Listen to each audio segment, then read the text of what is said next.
The Fairy Mythology. By Thomas Keightley. Preface. A preface is to a book what a prologue is to a play, a usual, often agreeable, but by no means necessary precursor. It may therefore be altered or omitted at pleasure. I have at times exercised this right, and this is the third I have written for the present work.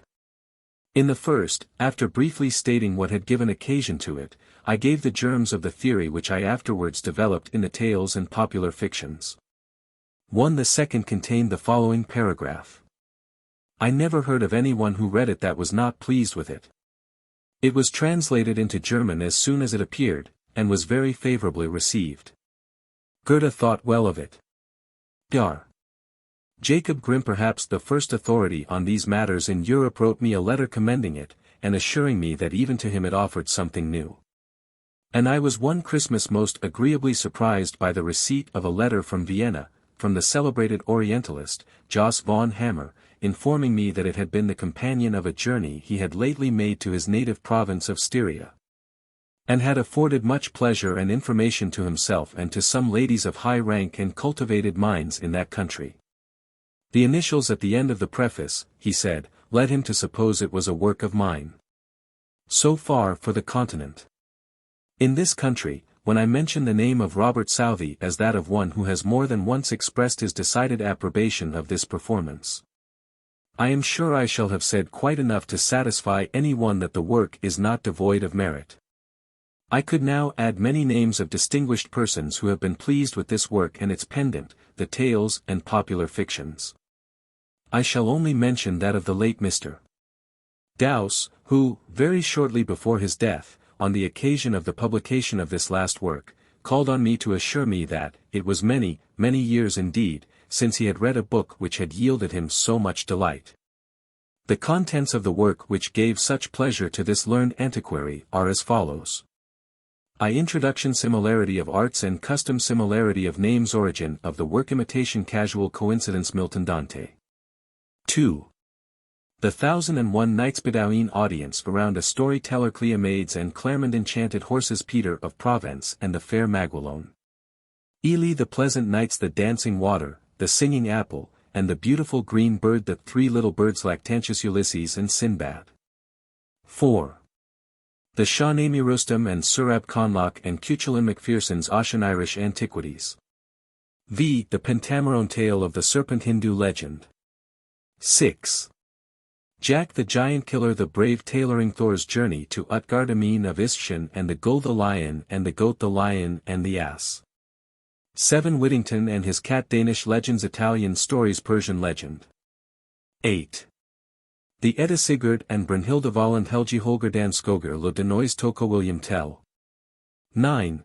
Peruanto Peter the Fool, Emelian the Fool, conclusion. Appendix.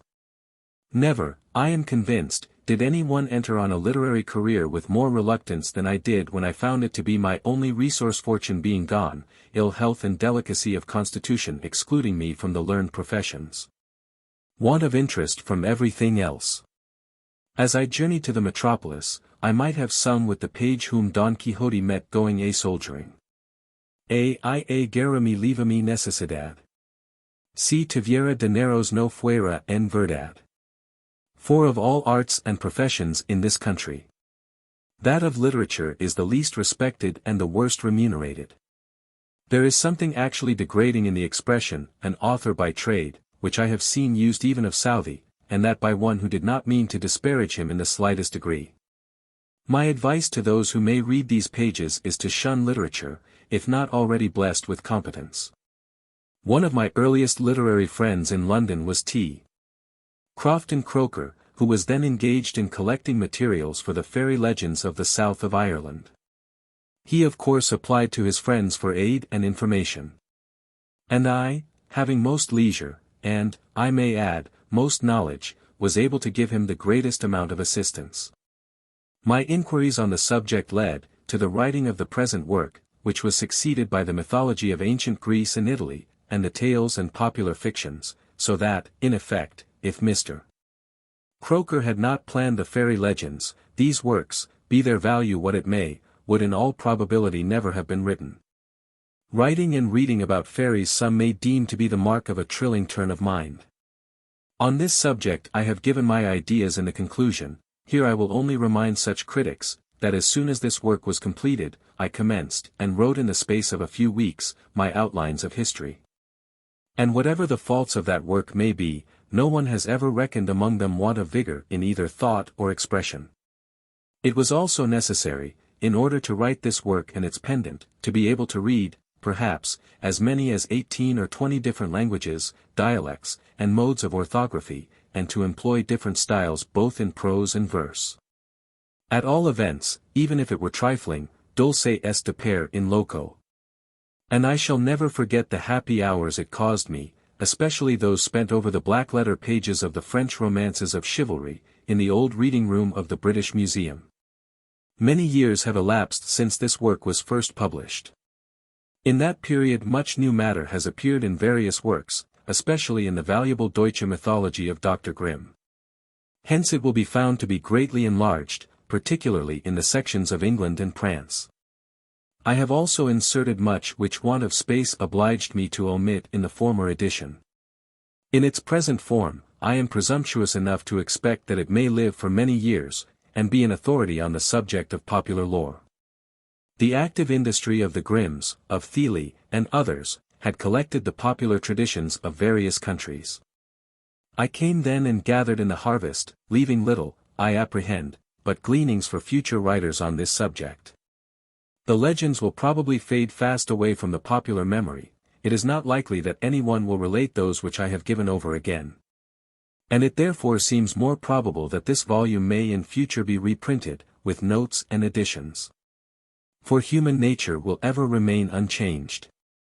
The love of gain and of material enjoyments, omnipotent as it appears to be at present, will never totally extinguish the higher and purer aspirations of mind. And there will always be those, however limited in number, who will desire to know how the former dwellers of earth thought, felt, and acted.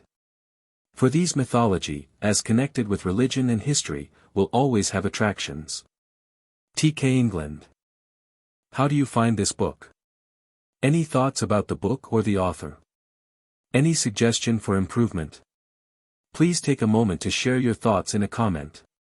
If you like it, share it with your friends who might enjoy it as well. Subscribe to keep in touch. Visit CompleteAudiobooks.com for more quality content.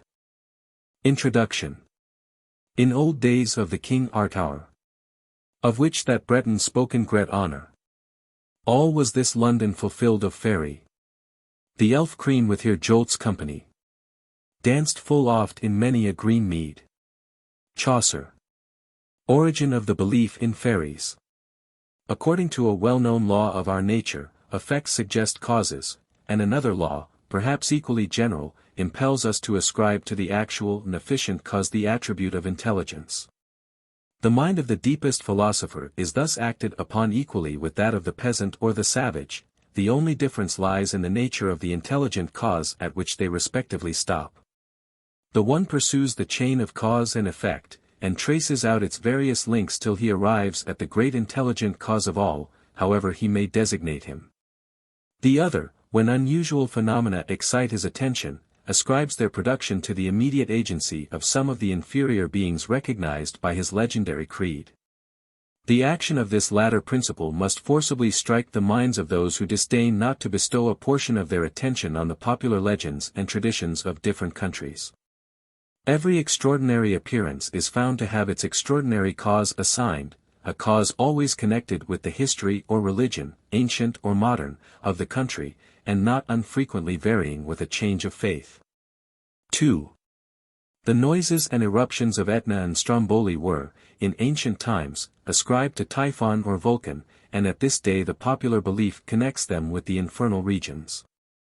The sounds resembling the clanking of chains, hammering of iron, and blowing of bellows, once to be heard in the island of Berry, were made by the fiends whom Merlin had set to work to frame the whale of brass to surround Caermarthen. 3. The marks which natural causes have impressed on the solid and unyielding granite rock were produced, according to the popular creed, by the contact of the hero, the saint, or the god, masses of stone, resembling domestic implements in form. were the toys, or the corresponding implements of the heroes and giants of old. Grecian imagination ascribed to the galaxy or Milky Way an origin in the teeming breast of the Queen of Heaven. Marks appeared in the petals of flowers on the occasion of a youth's or a hero's untimely death. The rose derived its present hue from the blood of Venus, as she hurried barefoot through the woods and lawns.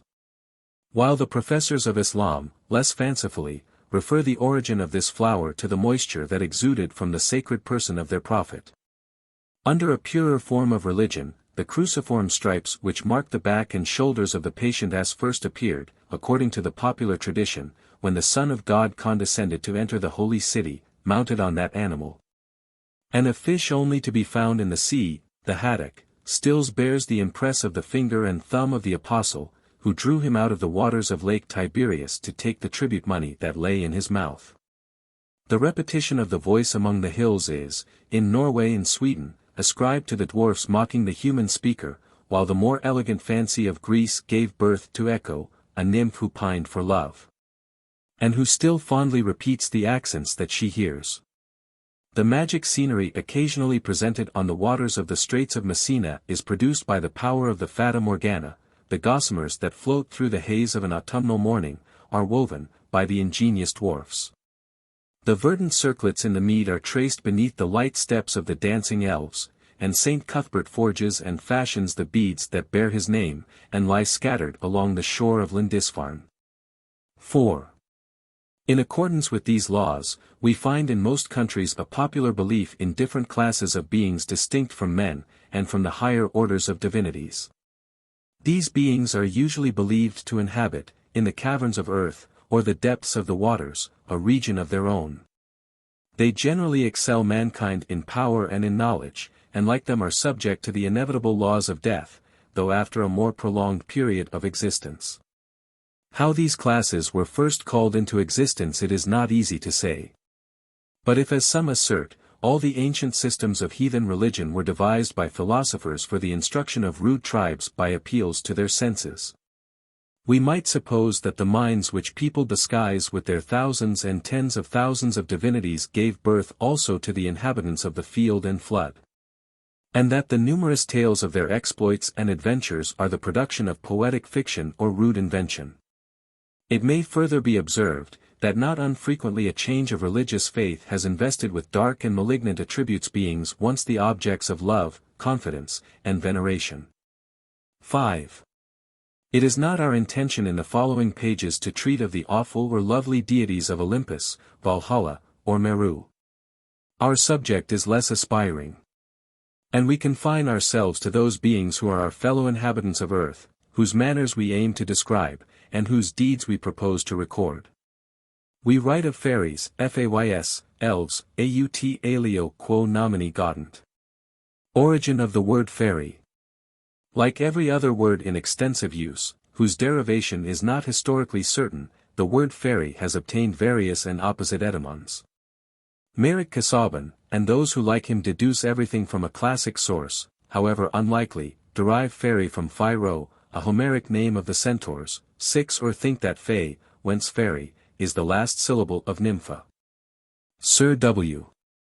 Ousley derives it from the Hebrew, peer, to adorn, Skinner, from the Anglo-Saxon ranan, to fare, to go, others from fears, companions, or think that fairy folk is quasi fair folk. Finally, it has been queried if it be not Celtic. 7. But no theory is so plausible, or is supported by such names, as that which deduces the English fairy from the Persian peri. It is said that the Paynim foe, whom the warriors of the cross encountered in Palestine, spoke only Arabic. The alphabet of which language, it is well known, possesses no P, and therefore organically substitutes an F in such foreign words as contain the former letter. Consequently peri became, in the mouth of an Arab, fairy, whence the Crusaders and Pilgrims, who carried back to Europe the marvelous tales of Asia, introduced into the West the Arabo-Persian word fairy. It is further added, that the Morgaine or Morgana, so celebrated in old romance, is Merjan Peri, equally celebrated all over the East. All that is wanting to this so very plausible theory is something like proof, and some slight agreement with the ordinary rules of etymology.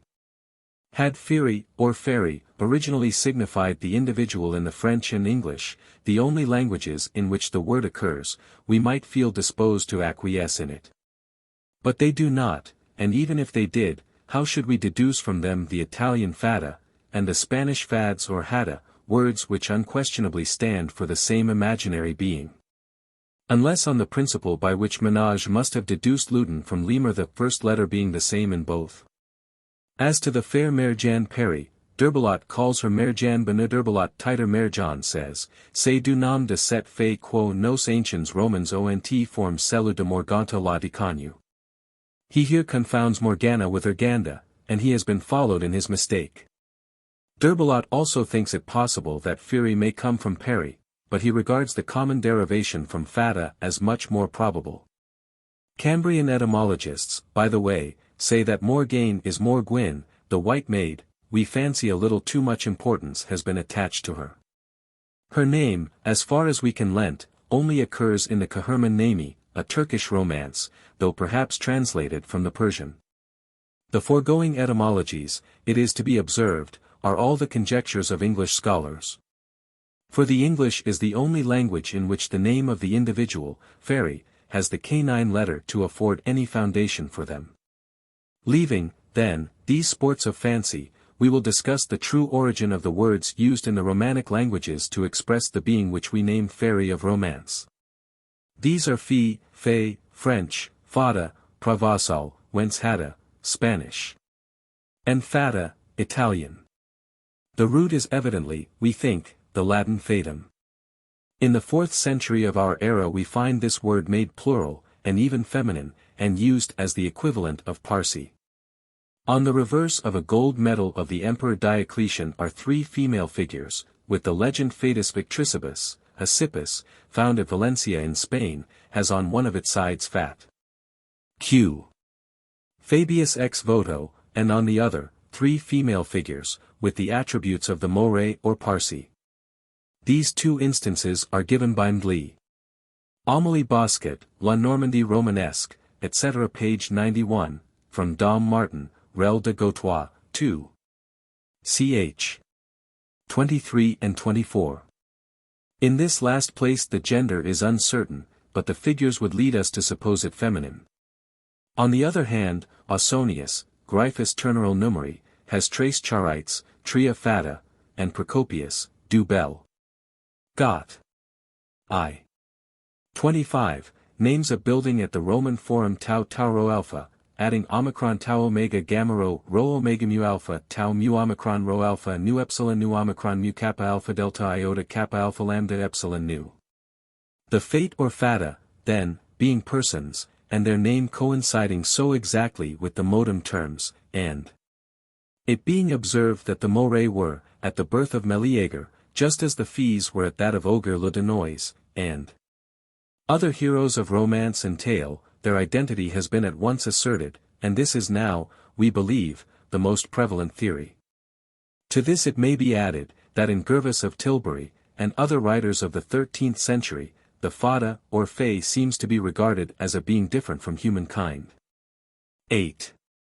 On the other hand, in a passage presently to be quoted from a celebrated old romance, we shall meet a definition of the word fay, which expressly asserts that such a being was nothing more than a woman skilled in magic. And such, on examination, we shall find to have been all the fays of the romances of chivalry and of the popular tales. In effect, that fay is a participle, and the words dame or femme is to be understood. In the Middle Ages there was in use a Latin verb, fat r, 9 derived from fatum or fata, and signifying to enchant. This verb was adopted by the Italian, Provençal 10 and Spanish languages. In French it became, according to the analogy of that tongue, faire, faire. Of this verb the past participle is fait, fait. Hence in the romances we continually meet with les chevaliers, fays, les dames fays, Oberon la fée, le cheval etoit fée, la clef etait fée, and such like. We have further, we think, demonstrated, see our Virgil, excurs. 9. That it was the practice of the Latin language to elide accented syllables, especially in the past participle of verbs of the first conjugation, and That this practice had been transmitted to the Italian, whence fatadoe would form fadoe, and una donna fatata might thus become una fata. Whether the same was the case in the Provençal we cannot affirm, as our knowledge of that dialect is very slight, but, judging from analogy, we would say it was, for in Spanish hadada and hada are synonymous. In the Neapolitan Pentamerone fata and mega are the same, and a fata sends the heroine of it to a sister of hers, pure fatata. Ariosto says of Medea, "E perci per virtu di urbi e di incanti. Del fate una ed immortal fata era." I Cinque Canti, 2. 106. The same poet, however, elsewhere says, "Quest che or fate e dagli antici foro. Gia det nymph e di con più bel nome. Ibid. I. 9. And nascemo ad un punto che di ogni altro male. Siamo capaci furch dello morto. ORL. Fur. 43, 48. Which last, however, is not decisive. Bojardo also calls the water nymphs fate, and our old translators of the classics named them fairies. From all this can only, we apprehend, be collected, that the ideas of the Italian poets, and others, were somewhat vague on the subject. From the verb faire, to enchant, elude, the French made a substantive fairy, fury, 11 illusion, enchantment, the meaning of which was afterwards extended, particularly after it had been adopted into the English language. We find the word fairy, in fact, to be employed in 4 different senses, which we will now arrange and exemplify. 1. Illusion, enchantment. Plusieurs parlent de Ganart. Du loup, de l'asne, de renart. De Fairies et de songes. De phantasmes et du mensonges. Ghoul. Gyre. A.P. Ducange. Where we must observe, as Sir Walter Scott seems not to have been aware of it, that the 4 last substantives bear the same relation to each other as those in the 2 first verses do. Me biful of fairly. Of fairy, me thought. Vision of Piers Plowman, v. 11. Mayest that sit with so benign a share. Higher to behold it seemed fairy. Chaucer, Marchante's Tale. It, the horse of brass, was of fairy as the popal semed. Diverse folk diversely han demied. Squire's Tale. The Emperor said on high. Certes it is a fairy. Or Elves of Anite. Imer. With phantasm and fairy. Thus she blurried his eye. Lebos disconus. The god of her has made an end. And fro this world's fairy hath taken her into company. Gower, Constance. Mr. Ritson professes not to understand the meaning of fairy in this last passage. Mr. Ritson should, as Sir Hugh Evans says, have prayed his Bible petter. Where, among other things that might have been of service to him, he would have learned that man walketh in a vain shoe, that all is vanity, and that the fashion of this world passeth away. And then he would have found no difficulty in comprehending the pious language of moral Gower, in his allusion to the transitory and deceptive vanities of the world. 2. From the sense of illusion simply, the transition was easy to that of the land of illusions, the abode of the Fays, who produced them, and fairy next came to signify the country of the Fays. Analogy also was here aiding. For as a nonnery was a place inhabited by nons, a Jewry a place inhabited by Jews, so a fairy was naturally a place inhabited by fays. Its termination, too, corresponded with a usual one in the names of countries, Tartari, for instance, and the regni of Femini. Here beside an elfish knight hath taken my lord in fight, and hath him led with him away into the fairy, Sir Parmafe, Sir Guy. La puissance chuil avoit or touts Fairies du monde. Juan de Bordeaux. En effect, sal me faloit retourner en fairy, jne scoro iou prendre mon chemin. Augur le denoise. That Gawain with his old courtesy, though he were come again out of fairy, Squire's Tale. He, Arthur, is a king white-crowned in Faerie, with sceptre and pall, and with his regalty shall resort, as lord and sovereign, out of Faerie and reign in Bretagne, and repair again the old round table. Lydgate, Fall of Princes, Book 8. c. 24. 3. From the country the appellation passed to the inhabitants in their collective capacity, and the Faerie now signified the people of Fairyland. 12. Of the fourth kind of spritis called the Faerie. K. James, Demonology, 1.3. Full oftentime he, Pluto, and his queen, Proserpina, and Alehir Faerie, disporten hem, and maken melody about that well. Marchante's Tale. The feasts that underground the Faerie did him make, and there how he enjoyed the Lady of the Lake. Drayton, Polyolb, Song 4. 4. Lastly, the word came to signify the individual denizen of Fairyland, and was equally applied to the full-sized fairy knights and ladies of romance, and to the pygmy elves that haunt the woods and dells. At what precise period it got this its last, and subsequently most usual sense, we are unable to say positively. But it was probably posterior to Chaucer, in whom it never occurs, and certainly anterior to Spenser, to whom, however, it seems chiefly indebted for its future general currency. 13. It was employed during the 16th century. 14. For the phase of romance, and also, especially by translators, for the elves, as corresponding to the Latin nympha. They believed that King Arthur was not dead, but carried away by the fairies into some pleasant place, where he should remain for a time, and then return again and reign in as great authority as ever. Holingshed, BKV c. 14. Printed 1577. Semi-caper pan. Nunc tenet, at quodam tenurunt tempori nymphi. Ovid, Met. 14, 520. The half-goat pan that hour possessed it, but heretofore it was the fairies' bower.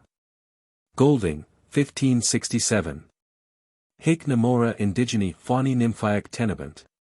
Gensc virum truncis egi duro robornata. Virgil, Aeneas, 8. 314. With nymphis and faunis upon every side. Quilk fairfolkies or than elfis kleppen we. Gawen Douglas. The weeds, quoth he, sometime both farms and nymphs, and gods of ground. And fairy queens did keep, and under them a nation rough. Far, 1562. Inter hamadryadsa celeberrima nonacrinus. Niazuna fut. Ovid, Met. Li, 690. Of all the nymphs of Nonacris and Fairy Foray and near. In bowtie and in personage this lady had no peer. Golding.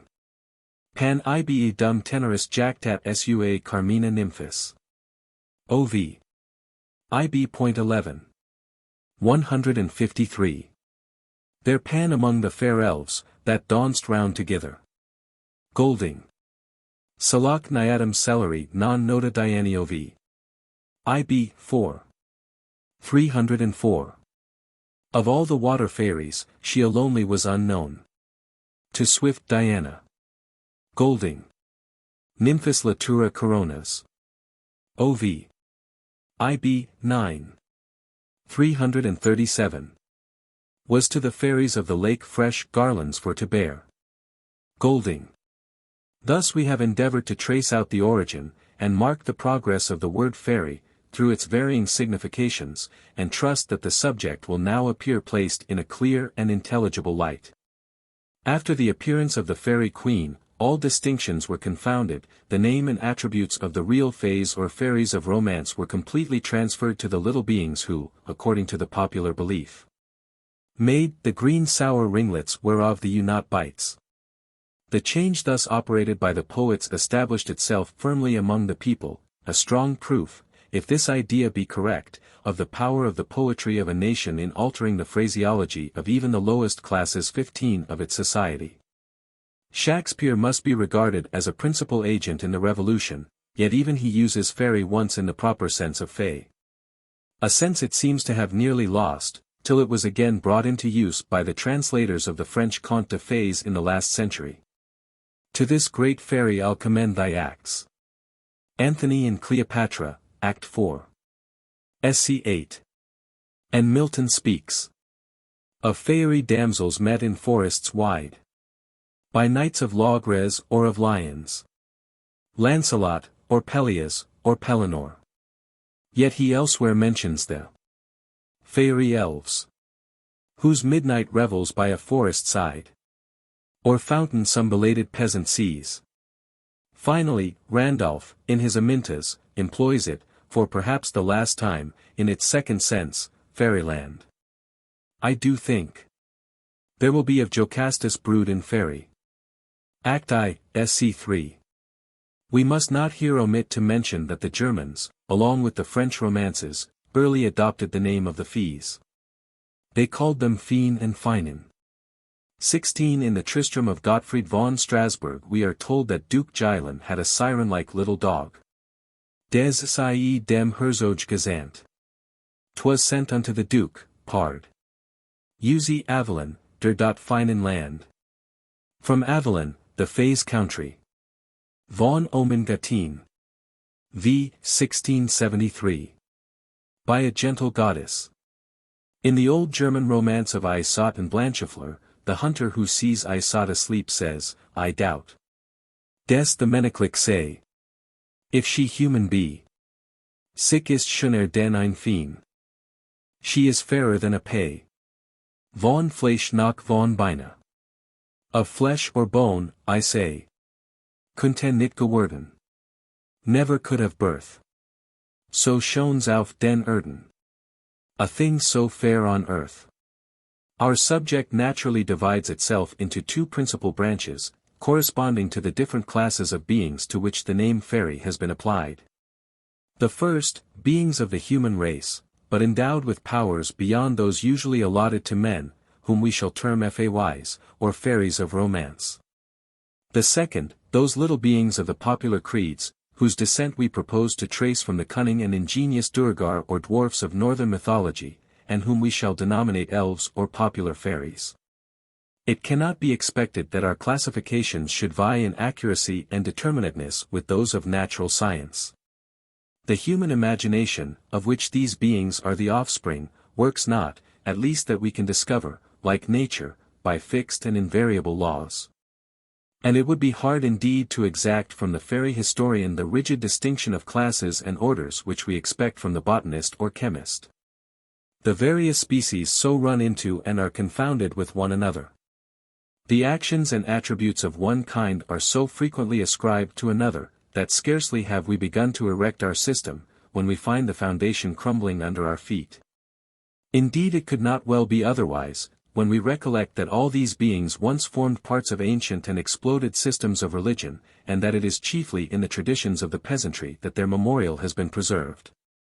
We will now proceed to consider the fairies of romance, and as they are indebted, though not for their name, yet perhaps for some of their attributes, to the Peris of Persia, we will commence with that country.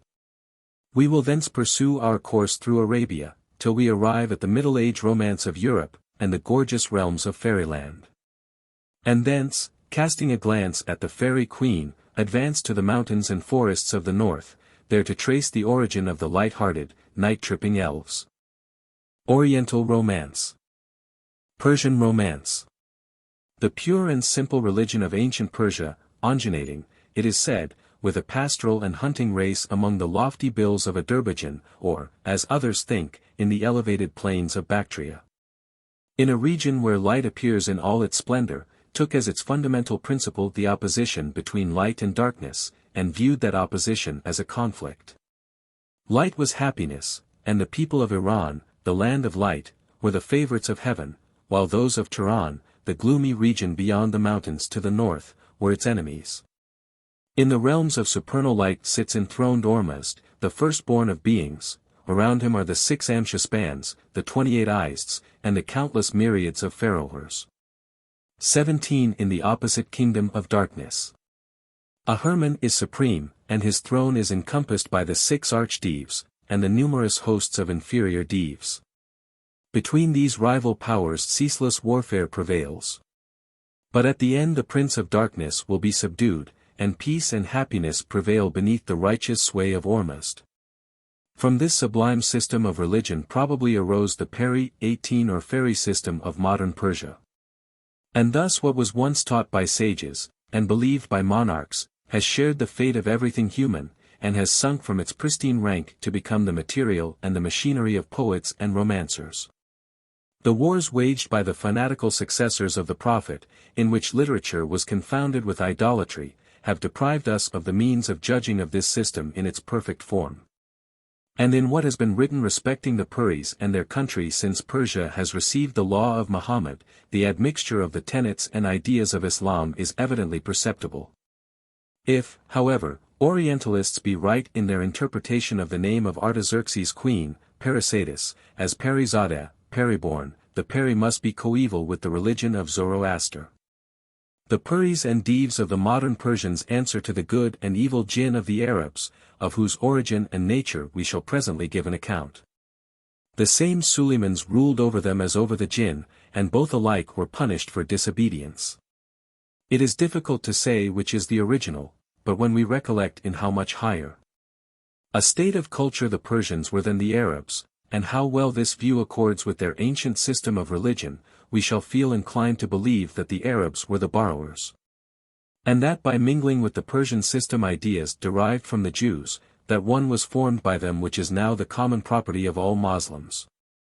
In like manner we regard the mountains of Kaf, the abode alike of jinn and of Peris and Deves, as having belonged originally to Persian geography. The fullest account of it appears in the Persian romance of Hatim Tai 19, the hero of which often visited its regions. From this it would seem that this mountain range was regarded as, like that of the ancient Greek cosmology, surrounding the flat circular earth like a ring, or rather like the bulwarks of a ship, outside of which flowed the ocean.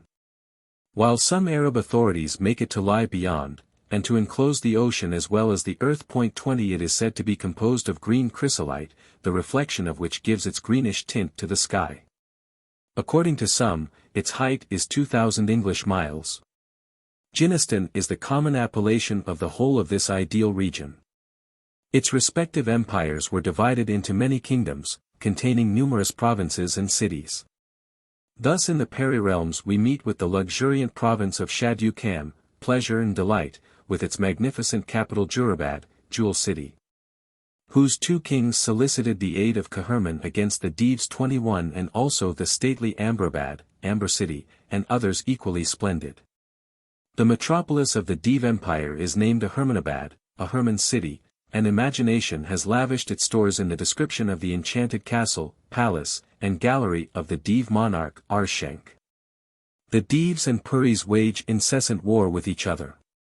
Like mankind, they are subject to death, but after a much longer period of existence, and, though far superior to man in power, they partake of his sentiments and passions.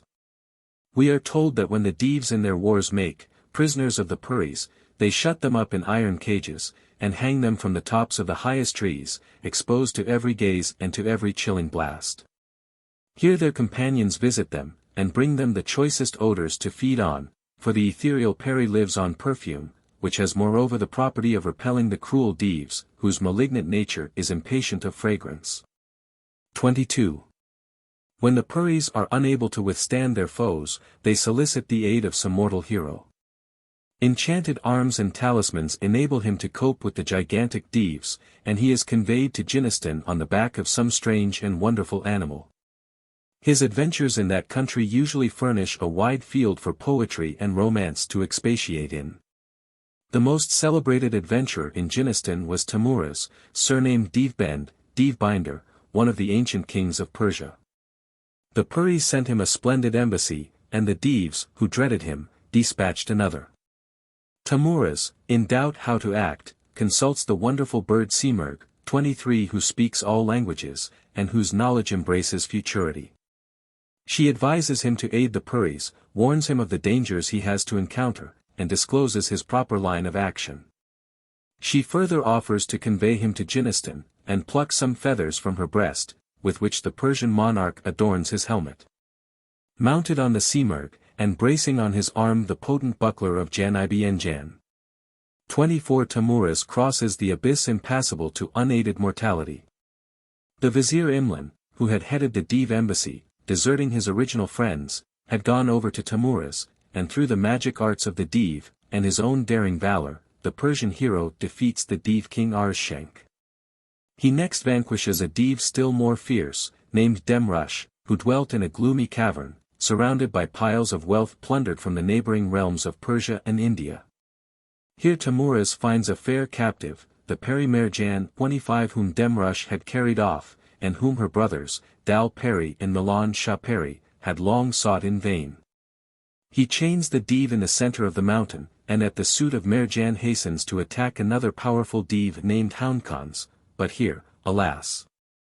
Fortune deserts him, and, maugre his talismans and enchanted arms, the gallant Tamuras falls beneath his foe. The great Div Bend, or conqueror of Divs, of the Shah, Nami 26 is the illustrious Rustem. In the third of his 7 tables or adventures, on his way to relieve the Shah Kaikaus, whom the artifice of a Div had led to Mazendran, where he was in danger of perishing, he encounters in the dark of the night a Div named Asdiv, who stole on him in a dragon's form as he slept. Twice the hero's steed, Reksh, awoke him, but each time the Div vanished, and Rustem was near slaying his good steed for giving him a false alarm. The third time he saw the Div and slew him after a fearful combat. He then pursued his way to the cleft in the mountain in which abode the great Div Safid, or White Div. The 7th table brought him to where lay an army of the Div Safid's Divs, commanded by Arshenk, whose head he struck off, and put his troops to flight. At length he reached the gloomy cavern of the Div Safid himself whom he found asleep, and scorning the advantage he awoke him, and after a terrific combat deprived him also of life. Many years after, when Kaikhosru sat on the throne, a wild ass of huge size, his skin like the sun, and a black stripe along his back, appeared among the royal herds and destroyed the horses. It was supposed to be the Div Akvan who was known to haunt an adjacent spring. Rustem went in quest of him. On the 4th day he found him and cast his noose at him, but the Div vanished. He reappeared. The hero shot at him, but he became again invisible. Rustem then let Reksh graze, and laid him to sleep by the fount. As he slept, Akvan came and flew up into the air with him. And when he awoke, he gave him his choice of being let fall on the mountains or the sea. Rustem secretly chose the latter, and to obtain it he pretended to have heard that he who was drowned never entered paradise. Akvan thereupon let him fall into the sea, from which he escaped, and returning to the fount, he there met and slew the Div. Rustem's last encounter with Diva was with Akvan's son, Berkyas, and his army, when he went to deliver Peshin from the dry well in which he was confined by Afrasiab. He slew him and 2/3 of his troops. Berkyas is described as being a mountain in size, his face black, his body covered with hair, his neck like that of a dragon, 2 boar's tusks from his mouth, his eyes wells of blood, his hair bristling like needles, his height 140 ells. His breadth 17, pigeons nestling in his snaky locks. Akvan had had a head like an elephant. In the Hindu-Persian Bahar Danish, Garden of Knowledge, of Inyatullah, written in India A.D. 165-0-27 we find the following tale of the Puris, which has a surprising resemblance to European legends hereafter to be noticed. The Peri wife. The son of a merchant in a city of Hindostan, having been driven from his father's house on account of his undutiful conduct, assumed the garb of a Kalandari or wandering dervish, and left his native town. On the first day of his travels, being overcome with fatigue before he reached any place of rest, he went off the high road and sat down at the foot of a tree by a piece of water. While he sat there, he saw at sunset 4 doves alight from a tree on the edge of the pond, and resuming their natural form, for they were Puris, take off their clothes and amuse themselves by bathing in the water.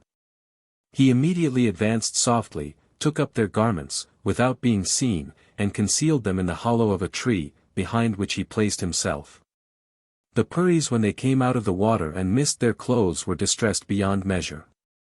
They ran about on all sides looking for them, but in vain. At length, Finding the young man and judging that he had possessed himself of them, they implored him to restore them. He would only consent on one condition, which was that one of them should become his wife. The Furies asserted that such a union was impossible between them whose bodies were formed of fire and a mortal who was composed of clay and water, but he persisted, and selected the one which was the youngest and handsomest. They were at last obliged to consent, and having endeavored to console their sister, who shed copious floods of tears at the idea of parting with them and spending her days with one of the sons of Adam. And having received their garments, they took leave of her and flew away. The young merchant then led home his fair bride and clad her magnificently. But he took care to bury her Fairy raiment in a secret place, that she might not be able to leave him. He made every effort to gain her affections, and at length succeeded in his object. She placed her foot in the path of regard, and her head on the carpet of affection. She bore him children, and gradually began to take pleasure in the society of his female relatives and neighbors. All doubts of her affection now vanished from his mind, and he became assured of her love and attachment. At the end of 10 years the merchant became embarrassed in his circumstances, and he found it necessary to undertake a long voyage. He committed the Fairy to the care of an aged matron in whom he had the greatest confidence, and to whom he revealed the secret of her real nature, and showed the spot where he had concealed her raiment. He then placed the foot of departure in the stirrup of travel, and set out on his journey. The Fairy was now overwhelmed with sorrow for his absence, or for some more secret cause, and continually uttered expressions of regret. The old woman sought to console her, assuring her that the dark night of absence would soon come to an end, and the bright dawn of interview gleam from the horizon of divine bounty. One day when the Fairy had bathed, and was drying her amber-scented tresses with a corner of her veil, the old woman burst out into expressions of admiration at her dazzling beauty. "Ah, nurse," replied she, "though you think my present charms great, yet had you seen me in my native raiment, you would have witnessed what beauty and grace the divine Creator has bestowed upon Fairies. For know that we are among the most finished portraits on the tablets of existence. If then thou desirest to behold the skill of the divine artist, and admire the wonders of creation, bring the robes which my husband has kept concealed, that I may wear them for an instant, and show thee my native beauty. The like of which no human eye, but my Lord's, hath gazed upon." The simple woman assented, and fetched the robes and presented them to the Fairy.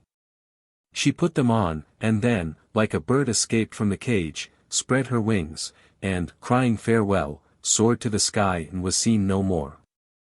When the merchant returned from his voyage and found no signs of the rose of enjoyment on the tree of hope, but the lamp of bliss extinguished in the chamber of felicity, he became as one Fairy-stricken, possessed, insane, a recluse in the cell of madness. Banished from the path of understanding, he remained lost to all the bounties of fortune and the useful purposes of life. The Fairy has been styled the fairest creation of poetical imagination. No description can equal the beauty of the female Fairy. 28 And the highest compliment a Persian poet can pay a lady is to liken her to one of these lovely aerial beings. 29 Thus Sati, in the lines prefixed to this section, declares that only the beauty of a Fairy can be compared with that of the fair one he addresses, and more lately, Abu Talib Khan says to Lady Elgin, as he is translated by M. Vaughan Hammer, 30. The sun, the moon, the Fairies, and mankind, compared with you, do far remain behind. For sun and moon have never forms so mild. The Fairies have, but roam in deserts wild. Sir W. Ouseley is at a loss what to compare them to. They do not, he thinks, resemble the angels, the cherubim and seraphim of the Hebrews, the demons of the Platonists, or the genii of the Romans, neither do they accord with the Houri of the Arabs. Still less do they agree with the Fairies of Shakespeare. For though fond of fragrance, and living on that sweet essential food, we never find them employed in killing cankers in the muskrose buds, or obliged to serve the Fairy Queen, to do her orbs upon the green. Neither is their stature ever represented so diminutive as to make keyholes pervious to their flight, or the bells of flowers their habitations. But Milton's sublime idea of a fairy vision, he thinks, corresponds more nearly with what the Persian poets have conceived of the Furies. Their port was more than human, as they stood. I took it for a fairy vision of some gay creatures of the element, that in the colors of the rainbow live and play the plighted clouds.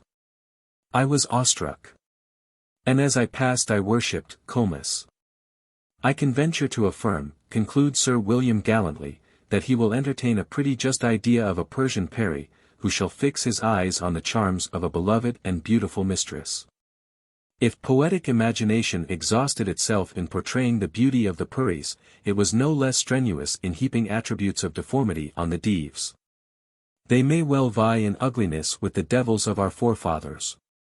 At Lahore, in the Mogul's palace, says William Finch, are pictures of dews, or dives, intermixed in most ugly shapes, with long horns, staring eyes, shaggy hair, great fangs, ugly paws, long tails, with such horrible deformity in deformity, that I wonder the poor women are not frightened therewith. 31. Such then is the Peri system of the Mohammedan Persians, in which the influence of Islam is clearly perceptible, the very names of their fabled country and its kings being Arabic. Had we it as it was before the Arabs forced their law on Persia, we should doubtless find it more consistent in all its parts, more light, fanciful, and ethereal. Arabian Romance. The Prophet is the center round which everything connected with Arabia revolves. The period preceding his birth is regarded and designated as the times of ignorance, and our knowledge of the ancient Arabian mythology comprises little more than he has been pleased to transmit to us. The Arabs, however, appear at no period of their history to have been a people addicted to fanciful invention. Their minds are acute and logical, and their poetry is that of the heart rather than of the fancy. They dwell with fondness on the joys and pains of love, and with enthusiasm describe the courage and daring deeds of warriors, or in moving strains pour forth the plaintive elegy. But for the description of gorgeous palaces and fragrant gardens, or for the wonders of magic, they are indebted chiefly to their Persian neighbors. 32. What classes of beings the popular creed may have recognized before the establishment of Islam we have no means of ascertaining. 33 The suspended poems, and Antar, give us little or no information. We only know that the tales of Persia were current among them, and were listened to with such avidity as to rouse the indignation of the Prophet. We must, therefore, quit the tents of the Bedouin, and the valleys of Araby the Blessed, and accompany the Caliphs to their magnificent capital on the Tigris, whence emanated all that has thrown such a halo of splendor around the genius and language of Arabia. It is in this seat of empire that we must look to meet with the origin of the marvels of Arabian literature. Transplanted to a rich and fertile soil, the sons of the desert speedily abandoned their former simple mode of life. And the court of Baghdad equaled or surpassed in magnificence anything that the East has ever witnessed. Genius, whatever its direction, was encouraged and rewarded, and the musician and the storyteller shared with the astronomer and historian the favor of the munificent Caliphs. The tales which had amused the leisure of the Shapurs and Yezdijirds were not disdained by the Haruns and Almansors. The expert narrators altered them so as to accord with the new faith. And it was thus, probably, that the delightful 1001 Nights 34 were gradually produced and modified. As the genii or jinn 35 are prominent actors in these tales, where they take the place of the Persian Puris and Deves, we will here give some account of them. According to Arabian writers, there is a species of beings named jinn or jan, Jinnaim. Jinnia f. Sing, which were created and occupied the earth several thousand years before Adam. A tradition from the Prophet says that they were formed of smokeless fire, i.e. the fire of the wind Samum. They were governed by a succession of 40, or, as others say, 72 monarchs, named Suleiman, the last of whom, called Janibi and Jan, built the pyramids of Egypt. Prophets were sent from time to time to instruct and admonish them. But on their continued disobedience, an army of angels appeared, who drove them from the earth to the regions of the islands, making many prisoners, and slaughtering many more. Among the prisoners, was a young Jinni, named Azazel, or Elharith, afterwards called Ibbles, from his despair, who grew up among the angels, and became at last their chief. When Adam was created, God commanded the angels to worship him. And they all obeyed except Ibbles, who, for his disobedience, was tuned into a shaitan or devil, and he became the father of the shaitans. 36. The jinn are not immortal, they are to survive mankind, but to die before the general resurrection.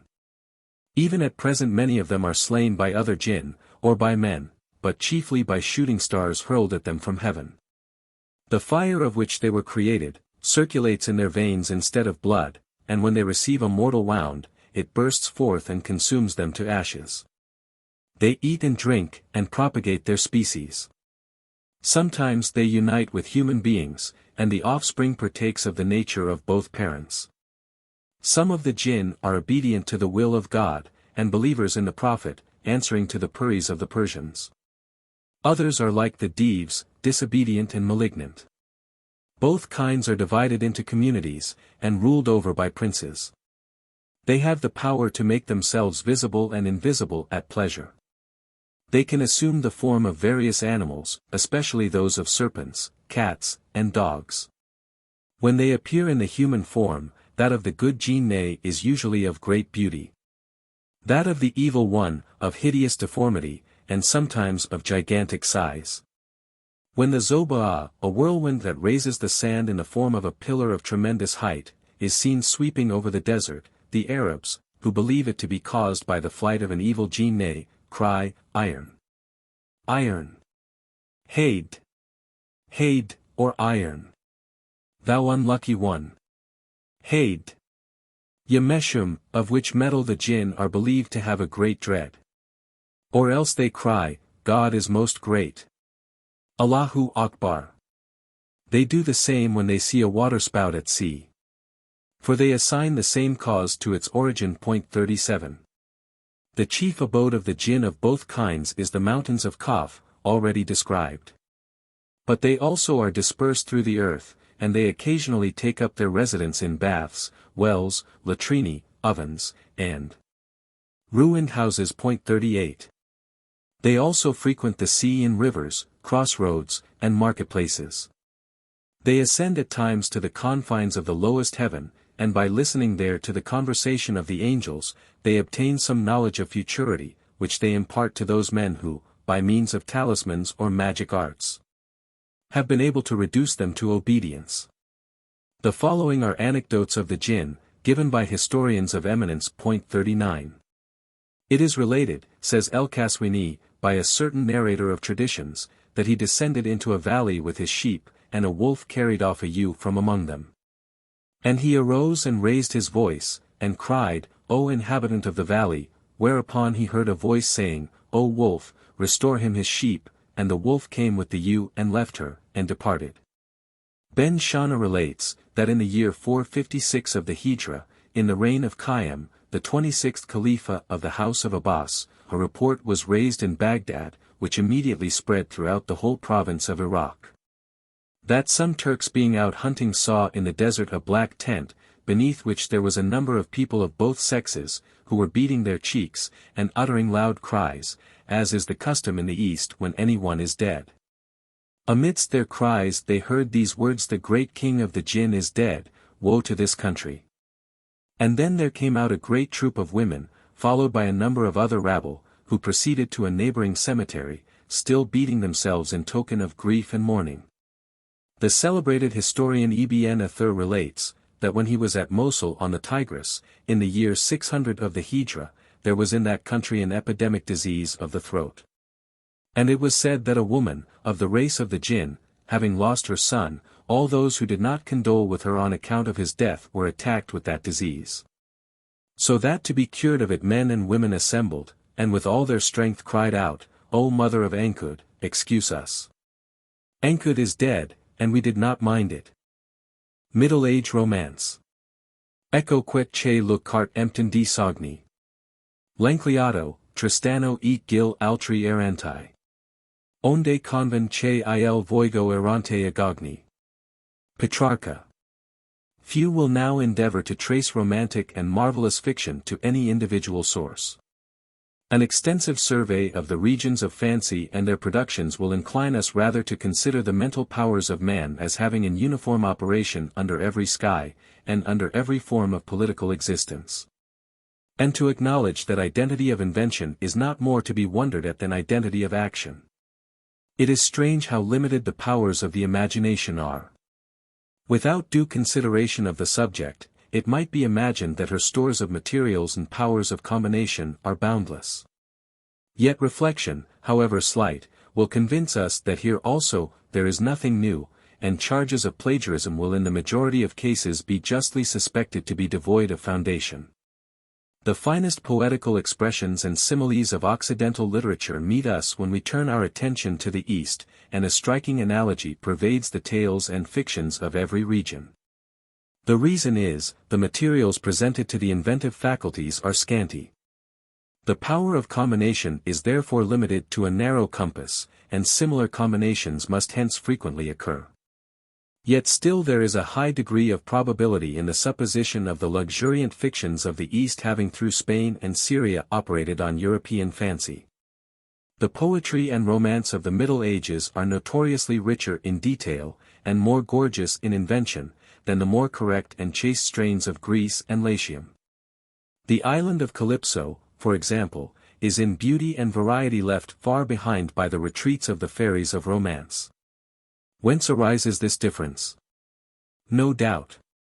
When ancient chivalry displayed the pomp of her heroic games, and crested knights and tissued dames assembled at the clarion's call, in some proud castle's high-arched hall, that a degree of pomp and splendor met the eye of the minstrel and romancer on which the bards of the simple republics of ancient times had never gazed. And this might account for the difference between the poetry of ancient and of Middle Age Europe. Yet, notwithstanding, we discover such an Orientalism in the latter as would induce us to acquiesce in the hypothesis of the fictions and the manner of the East having been early transmitted to the West. And it is highly probable that along with more splendid habits of life entered a more lavish use of the gorgeous stores laid open to the plastic powers of fiction. The tales of Arabia were undoubtedly known in Europe from a very early period. The romance of Cleomades and Clermont, which was written in the 13th century, 40 not merely resembles, but actually is the story of the enchanted horse in the 1001 Nights. Another tale in the same collection, The Two Sisters Who Envied Their Younger Sister, may be found in Straparola, and is also a popular story in Germany, and in the Pentamerone and other collections of tales published long before the appearance of M. Gallen's translation of the Eastern ones. Numerous traces of an Oriental origin may be discerned. The principal routes they came by may also be easily shown. The necessities of commerce and the pilgrimage to Mecca occasioned a constant intercourse between the Moors of Spain and their fellow sectaries of the East. And the Venetians, who were the owners of Candia, carried on an extensive trade with Syria and Egypt. It is worthy of notice, that the Naughty Piacevoli of Straparola were first published in Venice, and that Basile, the author of the Pentamerone, spent his youth in Candia, and was afterwards a long time at Venice. Lastly, pilgrims were notorious narrators of marvels, and each, as he visited the Holy Land, was anxious to store his memory with those riches, the diffusal of which procured him attention and hospitality at home. We think, therefore, that European romance may be indebted, though not for the name, yet for some of the attributes and exploits of its fairies to Asia. This is more especially the case with the romances composed or turned into prose in the 14th, 15th, and 16th centuries, for in the earlier ones the fairy mythology is much more sparingly introduced. But beside the classic and Oriental prototypes of its fairies, romance may have had an additional one in the original mythology of the Celtic tribes, of which a being very nearly allied to the Fae of romance appears to have formed a part. Such were the damosels who bestowed their favours upon Lonval and Greylant. This subject shall, however, be more fully considered under the head of Brittany. Romances of chivalry, it is well known, may be divided into three principal classes. Those of Arthur and his Round Table, of Charlemagne and his paladins, and those of Amadis and Pomeron, and their descendants and kindred. In the first, with the exception of Aissé Lautriste, which appears to be a work of the 15th century. The fairies appear but seldom, the second exhibits them in all their brilliancy and power. In the third, which all belong to the literature of Spain, the name at least does not occur, but the enchantress Urganda ia Desconocida seems equal in power to La Dame du Lac, in the romance of Lancelot du Lac. 41. Among the incidents of the fine old romance just alluded to, 42 is narrated the death of King Ban, occasioned by grief at the sight of his castle taken and in flames through the treachery of his seneschal. His afflicted queen had left her newborn infant on the margin of a lake, while she went to soothe the last moments of the expiring monarch. On her return, she finds her babe in the arms of a beautiful lady. She entreats her pathetically to restore the orphan babe, but, without heeding her entreaties, or even uttering a single word, she moves to the edge of the lake, into which she plunges and disappears with the child. The lady was the celebrated Dame du Lac, the child was Lancelot, afterwards styled du Lac. The name of the lady was Vivian, and she had dwelt en la Marque de la Petite Bretagne. Merlin the demon-born, the renowned enchanter, became enamored of her, and taught her a portion of his art, and the ill return she made is well known in the annals of female treachery. 43 In consequence of the knowledge thus acquired she became a fairy. For the author informs us that, the damsel who carried Lancelot to the lake was a fae, and in those times all those women were called fays who had to do with enchantments and charms, and there were many of them then. Principally in Great Britain, and knew the power and virtues of words, of stones, and, of herbs, by which they were kept in youth and in beauty, and in great riches, as they devised. 44. The lake was Faerie, an illusion raised by the art which the devil had taught Merlin, and Merlin the lady. The romance says, the lady who reared him conversed only in the forest, and dwelt on the summit of a hill, which was much lower than that on which King Ban had died. In this place, where it seemed that the wood was large and deep, the lady had many fair houses, and very rich, and in the plain beneath there was a gentle little river well stored with fish. And this place was so secret and so concealed, that right difficult was it for any one to find, for the semblance of the said lake covered it so that it could not be perceived. 45. When her young protégé had gone through his course of knightly education, she took him to King Arthur's court, and presented him there, and his subsequent history is well known. In the romance of Mauguise d'Aigramont et de Vivien's son Frere, when Tapenel and the female slave had stolen the 2 children of Duke Bevis of Aigramont, the former sold to the wife of Sorglent the child which he had taken, whose name was Esselarmond, and who was about 15 years of age, and was plus Belle-Ete plus Blanche Chuan Fay. The slave, having laid herself to rest under a white thorn, Aubespine, was devoured by a lion and a leopard, who killed one another in their dispute for the infant. And the babe lay under the thorn, and cried loudly, during which it came to pass that Oriental la Fée, who abode at Rosefleur with 4 other fays, came straight to this thorn. For every time she passed by there she used to repose under that white thorn.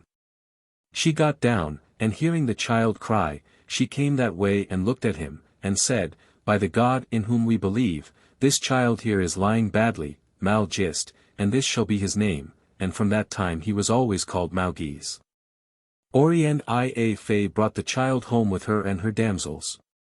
And having examined him, and found, by a precious ring that was in his ear, that he was of noble lineage, she prayed our Lord that he would be pleased of his grace to make known his origin, nation. When she had finished her prayer, she sent for her nephew Espiat, who was a dwarf, and was not more than 3 feet high, and had his hair yellow as fine gold, and looked like a child of 7 years, but he was more than 100. And he was one of the falsest knaves in the world, and knew every kind of enchantment. Espiat informed her whose child he was.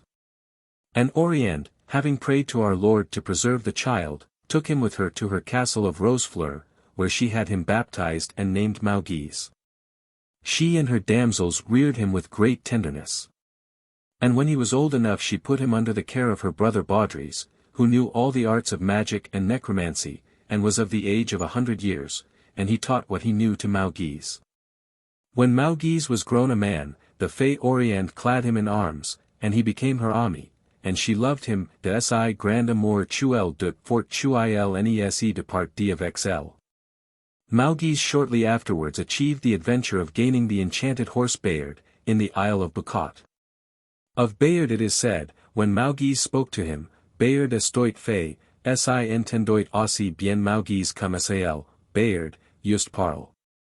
On his return from the island, Malgis conquers and slays the Saracen admiral Anthonor, who had come to win the lands and castle of Orient, and gains the sword Floberge, which, together with Bayard, he afterwards gave to his cousin Renaud. In Perse Forest, Sebel la Dame du Lac, whose castle was surrounded by a river on which lay so dense a fog that no one could see across the water, though not called so, was evidently a fay.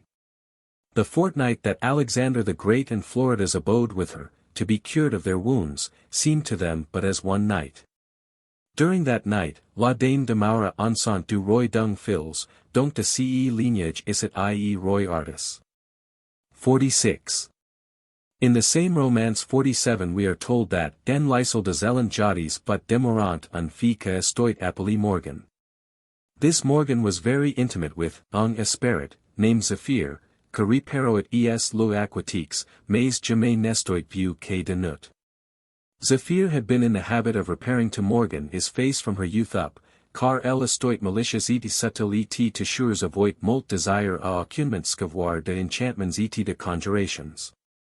He had committed to her charge the young Passalion and his cousin Benwick, to be brought up, and Passalion was detected in an intrigue with the young Morgan, daughter of the Fae. The various adventures of this amorous youth form one of the most interesting portions of the romance. In Tristan de Lyonnois 48 King Meliadus, the father of Tristan, is drawn to a chase par mal engen et nigromance of a fairy who was in love with him, and carries him off and from whose thraldom he was only released by the power of the great enchanter Merlin.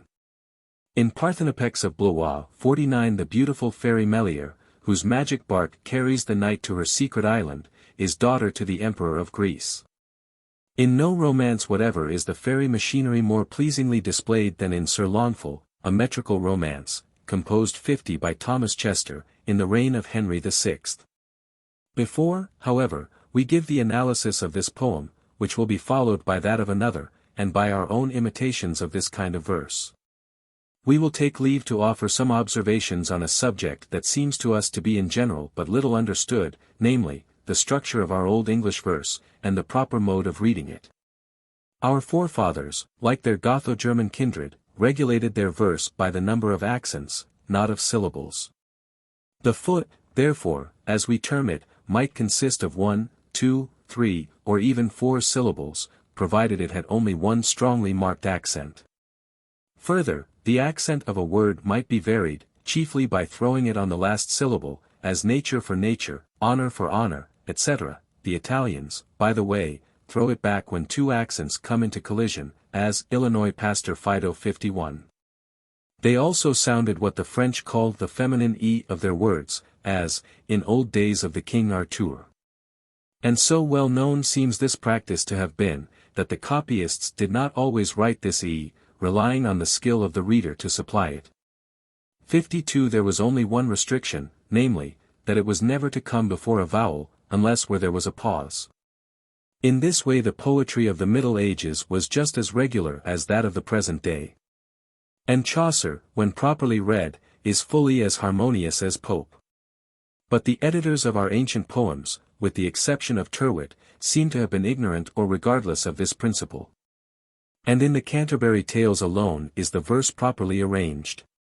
We will now proceed to the analysis of the romance of Sir Launfal. Sir Launfal was one of the knights of Arthur, who loved him well, and made him his steward. But when Arthur married the beautiful but frail Gwenra, daughter of Ryan, King of Ireland, Launfal and other virtuous knights manifested their dissatisfaction when she came to court. The Queen was aware of this, and, at the first entertainment given by the king, the Queen Yaffe gave gifts for the Gnomes. Gold and silver, precious stones. Her courtesy to Keightley, show. Everish night she Yaffe broche other, or ring. But Sir Launfal she Yaffe no thing. That grieved him many a time. Launfal, under the feigned pretext of the illness of his father, takes leave of the king, and retires to Carleon, where he lives in great poverty. Having obtained the loan of a horse, one holy day, he rode into a fair forest, where, overcome by the heat, he lay down under the shade of a tree, and meditated on his wretched state. In this situation he is attracted by the approach of two fair damsels splendidly arrayed. Their faces were white as snow on down. Their road 53 was red, their eyne were brown. I saw never none switch. That one bare of gold a basin. That other a towel white and fine. Of silk that was good and riche. Their kerchiefs were will skyer, clear. Arrayed, striped, with riche gold wire. Launfal began to sish. They come to him over the heath. He was courteous, and against them goeth. And greet them mildelic. They greet him courteously in return, and invite him to visit their mistress, whose pavilion is at hand. Sir Launfal complies with the invitation, and they proceed to where the pavilion lies.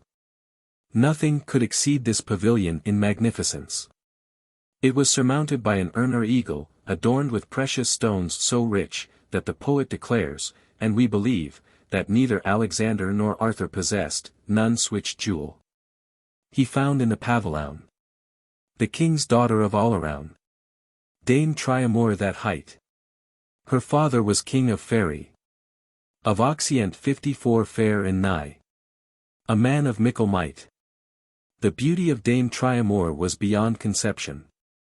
For heat her clothes down she did, almost to her girdle steed, place. Then lay she uncovered. She was as white as lily in May. Or snow that snoweth in winter's day.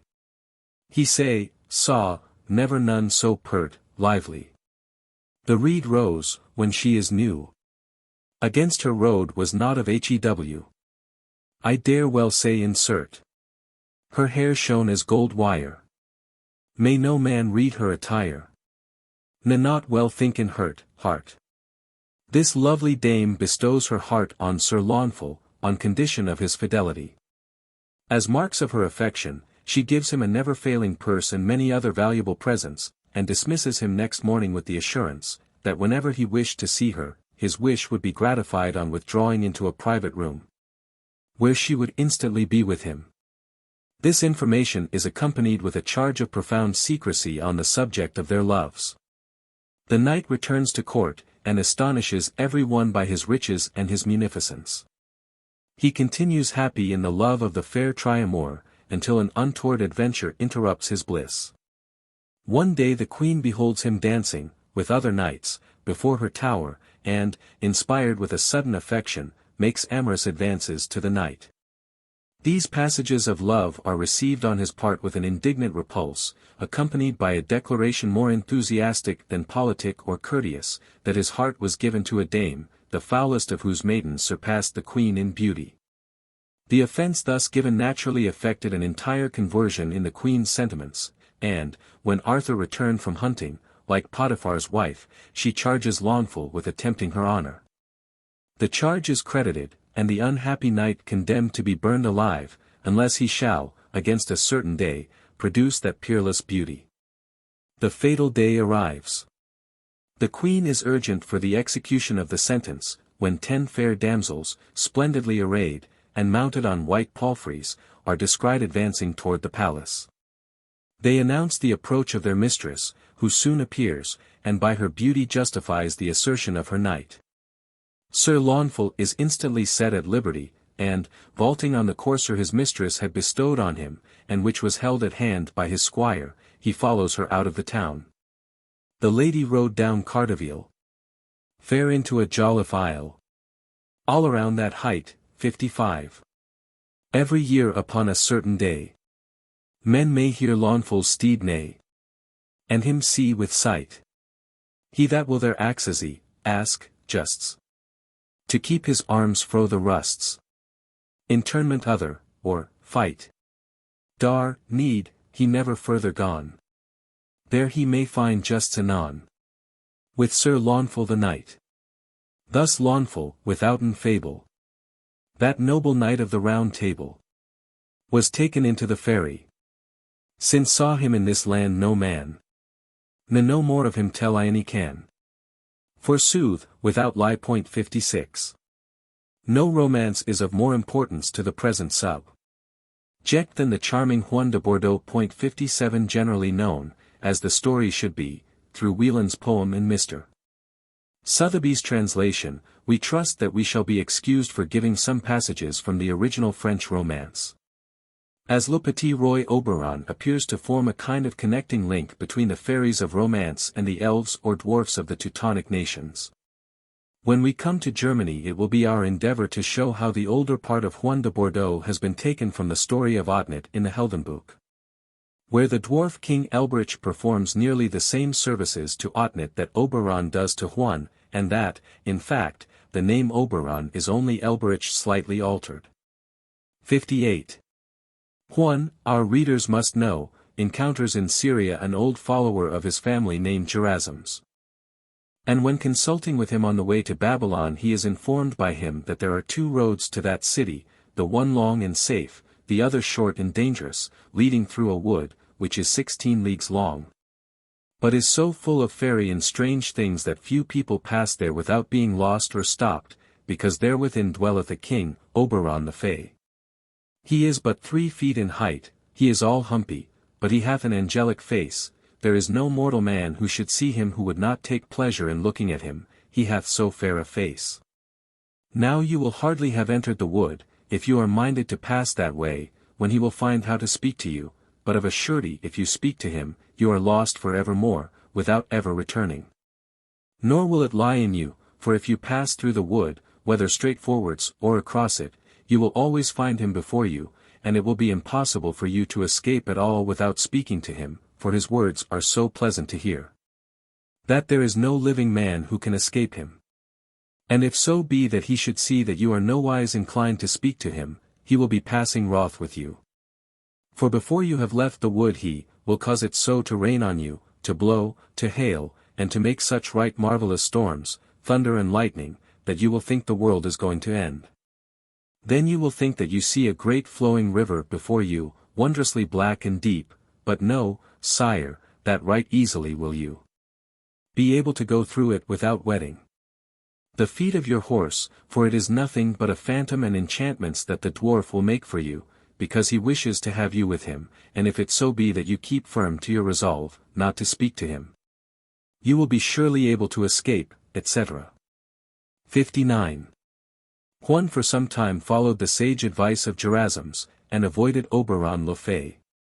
The storms of rain and thunder came on as predicted, the magic horn set them all dancing, and at last the knight determined to await and accost the dwarf. The dwarf Fay came riding through the wood, and was clad in a robe so exceeding fine and rich, that it would be a marvel to relate it for the great and marvellous riches that were upon it. For so much was there of precious stones, that the great lustre that they cast was like unto the sun when he shineth full clear. And therewithal he bare a right fair bow in his fist, so rich that no one could value it, so fine it was. And the arrow that he bare was of such sort and manner, that there was no beast in the world that he wished to have, that it did not stop at that arrow. He had at his neck a rich horn, which was hung by 2 rich strings of fine gold. 60. This horn was wrought by 4 fairies, who had endowed it with its marvelous properties. Oberon, on bringing Juan to speech, informed him that he was the son of Julius Caesar, and the lady of the hidden island, afterwards called Cephalonia. This lady's first love had been Florimond of Albania, a charming young prince, but being obliged to part from him, she married, and had a son named Neptunebus, afterwards king of Egypt, who begot Alexander the Great, who afterwards put him to death. 700 years later, Caesar, on his way to Thessaly, was entertained in Cephalonia by the lady of the isle, and he loved her, for she told him he would defeat Pompey, and he became the father of Oberon.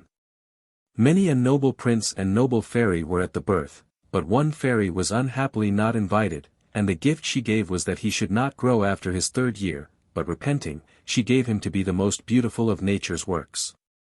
Other fairies gave him the gift of penetrating the thoughts of men, and of transporting himself and others from place to place by a wish. And the faculty, by like easy means, of raising and removing castles, palaces, gardens, banquets, and such like. He further informed the knight, that he was king and lord of Mamre. And that when he should leave this world his seat was prepared in paradise, for Oberon, like his prototype Elberich, was a veritable Christian. When after a variety of adventures Oberon comes to Bordeaux to the aid of Juan, and effects a reconciliation between him and Charlemagne. He tells Juan that the time is at hand that he should leave this world and take the seat prepared for him in paradise, en Faerie ver plus demeure. He directs him to appear before him within 4 years in his city of Mamre, where he will crown him as his successor. Here the story properly ends, but an addition of considerable magnitude has been made by a later hand, in which the story is carried on. Many are the perils which Muan encounters before the period appointed by Oberon arrives. At length, however, he and the fair Esclarmonde, the Rezia of Wieland, come to Mamre. Here, in despite of Arthur, who with his sister Mordla-Fee in a large train, arrives at court, and sets himself in opposition to the will of the monarch, but is reduced to order by Oberon's threat of turning him into a Lutin de Mer 61. Juan is crowned king of all Faerie, tant du pious de Lutons comme de autres choses secrètes reserves dire aux hommes. Arthur gets the kingdom of Buquant, and that which Sibylla held of Oberon, and all the Fairies that were in the plains of Tartary. The good King Oberon then gave Juan his last instructions, recommending his officers and servants to him, and charging him to build an abbey before the city, in the mead which the dwarf had loved, and there to bury him.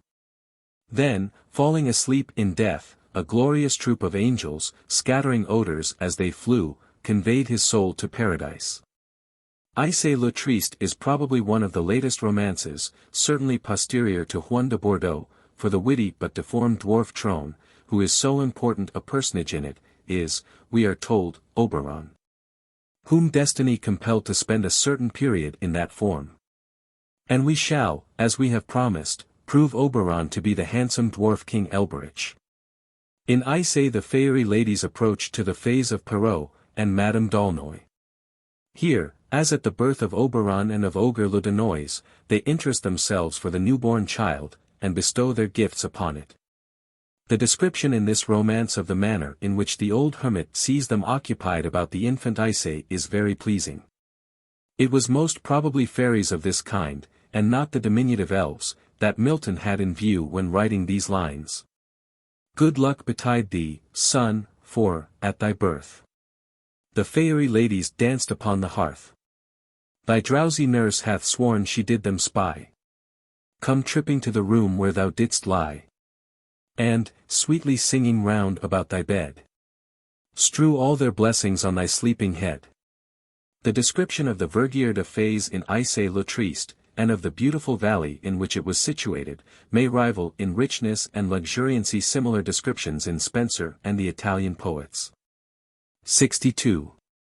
We have now, we trust, abundantly proved our position of the fairies of romance being, at least at the commencement, only human mortals, endowed with superhuman powers, though we may perceive that, as the knowledge of Oriental fiction increased, the fairies began more and more to assume the character of a distinct species. Our position will acquire additional strength when in the course of our inquiry we arrive at France and Italy.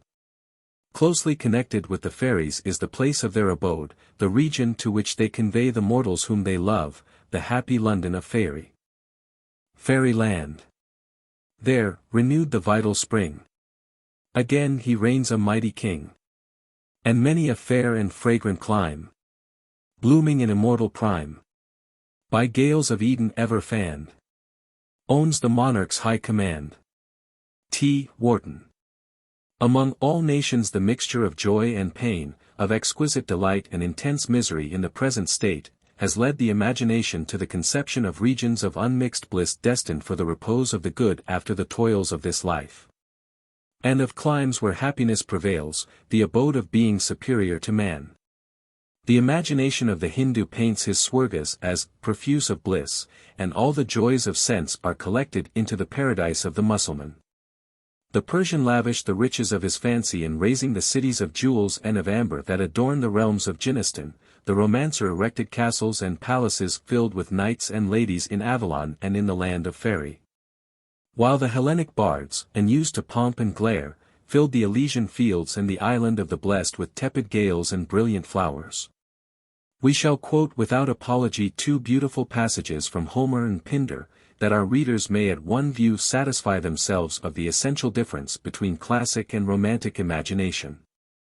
In Homer, Proteus tells Menelaus that, because he had had the honor of being the son-in-law of Zeus, he should not die in horse-feeding Argos.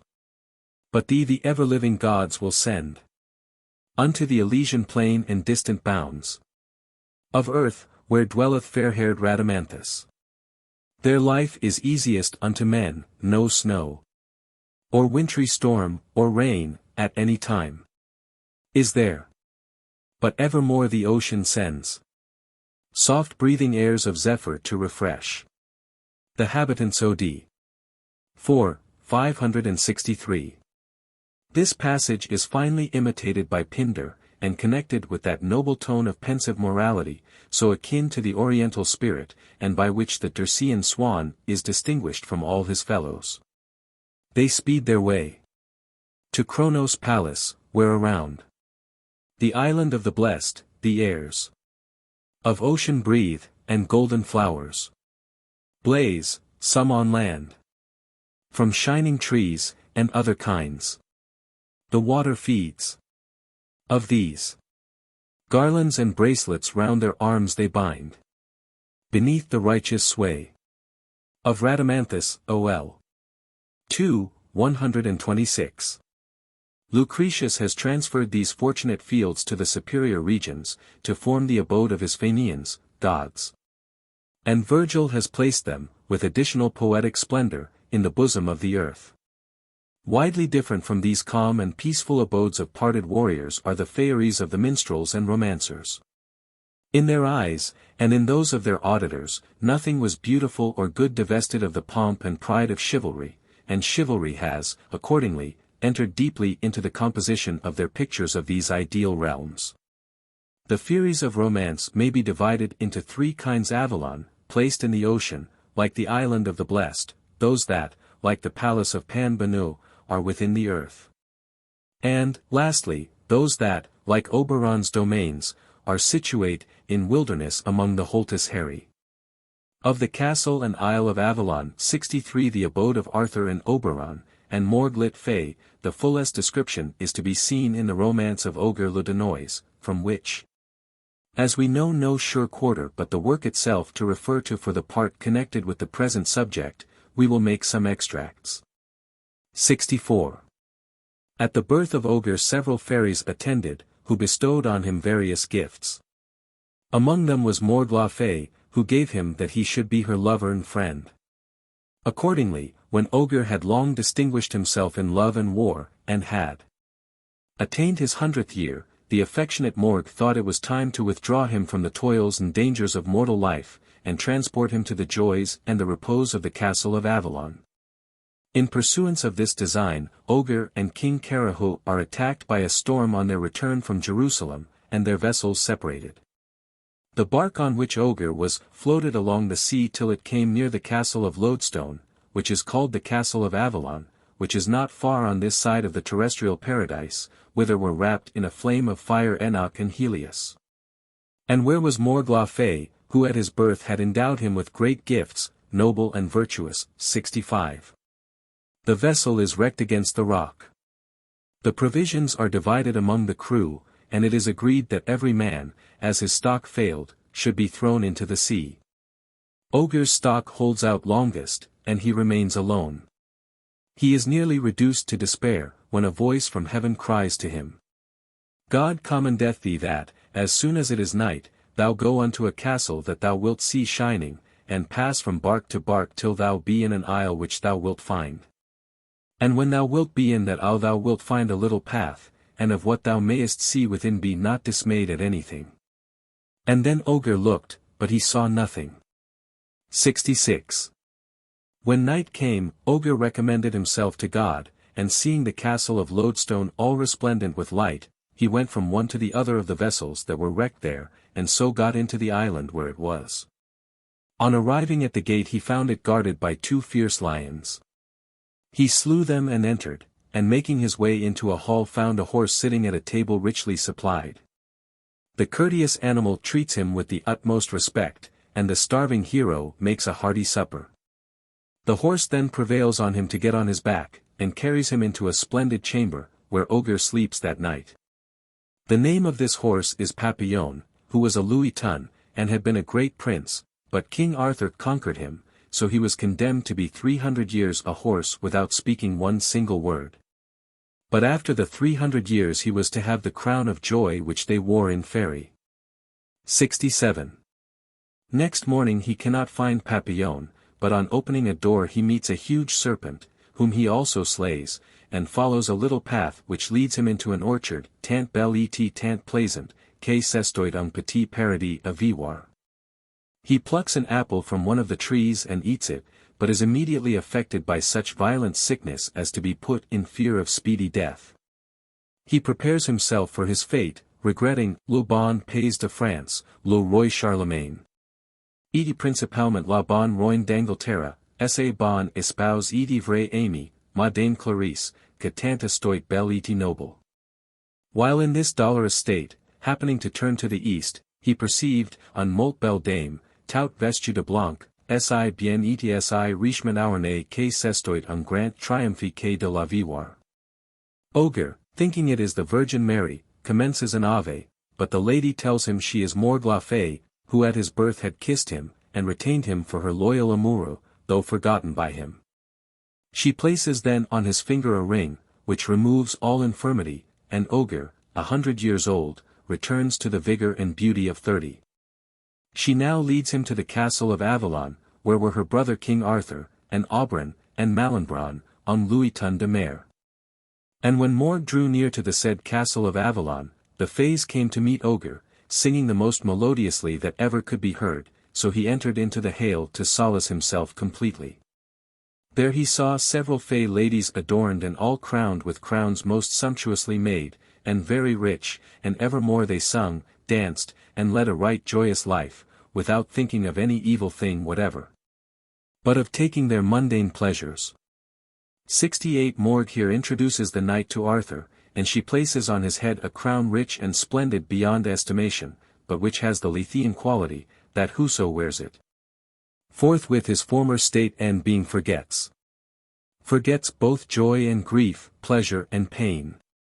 For Ogre instantly forgot country and friends.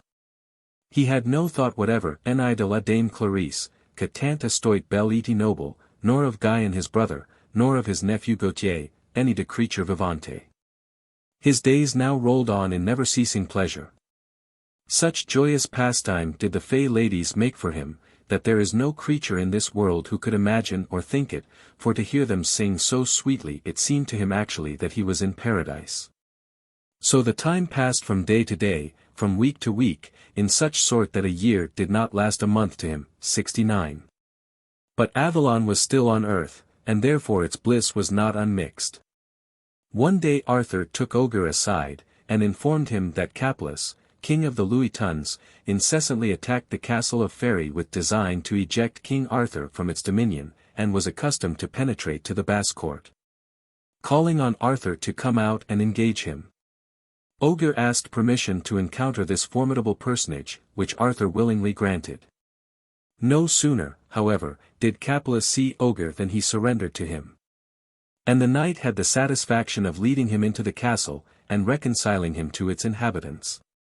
200 years passed away in these delights, and seemed to Ogre but 20. Charlemagne and all his lineage had failed, and even the race of Ogre was extinct, when the Paynims invaded France and Italy in vast numbers. And Morgue no longer thought herself justified in withholding Ogre from the defense of the faith. Accordingly, she one day took the Lethean crown from off his head. Immediately all his old ideas rushed on his mind, and inflamed him with an ardent desire to revisit his country. The Fairy gave him a brand which was to be preserved from burning, for so long as it was unconsumed, so long should his life extend. She adds to her gift the horse Papillon and his comrade Benoist. And when they were both mounted, all the ladies of the castle came to take leave of Ogre, by the command of King Arthur and of Morg le Fay, and they sounded an obad of instruments, the most melodious thing to hear that ever was listened to. Then, when the obad was finished, they sung with the voice so melodiously, that it was a thing so melodious that it seemed actually to Ogre that he was in paradise. Again, when that was over, they sung with the instruments in such sweet concordance that it seemed rather to be a thing divine than mortal. 70 The knight then took leave of all, and a cloud, enveloping him and his companion, raised them, and set them down by a fair fountain near Montpellier. Ogre displays his ancient prowess, routs the infidels, and on the death of the king is on the point of espousing the queen, when Morg appears and takes him back to Avalon. Since then Ogre has never reappeared in this world. Nowhere is a fairy of the second kind so fully and circumstantially described as in the beautiful romance of Orfeo and Herodotus. There are, indeed, copious extracts from this poem in Sir Walter Scott's essay on the fairies of popular superstition. And we have no excuse to offer for repeating what is to be found in a work so universally diffused as the minstrelsy of the Scottish border, but that it is of absolute necessity for our purpose, and that romantic poetry is rarely unwelcome. Orfeo and Herodotus were king and queen of Winchester. The queen happening one day to sleep under an YMP 71 tree in the palace orchard, surrounded by her attendants, had a dream, which she thus relates to the king. As I lay this undertide afternoon, to sleep under the orchard side, there came to me two fair knights, well arrayed a la rights, and bade me come without letting, to speak with their lord the king. And I answered with words bold, that I any durst any I nold. Fast again they did drive. Then came their kinge nil no blithe, quick, with 1,000 knights and a mo, and with ladies 50 also, and ridden all on snow-white steeds, and also white were their weeds. I say, saw, never sith I was born, so fair knights me by forn. The kinge had a crown on his head. It was not silver any gold red. All it was of precious stone. As bright as sun forsooth it shone. All so soon he to me came. Wold I, nold I he me name, took. And made me with him ride. On a white palfrey by his side. And brought me into his pollies. Right well I dight over all Iwis. He showed me castles and terrays, meadows, rivers, fields and flores, and his forests eve-riche ones. And sith he brought me again home. The fairy king orders her, under a dreadful penalty, to await him next morning under the YMP tree. Her husband and 100 knights stand in arms round the tree to protect her. And yet amidst them full right, the queen was away white, snatched.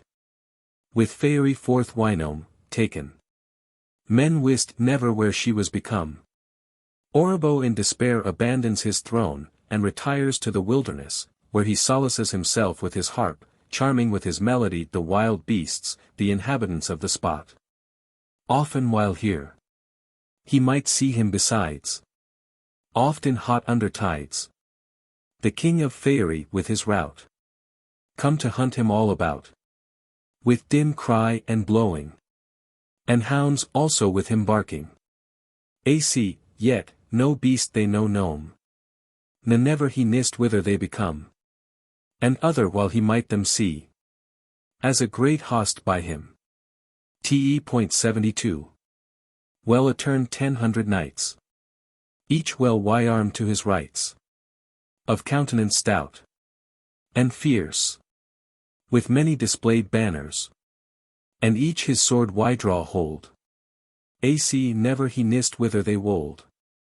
And otherwhile ho say, saw, other thing. Knights and levitas, ladses, come dancing. In quaint attire guisely. Quiet pace and soft eely. Tabars and trumps went, him by. And alemanier minstrelsy. And on a day he neigh him beside. 60 levitas on horse ride. Jaunty and jolliffe as brid on ris, bird on branch. Not one man amongst hem their nis. And each a fawcoun on hond bear. And ridden on hawken by river. Of game they found well good haunt. Mallards, heron, and cormorant. The fowls of the water ariseth. Each fawcoun them well deviseth. Each fawcoun his prey slew 73, slew. Among the ladies he recognizes his lost queen, and he determines to follow them, and attempt to rescue. In at a roche, rock, the levitas rideth. And he after and not abideth. When he was in the roche why go? Well 3 miles other, or mo. Re came into a fair country. As bright sun summer's day. Smooth and plain and alle green. Hill any dale nas none why seen. Amiddle the London a castle he say. Rich and real and wonder high. Alla the utmost wall. Was clear and shine of crystal. 100 towers there wore about. De Geislich and betailed stout. The butt-ras come out of the ditch. Of red's gold wye-arched rich. The boosauer was on a wed all. Of each manere diverse animal. Within there were wide ones. All of precious stones. The worst pillar to behold. Was all of burnished gold. All that London was ever light. For when it should be dark, and night. The riche stones light gone, yield 74. Bright as doth at noon the sun. No man may tell anything in thought. The riche work that there was wrought. Orfeo makes his way into this palace, and so charms the king with his minstrelsy, that he gives him back his wife. They return to Winchester, and their reign, in peace and happiness.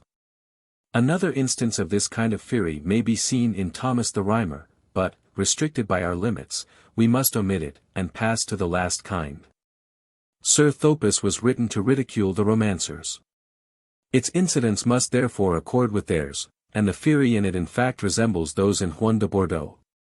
It has the farther merit of having suggested incidents to Spenser. And perhaps of having given the idea of a queen regnante of fairy land. Sir Thopas is chaste as Greyland. Full many a maid bright and bore. They mourned for him par amour. When hem were bet to sleep. But he was chaste and no lechour. And sweet as is the bramble flower. That bereth the red heap. He was therefore a suitable object for the love of a gentle elf queen. So Sir Thopas one day pricketh through a fair forest, till he is weary, and he then lies down to sleep on the grass, where he dreams of an elf queen, and awakes, declaring, An elf queen will I love, wis. All other women I forsake. And to an elf queen I me take. By dale and eke by down. He determines to set out in quest of her. Into his saddle he clomb anon. And pricked over stile and stone. An elf queen for to espy. Till be so long had ridden and gone. That he found in a privy wone. The country of Faerie, 75. Wherein he sought north and south. And oft he spied with his mouth. In many a forest wild. For in that country as there none. That to him dorst ride or gone. Neither with any child. The Gret Jaunt, Sire Olipont, however, informs him that. Here is the Queen of Faerie. With harp and pipe and symphony. Dwelling in this place.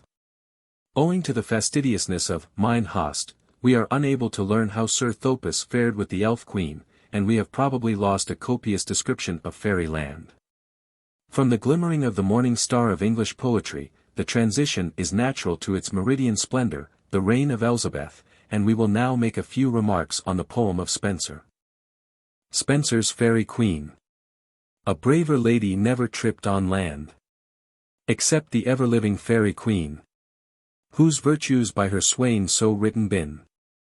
That till me shall call her high enhanced story. In his rare song, the Muse's chiefest glory. Brown. During the 16th century the study of classical literature, which opened a new field to imagination, and gave it a new impulse, was eagerly and vigorously pursued. A classic ardor was widely and extensively diffused. The compositions of that age incessantly imitate and allude to the beauties and incidents of the writings of ancient Greece and Rome. Yet amid this diffusion of classic taste and knowledge, romance had by no means lost its influence. The black-letter pages of Lancelot du Lac, Perceforest, Morte d'Arthur, and the other romances of chivalry, were still listened to with solemn attention. When on winter evenings the family of the good old knight or baron crowded round the ample fire, to hear them made vocal, and probably no small degree of credence was given to the wonders they recorded.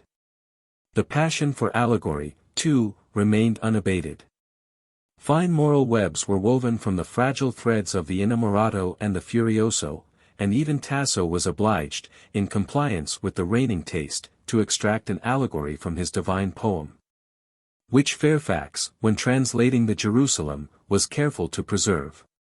Spenser, therefore, when desirous of consecrating his genius to the celebration of the glories of the maiden reign, and the valiant warriors and grave statesmen who adorned it, had his materials ready prepared.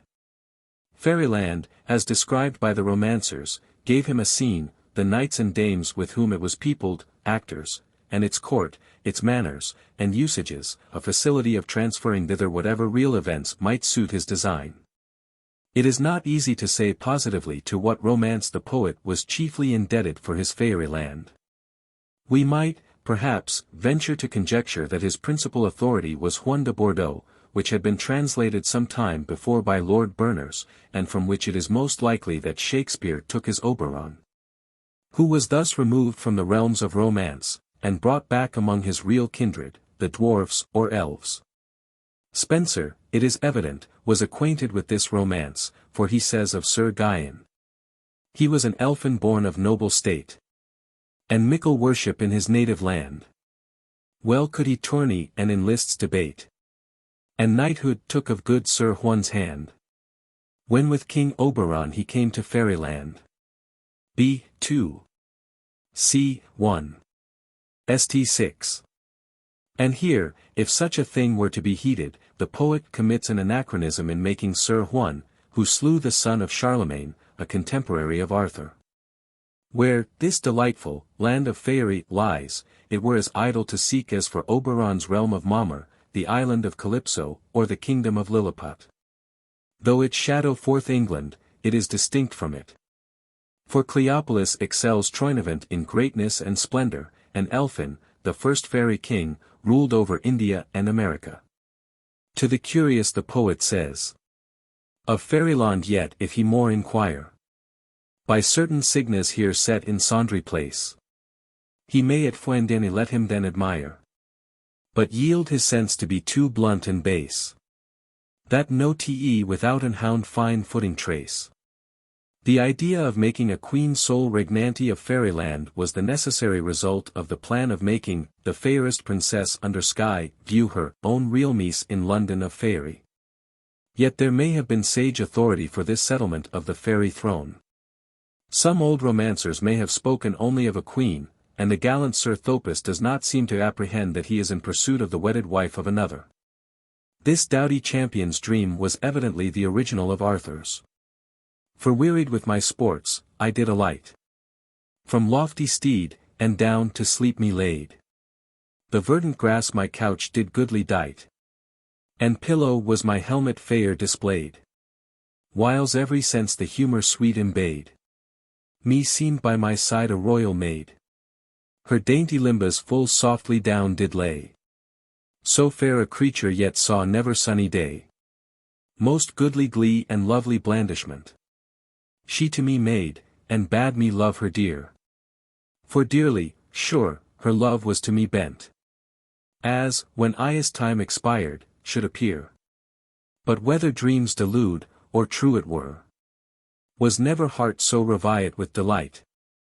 No living man such words did never hear, as she to me delivered all that night. And at her parting said, she queen of fair's height.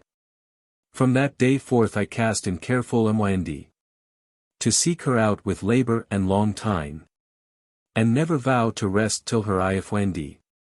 9 months I seek in vain, yet ennil that vow unbind. B.I. C. 9. St. 13, 14, 15. The names given by Spenser to these beings are Fays, Fees, Fairies or Fairies, Elfies and Elfins, of which last words the former had been already employed by Chaucer, and in one passage it is difficult to say what class of beings is intended. Spenser's account of the origin of his fairies is evidently mere invention, as nothing in the least resembling it is to be found in any preceding writer. It bears, indeed, some slight and distant analogy to that of the origin of the inhabitants of Ginistan, as narrated by the Orientals. According to the usual practice of Spenser, it is mixed up with the fables of antiquity. Prometheus did create a man of many parts from beasts derived. That man so made he called Elfi, to wheat. Quick, 76 the first author of all elfin Kynd. Who, wandering through the world with weary feet, did in the gardens of Adonis fynd. A goodly creature, whom he deemed in mynd. To be no earthly wight, but either sprite or angel, the antower of all woman Kynd. Therefore a fay he her according height, of whom all fairies spring, and fetch their lineage right. Of these a mighty people shortly grew, and puissant kings, which all the world warrade, and to themselves all nations did subdue. B. 2. C. 9. St. 70, 71, 72. Sir Walter Scott remarks with justice, though his memory played him somewhat false on the occasion, that the stealing of the Red Cross Knight while a child, is the only incident in the poem which approaches to the popular character of the fairy. It is not exactly the only incident, but the only other, that of Arthegal, is a precisely parallel one. He wonneth in the land of Faerie. Yet is no fairy born, any sib at all. To Elfies, but sprung of seed terrestrial. And whilome by false fairies stolen away. Whiles yet in infant cradle he did crawl. We other to himself is known this day, but that he by an Elfie was gotten of a fay. B. 3. C.3, St. 26. Sir Walter has been duly animadverted on for this dangerous error by the erudite Mr. Todd.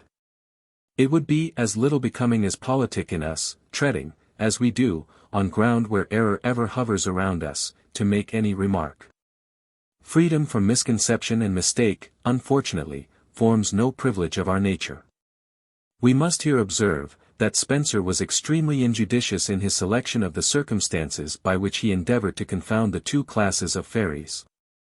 It was quite incongruous to style the progeny of the subjects of Gloriana, base elfin brood, or themselves false fairies, especially when we recollect that such a being as Belphoebe, whose whole creation did her shew, pure and unspotted from all loathly crime, that is ingenerate in fleshly slime, was born of a fairy. Our poet seems to have forgotten himself also in the legend of Sir Calidore, for though the knight is a fairy himself, and though such we are to suppose were all the native inhabitants of fairyland, yet to the gentle flood that tumbled down from Mount Acidale, any mote the ruder clown, thereto approach any filth mote therein drown. But nymphs and fairies on the banks did sit, in the wood's shade which did the waters crown. B. 6. C. 10. St. 7. And a little farther, when Calidore gazes on the 100 naked maidens lily white, that danced around the graces, he wist not whether it were the train of beauty's queen, or nymphs or fairies, or enchanted show, with which his eyes mote have deluded been. St. 17. The popular elves, who danced their circlets on the green, were evidently here in Spenser's mind. 77. It is now, we think, if not certain, at least highly probable, that the fairyland and the fairies of Spenser are those of romance, to which the term fairy properly belongs. And that it is without just reason that the title of his poem has been styled a misnomer. 78. After the appearance of his fairy queen, all distinction between the different species was rapidly lost, and Fairies became the established name of the popular elves. Here, then, we will take our leave of the potent ladies of romance, and join the elves of the popular creed, tracing their descent from the Duergar of northern mythology. Till we meet them enlivening the cottage fireside with the tales of their pranks and gambols. Eddas and Sagas. En sang om Straland Valhalla. Om Guder och Gudner alla. Tregner. A song of Valhall's bright abodes. Of all the goddesses and gods. The ancient religion of Scandinavia, and probably of the whole Gotho-German race, consisted, like all other systems devised by man, in personifications of the various powers of nature and faculties of mind. Of this system in its fullness and perfection we possess no record.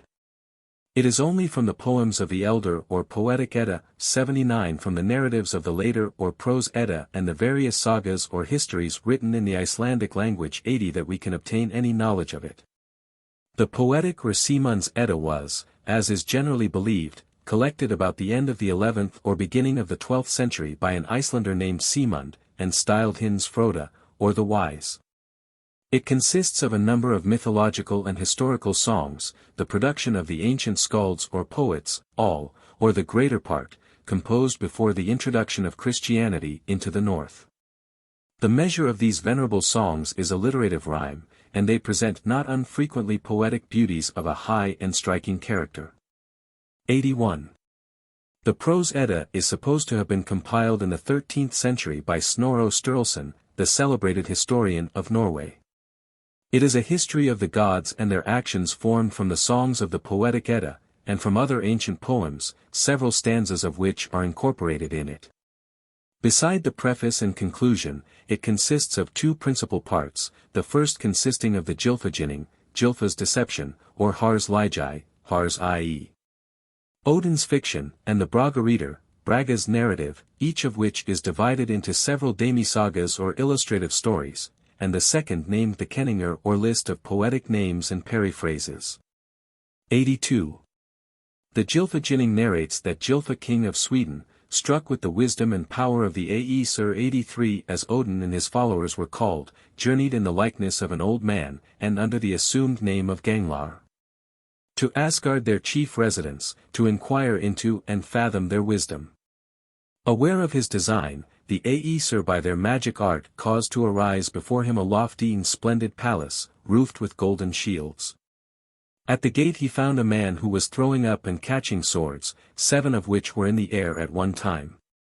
This man inquires the name of the strange, whom he leads into the palace, where Ganglar sees a number of persons drinking and playing, and 3 thrones, each set higher than the other. On the throne sat Har, high, Jafnhar, equal high, and Thridi, third. Ganglar asks if there is any one there wise and learned. Har replies that he will not depart in safety if he knows more than they 84. Ganglar then commences his interrogations, which embrace a variety of recondite subjects, and extend from the creation to the end of all things. To each he receives a satisfactory reply. At the last reply Ganglar hears a loud rush and noise, the magic illusion suddenly vanishes, and he finds himself alone on an extensive plain. The Bragareader is the discourse of Braga to Aegir, the god of the sea, at the banquet of the immortals. This part contains many tales of gods and heroes old, whose adventures had been sung by skalds, of high renown and lofty genius. Though both the Eddas were compiled by Christians, there appears to be very little reason for suspecting the compilers of having falsified or interpolated the mythology of their forefathers. Simunds Edda may be regarded as an anthology of ancient Scandinavian poetry. And the author of the Prose Edda, who it is plain did not always understand the true meaning of the tales he related, wrote it as a northern pantheon in gradus ad Parnassum, to supply poets with incidents, ornaments, and epithets. Fortunately they did so, or impenetrable darkness had involved the ancient religion of the Gothic stock. Beside the Eddas, much information is to be derived from the various sagas or northern histories. These sagas, at times transmitting true historical events, at other times containing the wildest fictions of romance, preserve much valuable mythic lore, and the Ynglinga, Valsunga, Hervarar, and other sagas. will furnish many important traits of northern mythology. It is not intended here to attempt sounding the depths of Eddaic mythology, a subject so obscure, and concerning which so many and various opinions occur in the works of those who have occupied themselves with it. Suffice it to observe that it goes back to the most remote ages, and that two essential parts of it are the Alfar, Elves or Elves, and the Duergar, Dwarfs. Two classes of beings whose names continue to the present day in all the languages of the nations descended from the Gotho-German race. Our heathen forefathers, says Thorlacius 85, believed, like the Pythagoreans, and the farther back in antiquity the more firmly, that the whole world was filled with spirits of various kinds, to whom they ascribed in general the same nature and properties as the Greeks did to their demons. These were divided into the celestial and the terrestrial, from their places of abode. The former were, according to the ideas of those times, of a good and elevated nature, and of a friendly disposition toward men, whence they also received the name of white or light elves or spirits. The latter, on the contrary, who were classified after their abodes in air, sea, and earth, were not regarded in so favorable a light. It was believed that they, particularly the land ones, the delta alpha mu omicron nu epsilon pi iota chi theta nu iota omicron iota of the Greeks, constantly and on all occasions sought to torment or injure mankind, and that they had their dwelling partly on the earth in great thick woods. Whence came the name Skavtrold 86, wood trolls, or in other desert and lonely places, partly in and under the ground, or in rocks and hills. These last were called Bjergtrold, hill trolls to the first, on account of their different nature, was given the name of Dverge, dwarfs, and Alv, whence the word elfolk, which is still in the Danish language. These demons, particularly the underground ones, were called Svartalfar, that is black spirits, and inasmuch as they did mischief, trolls. This very nearly coincides with what is to be found in the Edda, except that there would appear to be some foundation for a distinction between the dwarfs and the dark elves. 87. The Alfar. Der Aro meth Alfam. Brynhildr Quida. Those are with the Alfs. In the Prose Edda, Ganglar inquires what other cities beside that in which the Nornir dwelt were by the Urdr fount, under the Ash Yggdrasil. 88 Har replies. There are many fair cities there. There is the city which is called Alfheim, where dwelleth the people that is called Lyosalfar, light Alfs.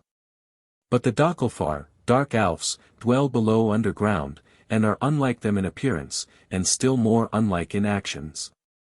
The Lyosalfar are whiter than the sun in appearance, but the Dakelfar are blacker than pitch. 89. The Nornir, the Parsi, or destinies of Scandinavian mythology, are closely connected with the Alfar. Many fair cities are there in heaven, says Har, and the divine protection is over all. There standeth a city under the ash near the spring, and out of its halls came 3 maids, who are thus named, Berthandi, Skuld, past, present, future. These maids shape the life of man. We call them Nornir. But there are many Nornir.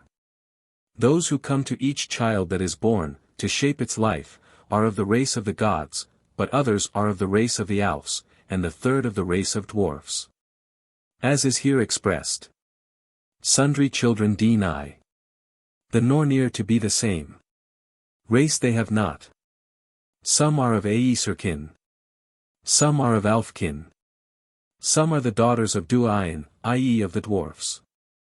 Then, said Ganglar, if the Nornir direct the future destiny of men, they shape it very unequally. Some have a good life and rich, but some have little wealth and praise, some long life, some short.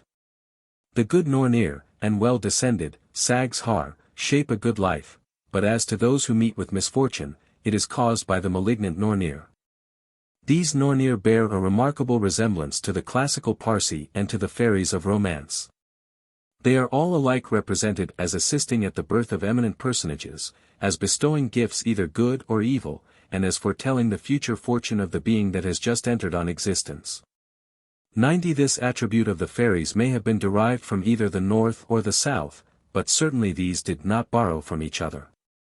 Of the origin of the word Alf nothing satisfactory is to be found. Some think it is akin to the Latin albus, white, others, to Alpes, Alps, mountains. There is also supposed to be some mysterious connection between it and the word elf or elve, signifying water in the northern languages. An analogy which has been thought to correspond with that between the Latin nympha and lympha. Both relations, however, are perhaps rather fanciful than just. Of the derivation of Alf. As just observed, we know nothing certain 91 and the original meaning of nympha would appear to be a new married woman 92 and thence a marriageable young woman, and it was applied to the supposed inhabitants of the mountains, seas, and streams, on the same principle that the northern nations gave them the appellation of men and women, that is, from their imagined resemblance to the human form. Whatever its origin, the word Alf has continued till the present day in all the Teutonic languages. The Danes have elv, pl elv, the Swedes, elf pl elfar m, elfar f. And the words Elfdon and Elfblast, together with Olaf and other proper names, are derived from them. The Germans call the nightmare Alp. And in their old poems we meet with Elba and Elbin, and Elbish occurs in them in the bad sense of Elvish of Chaucer and our old romancers. And a number of proper names, such as Alprecht, Alfart, Alpink, Alpwin 93 were formed from it, undoubtedly before it got its present ill sense. 94 in the Anglo-Saxon, Elp or Elpin, with its feminine and plural, frequently occurs. The Urias, Naias, and Hamadryas of the Greeks and Romans are rendered in an Anglo-Saxon glossary by Montalpin, Ray Elpin, and Pelb. Elpin 95. Elp is a component part of the proper names Elfred and Alfric. And the author of the poem of Judith says that his heroine was Elprosine, Elfsheen, bright or fair as an elf. But of the character and acts of the elves no traditions have been preserved in Anglo-Saxon literature. In the English language, elf, elves, and their derivatives are to be found in every period, from its first formation down to this present time. The Duergar. By Ek ver Jorth Nethan. A. Ek, under Stein, staff. Alvis Mal. I dwell the earth beneath. I possess, under the stone, my seat. These diminutive beings, dwelling in rocks and hills, and distinguished for their skill in metallurgy, seem to be peculiar to the Gotho-German mythology. 96. Perhaps the most probable account of them is that they are personifications of the subterraneous powers of nature. For it may be again observed, that all the parts of every ancient mythology are but personified powers, attributes, and moral qualities. The Edda thus describes their origin. Then the gods sat on their seats, and held a council, and called to mind how the Duergar had become animated in the clay below in the earth, like maggots in flesh. The Duergar had been first created, and had taken life in Ymir's 97 flesh, and were maggots in it, and by the will of the gods, they became partakers of human knowledge, and had the likeness of men, and yet they abode in the ground and in stones. Modsonar was the first of them, and then Dairin. The Duergar are described as being of low stature, with short legs and long arms, reaching almost down to the ground when they stand erect. 98. They are skillful and expert workmen in gold, silver, iron, and the other metals. They form many wonderful and extraordinary things for the Aesir, and for mortal heroes, and the arms and armor that come from their forges are not to be paralleled. Yet the gift must be spontaneously bestowed, for misfortune attends those extorted from them by violence. 99. In illustration of their character we bring forward the following narratives from the Edda and Sagas. The homely garb in which they are habited, will not, it is hoped, be displeasing to readers of taste. We give as exact and copy as we are able of the originals in all their rudeness. The tales are old, their date unknown, and they therefore demand respect. Yet it is difficult to suppress a smile at finding such familiar, nay almost vulgar terms 100 applied to the great supernal powers of nature, as occur in the following tale from the Edda. Loki and the Dwarf. Loki the son of Laufeyr, had out of mischief cut off all the hair of Sif. When Thor found this out he seized Loki, and would have broken every bone in his body, only that he swore to get the Suardalfar to make for Sif hair of gold, which would grow like any other hair. Loki then went to the dwarfs that are called the sons of Ivalda. They first made the hair, which as soon as it was put on the head grew like natural hair, then the ship Skidbladney 101 which always had the wind with it, wherever it would sail. And, thirdly, the spear Gugner, which always hit in battle. Then Loki laid his head against the dwarf Brock, that his brother Eitri could not forge 3 such valuable things as these were. They went to the forge, Eitri set the swine skin, bellows, to the fire, and bid his brother Brock to blow, and not to quit the fire till he should have taken out the things he had put into it. And when he was gone out of the forge, and that Brock was blowing, there came a fly and settled upon his hand, and bit him, but he blew without stopping till the smith took the work out of the fire, and it was a boar, and its bristles were of gold. He then put gold into the fire, and bid him not to stop blowing till he came back. He went away, and then the fly came and settled on his neck, and bit him more severely than before. But he blew on till the smith came back and took out of the fire the gold ring which is called Drupner .102. Then he put iron into the fire, and bid him blow, and said that if he stopped blowing all the work would be lost. The fly now settled between his eyes, and bit so hard that the blood ran into his eyes, so that he could not see, so when the bellows were down he caught at the fly in all haste, and tore off its wings. But then came the smith, and said that all that was in the fire had nearly been spoiled.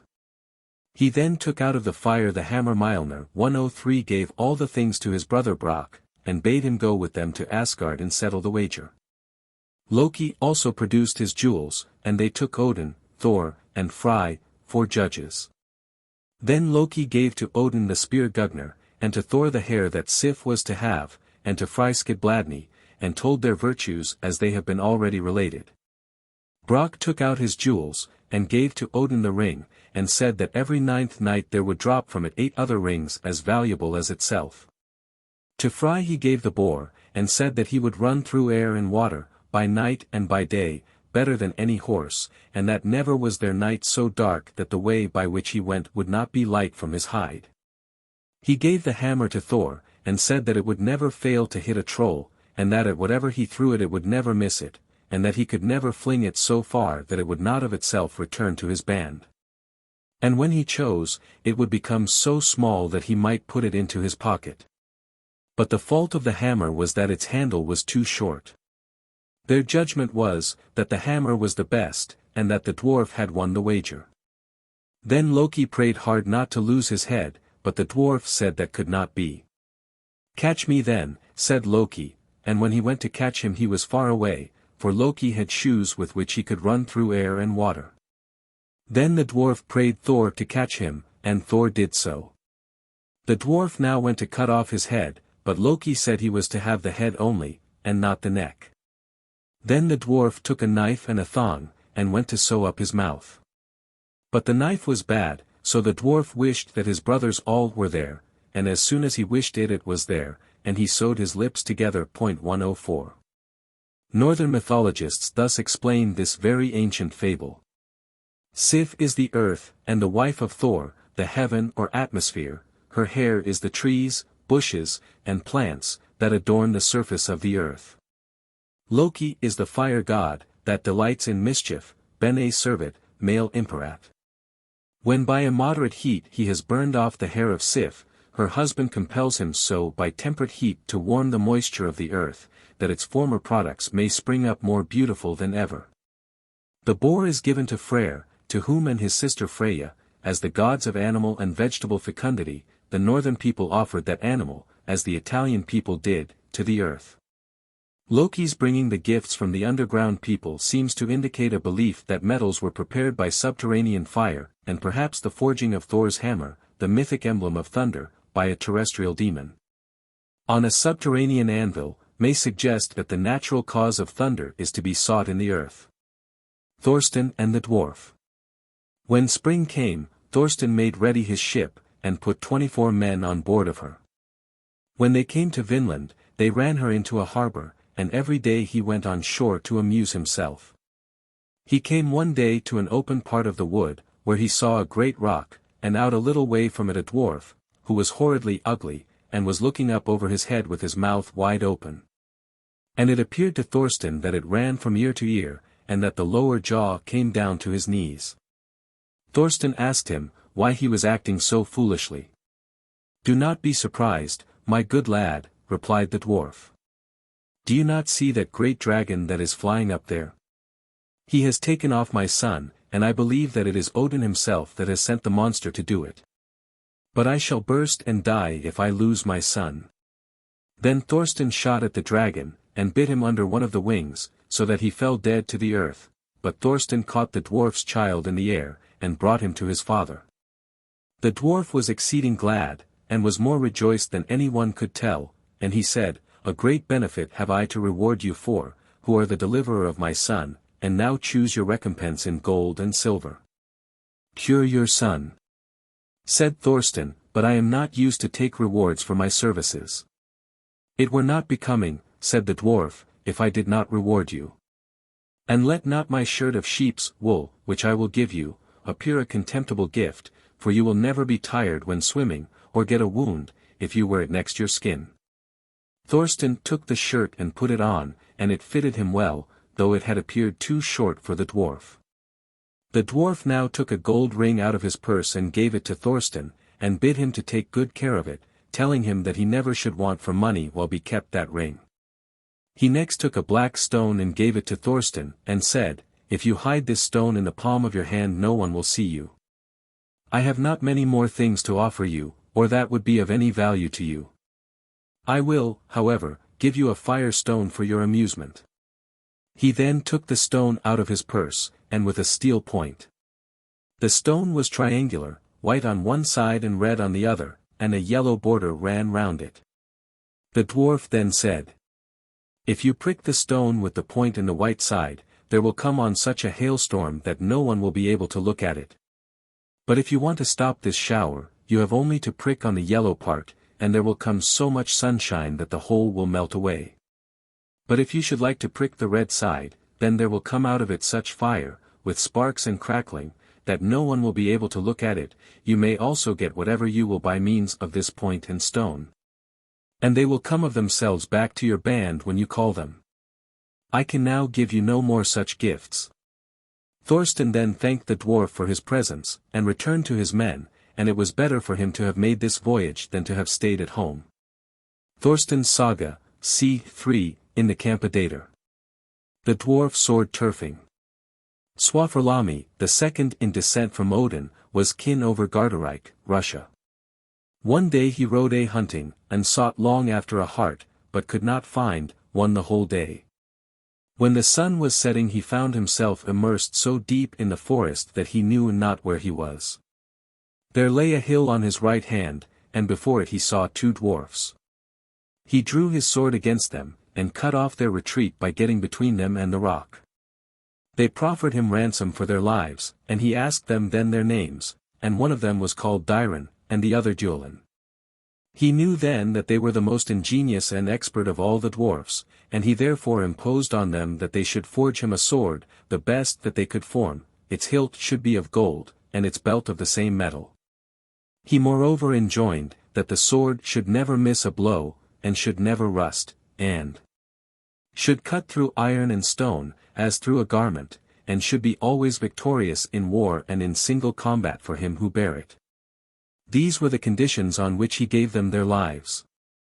On the appointed day he returned, and the dwarfs came forth and delivered him the sword. And when Duelin stood in the door he said, "This sword shall be the bane of a man every time it is drawn, and with it shall be done 3 of the greatest atrocities. It shall also be thy bane." Then Svafarlami struck at the dwarf so, that the blade of the sword penetrated into the solid rock. Thus Svafarlami became possessed of this sword, and he called it turfing, and he bare it in war and in single combat, and he slew with it the giant Thias, and took his daughter Frider. Svafarlami was shortly after slain by the berserker 105 Angrim, who then became master of the sword. When the 12 sons of Angrim were to fight with Hjalmar and Otter for Ingeborg, the beautiful daughter of King Inges, Angantyr bore the dangerous turfing, but all the brethren were slain in the combat, and were buried with their arms.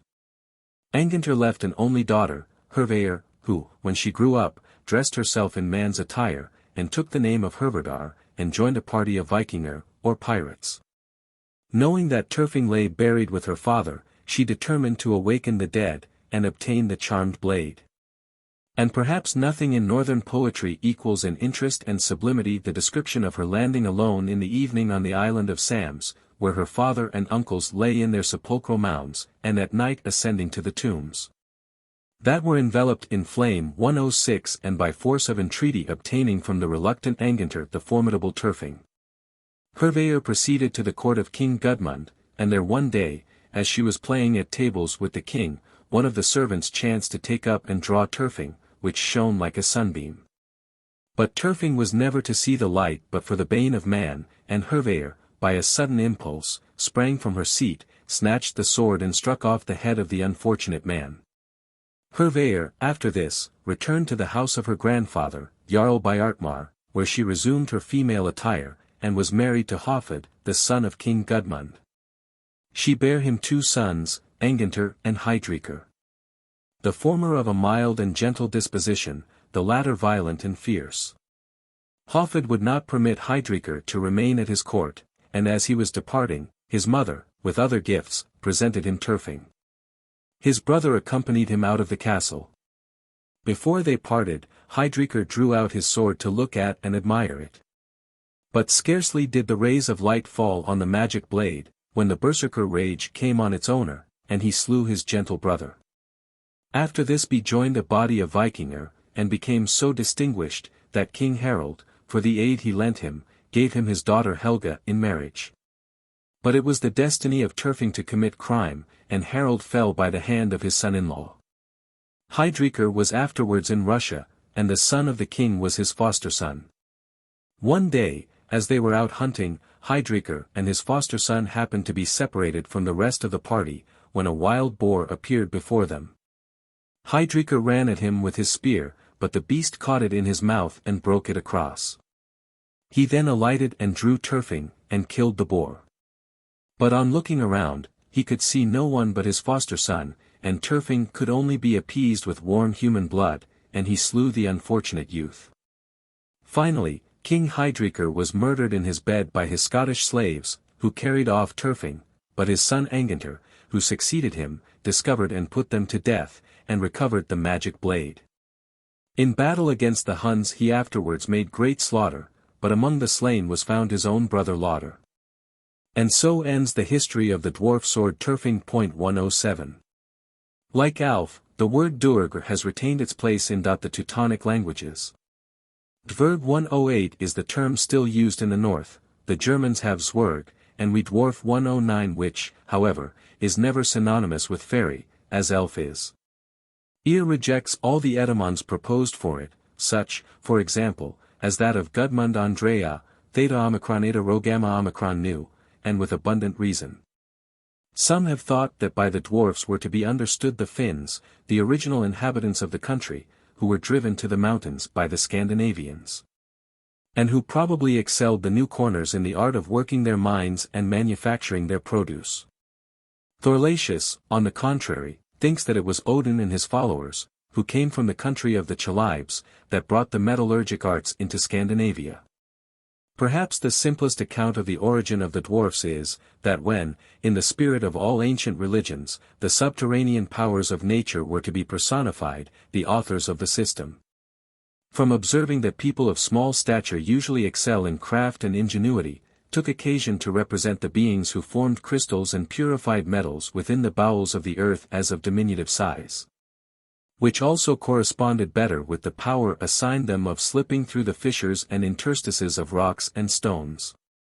Similar observations led to the representation of the wild and awful powers of brute nature under the form of huge giants. Scandinavia. Du Veris YV OG 100 Trolled. De Vera Bade Grum OG Lead. De Vilda Jor Bondan Et Gestrel. Med Hanem Bada Drick OG Eid. Eline AF Villenskov. There were 700 trolls.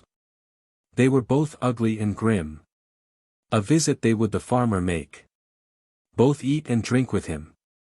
Under the name of Scandinavia are included the kingdoms of Sweden, Denmark, and Norway, which once had a common religion and a common language. Their religion is still one, and their languages differ but little. We therefore feel that we may safely treat of their fairy mythology together. Our principal authorities are the collection of Danish popular traditions, published by Mr. Thiele 110, the select Danish ballads of Nyrup and Rabeck 111, the Swedish ballads of Gager Nafzelius. 112. As most of the principal Danish ballads treating of elves, etc., have been already translated by Dr. Jameson, we will not insert them here, but translate, instead, the corresponding Swedish ones, which are in general of greater simplicity, and often contain additional traits of popular belief. As we prefer fidelity to polish, the reader must not be offended at antique modes of expression and imperfect rhymes. Our rhymes we can, however, safely say shall be at least as perfect as those of our originals. These ballads, none of which are later than the 15th century, are written in a strain of the most artless simplicity. Not the slightest attempt at ornament is to be discerned in them, the same ideas and expressions continually recur. And the rhymes are the most careless imaginable, often a mere assonance in vowels or consonants, sometimes not possessing even that slight similarity of sound. Every visa or ballad has its single or double omquid 113 or burden, which, like a running accompaniment in music, frequently falls in with the most happy effect, sometimes recalling former joys or sorrows. Sometimes, by the continual mention of some attribute of one of the seasons, especially the summer, keeping up in the mind of the reader or hearers the forms of external nature. It is singular to observe the strong resemblance between the Scandinavian ballads and those of England and Scotland, not merely in manner but in subject. The Scottish ballad first mentioned below is an instance. It is to be met with in England, in the Faroes, in Denmark, and in Sweden, with very slight differences. Gager observes, that the two last stanzas of William and Margaret, in Percy's Relics, are nearly word for word the same as the two last in the Swedish ballad of Rosa Lilla, 114, and in the corresponding Danish one. This might perhaps lead to the supposition of many of these ballads having come down from the time when the connection was so intimate between this country and Scandinavia.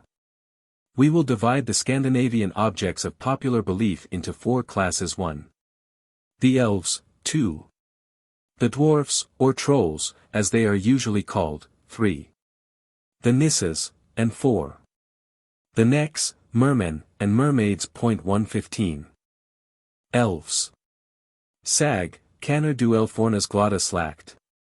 De bigge ved Fyadernas rand. De spinne af mansken sin hogtidsdragt. Med liljevit spilland hand.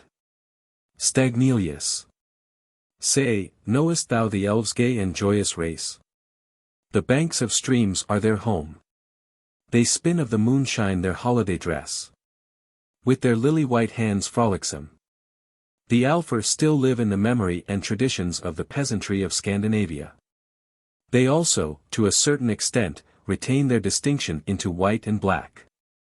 The former, or the good elves, dwell in the air, dance on the grass, or sit in the leaves of trees. The latter, or evil elves, are regarded as an underground people, who frequently inflict sickness or injury on mankind, for which there is a particular kind of doctors called cloaca man 116 to be met with in all parts of the country. The elves are believed to have their kings, and to celebrate their weddings and banquets, just the same as the dwellers above ground. There is an interesting intermediate class of them in popular tradition called the hill people, hogfolk, who are believed to dwell in caves and small hills. When they show themselves they have a handsome human form. The common people seem to connect with them a deep feeling of melancholy, as if bewailing a half-quenched hope of redemption. 117. There are only a few old persons now who can tell anything more about them than of the sweet singing that may occasionally on summer nights be beard out of their hills, when one stands still and listens, or, as it is expressed in the ballads, lays his ear to the elf hill, lager sit ora till elfhog. But no one must be so cruel as, by the slightest word, to destroy their hopes of salvation, for then the sprightly music will be turned into weeping and lamentation. 118. The Norwegians call the elves huldrefolk, and their music huldreslat. It is in the minor key, and of a dull and mournful sound. The mountaineers sometimes play it, and pretend they have learned it by listening to the underground people among the hills and rocks. There is also a tune called the Elf King's Tune, which several of the good fiddlers know right well, but never venture to play, for as soon as it begins both old and young, and even inanimate objects, are impelled to dance. And the player cannot stop unless he can play the air backwards, or that someone comes behind him and cuts the strings of his fiddle. 119. The little underground elves, who are believed to dwell under the houses of mankind, are described as sportive and mischievous, and as imitating all the actions of men. They are said to love cleanliness about the house and place, and to reward such servants as are neat and cleanly. There was one time, it is said, a servant girl, who was for her cleanly, tidy habits, greatly beloved by the elves, particularly as she was careful to carry away all dirt and foul water to a distance from the house. And they once invited her to a wedding. Everything was conducted in the greatest order, and they made her a present of some chips, which she took good-humouredly and put into her pocket. But when the bride pair was coming there was a straw unluckily lying in the way, the bridegroom got cleverly over it, but the poor bride fell on her face. At the sight of this the girl could not restrain herself, but burst out a-laughing, and that instant the whole vanished from her sight. Next day, to her utter amazement, she found that what she had taken to be nothing but chips, were so many pieces of pure gold. 120. A dairymaid at a place called Skibshuset, the ship house, in Odense, was not so fortunate. A colony of elves had taken up their abode under the floor of the cowhouse, or it is more likely, were there before it was made a cowhouse. However, the dirt and filth that the cattle made annoyed them beyond measure, and they gave the dairymaid to understand that if she did not remove the cows, she would have reason to repent it. She gave little heed to their representations. And it was not very long till they set her up on top of the hayrick, and killed all the cows. It is said that they were seen on the same night removing in a great hurry from the cowhouse down to the meadow, and that they went in little coaches. And their king was in the first coach, which was far more stately and magnificent than the rest. They have ever since lived in the meadow. 121. The elves are extremely fond of dancing in the meadows, where they form those circles of a livelier green which from them are called elf dance, elftons. When the country people see in the morning stripes along the dewy grass in the woods and meadows, they say the elves have been dancing there. If any one should at midnight get within their circle, they become visible to him, and they may then elude him. It is not every one that can see the elves, and one person may see them dancing while another perceives nothing. Sunday children, as they are called, i.e. those born on Sunday, are remarkable for possessing this property of seeing elves and similar beings. The elves, however, have the power to bestow this gift on whomsoever they please. People also used to speak of elf books which they gave to those whom they loved, and which enabled them to foretell future events. The elves often sit in little stones that are of a circular form, and are called elf mills, elf corner. The sound of their voice is said to be sweet and soft like the air. 122. The Danish peasantry give the following account of their Elefoic or elf people. The El people live in the Elmores. The appearance of the man is that of an old man with a low-crowned hat on his head, the El woman is young and of a fair and attractive countenance, but behind she is hollow like a dough trough. Young men should be especially on their guard against her, for it is very difficult to resist her, and she has, moreover, a stringed instrument, which, when she plays on it, quite ravishes their hearts. The man may be often seen near the Isle Moors, bathing himself in the sunbeams, but if any one comes too near him, he opens his mouth wide and breathes upon them, and his breath produces sickness and pestilence. But the women are most frequently to be seen by moonshine, then they dance their rounds in the high grass so lightly and so gracefully, that they seldom meet a denial when they offer their hand to a rash young man. It is also necessary to watch cattle, that they may not graze in any place where the El people have been. For if any animal come to a place where the El people have spit, or done what is worse, it is attacked by some grievous disease which can only be cured by giving it to eat a handful of St. John's wort, which had been pulled at 12 o'clock on St. John's night. It might also happen that they might sustain some injury by mixing with the El people's cattle, which are very large, and of a blue color, and which may sometimes be seen in the fields licking up the dew, on which they live. But the farmer has an easy remedy against this evil, for he has only to go to the elf hill when he is turning out his cattle and to say, "Thou little troll, may I graze my cows on thy hill?" And if he is not prohibited, he may set his mind at rest. 123. The following ballads and tales will fully justify what Bobbin said respecting the tone of melancholy connected with the subject of the elves. 124. Sir Olaf in the Elf Dance. Sir Olaf he rode out at early day. And so came he unto an elf dance gay. The dance it goes well. So well in the grove. The elf father reached out his white hand free. Come, come, Sir Olaf, tread the dance with me. The dance it goes well. So well in the grove. Oh not I will, and not I may. Tomorrow will be my wedding day. The dance it goes well. So well in the grove. And the elf mother reached out her white hand free. Come, come, Sir Olaf, tread the dance with me. The dance it goes well. So well in the grove. Oh not I will, and not I may. Tomorrow will be my wedding day. The dance that it goes well. So well in the grove. And the elf sister reached out her white hand free. Come, come, Sir Olaf, tread the dance with me. The dance it goes well. So well in the grove.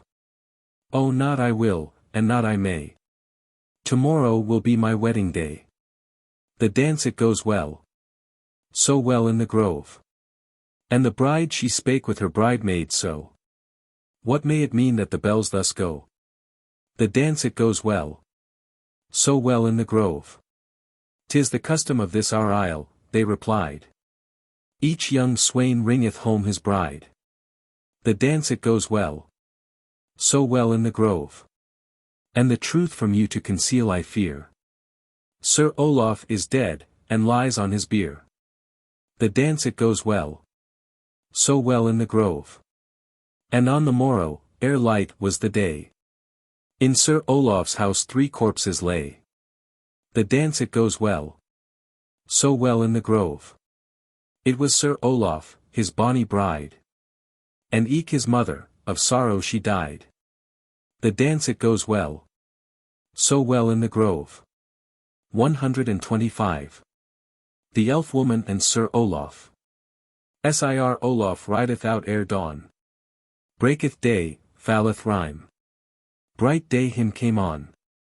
Sir Olaf cometh home. When the wood it is leaf green.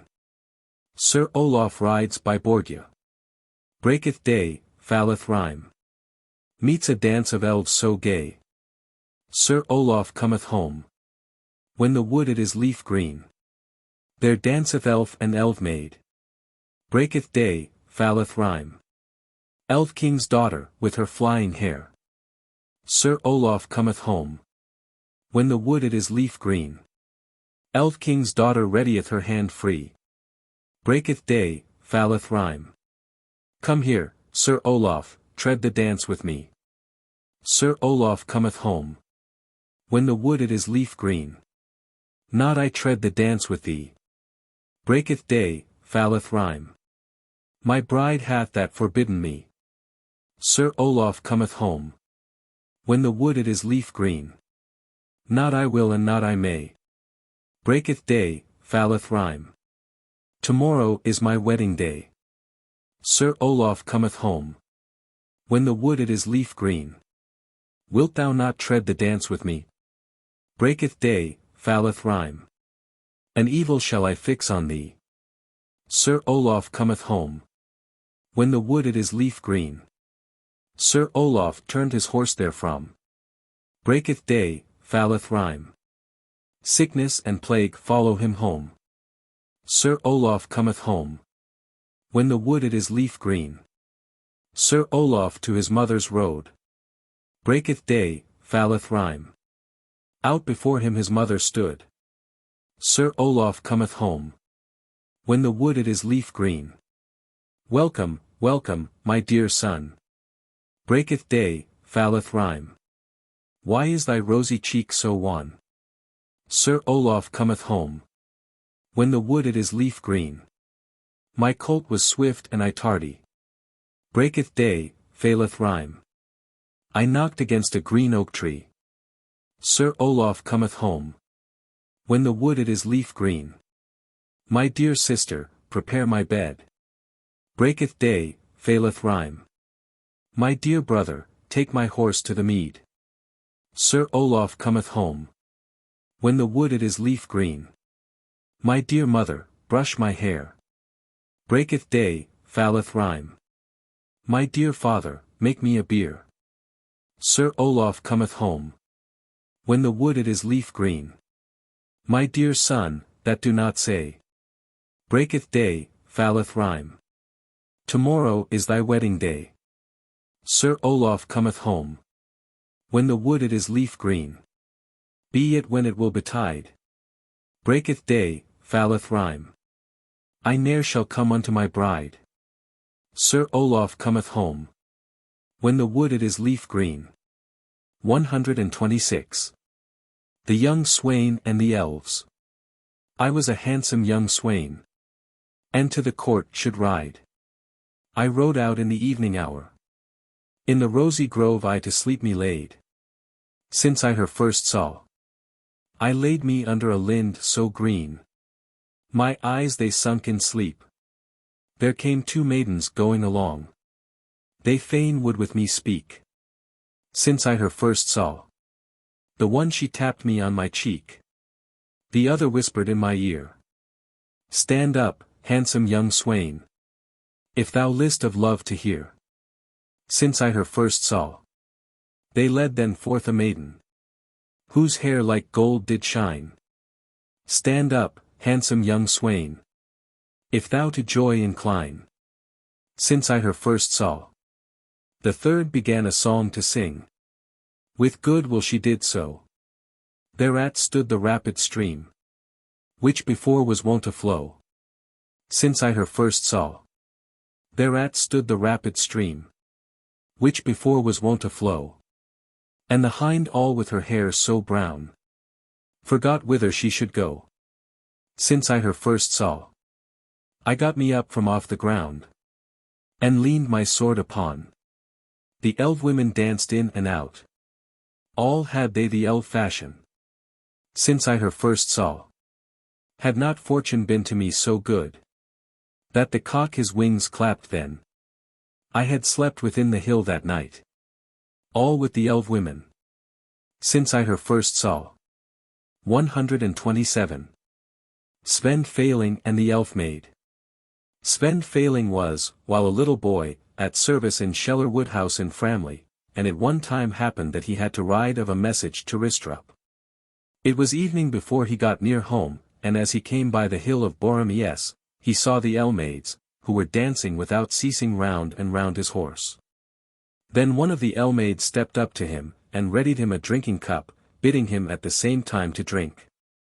Sven took the cup, but as he was dubious of the nature of the contents, he flung it out over his shoulder, where it fell on the horse's back, and singed off all the hair. While he had the horn fast in his band, he gave his horse the spurs and rode off full speed. The Elmaid pursued him till he came to Trijbrand's mill, and rode through the running water, over which she could not follow him. She then earnestly conjured Sven to give her back the horn, promising him in exchange 12 men's strength. On this condition he gave back the horn, and got what she had promised him. But it very frequently put him to great inconvenience, for he found that along with it he had gotten an appetite for 12. 128. The Elmaids. There lived a man in Asum, near Odense, who, as he was coming home one night from Sedan, passed by a hill that was standing on red pillars, and underneath there was dancing in great festivity. He hurried on past the hill as fast as he could, never venturing to cast his eyes that way. But as he went along, two fair maidens came to meet him, with beautiful hair floating over their shoulders, and one of them held a cup in her hand, which she reached out to him that he might drink of it. The other then asked him if he would come again, at which he laughed, and answered, yes. But when he got home he became strangely affected in his mind, was never at ease in himself, and was continually saying that he had promised to go back. And when they watched him closely to prevent his doing so, he at last lost his senses, and died shortly after. 129. Maid v. There was once a wedding and a great entertainment at Esterhuizinge. The party did not break up till morning, and the guests took their departure with a great deal of noise and bustle. While they were putting their horses to their carriages, previous to setting out home, they stood talking about their respective bridal presents. And while they were talking loudly, and with the utmost earnestness, there came from a neighbouring moor a maiden clad in green, with plaited rushes on her head. She went up to the man who was loudest, and bragging most of his present, and said to him, "What wilt thou give to Maid v?" The man, who was elevated with all the ale and brandy he had been drinking, snatched up a whip, and replied, 10 cuts of my whip, and that very moment he dropped down dead on the ground. 130. The Ellmaid near Ebeltoft. A farmer's boy was keeping cows not far from Ebeltoft. There came to him a very fair and pretty girl, and she asked him if he was hungry or thirsty. But when he perceived that she guarded with the greatest solicitude against his getting a sight of her back, he immediately suspected that she must be an Ellmaid, for the El people are hollow behind. He accordingly would give no heed to her, and endeavoured to get away from her, but when she perceived this, she offered him her breast that he should suck her. And so great was the enchantment that accompanied this action, that he was unable to resist it. But when he had done as she desired him, he had no longer any command of himself, so that she had now no difficulty in enticing him with her. He was 3 days away, during which time his father and mother went home, and were in great affliction, for they were well assured that he must have been enticed away. But on the 4th day his father saw him a long way off coming home, and he desired his wife to set a pan of meat on the fire as quick as possible. The son then came in at the door, and sat down at the table without saying a word. The father, too, remained quite silent, as if everything was as it ought to be. His mother then set the meat before him, and his father bid him eat, but he let the food lie untouched, and said that he knew now where he could get much better food. The father then became highly enraged, took a good large switch, and once more ordered him to take his food. The boy was then obliged to eat, and as soon as he had tasted the flesh he ate it up greedily, and instantly fell into a deep sleep. He slept for as many days as the enchantment had lasted, but he never after recovered the use of his reason. 131. Hans Puntelder. There are 3 hills on the lands of Bubblegard and Funen, which are to this day called the Dancebills, from the following occurrence. A lad named Hans was at service in Bubblegard, and as he was coming one evening past the hills, he saw one of them raised on red pillars, and great dancing and much merriment underneath. He was so enchanted with the beauty and magnificence of what he saw, that he could not restrain his curiosity, but was in a strange and wonderful manner attracted nearer and nearer. Till at last the fairest of all the fair maidens that were there came up to him and gave him a kiss. From that moment he lost all command of himself, and became so violent, that he used to tear to pieces all the clothes that were put on him, so that at last they were obliged to make him a dress of sole leather, which he could not pull off him. And ever after he went by the name of Hans Puntelder, i.e. sole leather. 132. According to Danish tradition, the El kings, under the denomination of promontory kings, Clintaconger, keep watch and ward over the country. Whenever war, or any other misfortune, threatens to come on the land, there may be seen, on the promontory, complete armies, drawn up in array to defend the country. One of these kings resides at Mone, on the spot which still bears the name of King's Hill, Kongsbjerg. His queen is the most beautiful of beings, and she dwells at the queen's chair, Dronningstolen. This king is a great friend of the king of Stevens, and they are both at enmity with Grap, the promontory king of Ruggen, who must keep at a distance, and look out over the sea to watch their approach. Another tradition, however, says that there is but one king, who rules over the headlands of Mone, Stevens, and Ruggen. He has a magnificent chariot, which is drawn by 4 black horses. In this he drives over the sea, from one promontory to another. At such times the sea grows black, and is in great commotion, and the loud snorting and neighing of his horses may be distinctly heard. 133. It was once believed that no mortal monarch dare come to Stevens, for the El-King would not permit him to cross the stream that bounds it. But Christian IV passed it without opposition, and since his time several Danish monarchs have been there. At Skjelsker, in Zealand, reigns another of these jealous promontorial sovereigns, named King Tulv, 12. He will not suffer a mortal prince to pass the bridge of Skjelsker. 2. Betide the watchman who should venture to cry 12 o'clock in the village, he might chance to find himself transported to the village of Bor or to the windmills. Old people that have eyes for such things, declare they frequently see Kong Tulv rolling himself on the grass in the sunshine. On New Year's night he takes from one smith's forge or another 9 new shoes for his horses. They must be always left ready for him, and with them the necessary complement of nails.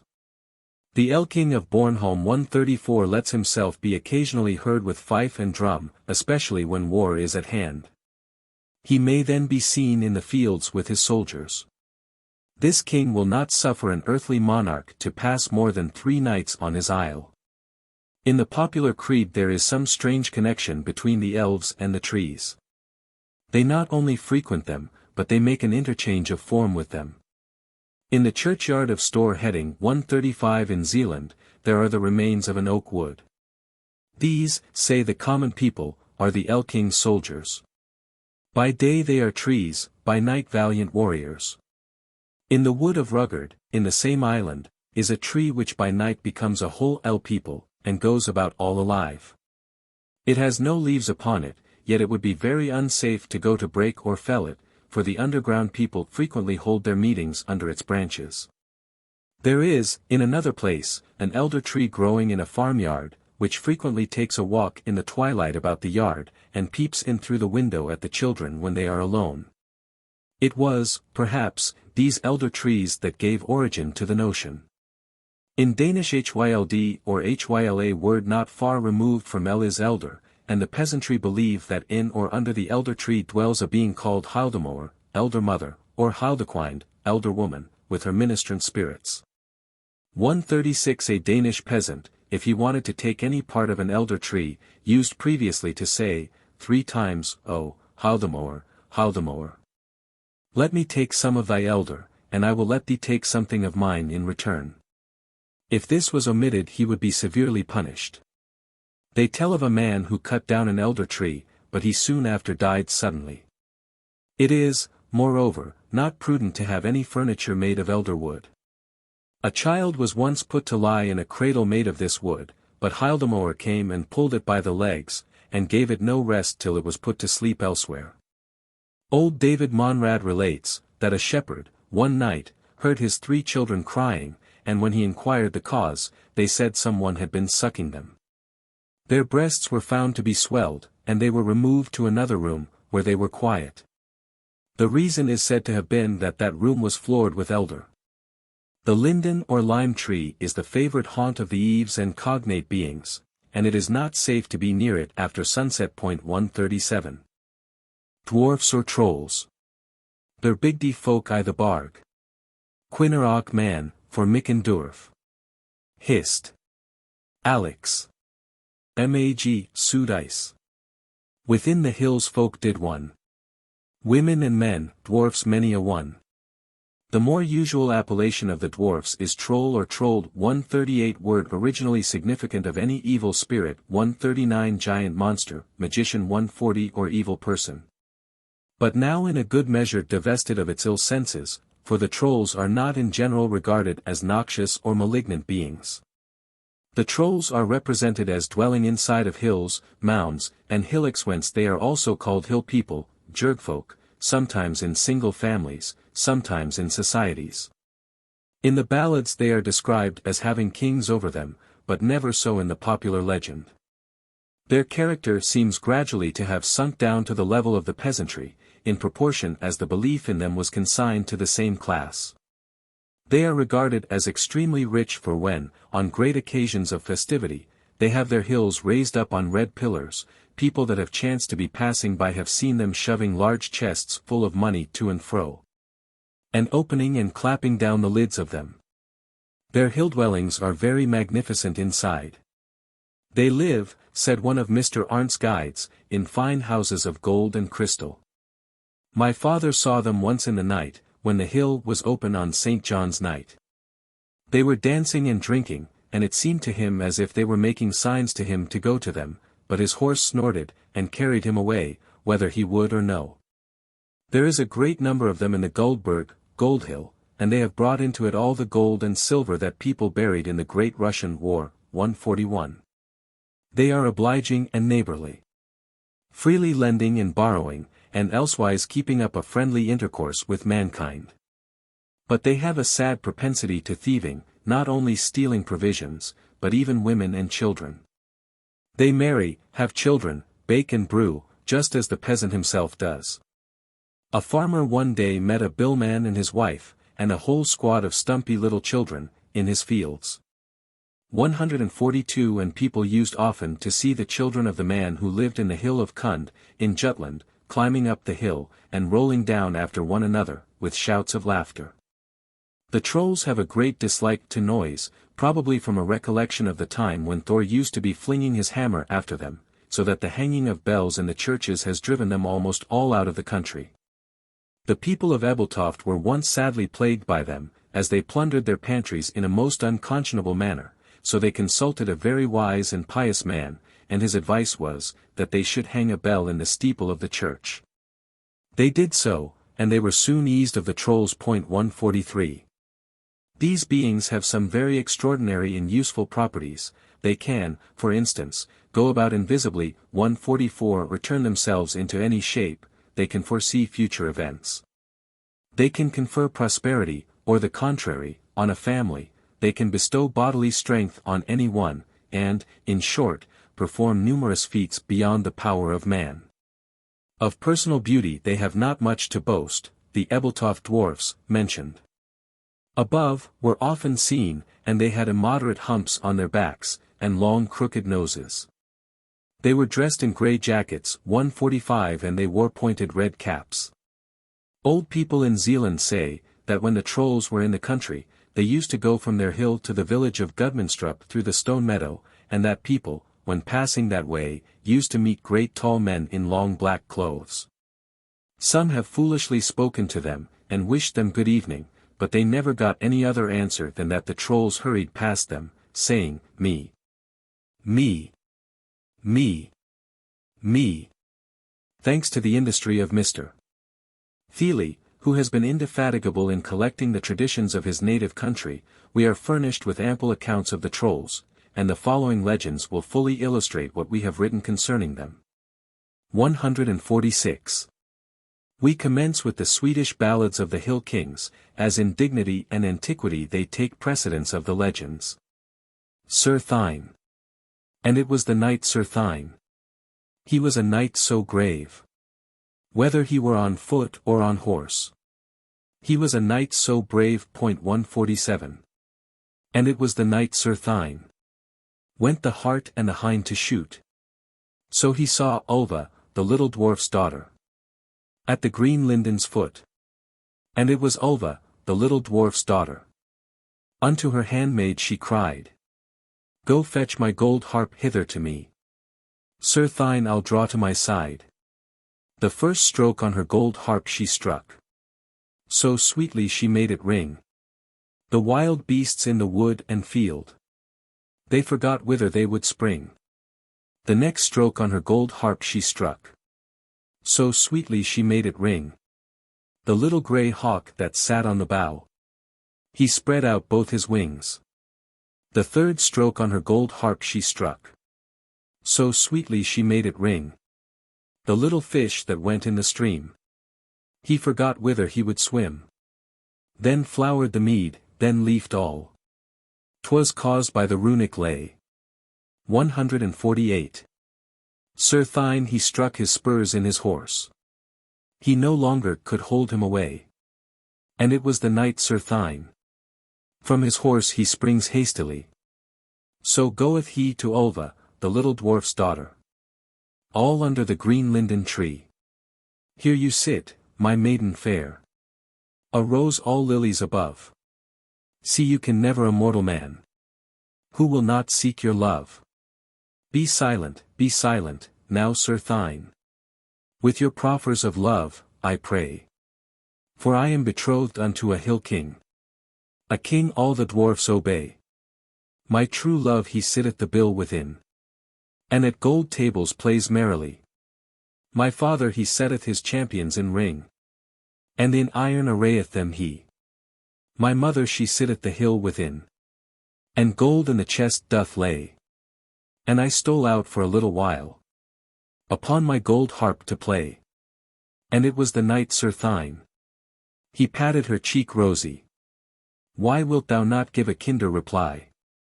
Thou dearest of maidens, to me. I can give you no kinder reply. I may not myself that allow. I am betrothed to a hill king.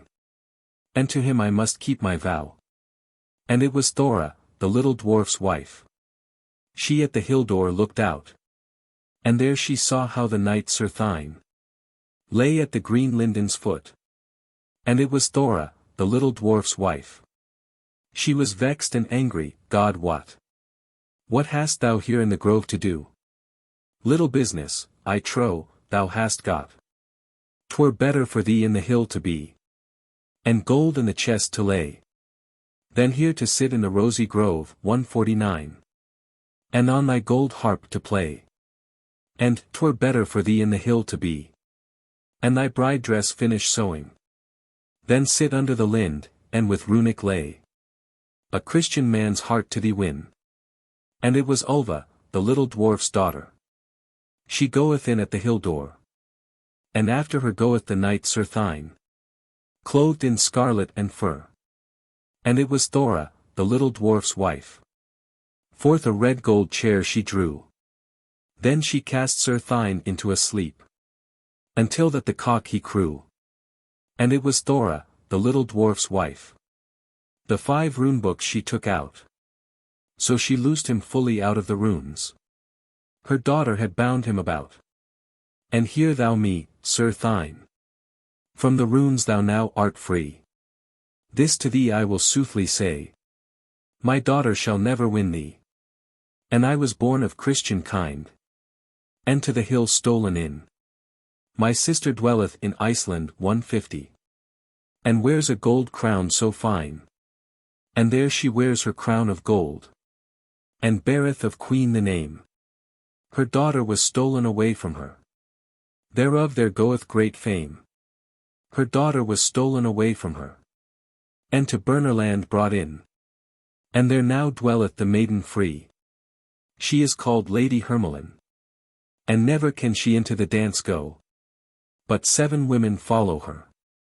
And never can she on the gold harp play. If the queen herself is not there. The king he hath a sister's son. He hopeth the crown to possess. For him they intend the maiden free. For her little happiness. And this for my honor will I do. And out of goodwill moreover. To thee will I give the maiden free. And part her from that lover. Then she gave unto him a dress so new. With gold and pearls bedight. Every seam on the dress it was. With precious stones all bright. Then she gave unto him a horse so good. And therewith a new selle. And never shalt thou the way inquire. Thy horse will find it well. And it was Diva, the little dwarf's daughter. She would show her good Wi-Fi to the knight. So she gave unto him a spear so new. And therewith a good sword so bright. And never shalt thou fight a fight. Where thou shalt not the victory gain. And never shalt thou sail on a sea. Where thou shalt not the land attain. And it was Thor, the little dwarf's wife. She wine in a glass for him poured. Ride away, now Sir Thine. Before the return of my lord. And it was the knight Sir Thine. He rideth under the green hillside. There then met him the hill kings too. As slow to the hill they ride. Well met. Good day, now Sir Thine. Thy horse can well with thee pace. Whither directed is thy course? Since thou, it bound to a distant place. Travel shall I and woo. Plight me shall I a flower. Try shall I my sword so good. To my weal or my woe in the stour. Ride in peace, away, Sir Thine. From us thou hast not to fear. They are coming, the champions from Iceland. Who with thee long to break a spear. And it was the knight Sir Thine. He rideth under the green hillside. There met him 7 Burnisk champions. They bid him to halt and abide. And whether shall we fight today? For the red gold and the silver. Or shall we fight together today? For both are true loves fair. And it was the king's sister's son. He was of mood so hasty. Of silver and gold I have enow. If thou wilt credit me. But hast thou not a fair true love? Who is called Lady Hermelin? For her it is we shall fight today. If she shall be mine or thine. The first charge they together rode. They were 2 champions so tall. He cut at the king's sister's son. That his head to the ground did fall. Back then rode the champions 6. And dressed themselves in fur. Then went into the lofty hall. The aged king before. And it was then the aged king. He tore his grey hairs in woe. Ye must avenge my sister's son's death. I will sables and martens bestow. 151. Back then rode the champions 6. They thought the reward to gain. But they remained halt and limbless. By loss one doth wit obtain. And he slew wolves and bears. All before the high chamber. Then taketh he out the maiden free. Who so long had languished there. And now hath Lady Hermelin escaped from all harm. Now sleeps she sweet full many a sleep. On brave Sir Thine's arm. And now has brave Sir Thine escaped all sorrow and time. Now sleeps he sweet full many a sleep. Beside Lady Hermelin. Most thanked he Ulva, the little dwarf's daughter. Who him with the runes had bound. For were he not come inside of the bill, the lady he never had found. 152. Proud Margaret. Proud Margaret s 153 Father of wealth had store. Time with me goes slow. And he was a king 7 kingdoms o'er. But that grief is heavy I know. 154. To her came wooing good earls too. Time with me goes slow. But neither of them would she hearken unto. But that grief is heavy I know. To her came wooing princes 5. Time with me goes slow. Yet not one of them would the maiden have. But that grief is heavy I know. To her came wooing kings then 7. Time with me goes slow. But unto none her hand has she given. But that grief is heavy I know. And the hill king asked his mother to read. Time with me goes slow. How to win proud Margaret he might speed. But that grief is heavy I know. And say how much thou wilt give unto me. Time with me goes slow. That herself may into the hill come to thee. But that grief is heavy I know. Thee will I give the ruddiest gold. Time with me goes slow. And thy chests full of money as they can hold. But that grief is heavy I know. One Sunday morning it fell out so. Time with me goes slow. Proud Margaret unto the church should go. But that grief is heavy I know. And all as she goes, and all as she stays. Time with me goes slow. All the nearer she comes where the high hill lay. But that grief is heavy I know. So she goeth around the hill compassing. Time with me goes slow. So there openeth a door, and thereat goes she in. But that grief is heavy I know. Proud Margaret stepped in at the door of the hill. Time with the goes slow. And the hill king salutes her with eyes joyful. But that grief is heavy I know. So he took the maiden upon his knee. Time with me goes slow. And took the gold rings and therewith her wed be. But that grief is heavy I know. So he took the maiden his arms between. Time with me goes slow. He gave her a gold crown and the name of Queen. But that grief is heavy I know. So she was in the hill for 8 round years. Time with me goes slow. There bare she 2 sons and a daughter so fair. But that grief is heavy I know. When she had been full 8 years there. Time with me goes slow. She wished to go home to her mother so dear. But that grief is heavy I know. And the hill king spake to his foot pages twain. Time with me goes slow. Put ye the grey pacers now unto the wain. 155. But that grief is heavy I know. And Margaret out at the hill door stepped. Time with me goes slow. And her little children they thereat wept. But that grief is heavy I know. And the hill king her in his arms has ta'en. Time with me goes slow. So he lifteth her into the gilded wain. But that grief is heavy I know. And hear now thou foot page what I unto thee say. Time with me goes slow. Thou now shalt drive her to her mother straightway. But that grief is heavy I know. Proud Margaret stepped in o'er the door-sill. Time with me goes slow.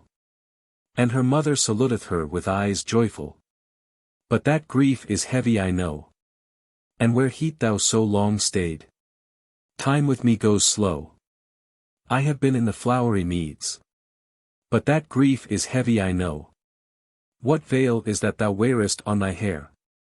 Time with me goes slow. Such as women and mothers used to wear. But that grief is heavy I know. Well may I wear a veil on my head. Time with me goes slow. Me hath the hill king both wooed and wed. But that grief is heavy I know. In the hill have I been these 8 round years. Time with me goes slow. There have I 2 sons and a daughter so fair. But that grief is heavy I know. There have I 2 sons and a daughter so fair. Time with me goes slow. The loveliest maiden the world doth bear. But that grief is heavy I know. And hear thou, proud Margaret, what I say unto thee. Time with me goes slow. Can I go with thee home thy children to see? But that grief is heavy I know. And the hill king stepped now in at the door. Time with me goes slow. And Margaret thereat fell down on the floor. But that grief is heavy I know. And stayest thou now here complaining of me? Time with me goes slow. Camest thou not of thyself into the hill to me? But that grief is heavy I know. And stayest thou now here and thy fate dost deplore? Time with me goes slow. Camest thou not of thyself in at my door? But that grief is heavy I know. The hill king struck her on the cheek rosy. Time with me goes slow. And pack to the hill to thy children we. But that grief is heavy I know. The hill king struck her with a twisted root. Time with me goes slow. And pack to the hill without any dispute. But that grief is heavy I know. And the hill king her in his arms has ta'en. Time with me goes slow. And lifted her into the gilded wain. But that grief is heavy I know. And hear thou my foot page what I unto thee say. Time with me goes slow. Thou now shalt drive her to my dwelling straightway. But that grief is heavy I know. Proud Margaret stepped in at the bill door. Time with me goes slow. And her little children rejoiced therefore. But that grief is heavy I know. It is not worth while rejoicing for me. Time with me goes slow. Christ grant that I never a mother had been. But that grief is heavy I know.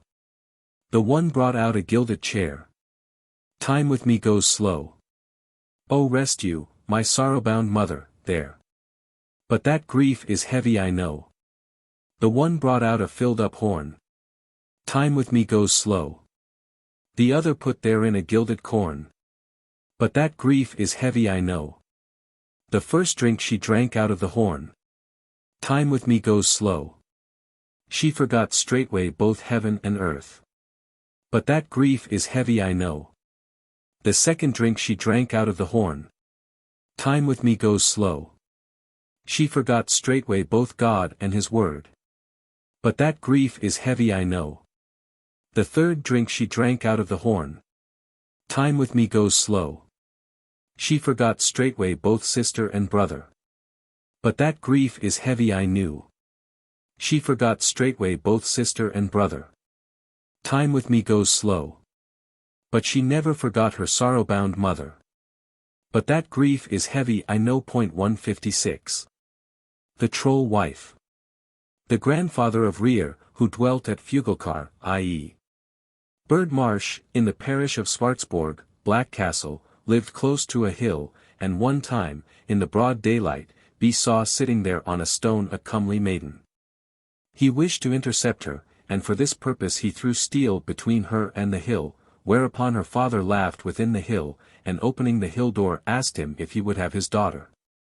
He replied in the affirmative, and as she was stark naked he took some of his own clothes and covered her with them, and he afterwards had her christened. As he was going away, her father said to him, "When you are going to have your wedding, brolip, you must provide 12 barrels of beer and bake a heap of bread and the flesh of 4 oxen, and drive to the barrow or hill where I keep, and when the bridal gifts are to be bestowed, depend on it I will give mine." This also came to pass, for when others were giving he raised the cover of the cart and cast into it so large a bag of money that the body of it nearly broke, saying at the same time, "This is my gift."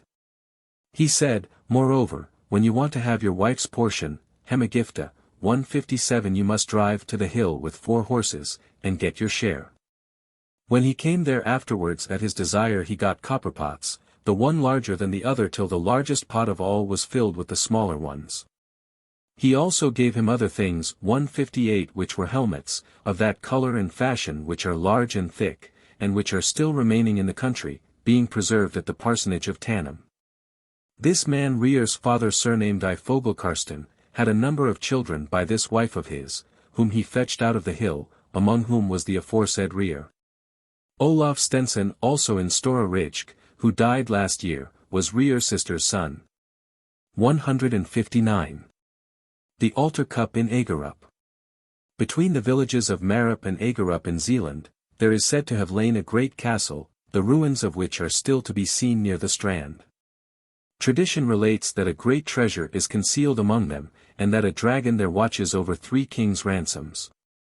160 Here, too, people frequently happen to get a sight of the underground folk, especially about festival times, for then they have dancing and great jollity going on down on the strand. One Christmas Eve, a farmer's servant in the village of Agerup went to his master and asked him if he might take a horse and ride down to look at the troll meeting. The farmer not only gave him leave but desired him to take the best horse in the stable, so he mounted and rode away down to the strand. When he was come to the place he stopped his horse, and stood for some time looking at the company who were assembled in great numbers.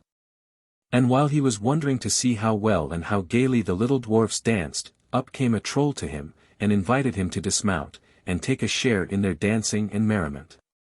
Another troll came jumping up, took his horse by the bridle, and held him while the man got off, and went down and danced away merrily with them the whole night long. When it was drawing near day he returned them his very best thanks for his entertainment, and mounted his horse to return home to Agerup. They now gave him an invitation to come again on New Year's night, as they were then to have great festivity.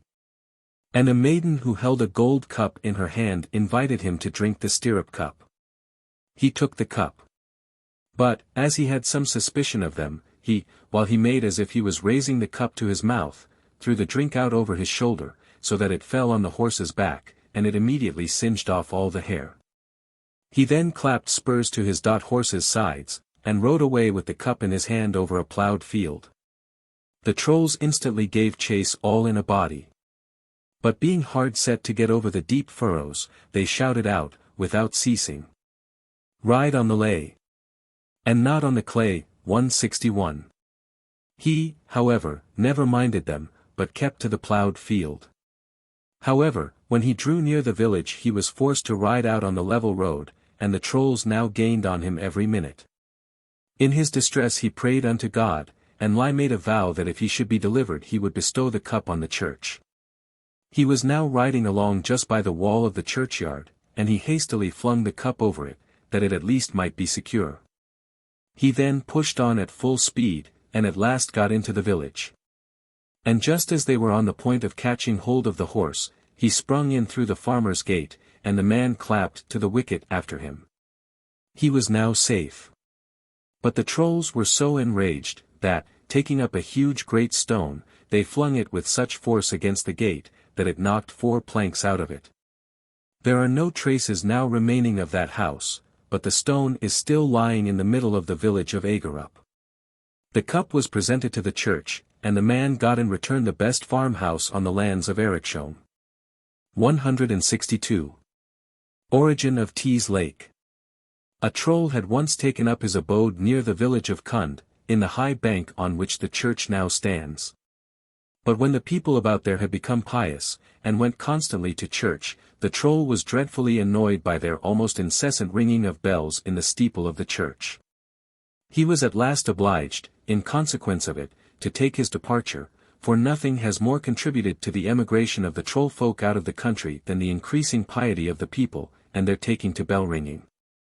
The troll of Cund accordingly quitted the country, and went over to Funen, where he lived for some time in peace and quiet. Now it chanced that a man who had lately settled in the town of Cund, coming to Funen on business, met on the road with this same troll. "Where do you live?" said the troll to him. Now there was nothing whatever about the troll unlike a man, so he answered him, as was the truth, "I am from the town of Cund." "So," said the troll, "I don't know you, then. And yet I think I know every man in Cund. Will you, however," continued he, "just be so kind to take a letter from me back with you to Cund?" The man said, of course, he had no objection. The troll then thrust the letter into his pocket, and charged him strictly not to take it out till he came to Cund church, and then to throw it over the churchyard wall, and the person for whom it was intended would get it. The troll then went away in great haste, and with him the letter went entirely out of the man's mind. But when he was come back to Zealand he sat down by the meadow where Tees Lake now is, and suddenly recollected the troll's letter. He felt a great desire to look at it at least. So he took it out of his pocket, and sat a while with it in his hands, when suddenly there began to dribble a little water out of the seal. The letter now unfolded itself, and the water came out faster and faster, and it was with the utmost difficulty that the poor man was enabled to save his life, for the malicious troll had enclosed an entire lake in the letter. The troll, it is plain, had thought to avenge himself on Cund church by destroying it in this manner, but God ordered it so that the lake chanced to run out in the great meadow where it now flows. 163. A farmer tricks a troll. A farmer, on whose ground there was a little hill, resolved not to let it lie idle, so he began at one end to plough it up. The hill man, who lived in it, came to him and asked him how he dared to plough on the roof of his house. The farmer assured him that he did not know that it was the roof of his house, but at the same time represented to him that it was at present equally unprofitable to them both to let such a piece of land lie idle. He therefore took the opportunity of proposing to him that he should plough, sow, and reap it every year on these terms, that they should take it year and year about, and the hillman to have 1 year what grew over the ground, and the farmer what grew in the ground, and the next year the farmer to have what was over, and the hillman what was under. The agreement was made accordingly. But the crafty farmer took care to sow carrots and corn year and year about, and he gave the hillman the tops of the carrots and the roots of the corn for his share, with which he was well content. They thus lived for a long time on extremely good terms with each other. 164. Scot in the Fire. Near Gudmunstrup, in the district of Odd, is a bill called Jullyhoy, Hollow Hill. The hill folk that dwell in this mount are well known in all the villages round, and no one ever omits making a cross on his beer barrels, for the trolls are in the habit of slipping down from Jullyhoy to steal beer. One evening late a farmer was passing by the bill, and he saw that it was raised up on red pillars, and that underneath there was music and dancing and a splendid troll banquet. The man stood a long time gazing on their festivity. But while he was standing there, deeply absorbed in admiration of what he saw, all of a sudden the dancing stopped, and the music ceased, and he heard a troll cry out, in a tone of the utmost anguish, "Scott is fallen into the fire. Come and help him up." The hill then sank, and all the merriment was at an end. Meanwhile the farmer's wife was at home all alone, and while she was sitting and spinning her toe, she never noticed a troll who had crept through the window into the next room, and was at the beer barrel drawing off the liquor into his copper kettle. The room door was standing open, and the troll kept a steady eye on the woman. The husband now came into the house full of wonder at what he had seen and heard. "Hark ye, dame," he began, "listen now till I tell you what has happened to me." The troll redoubled his attention. "As I came just now by Jullyhoy," continued he, "I saw a great troll banquet there, but while they were in the very middle of their glee they shouted out within in the hill, 'Scott is fallen into the fire. Come and help him up.'" At hearing this, the troll, who was standing beside the beer barrel, was so frightened, that he let the tap run and the kettle of beer fall on the ground, and tumbled himself out of the window as quickly as might be. The people of the house hearing all this noise instantly guessed what had been going on inside, and when they went in they saw the beer all running about, and found the copper kettle lying on the floor. This they seized, and kept in lieu of the beer that bad been spilled, and the same kettle is said to have been a long time to be seen in the villages round about there. 165. The Legend of Bodidis. There is a hill called Bodidis close to the road in the neighborhood of Ling, that is near Sorrow. Not far from it lived an old farmer, whose only son was used to take long journeys on business. His father had for a long time heard no tidings of him, and the old man became convinced that his son was dead. This caused him much affliction, as was natural for an old man like him, and thus some time passed over. One evening as he was coining with a loaded cart by Bodidis, the hill opened, and the troll came out and desired him to drive his cart into it. The poor man was, to be sure, greatly amazed at this, but well knowing how little it would avail him to refuse to comply with the troll's request, he turned about his horses, and drove his cart straight into the hill. The troll now began to deal with him for his goods, and finally bought and paid him honestly for his entire cargo. When he had finished the unloading of his vehicle, and was about to drive again out of the hill, the troll said to him, "If you will now only keep a silent tongue in your head about all that has happened to you, I shall from this time out have an eye to your interest. And if you come here again tomorrow morning, it may be you shall get your son." The farmer did not well know at first what to say to all this. But as he was, however, of opinion that the troll was able to perform what he had promised, he was greatly rejoiced, and failed not to come at the appointed time to Bodidis. He sat there waiting a long time, and at last he fell asleep, and when he awoke from his slumber, behold, there was his son lying by his side. Both father and son found it difficult to explain how this had come to pass. The son related how he had been thrown into prison, and had there suffered great hardship and distress, but that one night, while he was lying asleep in his cell, there came a man to him, who said, "Do you still love your father?" And when he had answered that he surely did, his chains fell off and the wall burst open. While he was telling this he chanced to put his hand up to his neck, and he found that he had brought a piece of the iron chain away with him. They both were for some time mute through excess of wonder, and they then arose and went straightway to Ling, where they hung up the piece of the chain in the church, as a memorial of the wonderful event that had occurred. 166. Kalundborg Church. When Esbern Snare was about building a church in Kalundborg, he saw clearly that his means were not fully adequate to the task. But a troll came to him and offered his services. And Esbern Snare made an agreement with him on these conditions, that he should be able to tell the troll's name when the church was finished, or in case he could not, that he should give him his heart and his eyes. The work now went on rapidly, and the troll set the church on stone pillars, but when all was nearly done, and there was only half a pillar wanting in the church, Esbern began to get frightened, for the name of the troll was yet unknown to him.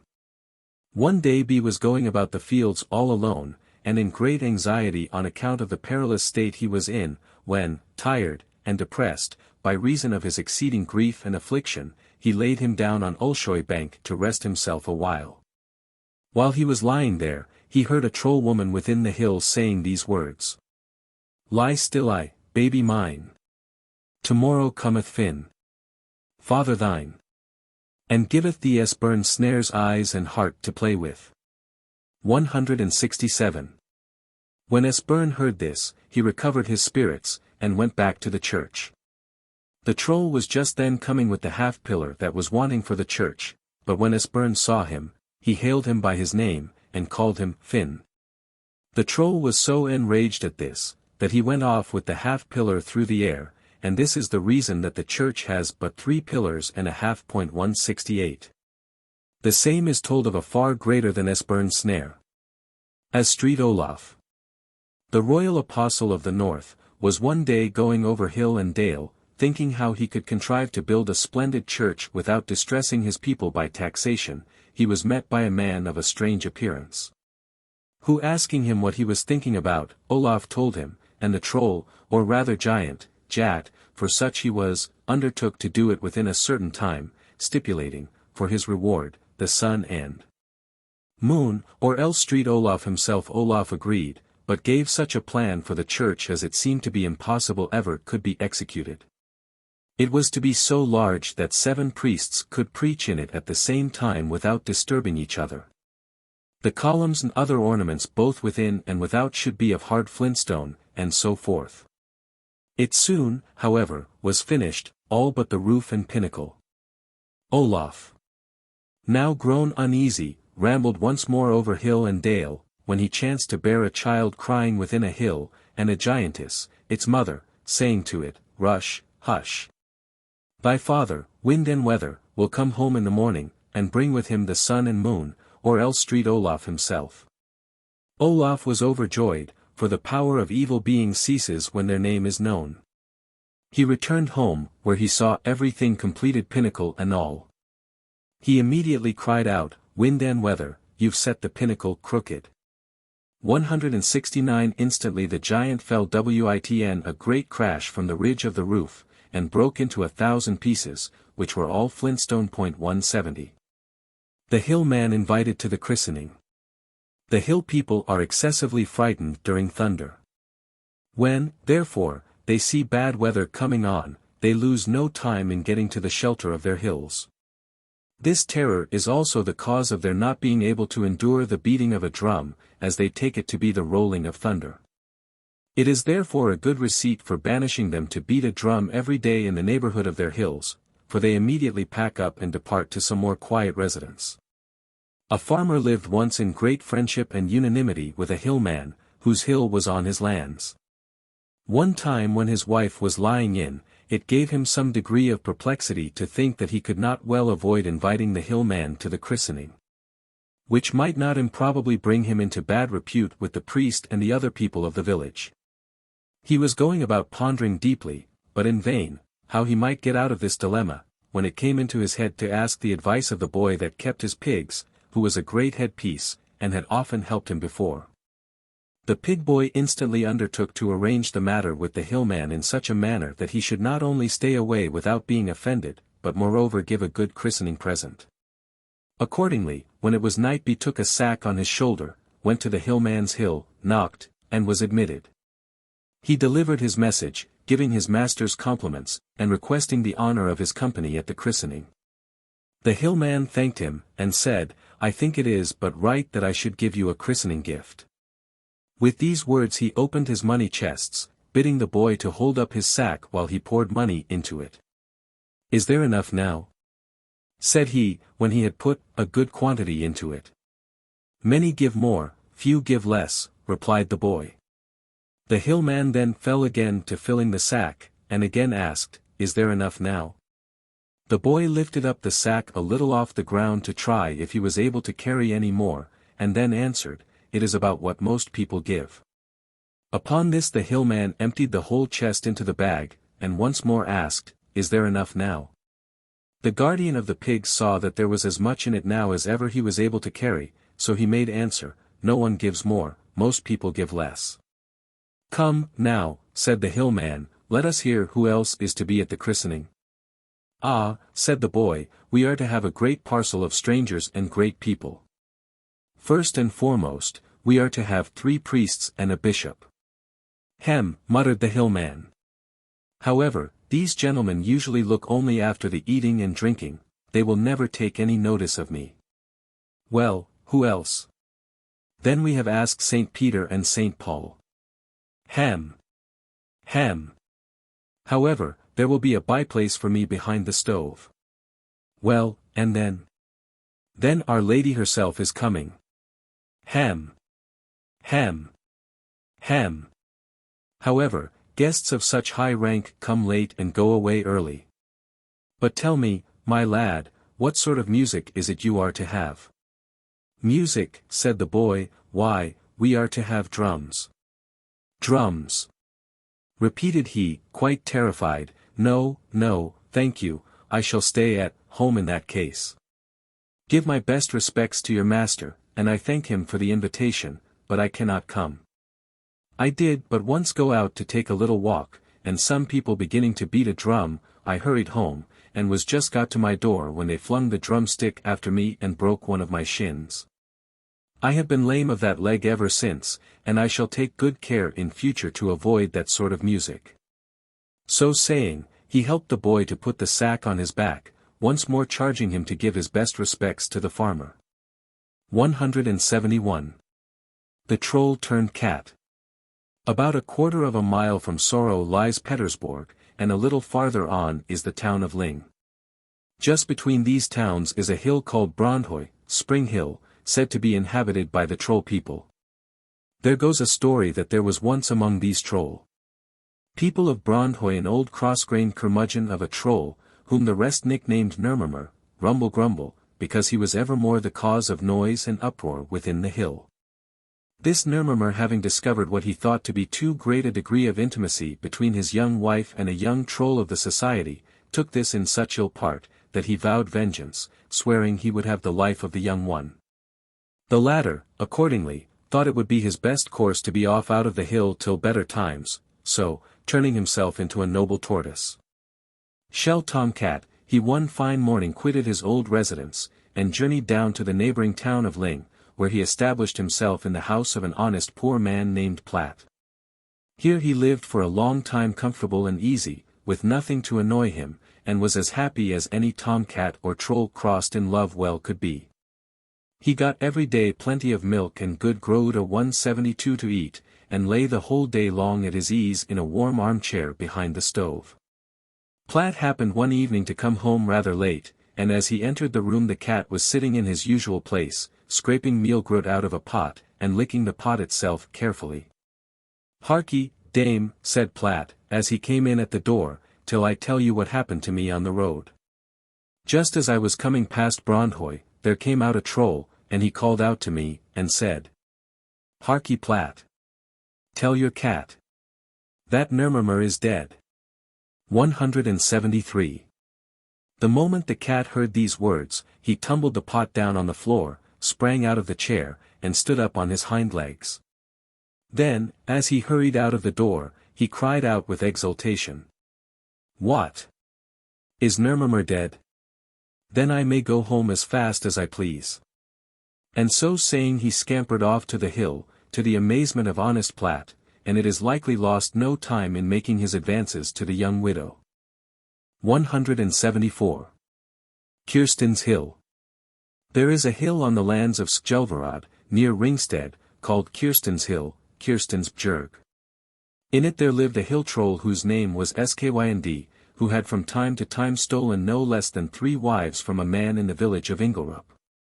It was late one evening when this man was riding home from Ringsted, and his way lay by the hill. When he came there he saw a great crowd of hillfolk who were dancing round it, and had great merriment among them. But on looking a little closer, what should he recognize but all his 3 wives among them? Now as Kirsten, the second of them, had been his favorite, and dearer to him than either of the others, he called out to her, and named her name. Troll Skynd then came up to the man, and asked him why he presumed to call Kirsten. The man told him briefly how she had been his favorite and best beloved wife, and entreated of him, with many tears and much lamentation, to let him have her home with him again. The troll consented at last to grant the husband's request, with, however, the condition, that he should never hurry, skind, her. For a long time the husband strictly kept the condition. But one day, when the woman was above in the loft, getting something, and it happened that she delayed a long time, he called out, "Make haste, Kirsten, make haste, skind dig Kirsten." And scarcely had he spoken the words, when the woman was gone, compelled to return to the hill, which has ever since been called Kirsten's Bjerg. 175. The Troll Laborer. In the year 1660, when I and my wife had gone to my farm, Fabadern, which is 3/4 of a mile from Regunda parsonage, and we were sitting there and talking a while, late in the evening. There came a little man in at the door, who begged of my wife to go and aid his wife, who was just then in the pains of labor. The fellow was of small size, of a dark complexion, and dressed in old grey clothes. My wife and I sat a while, and wondered at the man. For we were aware that he was a troll, and we had heard tell that such like, called by the peasantry vettar, spirits, always used to keep in the farmhouses, when people left them in harvest time. But when he had urged his request 4 or 5 times, and we thought on what evil the country folk say that they have at times suffered from the vettar, when they have chanced to swear at them, or with uncivil words bid them go to hell. I took the resolution to read some prayers over my while, and to bless her, and bid her in God's name go with him. She took in haste some old linen with her, and went along with him, and I remained sitting there. When she returned, she told me, that when she went with the man out at the gate, it seemed to her as if she was carried for a time along in the wind, and so she came to a room, on one side of which was a little dark chamber, in which his wife lay in bed in great agony. My wife went up to her, and, after a little while, aided her till she brought forth the child after the same manner as other human beings. The man then offered her food, and when she refused it, he thanked her, and accompanied her out, and then she was carried along, in the same way in the wind, and after a while came again to the gate, just at 10 o'clock. Meanwhile, a quantity of old pieces and clippings of silver were laid on a shelf, in the sitting room, and my wife found them next day, when she was putting the room in order. It is to be supposed that they were laid there by the vetcher. That it in truth so happened, I witness, by inscribing my name. 176. Regunda, the 12th of April, 1671. Pet. Rom. The Hill Smith. Bjorn Martinson went out shooting, one day, with a gamekeeper, on the wooded hill of Ormkulla. They there found a hillsmith, Bergsmd, lying fast asleep. Bjorn directed the gamekeeper to secure him, but he refused, saying, "Pray to God to protect you. The hillsmith will fling you down to the bottom of the hill." He was, however, bold and determined, and he went up and seized the sleeping hillsmith, who gave a cry, and implored him to let him go, as he had a wife and 7 little children. He said he would also do any iron work that should be required. It would only be necessary to leave iron and steel on the side of the hill, and the work would be found lying finished in the same place. Bjorn asked him for whom he worked. He replied, "For my companions." When Bjorn would not let him go, he said, "If I had my mist cap, Udhat, you should not carry me away. But if you do not let me go, not one of your posterity will attain to the importance which you possess, but continually decline." Which certainly came to pass. Bjorn would not, however, let him go, but brought him captive to Bahus. On the 3rd day, however, he effected his escape out of the place in which he was confined. 177. The following legend is related in Denmark. On the lands of Nygard lie 3 large hills, one of which is the abode of a troll, who is by trade a blacksmith.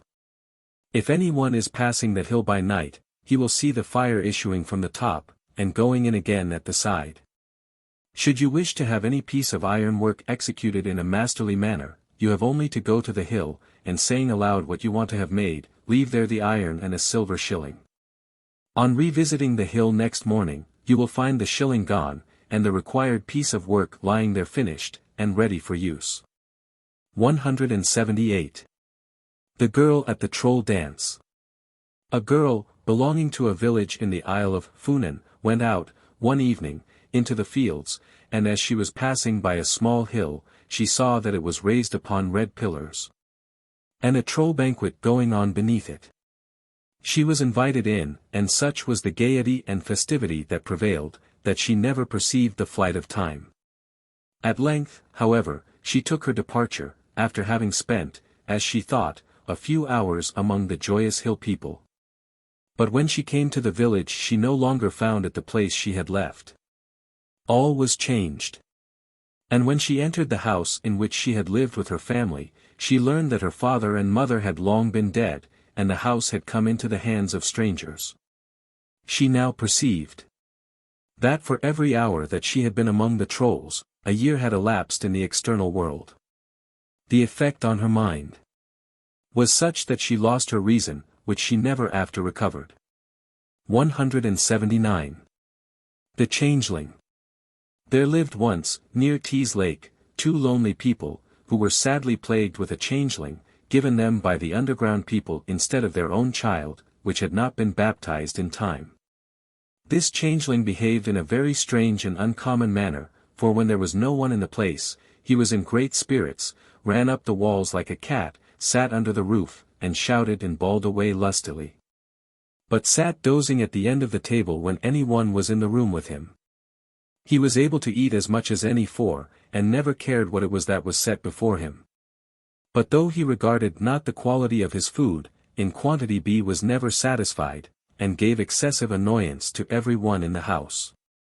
When they had tried for a long time in vain how they could best get rid of him, since there was no living in the house with him, a smart girl pledged herself that she would banish him from the house.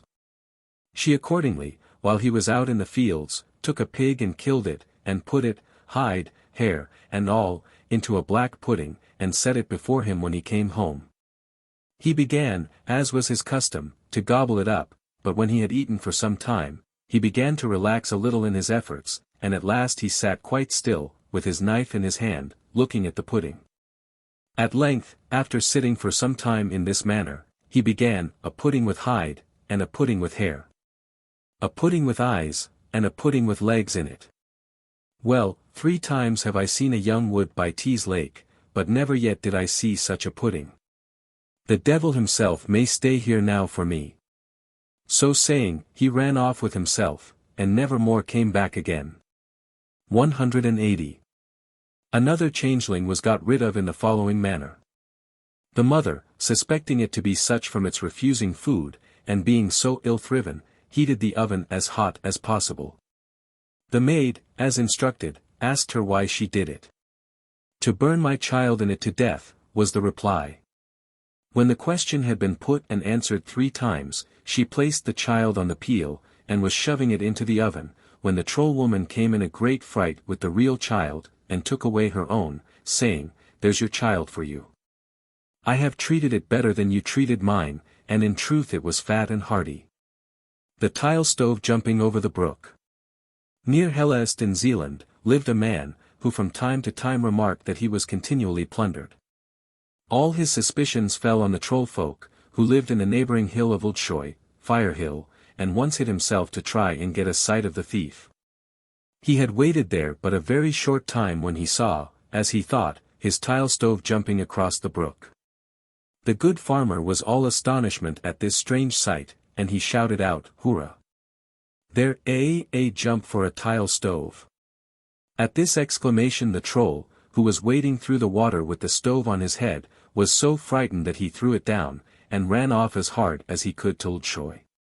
But in the place where the stove fell, the ground got the shape of it, and the place is called Krogbeck, Hookbrook, and it was this that gave rise to the common saying, that was a jump for a tile stove. Det var et spring afm Liraven. 181. Departure of the trolls from Vendsyssel. One evening, after sunset, there came a strange man to the ferry of Sund. He engaged all the ferry boats there to go backwards and forwards the whole night long between that place and Vendsyssel, without the people's knowing what lading they had. He told them that they should take their freight on board half a mile to the east of Sund, near the alehouse at the bridge of Lang. At the appointed time the man was at that place, and the ferrymen, though unable to see anything, perceived very clearly that the boats sunk deeper and deeper, so that they easily concluded that they had gotten a very heavy freight on board. The ferry boats passed in this manner to and fro the whole night long, and though they got every trip a fresh cargo, the strange man never left them, but stayed to have everything regulated by his directions. When morning was breaking they received the payment they had agreed for, and they then ventured to inquire what it was they had been bringing over, but on that head their employer would give them no satisfaction. But there happened to be among the ferrymen a smart fellow who knew more about these matters than the others. He jumped on shore, took the clay from under his right foot, and put it into his cap, and when he had set it on his head he perceived that all the sand hills east of Aalborg were completely covered with little troll people, who had all pointed red caps on their heads.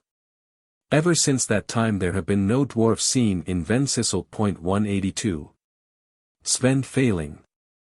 Svend Failing was a valiant champion. He was born in Failing, and was a long time at service in Ockjer House, Aroes, and as the roads were at that time greatly infested by trolls and underground people, who bore great enmity to all Christians, Svend undertook the office of letter carrier. As he was one time going along the road, he saw approaching him the troll of Gelshill, on the lands of home. The troll came up to him, begging him to stand his friend in a combat with the troll of Boramieshill. When Svend Failing had promised to do so, saying that he thought himself strong and active enough for the encounter, the troll reached him a heavy iron bar, and bade him show his strength on that. But not all Svend's efforts availed to lift it, whereupon the troll handed him a horn, telling him to drink out of it. No sooner had he drunk a little out of it than his strength increased. He was now able to lift the bar, which, when he had drunk again, became still lighter.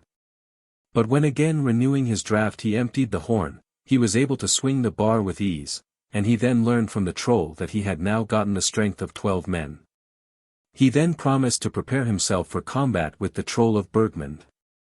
As a token he was told that he should meet on the road a black ox and a red ox, and that he should fall with all his might on the black ox, and drive him from the red one.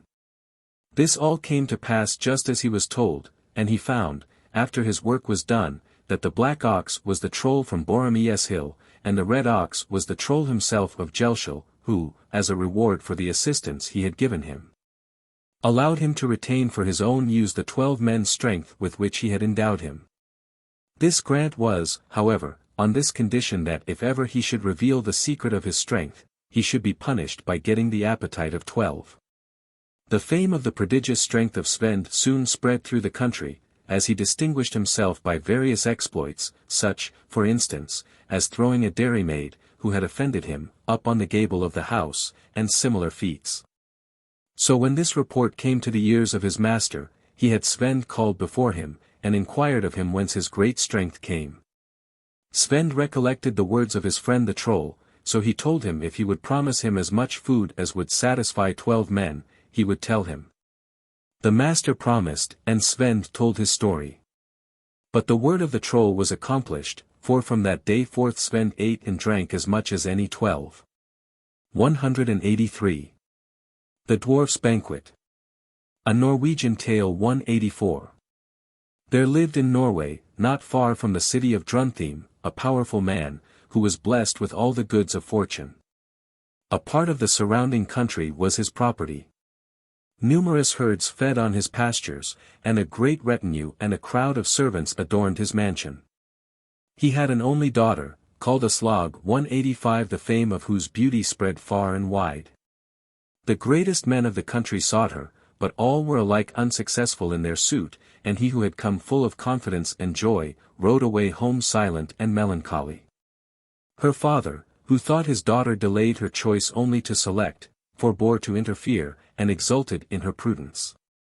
But when, at length, the richest and noblest had tried their fortune with as little success as the rest, he grew angry, and called his daughter, and said to her, "Hitherto I have left you to your free choice.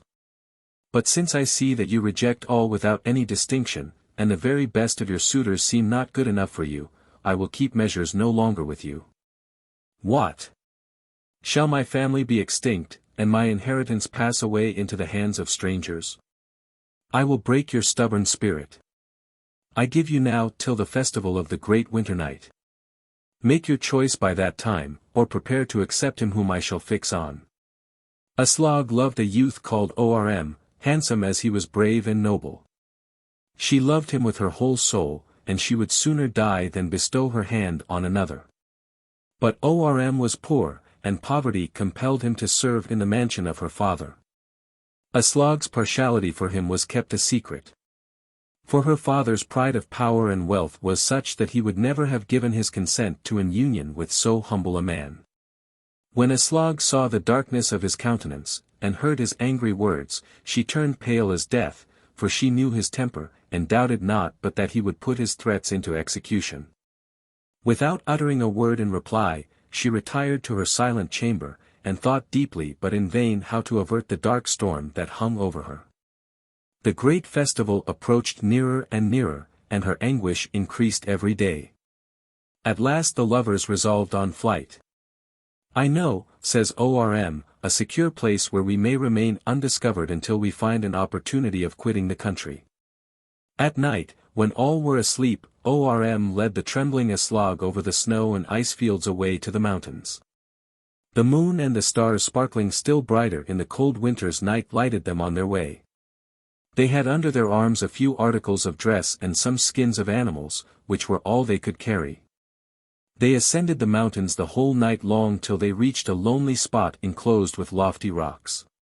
Here Orm conducted the weary Aslog into a cave, the low and narrow entrance to which was hardly perceptible, but it soon enlarged to a great hall, reaching deep into the mountain. He kindled a fire, and they now, reposing on their skins, sat in the deepest solitude far away from all the world. Orm was the first who had discovered this cave, which is shown to this very day, and as no one knew anything of it, they were safe from the pursuit of Aslog's father. They passed the whole winter in this retirement. Orm used to go a-hunting, and Aslog stayed at home in the cave, minded the fire, and prepared the necessary food. Frequently did she mount the points of the rocks, but her eyes wandered as far as they could reach only over glittering snowfields. The spring now came on, the woods were green, the meads put on their various colors, and Aslog could but rarely and with circumspection venture to leave the cave. One evening Orm came in with the intelligence that he had recognized her father's servants in the distance, and that he could hardly have been unobserved by them, whose eyes were as good as his own. "They will surround this place," continued he, "and never rest till they have found us. We must quit our retreat, then, without a moment's delay." They accordingly descended on the other side of the mountain, and reached the strand, where they fortunately found a boat. Orm shoved off, and the boat drove into the open sea. They had escaped their pursuers, but they were now exposed to dangers of another kind. Whither should they turn themselves? They could not venture to land, for Aslog's father was lord of the whole coast, and they would infallibly fall into his hands. Nothing then remained for them but to commit their bark to the wind and waves. They drove along the entire night. At break of day the coast had disappeared, and they saw nothing but the sky above, the sea beneath, and the waves that rose and fell. They had not brought one morsel of food with them, and thirst and hunger began now to torment them. 3 days did they toss about in this state of misery, and Aslog, faint and exhausted, saw nothing but certain death before her. At length, on the evening of the 3rd day, they discovered an island of tolerable magnitude, and surrounded by a number of smaller ones. Orm immediately steered for it, but just as he came near it there suddenly rose a violent wind, and the sea rolled every moment higher and higher against him. He turned about with a view of approaching it on another side, but with no better success. His vessel, as oft as it approached the island, was driven back as if by an invisible power. "Lord God," cried he, and blessed himself and looked on poor Aslog, who seemed to be dying of weakness before his eyes. But scarcely had the exclamation passed his lips when the storm ceased, the waves subsided, and the vessel came to the shore, without encountering any hindrance. Orm jumped out on the beach. Some mussels that he found on the strand strengthened and revived the exhausted Aslog, so that she was soon able to leave the boat. The island was overgrown with low dwarf shrubs, and seemed to be uninhabited. But when they had gotten about to the middle of it, they discovered a house reaching but a little above the ground, and appearing to be half under the surface of the earth. In the hope of meeting human beings and assistance, the wanderers approached it. They listened if they could hear any noise, but the most perfect silence reigned there. Orm at length opened the door, and with his companion walked in. But what was their surprise, to find everything regulated and arranged as if for inhabitants, yet not a single living creature visible. The fire was burning on the hearth, in the middle of the room, and a pot with fish hung on it apparently only waiting for someone to take it up and eat it. The beds were made and ready to receive their wearied tenants. Orm and Aslog stood for some time dubious, and looked on with a certain degree of awe, but at last, overcome by hunger, they took up the food and ate. When they had satisfied their appetites, and still in the last beams of the setting sun, which now streamed over the island far and wide, discovered no human being, they gave way to weariness, and laid themselves in the beds to which they had been so long strangers. They had expected to be awakened in the night by the owners of the house on their return home, but their expectation was not fulfilled. They slept undisturbed till the morning sun shone in upon them. No one appeared on any of the following days, and it seemed as if some invisible power had made ready the house for their reception. They spent the whole summer in perfect happiness. They were, to be sure, solitary, yet they did not miss mankind. The wild birds' eggs, and the fish they caught, yielded them provisions in abundance. When autumn came, Aslog brought forth a son. In the midst of their joy at his appearance, they were surprised by a wonderful apparition. The door opened on a sudden, and an old woman stepped in. She had on her a handsome blue dress. There was something proud, but at the same time something strange and surprising in her appearance. "Do not be afraid," said she, "at my unexpected appearance. I am the owner of this house, and I thank you for the clean and neat state in which you have kept it, and for the good order in which I find everything with you. I would willingly have come sooner, but I had no power to do so till this little heathen," pointing to the new-born babe, "was come to the light. Now I have free access. Only fetch no priest from the mainland to christen it, or I must depart again.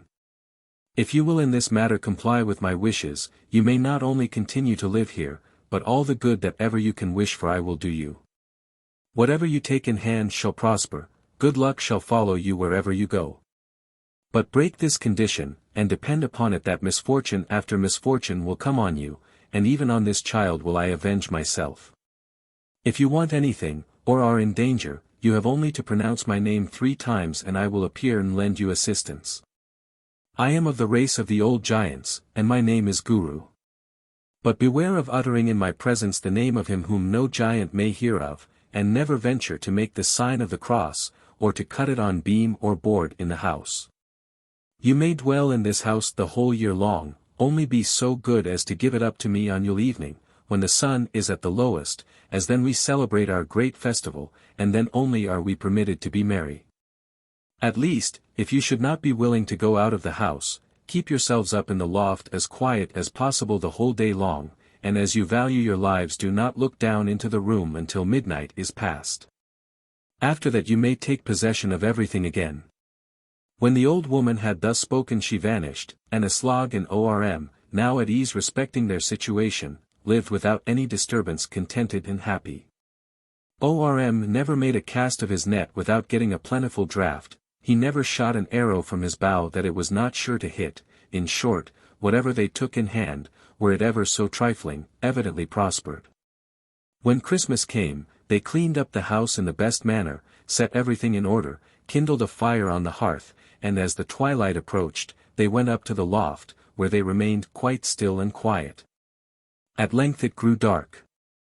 They thought they heard a sound of whizzing and snorting in the air, such as the swans used to make in the winter tune. There was a hole in the roof over the fireplace which might be opened and shut either to let in the light from above, or to afford a free passage for the smoke. Orm lifted up the lid, which was covered with a skin, and put out his head. But what a wonderful sight then presented itself to his eyes! The little islands around were all lit up with countless blue lights, which moved about without ceasing, jumped up and down, then skipped down to the shore, assembled together. and came nearer and nearer to the large island where Orm and Aslog lived. At last they reached it, and arranged themselves in a circle around a large stone not far from the shore, and which Orm well knew. But what was his surprise, when he saw that the stone had completely assumed the form of a man, though of a monstrous and gigantic one. He could clearly perceive that the little blue lights were borne by dwarfs, whose pale clay-colored faces, with their huge noses and red eyes, disfigured too by birds' bills and owls' eyes, were supported by misshapen bodies. And they tottered and wobbled about here and there, so that they seemed to be at the same time merry and in pain. Suddenly, the circle opened. The little ones retired on each side, and Guru, who was now much enlarged and of as immense a size as the stone, advanced with gigantic steps. She threw both her arms round the stone image, which immediately began to receive life and motion. As soon as the first symptom of motion showed itself, the little ones began, with wonderful capers and grimaces, a song, or to speak more properly, a howl, with which the whole island resounded and seemed to tremble at the noise. Orm, quite terrified, drew in his head, and he and Aslog remained in the dark, so still, that they hardly ventured to draw their breath. The procession moved on toward the house, as might be clearly perceived by the nearer approach of the shouting and crying. They were now all come in, and, light and active, the dwarfs jumped about on the benches. And heavy and loud sounded at intervals the steps of the giants. Orm and his wife heard them covering the table, and the clattering of the plates, and the shouts of joy with which they celebrated their banquet. When it was over and it drew near to midnight, they began to dance to that ravishing fairy air which charms the mind into such sweet confusion, and which some have heard in the rocky glens, and learned by listening to the underground musicians. As soon as Aslog caught the sound of this air, she felt an irresistible longing to see the dance. Nor was Orm able to keep her back. "Let me look," said she, "or my heart will burst." She took her child and placed herself at the extreme end of the loft, whence, without being observed, she could see all that passed. Long did she gaze, without taking off her eyes for an instant, on the dance, on the bold and wonderful springs of the little creatures who seemed to float in the air, and not so much as to touch the ground. While the ravishing melody of the elves filled her whole soul. The child meanwhile, which lay in her arms, grew sleepy and drew its breath heavily, and without ever thinking on the promise she had given the old woman, she made, as is usual, the sign of the cross over the mouth of the child, and said, "Christ bless you, my babe." The instant she had spoken the word there was raised a horrible piercing cry. The spirits tumbled heads over heels out at the door with terrible crushing and crowding, their lights went out, and in a few minutes the whole house was clear of them, and left desolate. Orm and Aslog, frightened to death, hid themselves in the most retired nook in the house. They did not venture to stir till daybreak, and not till the sun shone through the hole in the roof down on the fireplace did they feel courage enough to descend from the loft. The table remained still covered as the underground people had left it, all their vessels, which were of silver, and manufactured in the most beautiful manner, were upon it. In the middle of the room, there stood upon the ground a huge copper vessel half full of sweet mead, and by the side of it, a drinking horn of pure gold. In the corner lay against the wall a stringed instrument, not unlike a dulcimer, which, as people believe, the giantesses used to play on. They gazed on what was before them, full of admiration, but without venturing to lay their hands on anything, but great and fearful was their amazement, when, on turning about, they saw sitting at the table an immense figure, which Orm instantly recognized as the giant whom Guru had animated by her embrace. He was now a cold and hard stone. While they were standing gazing on it, Guru herself entered the room in her giant form. She wept so bitterly, that her tears trickled down on the ground. It was long ere her sobbing permitted her to utter a single word. At last she spoke. "Great affliction have you brought on me, and henceforth I must weep while I live. Yet as I know that you have not done this with evil intentions, I forgive you, though it were a trifle for me to crush the whole house like an eggshell over your heads." "Alas!" cried she, "my husband, whom I love more than myself, there he sits, petrified for ever, never again will he open his eyes. 300 years lived I with my father on the island of Queene, happy in the innocence of youth, as the fairest among the giant maidens. Mighty heroes sued for my hand. The sea around that island is still filled with the rocky fragments which they hurled against each other in their combats. Enfind won the victory, and I plighted myself to him. But ere I was married came the detestable Odin into the country, who overcame my father, and drove us all from the island. My father and sisters fled to the mountains, and since that time my eyes have beheld them no more. Enfind and I saved ourselves on this island, where we for a long time lived in peace and quiet, and thought it would never be interrupted. But destiny, which no one escapes, had determined it otherwise. Olaf 186 came from Britain. They called him the Holy, and Enfind instantly found that his voyage would be inauspicious to the giants. When he heard how Olaf's ship rushed through the waves, he went down to the strand and blew the sea against him with all his strength. The waves swelled up like mountains. But Olaf was still more mighty than he, his ship flew unchecked through the billows like an arrow from a bow. He steered direct for our island. When the ship was so near that Enfind thought he could reach it with his hands, he grasped at the forepart with his right hand, and was about to drag it down to the bottom, as he had often done with other ships. But Olaf, the terrible Olaf, stepped forward, and crossing his hands over each other, he cried with a loud voice, "Stand there as a stone, till the last day," and in the same instant my unhappy husband became a mass of rock. The ship sailed on unimpeded, and ran direct against the mountain, which it cut through, and separated from it the little island which lies out yonder. 187. Ever since my happiness has been annihilated, and lonely and melancholy have I passed my life. On Yule Eve alone can petrified giants receive back their life for the space of 7 hours, if one of their race embraces them, and is, at the same time, willing to sacrifice 100 years of their own life. But seldom does a giant do that. I loved my husband too well not to bring him back cheerfully to life every time that I could do it, even at the highest price, and never would I reckon how often I had done it. That I might not know when the time came when I myself should share his fate, and at the moment that I threw my arms around him become one with him. But alas! Even this comfort is taken from me, I can never more by any embrace awake him, since he has heard the name which I dare not utter, and never again will he see the light until the dawn of the last day shall bring it. I now go hence. You will never again behold me. All that is here in the house I give you. My dulcimer alone will I keep. But let no one venture to fix his habitation on the little islands that lie around here.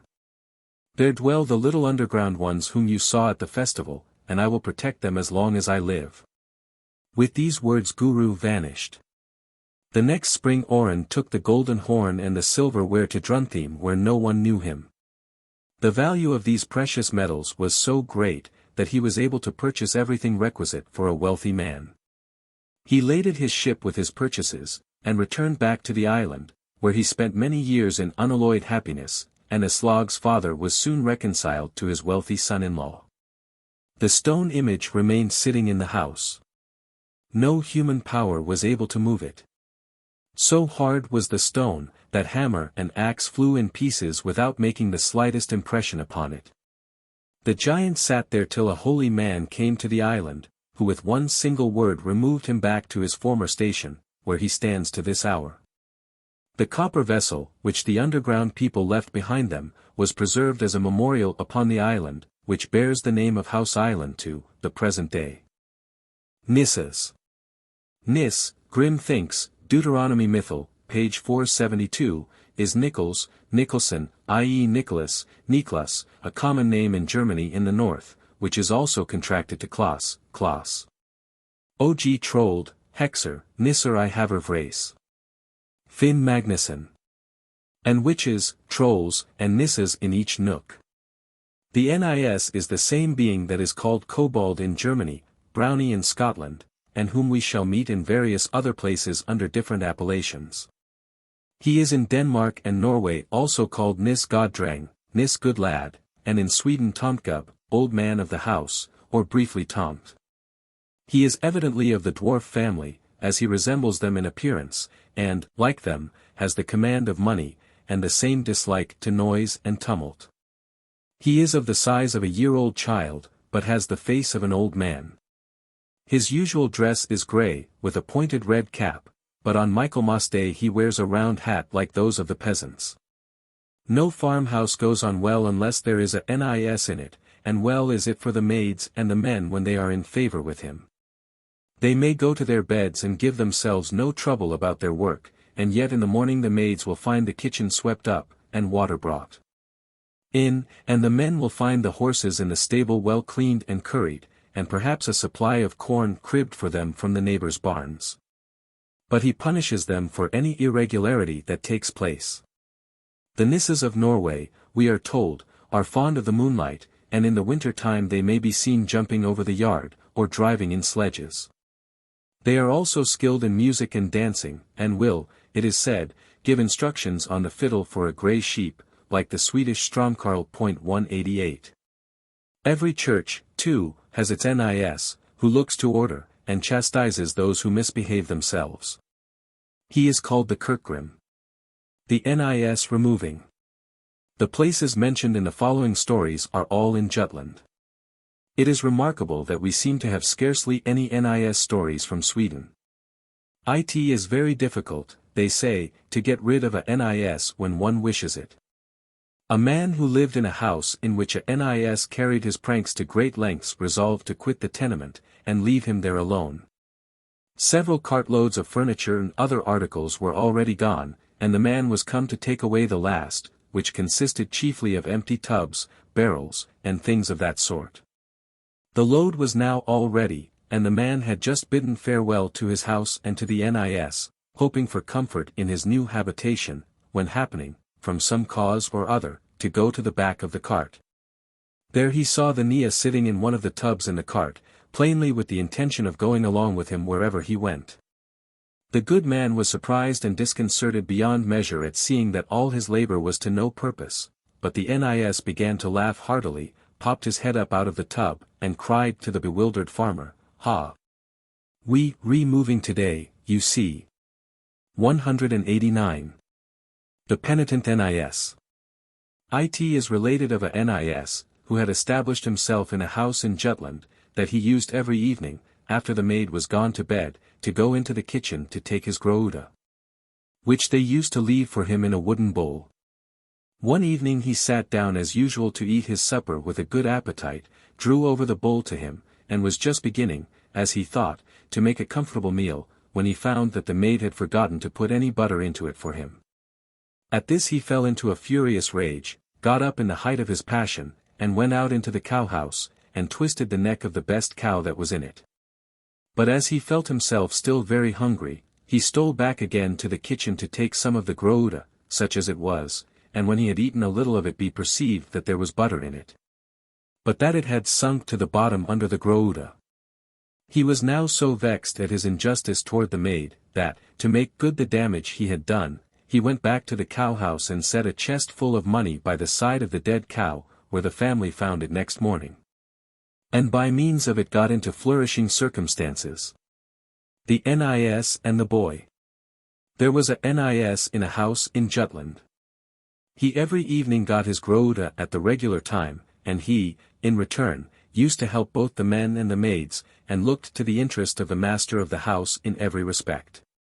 There came one time an arch-mischievous boy to live at service in this house, and his great delight was, whenever he got an opportunity, to give the Nis all the annoyance in his power. One evening, late, when everything was quiet in the place, the Nis took his little wooden dish, and was just going to eat his supper, when he perceived that the boy had put the butter at the bottom, and concealed it, in hopes that he might eat the grouda first, and then find the butter when all the grouda was gone. He accordingly set about thinking how he might repay the boy in kind, so, after pondering a little, he went up to the loft, where the man and the boy were lying asleep in the same bed. When he had taken the bedclothes off them, and saw the little boy by the side of the tall man, he said, "Short and long don't match," and with this word he took the boy by the legs and dragged him down to the man's legs. He then went up to the head of the bed, and "Short and long don't match," said he again, and then he dragged the boy up once more. When, do what he would, he could not succeed in making the boy as long as the man, he still persisted in dragging him up and down in the bed, and continued at this work the whole night long, till it was broad daylight. By this time he was well tired, so he crept up on the window stool, and sat with his legs hanging down into the yard.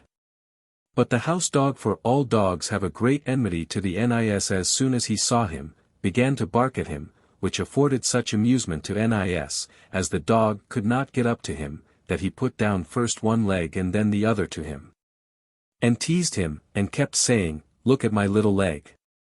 Look at my little leg." In the meantime the boy had wakened, and had stolen up close behind him, and while Nis was least thinking of it, and was going on with his, "Look at my little leg," the boy tumbled him down into the yard to the dog, crying out at the same time, "Look at the whole of him now. The Nis stealing corn." There lived a man at Thirsting, in Jutland, who had a Nis in his barn. This Nis used to attend to the cattle, and at night he would steal fodder for them from the neighbors, so that this farmer had the best fed and most thriving cattle in the country. One time the boy went along with the Nis to Fuglerius to steal corn. The Nis took as much as he thought he could well carry, but the boy was more covetous, and said, "Oh, take more, sure we can rest now and then." "Rest," said the Nis, "rest. And what is rest?" "Do what I tell you," replied the boy, "take more, and we shall find rest when we get out of this." The Nis then took more, and they went away with it. But when they were come to the lands of Thirsting, the Nis grew tired, and then the boy said to him, "Here now is rest," and they both sat down on the side of a little hill. "If I had known," said the Nis, as they were sitting there, "if I had known that rest was so good, I'd have carried off all that was in the barn." It happened some time after that the boy and the Nis were no longer friends, and as the Nis was sitting one day in the granary window, with his legs hanging out into the yard, the boy ran at him and tumbled him back into the granary. But the Nis took his satisfaction of him that very same night, for when the boy was gone to bed, he stole down to where he was lying, and carried him naked as he was out into the yard, and then laid 2 pieces of wood across the well, and put him lying on them, expecting that, when he awoke, he would fall from the fright down into the well and be drowned. But he was disappointed, for the boy came off without injury. The Nis and the Mare. There was a man who lived in the town of Tirop, who had a very handsome white mare. This mare had for many years gone, like an heirloom, from father to son, because there was a Nis attached to her, which brought luck to the place. This Nis was so fond of the mare, that he could hardly endure to let them put her to any kind of work, and he used to come himself every night and feed her of the best. And as for this purpose he usually brought a superfluity of corn, both threshed and in the straw, from the neighbors' barns. All the rest of the cattle enjoyed the advantage of it, and they were all kept in exceeding good case. It happened at last that the farmhouse passed into the hands of a new owner, who refused to put any faith in what they told him about the mare, so the luck speedily left the place, and went after the mare to his poor neighbor who bad bought her. And within 5 days after his purchase, the poor farmer who had bought the mare began to find his circumstances gradually improving, while the income of the other, day after day, fell away and diminished at such a rate that he was hard set to make both ends meet. If now the man who had gotten the mare had only known how to be quiet, and enjoy the good times that were come upon him, he, and his children, and his children's children after him, would have been in flourishing circumstances till this very day.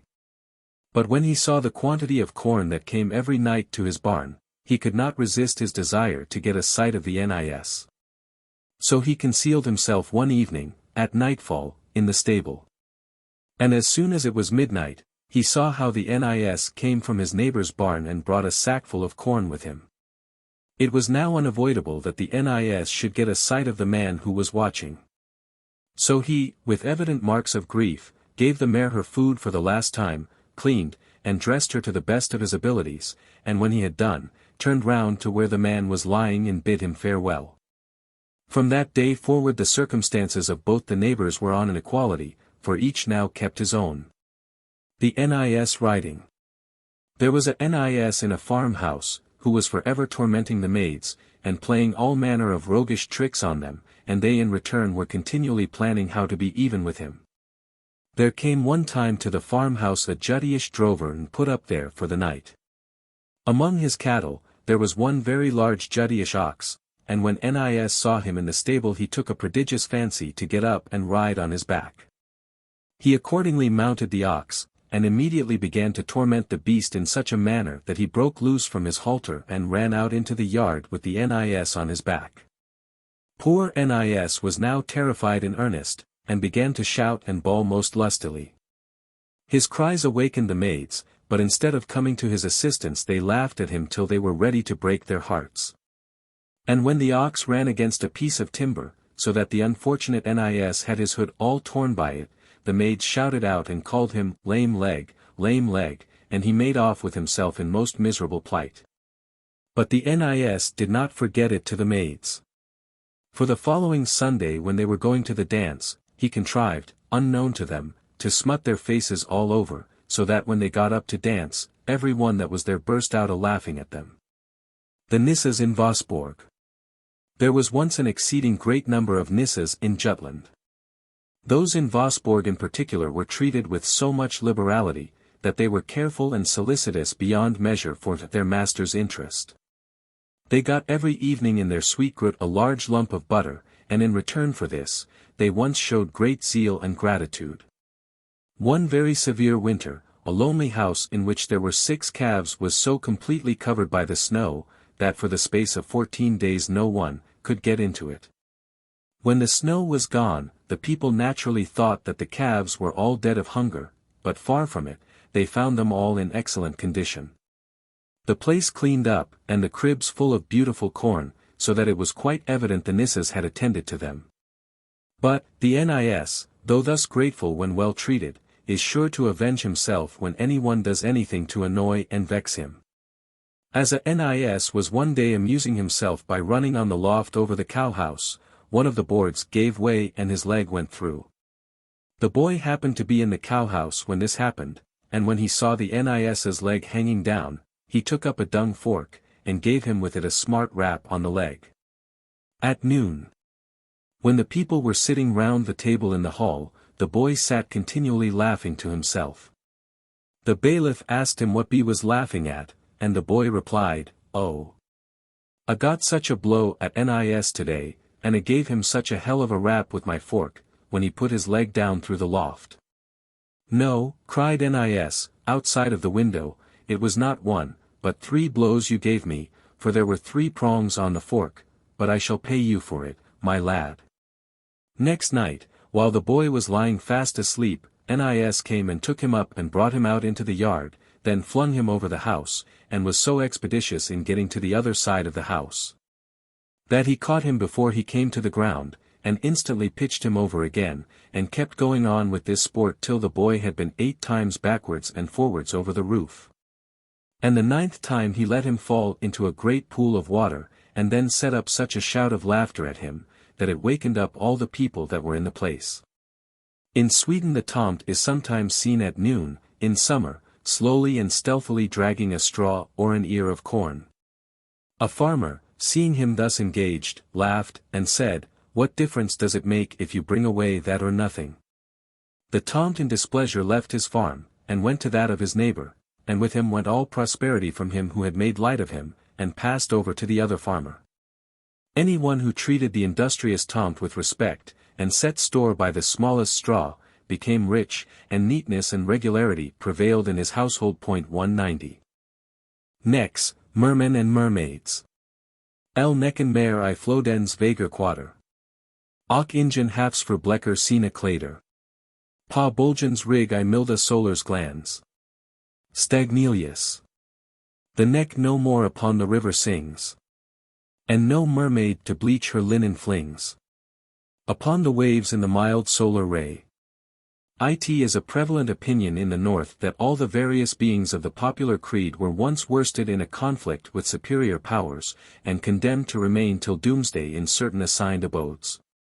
The dwarfs, or hill, berg, trolls, were appointed the hills, the elves the groves and leafy trees, the hill people, hogfolk. 191, the caves and caverns, the mermen, mermaids, and necks, the sea, lakes, and rivers. The riverman, Stromkarl, the small waterfalls. Both the Catholic and Protestant clergy have endeavored to excite an aversion to these beings, but in vain. They are regarded as possessing considerable power over man and nature, and it is believed that though now unhappy, they will be eventually saved, or faa forløsning, get salvation, as it is expressed. The neck, in Danish Nok 192, is the river spirit. The ideas respecting him are various. Sometimes he is represented as sitting, of summer nights, on the surface of the water, like a pretty little boy, with golden hair hanging in ringlets, and a red cap on his head. Sometimes as above the water, like a handsome young man, but beneath like a horse, 193 at other times, as an old man with a long beard, out of which he wrings the water as he sits on the cliffs. In this last form, Odin, according to the Icelandic sagas, has sometimes revealed himself. The neck is very severe against any haughty maiden who makes an ill return to the love of her wooer. But should he himself fall in love with a maid of humankind, he is the most polite and attentive suitor in the world. Though he is thus severe only against those who deserve it, yet country people when they are upon the water use certain precautions against his power. Metals, particularly steel, are believed to bind the neck, binda necken.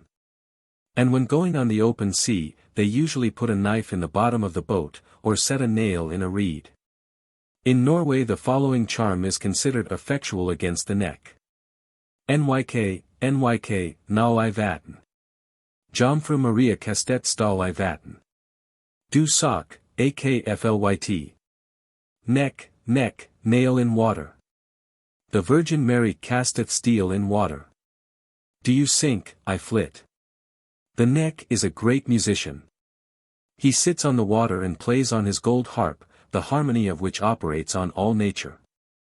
To learn music of him, a person must present him with a black lamb, and also promise him resurrection and redemption. The following story is told in all parts of Sweden.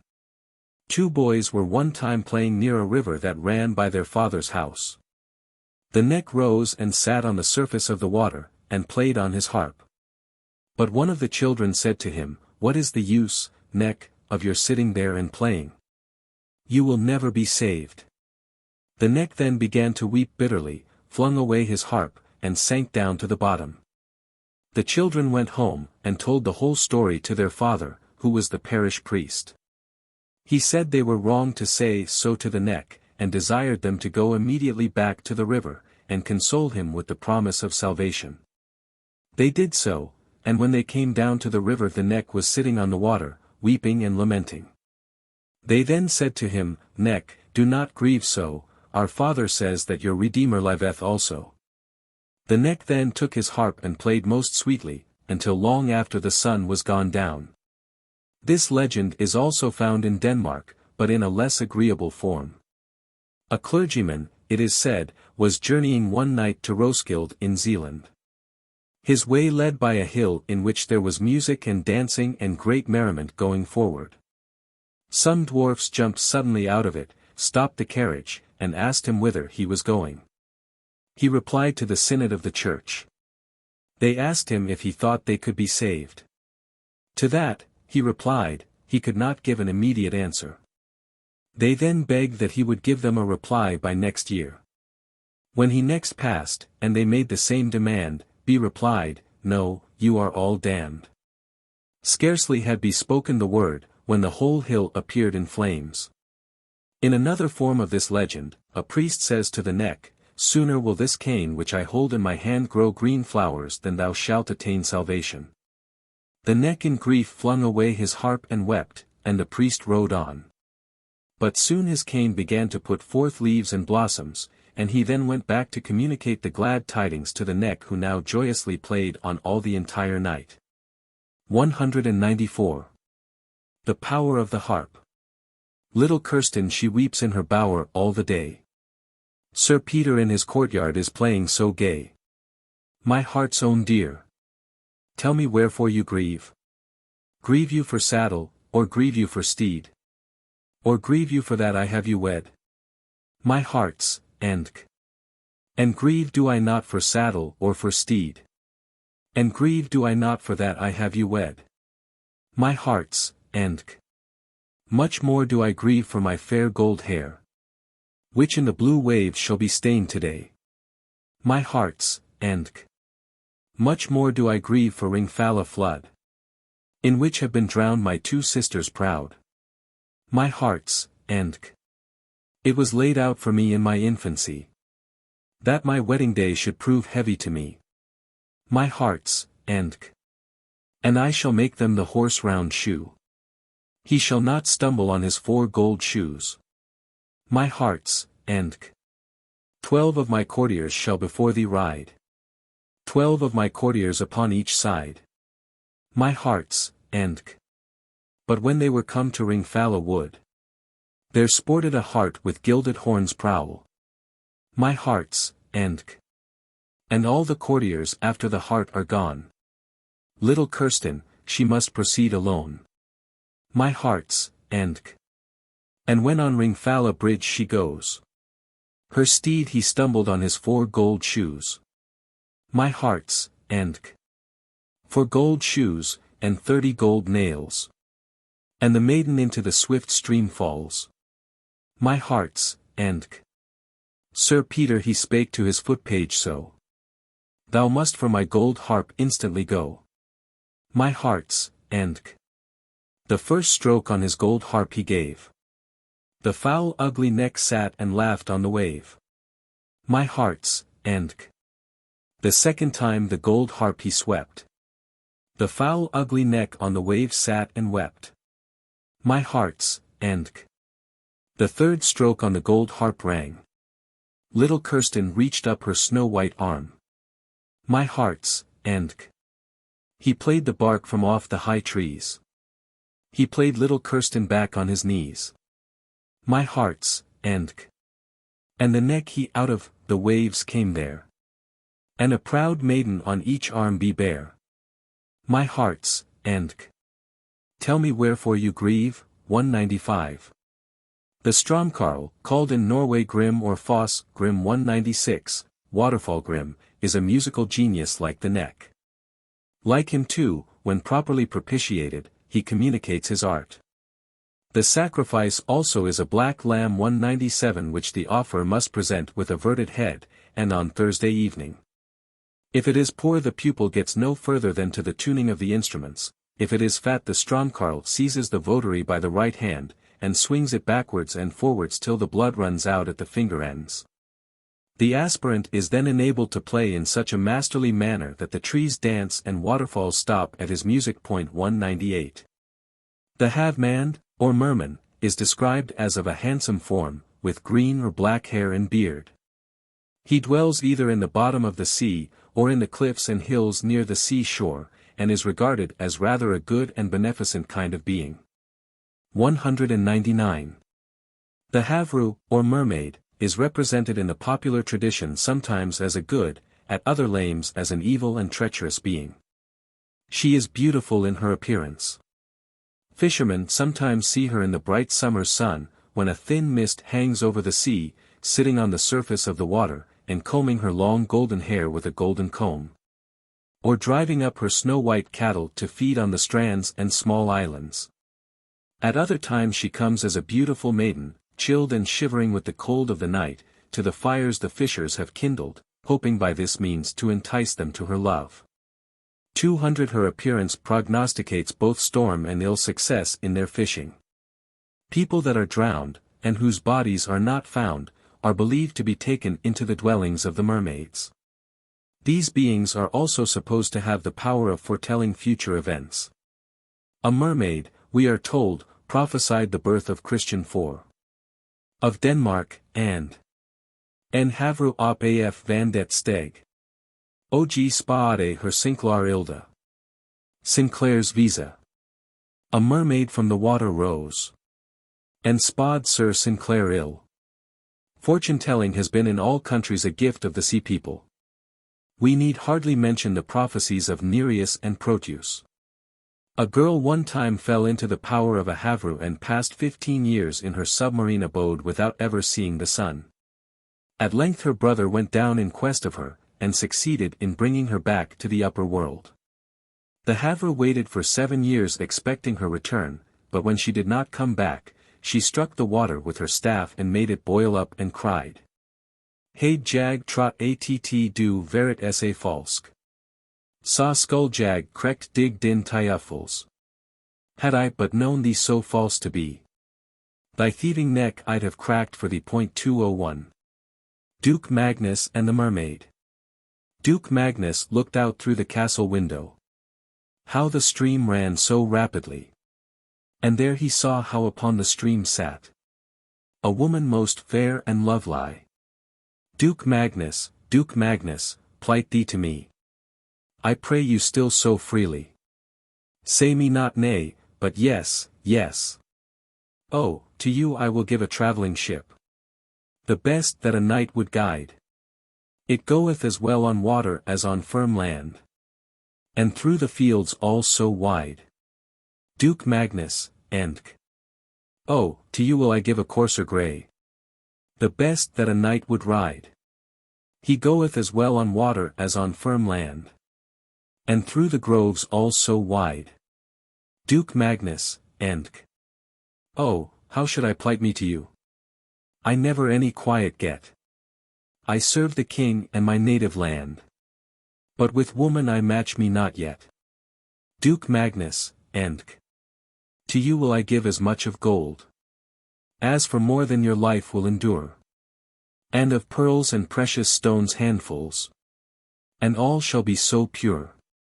Duke Magnus, and oh, gladly would I plight me to thee, if thou wert of Christian kind. But now thou art a vile sea troll, my love thou canst never win. Duke Magnus, and Duke Magnus, bethink thee well, and answer not so haughtily. For if thou wilt not plight thee to me, thou shalt ever crazy be. Duke Magnus, and I am a king's son so good. How can I let you gain me? You dwell not on land, but in the flood, which would not with me agree. Duke Magnus, plight thee to me. I offer you still so freely. Say me not nay, but yes, yes. 202. Northern Islands. Har nekken sin harpa I glasborgen slar. Och havsfruar, slt granskand har. Och blika den skin andragten. Stagnelius. The neck here his harp in the glass castle plays. And mermaidens comb out their green hair always, and bleach here their shining white clothes. Under the title of Northern Islands we include all those lying in the ocean to the north of Scotland, to wit Iceland, the Feroes, Shetland, and the Orkneys. These islands were all peopled from Norway and Denmark during the 9th century. Till that time many of them, particularly Iceland and the Faroes, though, perhaps, occasionally visited by stray Vikings, or by ships driven out of their course by tempests, had lain waste and desert from the creation, the abode alone of wild beasts and birds. But at that period the proud nobles of Norway and Denmark, who scorned to be the vassals of Harald Fairhair and Gorm the Old, the founders of the Norwegian and Danish monarchies, set forth in quest of new settlements, where, at a distance from these haughty potentates, they might live in the full enjoyment of their beloved independence. Followed by numerous vassals, they embarked on the wide Atlantic. A portion fixed themselves on the distant shores of Iceland, others took possession of the vacant Faroes, and more dispossessed the petty and papi, the ancient inhabitants of Shetland and the Orkneys, and seized on their country. As the Scandinavians were at that time still worshippers of Thor and Odin, the belief in elves and dwarfs accompanied them to their new abodes, and there, as elsewhere, survived the introduction of Christianity. We now proceed to examine the vestiges of the old religion still to be traced. Iceland. Vad månde jag? Og her lixelig leaves can. Jeg tror. Det muligt, som for I hedenold. For rask skander muligt det var. Pa dene cold oe. Islandsk landlevnet. What cannot one? Here, too, live happy. I believe it now. As possible, as in the heathen age. For the bold Scandinavians it was. On this cold isle. It is in vain that we look into the works of travelers for information on the subject of popular belief in Iceland. Their attention was too much occupied by geysers, volcanoes, agriculture, and religion, to allow them to devote any part of it to this, in their eyes, unimportant subject. So that, were it not for some short but curious notices given by natives of the island, we should be quite ignorant of the fate of the subordinate classes of the old religion in Iceland. Torpheus, who wrote in the latter end of the 17th century, gives, in his preface to his edition of Rolf Kraka's saga, the opinion of a venerable Icelandic pastor, named Einar Gudmund, respecting the dwarfs. This opinion Torpheus heard when a boy from the lips of the old man. I believe, and am fully persuaded, said he, that this people are the creatures of God, consisting of a body and a rational spirit, that they are of both sexes. Marry, and have children, and that all human acts take place among them as with us, that they are possessed of cattle, and of many other kinds of property. Have poverty and riches, weeping and laughter, sleep and wake, and have all other affections belonging to human nature, and that they enjoy a longer or a shorter term of life according to the will and pleasure of God. Their power of having children, he adds, appears from this, that some of their women have had children by men, and were very anxious to have their offspring dipped in the sacred font, and initiated into Christianity. But they, in general, sought in vain. Thorkatla Mari, the wife of Karl, was pregnant by a hill man, but she did not bring the child Aresus into the world, as appears from the poems made on this fatal occasion. There was formerly on the lands of Haga a nobleman named Sigvard Foster, who had to do with a hill woman. He promised her faithfully that he would take care to have the child received into the bosom of the church. In due time the woman came with her child and laid it on the churchyard wall, and along with it a gilded cup and a holy robe, presents she intended making to the church for the baptism of her child, and then retired a little way. The pastor inquired who acknowledged himself the father of the child. Sigvard, perhaps, out of shame, did not venture to acknowledge himself. The clerk now asked him if it should be baptized or not. Sigvard said no, lest by assenting he should be proved to be the father. The infant then was left where it was, untouched and unbaptized. The mother, filled with rage, snatched up her babe and the cup, but left the vestment, the remains of which may still be seen in Haga. That woman foretold and inflicted a singular disease on Sigvard and his posterity till the 9th generation, and several of his descendants are to this day afflicted with it. Andrew Gudmund, from which I am the 7th in descent, had an affair of the same kind. He also refused to have the child baptized, and he and his posterity have suffered a remarkable disease, of which very many of them have died. But some, by the interposition of good men, have escaped the deserved punishment. The fullest account we have of the Icelandic elves or dwarfs is contained in the following passage of the Ecclesiastical History of Iceland of the learned Finnus Johannius. As we have not as yet, says he, spoken a single word about the very ancient, and I know not whether more ridiculous or perverse, persuasion of our forefathers about semi-gods. This seems the proper place for saying a few words about this so celebrated figment, as it was chiefly in this period it attained its acme, and it was believed as a true and necessary article of faith, that there are genii or semi-gods. Called in our language Alpha and Alpha folk. Authors vary respecting their essence and origin. Some hold that they have been created by God immediately and without the intervention of parents, like some kinds of spirits. Others maintain that they are sprung from Adam, but before the creation of Eve. 203. Lastly, some refer them to another race of men, or to a stock of pre-Adamites. Some bestow on them not merely a human body, but an immortal soul. Others assign them merely mortal breath, spiritum, instead of a soul, whence a certain blockhead 204 in an essay written by him respecting them, calls them our half-kin, half-kyn. According to the old wives' tales that are related about this race of genii who inhabit Iceland and its vicinity, they have a political form of government modeled after the same pattern as that which the inhabitants themselves are under. 2 viceroys rule over them, who in turn every second year, attended by some of the subjects, sail to Norway, to present themselves before the monarch of the whole race, who resides there, and to give him a true report concerning the fidelity, good conduct, and obedience of the subjects. And those who accompany them are to accuse the government or viceroys if they have transgressed the bounds of justice or of good morals. If these are convicted of crime or injustice, they are forthwith stripped of their office, and others are appointed in their place.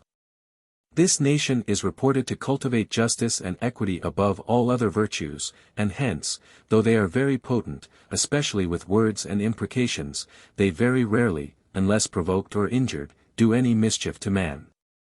But when irritated they avenge themselves on their enemies with dreadful curses and punishments. The newborn infants of Christians are, before baptism, believed to be exposed to great peril of being stolen by them, and their own, which they foresee likely to be feeble in mind, in body, in beauty, or other gifts, being substituted for them. These supposititious children of the semi-gods are called umskiptingar. Whence nurses and midwives were strictly enjoined to watch constantly, and to hold the infant firmly in their arms, till it had had the benefit of baptism, lest they should furnish any opportunity for such a change. Hence it comes, that the vulgar used to call fools, deformed people, and those who act rudely and uncivilly, umskiptinga eins og hen sie ko minaf alpham, i.e. changelings, and come of the Alfs. They use rocks, bills, and even the seas, for their habitations, which with inside are neat, and all their domestic utensils extremely clean and orderly. They sometimes invite men home, and take especial delight in the converse of Christians, some of whom have had intercourse with their daughters or sisters, who are no less wanton than beautiful, and have had children by them. Who must by all means be washed in holy water, that they may receive an immortal soul, and one that can be saved. Nay, they have not been ashamed to feign that certain women of them have been joined in lawful marriage with men, and continued for a long time with them, happily at first, but, for the most part, with an ill or tragical conclusion. Their cattle, if not very numerous, are at least very profitable. They are invisible as their owners are, unless when it pleases them to appear, which usually takes place when the weather is serene and the sun shining very bright. For as they do not see the sun within their dwellings, they frequently walk out in the sunshine that they may be cheered by his radiance. 205 Hence, even the coffins of dead kings and nobles, such as are the oblong stones which are to be seen here and there, in wildernesses and rough places, always lie in the open air and exposed to the sun. They change their abodes and habitations occasionally like mankind, this they do on New Year's night.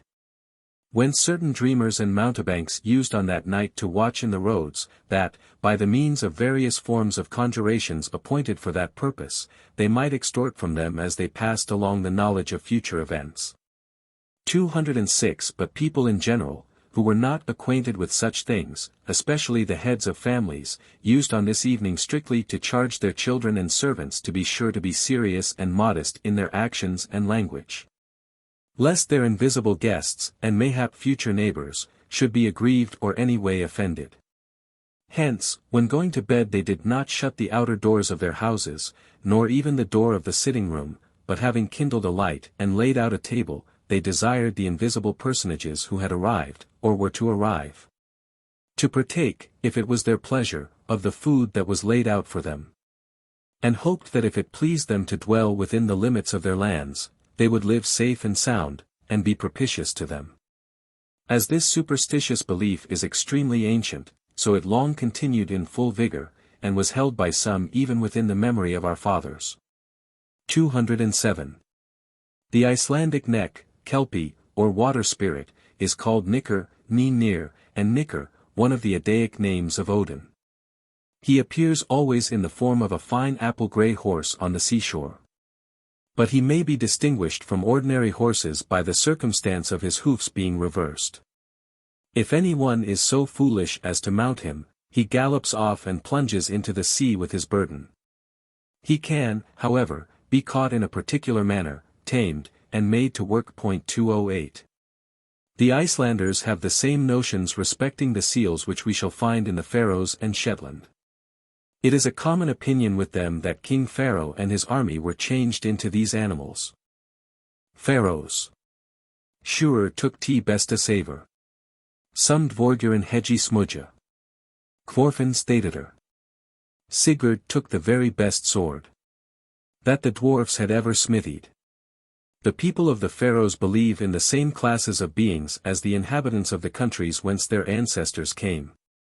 They call the trolls underground people, hollowmen, fodenskmend, and huldfolk. These trolls used frequently to carry people into their hills, and detain them there. Among several other instances, Debes 209 gives the following one of this practice. Whilst Mr. Tale was priest in Ostero, it happened that one of his hearers was carried away and returned again. At last the said young man being to be married, and everything prepared, and the priest being arrived the Saturday before at the parish, the bridegroom was carried away, wherefore they sent folks to look after him, but he could not be found. The priest desired his friends to have good courage, and that he would come again.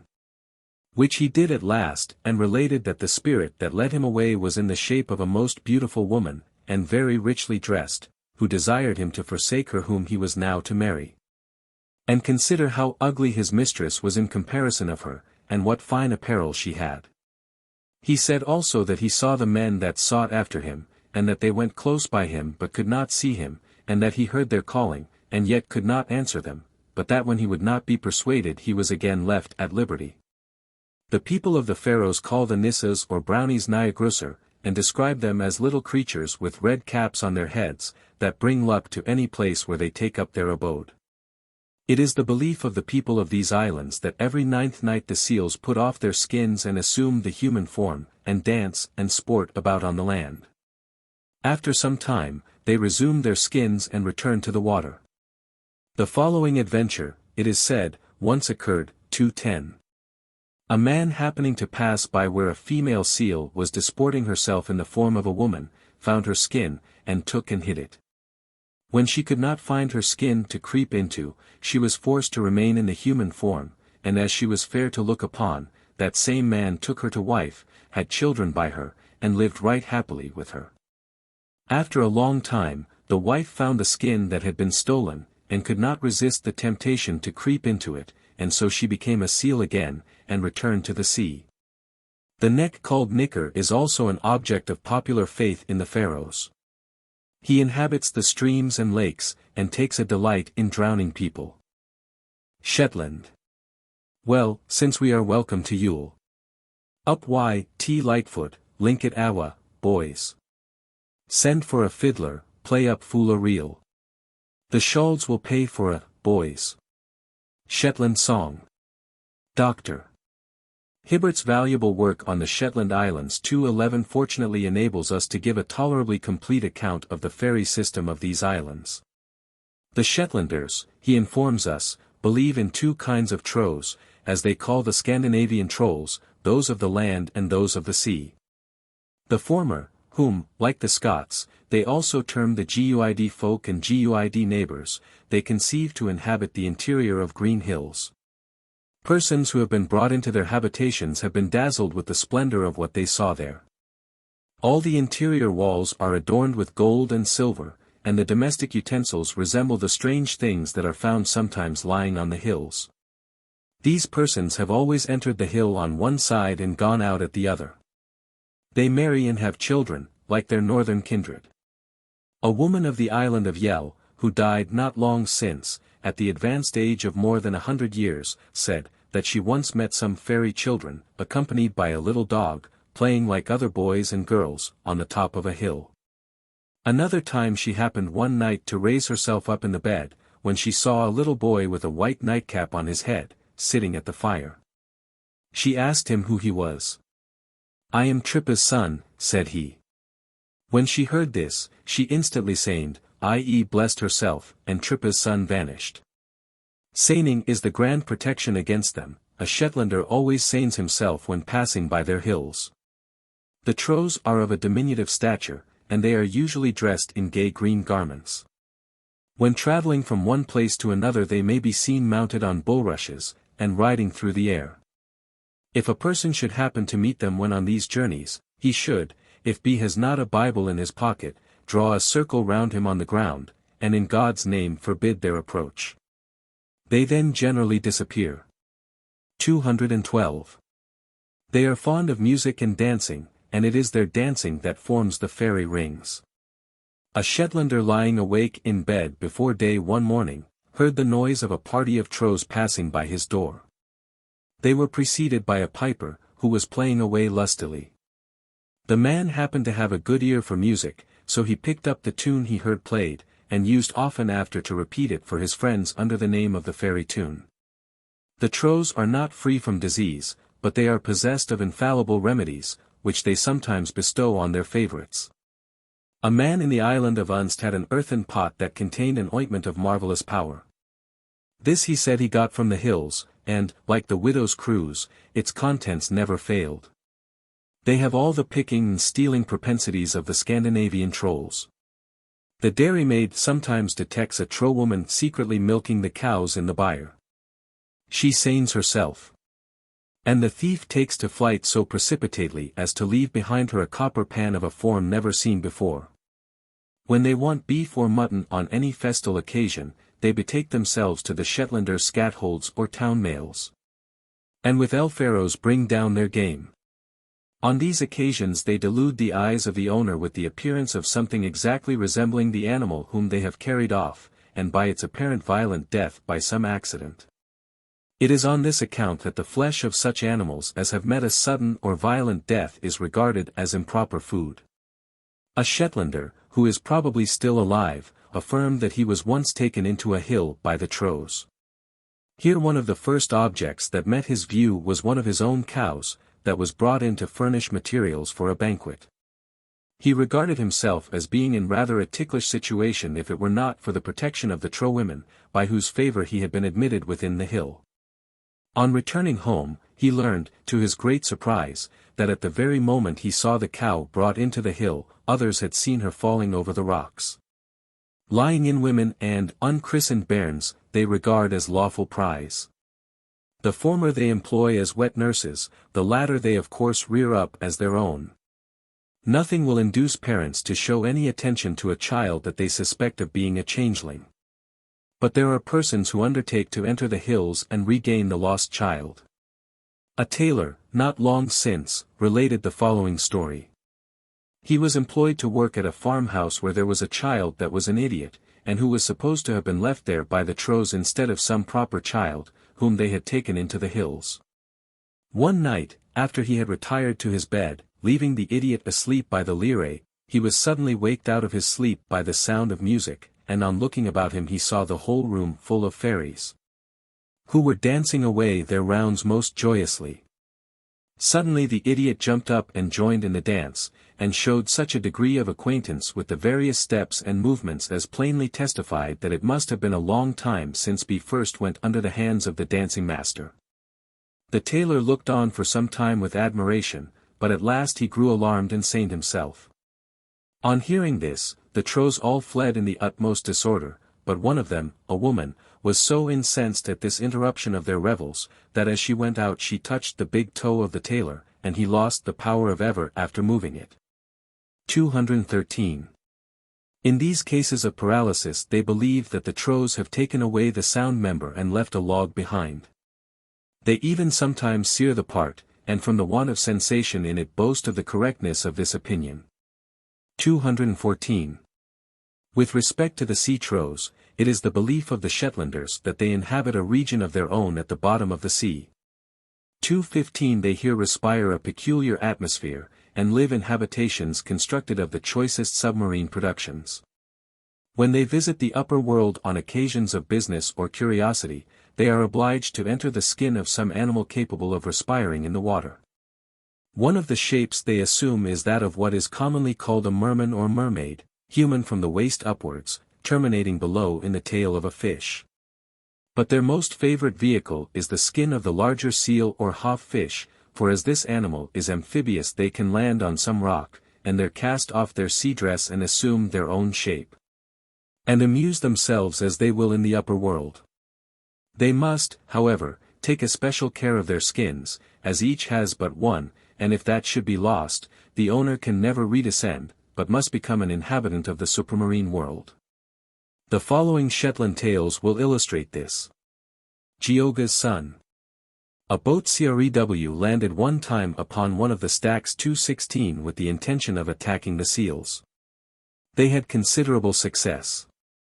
Stunned several of them, and while they lay stupefied, stripped them of their skins, with the fat attached to them. They left the naked carcasses lying on the rocks, and were about to get into their boat with their spoils and return to Papa Stur, whence they had come. But just as they were embarking, there rose such a tremendous swell that they saw there was not a moment to be lost, and every one flew as quickly as he could to get on board the boat. They were all successful but one man, who had imprudently loitered behind. His companions were very unwilling to leave him on the skerries, perhaps to perish, but the surge increased so fast, that after many unsuccessful attempts to bring the boat in close to the stacks, they were obliged to depart, and leave the unfortunate man to his fate. A dark stormy night came on, the sea dashed most furiously against the rocks, and the poor deserted Shetlander saw no prospect before him but that of dying of the cold and hunger, or of being washed into the sea by the breakers, which now threatened every moment to run over the stack. At length he perceived several of the seals, who had escaped from the boatmen, approaching the skerry. When they landed they stripped off their sealskin dresses and appeared in their proper forms of sea trolls. Their first object was to endeavor to recover their friends, who lay stunned and skinless. When they had succeeded in bringing them to themselves, they also resumed their proper form, and appeared in the shape of the submarine people. But in mournful tones, wildly accompanied by the raging storm, they lamented the loss of their sea vestures, the want of which would forever prevent them from returning to their native abodes beneath the deep waters of the Atlantic. Most of all did they lament for Olavitinus, the son of Gioga, who, stripped of his seal skin, must abide forever in the upper world. Their song was at length broken off by their perceiving the unfortunate boatman, who, with shivering limbs and despairing looks, was gazing on the furious waves that now dashed over the stack. Gioga, when she saw him, instantly conceived the design of rendering the perilous situation of the man of advantage to her son. She went up to him, and mildly addressed him, proposing to carry him on her back through the sea to Papa Stur, on condition of his getting her the sealskin of her son. The bargain was soon made, and Gioga equipped herself in her Phocene garb. But when the Shetlander gazed on the stormy sea he was to ride through, his courage nearly failed him, and he begged of the old lady to have the kindness to allow him to cut a few holes in her shoulders and flanks, that he might obtain a better fastening for his hands between the skin and the flesh. This, too, her maternal tenderness induced Gioga to consent to. The man, having prepared everything, now mounted, and she plunged into the waves with him, gallantly ploughed the deep, and landed him safe and sound Acres Geo, in Papa Stur. He then set out for Schio, at Hamnavo, where the skin was, and honorably fulfilled his agreement by restoring to Gioga the means of bringing back her son to his dear native land. The Mermaid Wife. On a fine summer's evening, an inhabitant of Unst happened to be walking along the sandy margin of Avo. 2:17 The moon was risen, and by her light he discerned at some distance before him a number of the sea people, who were dancing with great vigor on the smooth sand. Near them he saw lying on the ground several sealskins. As the man approached the dancers, all gave over their merriment, and flew like lightning to secure their garments, then clothing themselves, plunged in the form of seals into the sea. But the Shetlander, on coming up to the spot where they had been, and casting his eyes down on the ground, saw that they had left one skin behind them, which was lying just at his feet. He snatched it up, carried it swiftly away, and placed it in security. On returning to the shore, he met the fairest maiden that I ever gazed upon. She was walking backwards and forwards, lamenting in most piteous tones the loss of her sealskin robe, without which she never could hope to rejoin her family and friends below the waters, but must remain an unwilling inhabitant of the region enlightened by the sun. The man approached and endeavored to console her, but she would not be comforted. She implored him in the most moving accents to restore her dress, but the view of her lovely face, more beautiful in tears, had steeled his heart. He represented to her the impossibility of her return, and that her friends would soon give her up, and finally, made an offer to her of his heart, hand, and fortune. The sea maiden, finding she had no alternative, at length consented to be his wife. They were married, and lived together for many years, during which time they had several children, who retained no vestiges of their marine origin, saving a thin web between their fingers, and a bend of their hands, resembling that of the four paws of a seal. Distinctions which characterized the descendants of the family to the present day. The Shetlander's love for his beautiful wife was unbounded, but she made but a cold return to his affection. Often would she steal out alone and hasten down to the lonely strand, and there at a given signal, a seal of large size would make his appearance, and they would converse for hours together in an unknown language. And she would return home from this meeting pensive and melancholy.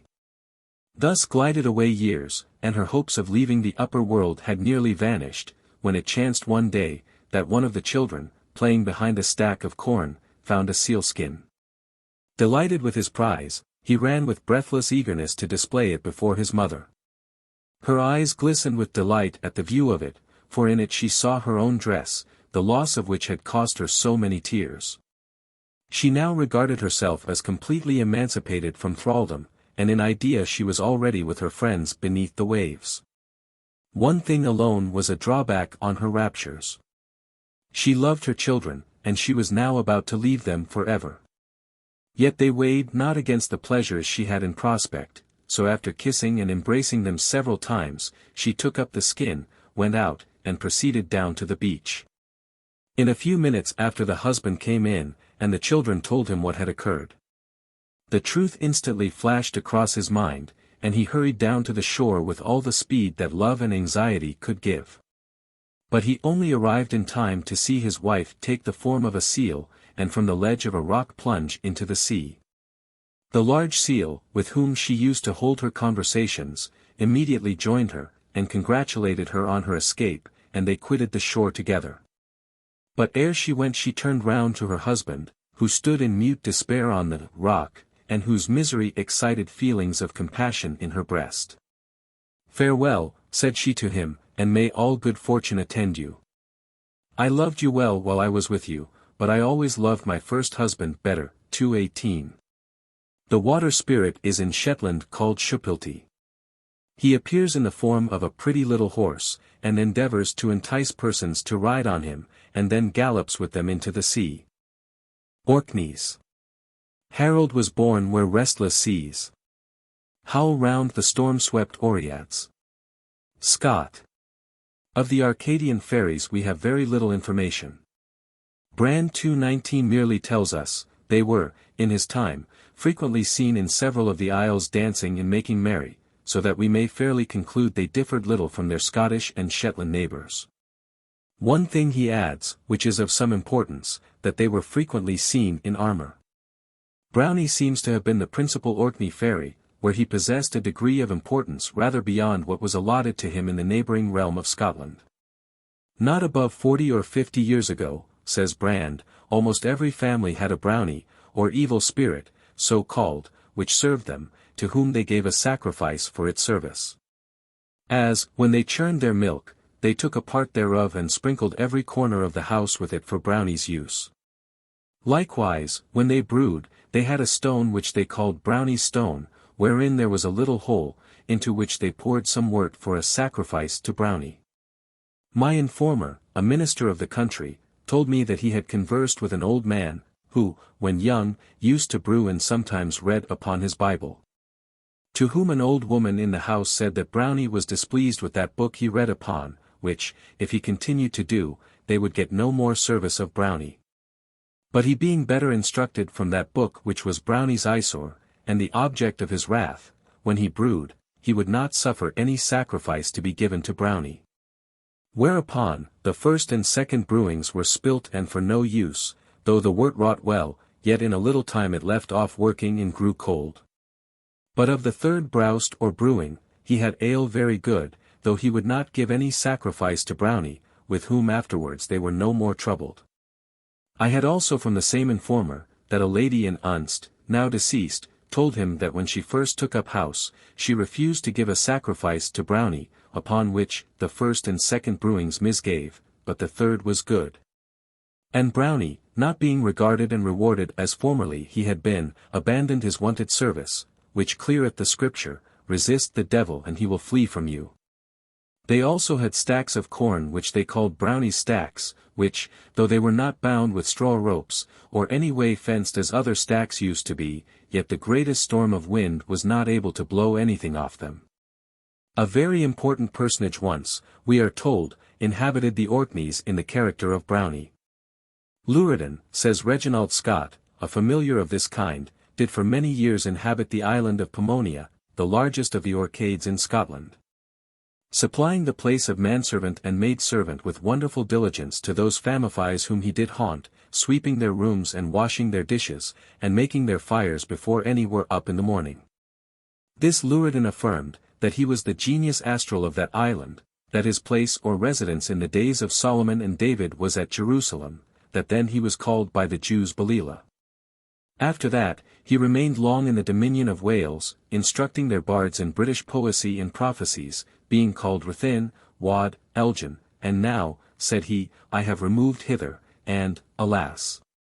My continuance is but short, for in 70 years I must resign my place to Balkan, lord of the northern mountains.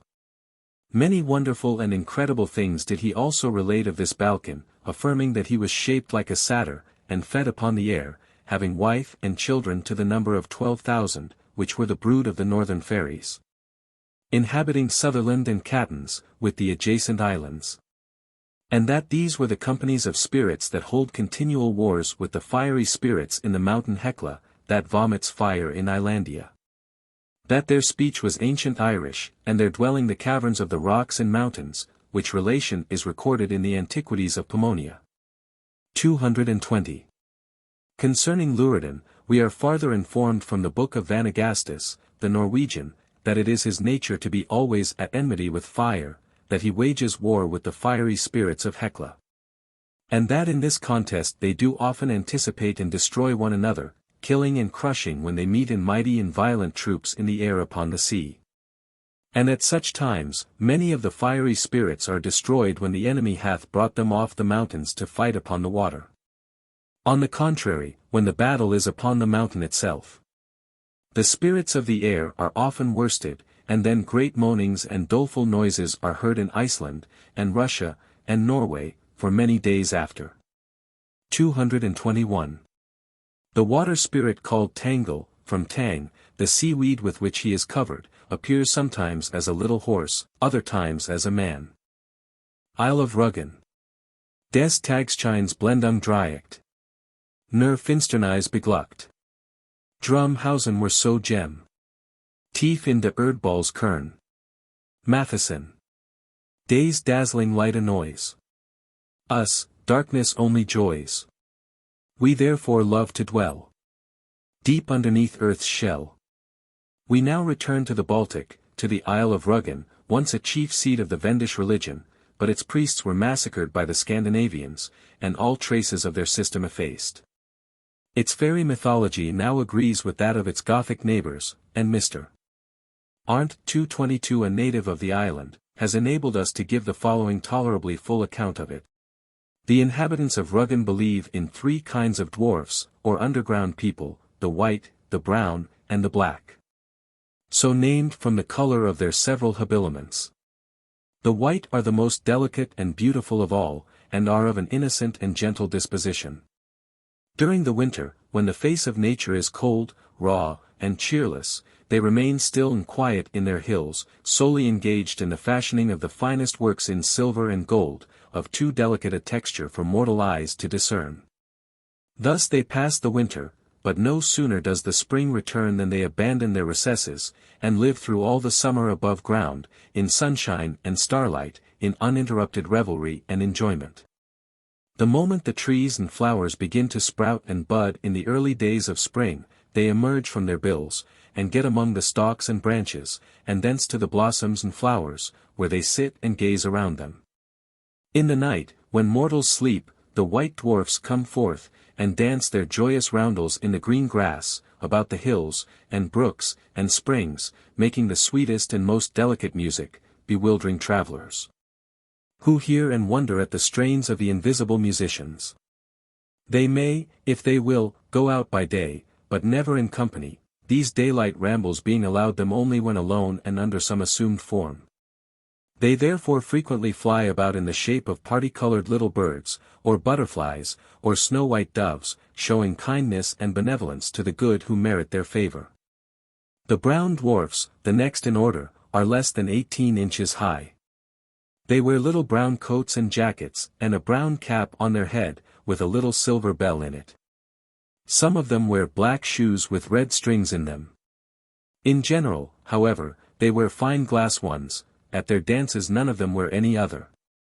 They are very handsome in their persons, with clear light-colored eyes, and small and most beautiful hands and feet. They are on the whole of a cheerful, good-natured disposition, mingled with some roguish traits. Like the white dwarfs, they are great artists in gold and silver, working so curiously as to astonish those who happen to see their performances. At night they come out of their hills and dance by the light of the moon and stars. They also glide invisibly into people's houses, their caps rendering them imperceptible by all who have not similar caps. They are said to play all kinds of tricks, to change the children in the cradles, and take them away. This charge is perhaps unfounded, but certainly, children who fail into their hands must serve them for 50 years. They possess an unlimited power of transformation, and can pass through the smallest keyholes. Frequently they bring with them presents for children, or lay gold rings and ducats, and the like, in their way, and often are invisibly present, and save them from the perils of fire and water. They plague and annoy lazy men servants and untidy maids with frightful dreams, oppress them as the nightmare, bite them as fleas, and scratch and tear them like cats and dogs. And often in the night frighten, in the shape of owls, thieves and lovers, or, like will-o'-the-wisps, lead them astray into bogs and marshes, and perhaps up to those who are in pursuit of them. The black dwarfs wear black jackets and caps, are not handsome like the others, but on the contrary are horridly ugly, with weeping eyes, like blacksmiths and colliers. They are most expert workmen, especially in steel, to which they can give a degree at once of hardness and flexibility wine no human smith can imitate, for the swords they make will bend like rushes, and are as hard as diamonds. In old times arms and armor made by them were in great request, shirts of mail manufactured by them were as fine as cobwebs, and yet no bullet would penetrate them, and no helm or corselet could resist the swords they fashioned. But all these things are now gone out of use. These dwarfs are of a malicious, ill disposition, and delight in doing mischief to mankind. They are unsocial, and there are seldom more than 2 or 3 of them seen together. They keep mostly in their hills, and seldom come out in the daytime, nor do they ever go far from home. People say that in the summer they are fond of sitting under the elder trees, the smell of which is very grateful to them, and that any one that wants anything of them must go there and call them. Some say they have no music and dancing, only howling and whimpering. And that when a screaming is heard in the woods and marshes, like that of crying children, and a mewing and screeching like that of a multitude of cats or owls, the sounds proceed from their midnight assemblies, and are made by the vociferous dwarfs. The principal residence of the 2 first classes of the underground people in Ruggan is what are called the 9 Hills, near Rambin. These hills lie on the west point of the island, about 1/4 of a mile from the village of Rambin in the open country. They are small mounds, or giants' graves, Hunengraber, as such are called, and are the subject of many a tale and legend among the people. The account of their origin is as follows. A long, long time ago there lived in Ruggan a mighty giant named Balderic. He was vexed that the country was an island, and that he had always to wade through the sea when he wanted to go to Pomerania and the mainland. He accordingly got an immense apron made, and he tied it round his waist and filled it with earth, for he wanted to make a dam of earth for himself from the island to the mainland. As he was going with his load over Rodenkirchen, a hole tore in the apron, and the clay that fell out formed the 9 hills. He stopped the hole and went on. But when he had gotten to Gustau, another hole tore in the apron, and 13 little hills fell out. He proceeded to the sea with what he had now remaining, and pouring the earth into the waters, formed the hook of Prosnitz, and the pretty little peninsula of Drigg. But there still remained a small space between Rügen and Pomerania, which so incensed the giant that he fell down in a fit and died, from which unfortunate accident his dam was never finished. 223. A giant maiden commenced a similar operation on the Pomeranian side, in order, said she, that I may be able to go over the bit of water without wetting my little slippers. So she filled her apron with sand and hurried down to the seaside. But there was a hole in the apron, and just behind Sagard a part of the sand ran out and formed a little hill named Doubleworth. Ah, said she, now my mother will scold me. She stopped the hole with her hand and ran on as fast as she could. But her mother looked over the wood and cried, You nasty child, what are you about? Come here and you shall get a good whipping. The daughter in a fright let go the apron, and all the sand ran out and formed the barren Hyphies near Litso. 224. The dwarfs took up their abode in the 9 hills. The white ones owned 2 of them, and the brown ones 7, for there are no black ones there. These dwell chiefly on the coast hills, along the shore between the Albeck and Munchgut, where they hold their assemblies, and plunder the ships that are wrecked on the coast. The neck is called in Rügen Nickel. Some fishers once launched their boat on a lonely lake. Next day when they came they saw it in a high beech tree. Who the devil has put the boat in the tree? Cried one. A voice replied, but they saw no one, 'twas no devil at all, but I and my brother Nickel. 225. The following stories Mr. Arndt, who, as we have observed, is a native of Rügen, says he heard in his boyhood from Hinrich Wieck, the stadthalter or bailiff of Gravitz, who abounded in these legends. So that it is, properly speaking, says he, Hinrich Wieck, and not I, that relates. We therefore see no reason to doubt of their genuineness, though they may be a little embellished. 226. Adventures of John Dietrich. There once lived in Ramben an honest, industrious man, named James Dietrich. He had several children, all of a good disposition, especially the youngest, whose name was John. John Dietrich was a handsome, smart boy, diligent at school, and obedient at home. His great passion was for hearing stories, and whenever he met anyone who was well stored, he never let them go till he had heard them all. When John was about 8 years old he was sent to spend a summer with his uncle, a farmer in Rodenkirchen.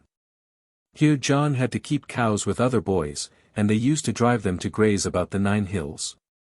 There was an old cowherd, one Klaas, i.e. Nick, Starkwald, who used frequently to join the boys, and then they would sit down together and tell stories. Klaas abounded in these, and he became John Dietrich's dearest friend. In particular, he knew a number of stories of the 9 hills and the underground people in the old times, when the giants disappeared from the country, and the little ones came into the hills. These tales John swallowed so eagerly that he thought of nothing else, and was forever talking of golden cups, and crowns, and glass shoes, and pockets full of ducats, and gold rings, and diamond coronets, and snow-white brides, and such like. Old Klaas used often to shake his head at him and say, John, what are you about?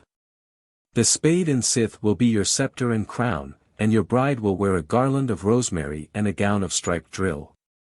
Still John almost longed to get into the 9 hills. For Klaas had told him that anyone who by luck or cunning should get the cap of one of the little ones might go down with safety, and, instead of their making a servant of him, he would be their master. The person whose cap he got would be his servant, and obey all his commands. 227. St. John's Day, when the days are longest and the nights shortest, was now come. Old and young kept the holiday, had all sorts of plays, and told all kinds of stories. John could now no longer contain himself, but the day after the festival he slipped away to the 9 hills, and when it grew dark laid himself down on the top of the highest of them, where Klaas had told him the underground people had their principal dance place. John lay quite still from 10 till 12 at night. At last it struck 12. Immediately there was a ringing and a singing in the hills, and then a whispering and a lisping and a whiz and a buzz all about him. For the little people were now some whirling round and round in the dance, and others sporting and tumbling about in the moonshine, and playing 1,000 merry pranks and tricks. He felt a secret dread come over him at this whispering and buzzing, for he could see nothing of them, as the caps they wore made them invisible. But he lay quite still, with his face in the grass and his eyes fast shut, snoring a little, just as if he was asleep. Yet now and then he ventured to open his eyes a little and peep out, but not the slightest trace of them could he see, though it was bright moonlight. It was not long before 3 of the underground people came jumping up to where he was lying. But they took no heed of him, and flung their brown caps up into the air, and caught them from one another. At length one snatched the cap out of the hand of another and flung it away. It flew direct, and fell upon John's head. The moment he felt it he caught hold of it, and, standing up, bid farewell to sleep. He swung his cap about for joy, and made the little silver bell of it tingle, and then set it upon his head, and oh wonderful! That instant he saw the countless and merry swarm of the little people. The 3 little men came slyly up to him, and thought by their nimbleness to get back the cap. But he held his prize fast, and they saw clearly that nothing was to be done in this way with him, for in size and strength John was a giant in comparison of these little fellows, who hardly came up to his knee. The owner of the cap now came up very humbly to the finder, and begged, in as supplicating a tone as if his life depended upon it, that he would give him back his cap. But, no, said John, you sly little rogue, you'll get the cap no more. That's not the sort of thing that one gives away for buttered cake. I should be in a nice way with you if I had not something of yours, but now you have no power over me, but must do what I please. And I will go down with you, and see how you live below, and you shall be my servant, nay, no grumbling, you know you must. I know that just as well as you do, for Klaus Starkwall told it to me often and often. The little man looked as if he had not heard or understood one word of all this. He began all his crying and whining over again, and wept, and screamed, and howled most piteously for his little cap. But John cut the matter short by saying to him, have done, you are my servant, and I intend to take a trip with you. So he gave up, especially as the others told him that there was no remedy. John now flung away his old hat, and put on the cap, and set it firm on his head, lest it should slip off or fly away, for all his power lay in the cap. He lost no time in trying its virtues, and commanded his new servant to fetch him food and drink. And the servant ran away like the wind, and in a second was there again with bottles of wine, and bread, and rich fruits. So John ate and drank, and looked on at the sports and the dancing of the little ones, and it pleased him right well, and he behaved himself stoutly and wisely, as if he was a born master. When the cock had now crowed for the 3rd time, and the little larks had made their first twirl in the sky, and the infant light appeared in solitary white streaks in the east, then it went hush, hush, hush, through the bushes, and flowers, and stalks. And the hills rang again, and opened up, and the little men went down. John gave close attention to everything, and found that it was exactly as he had been told. And behold! On the top of the hill, where they had just been dancing, and where all was full of grass and flowers, as people see it by day, there rose of a sudden, when the retreat was sounded, a bright glass point. Whoever wanted to go in stepped upon this. It opened, and he glided gently in, the glass closing again after him, and when they had all entered it vanished, and there was no farther trace of it to be seen. Those who descended through the glass point sank quite gently into a wide silver tun, which held them all, and could have easily harbored 1,000 such little people. John and his man went down into such a one along with several others, all of whom screamed out and prayed him not to tread on them, for if his weight came on them they were dead men. He was, however, careful, and acted in a very friendly way toward them. Several tons of this kind went up and down after each other, until all were in. They hung by long silver chains, which were drawn and held below. In his descent John was amazed at the wonderful brilliancy of the walls between which the tun glided down. They were all, as it were, beset with pearls and diamonds, glittering and sparkling brightly, and below him he heard the most beautiful music tinkling at a distance, so that he did not know what was become of him. And from excess of pleasure he fell fast asleep. He slept a long time, and when he awoke he found himself in the most beautiful bed that could be, such as he had never seen the like of in his father's house, and it was in the prettiest little chamber in the world. And his servant was beside him with a fan to keep away the flies and gnats. He had hardly opened his eyes when his little servant brought him a basin and towel, and held him the nicest new clothes of brown silk to put on, most beautifully made. With these was a pair of new black shoes with red ribbons, such as John had never beheld in Rambin or in Rodenkirchen either. There were also there several pairs of beautiful shining glass shoes, such as are only used on great occasions. John was, we may well suppose, delighted to have such clothes to wear, and he put them upon him joyfully. His servant then flew like lightning and returned with a fine breakfast of wine and milk, and beautiful white bread and fruits, and such other things as little boys are fond of. He now perceived, every moment, more and more, that Klaus Starkwalt, the old cowherd, knew what he was talking about, for the splendor and magnificence he saw here surpassed anything he had ever dreamt of. His servant, too, was the most obedient one possible, a nod or a sign was enough for him, for he was as wise as a bee, as all these little people are by nature. John's bedchamber was all covered with emeralds and other precious stones, and in the ceiling was a diamond as big as a 9-pin bowl, that gave light to the whole chamber. In this place they have neither sun, nor moon, nor stars to give them light, neither do they use lamps or candles of any kind. But they live in the midst of precious stones, and have the purest of gold and silver in abundance, and the skill to make it light both by day and by night, though, indeed, properly speaking, as there is no sun here. There is no distinction of day and night, and they reckon only by weeks.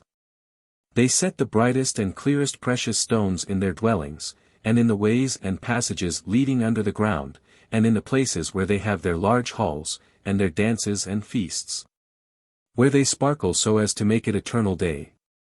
When John had finished his breakfast, his servant opened a little door in the wall, where was a closet with the most beautiful silver and gold cups and dishes and other vessels, and baskets filled with ducats, and boxes of jewels and precious stones. There were also charming pictures, and the most delightful storybooks he had seen in the whole course of his life.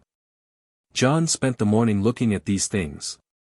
And, when it was midday, a bell rang, and his servant said, "Will you dine alone, sir, or with the large company?" "With the large company, to be sure," replied John. So his servant led him out. John, however, saw nothing but solitary halls, lighted up with precious stones, and here and there little men and women, who appeared to him to glide out of the clefts and fissures of the rocks. Wondering what it was the bells rang for, he said to his servant, "But where is the company?" And scarcely had he spoken when the hail they were in opened out to a great extent, and a canopy set with diamonds and precious stones was drawn over it. At the same moment he saw an immense throng of nicely dressed little men and women pouring in through several open doors, the floor opened in several places, and tables, covered with the most beautiful ware, and the most luscious meats, and fruits, and wines, placed themselves beside each other, and the chairs arranged themselves along the tables, and then the men and women took their seats.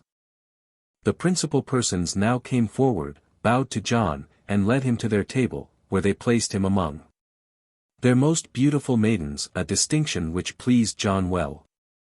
The party, too, was very merry, for the underground people are extremely lively and cheerful, and can never stay long quiet.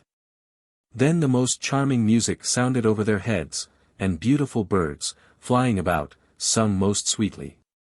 And these were not real birds but artificial ones, which the little men make so ingeniously that they can fly about and sing like natural ones. The servants, of both sexes, who waited at table, and handed about the gold cups, and the silver and crystal baskets with fruit, were children belonging to this world, whom some casualty or other had thrown among the underground people, and who, having come down without securing any pledge, were fallen into the power of the little ones. These were differently clad from them. The boys and girls were dressed in snow-white coats and jackets, and wore glass shoes, so fine that their steps could never be heard, with blue caps on their heads, and silver belts round their waists.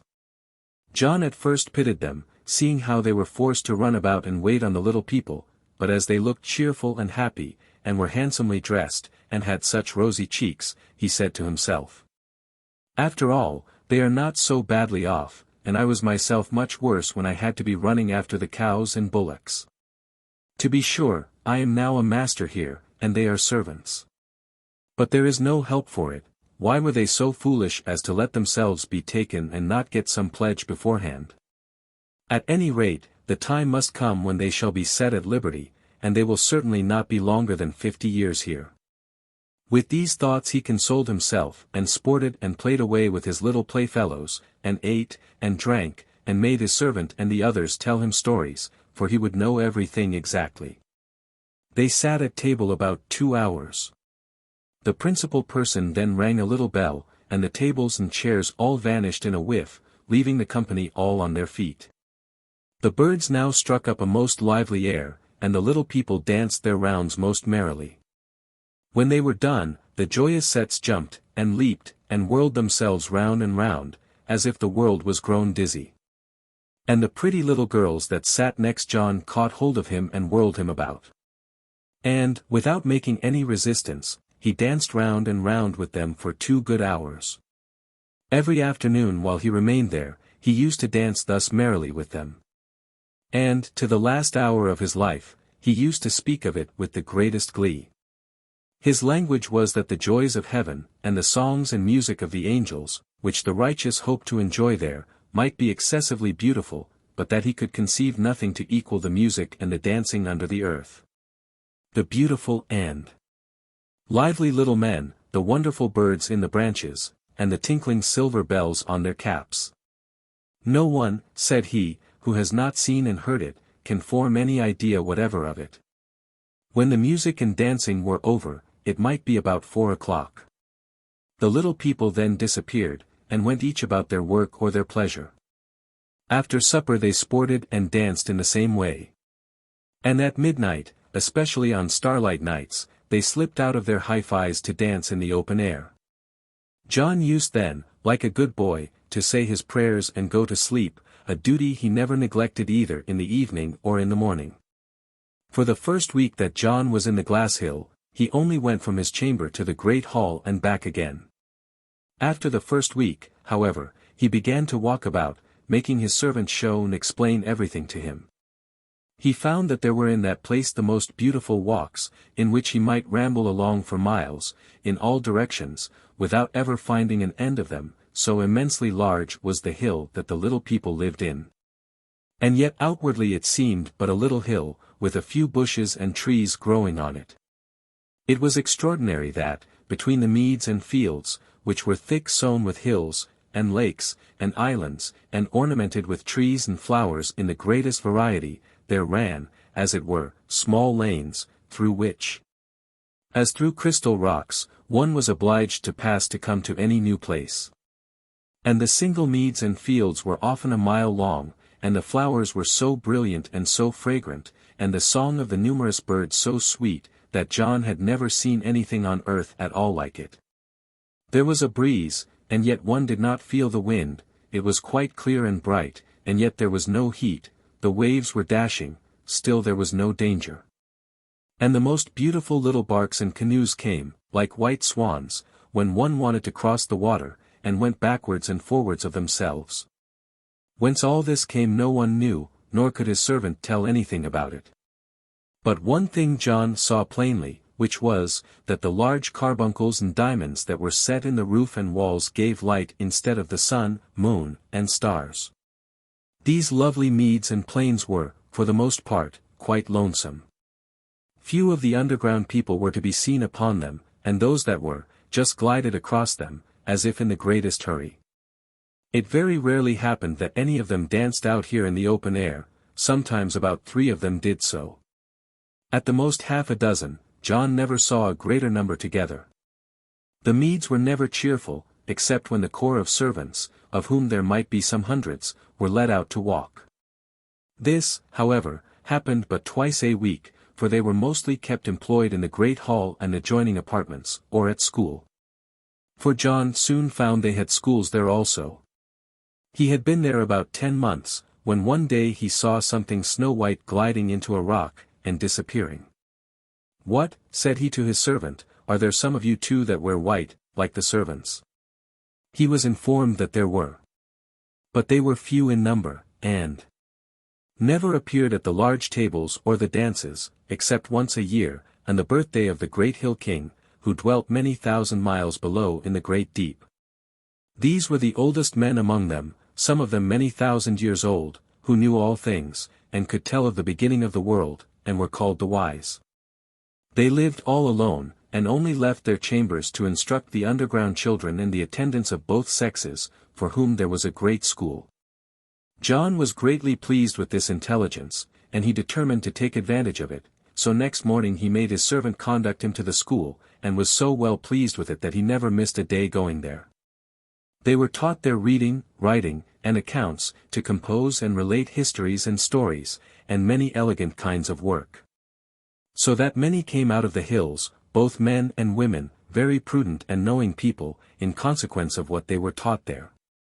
The biggest, and those of best capacity, received instruction in natural science and astronomy, and in poetry and riddle-making, arts highly esteemed by the little people.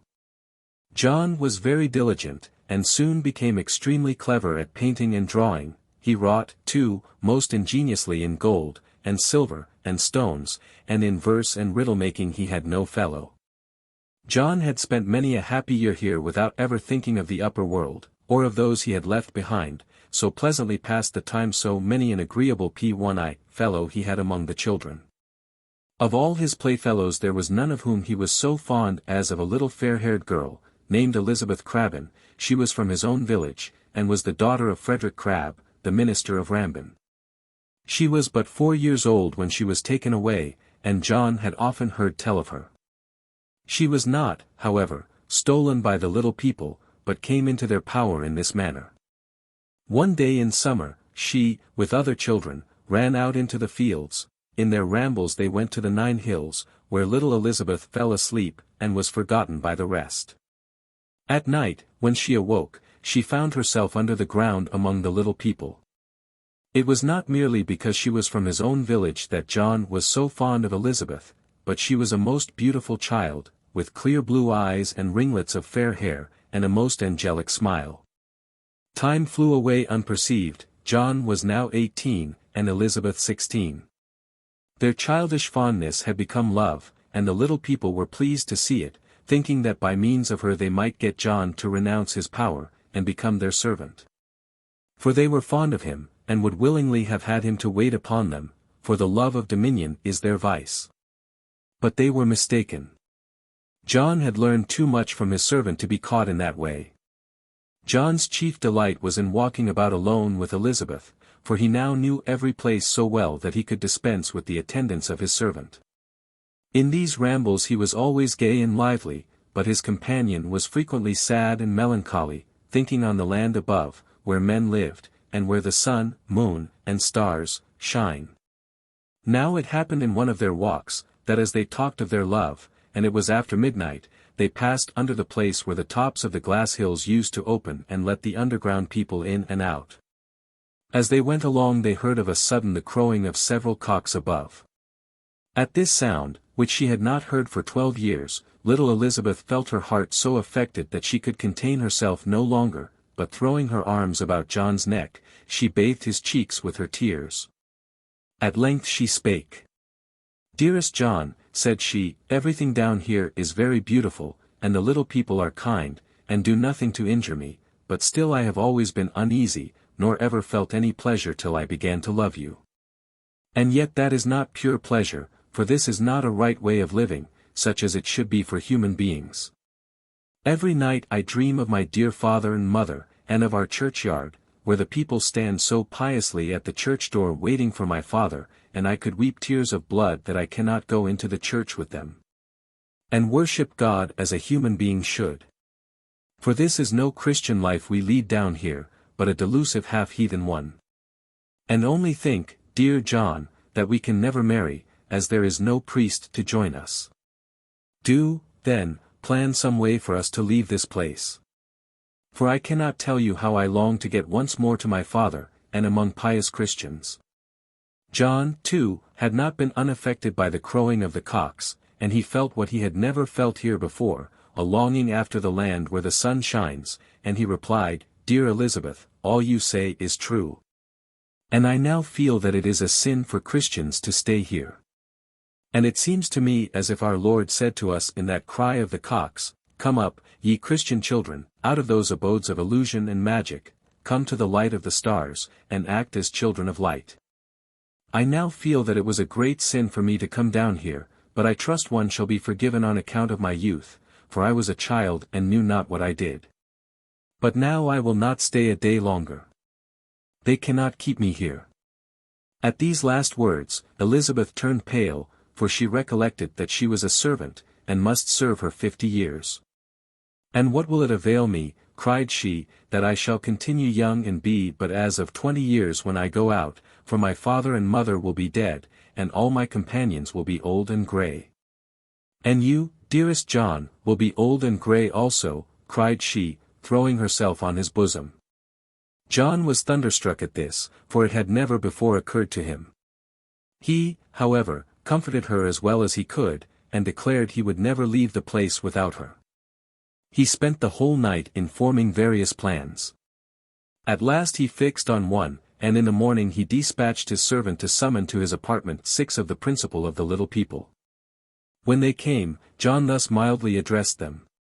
"My friends, you know how I came here, not as a prisoner or servant, but as a lord and master over one of you, and consequently, over all. You have now for the 10 years I have been with you treated me with respect and attention, and for that I am your debtor. But you are still more my debtors, for I might have given you every sort of annoyance and vexation, and you must have submitted to it. I have, however, not done so, but have behaved as your equal, and have sported and played with you rather than ruled over you. I now have one request to make. There is a girl among your servants whom I love, Elizabeth Crabbin, of Rambin, where I was born, give her to me, and let us depart. For I will return to where the sun shines and the plough goes through the land. I ask to take nothing with me but her, and the ornaments and furniture of my chamber." He spoke in a determined tone, and they hesitated and cast their eyes to the ground. At last the oldest of them replied. "Sir, you ask what we cannot grant. It is a fixed law, that no servant shall leave this place before the appointed time. Were we to break through this law, our whole subterranean empire would fall. Anything else you desire, for we love and respect you, but we cannot give up Elizabeth." "You can and you shall give her up," cried John in a rage, "go think of it till tomorrow. Return here at this hour.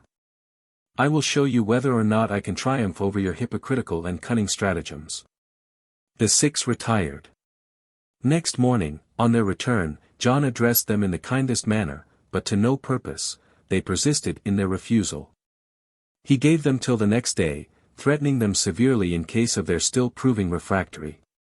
Next day, when the 6 little people appeared before him, John looked at them sternly, and made no return to their salutations, but said to them shortly, "Yes, or no." And they answered with one voice, "No." He then ordered his servant to summon 24 more of the principal persons with their wives and children. When they came, they were in all 500, men, women, and children. John ordered them forthwith to go and fetch pickaxes, spades, and bars, which they did in a second. He now led them out to a rock in one of the fields, and ordered them to fall to work at blasting, hewing, and dragging stones. They toiled patiently, and made as if it were only sport to them. From morning till night their taskmaster made them labor without ceasing, standing over them constantly, to prevent their resting. Still their obstinacy was inflexible. And at the end of some weeks his pity for them was so great, that he was obliged to give over. He now thought of a new species of punishment for them.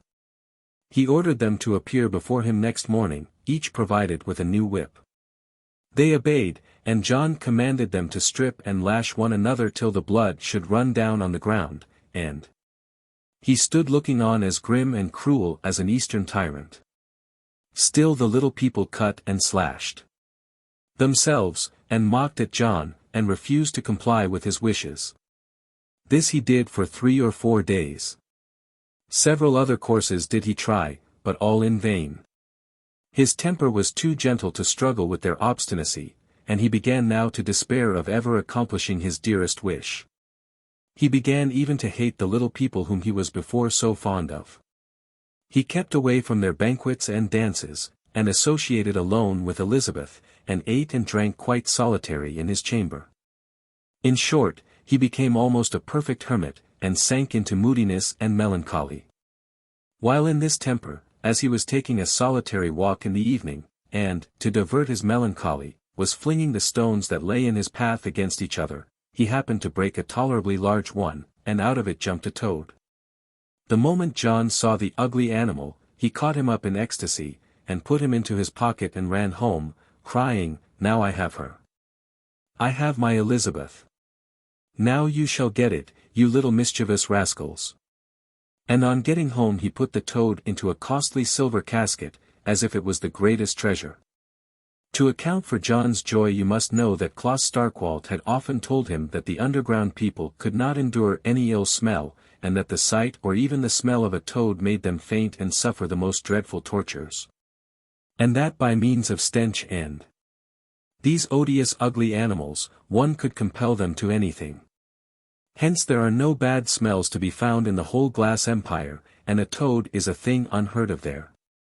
This toad must therefore have been enclosed in the stone from the creation, as it were for the sake of John and Elizabeth. Resolved to try the effect of his toad, John took the casket under his arm and went out, and on the way he met 2 of the little people in a lonesome place. The moment he approached them they fell to the ground, and whimpered and howled most lamentably, as long as he was near them. Satisfied now of his power, he next morning summoned the 50 principal persons, with their wives and children, to his apartment. When they came, he addressed them, reminding them once again of his kindness and gentleness toward them, and of the good terms on which they had hitherto lived. He reproached them with their ingratitude in refusing him the only favor he had ever asked of them, but firmly declared he would not give way to their obstinacy. "Wherefore," said he, "for the last time, think for a minute, and if you then say no, you shall feel that pain which is to you and your children the most terrible of all pains." They did not take long to deliberate, but unanimously replied, "No." And they thought to themselves, what new scheme has the youth hit on, with which he thinks to frighten wise ones like us, and they smiled as they said no.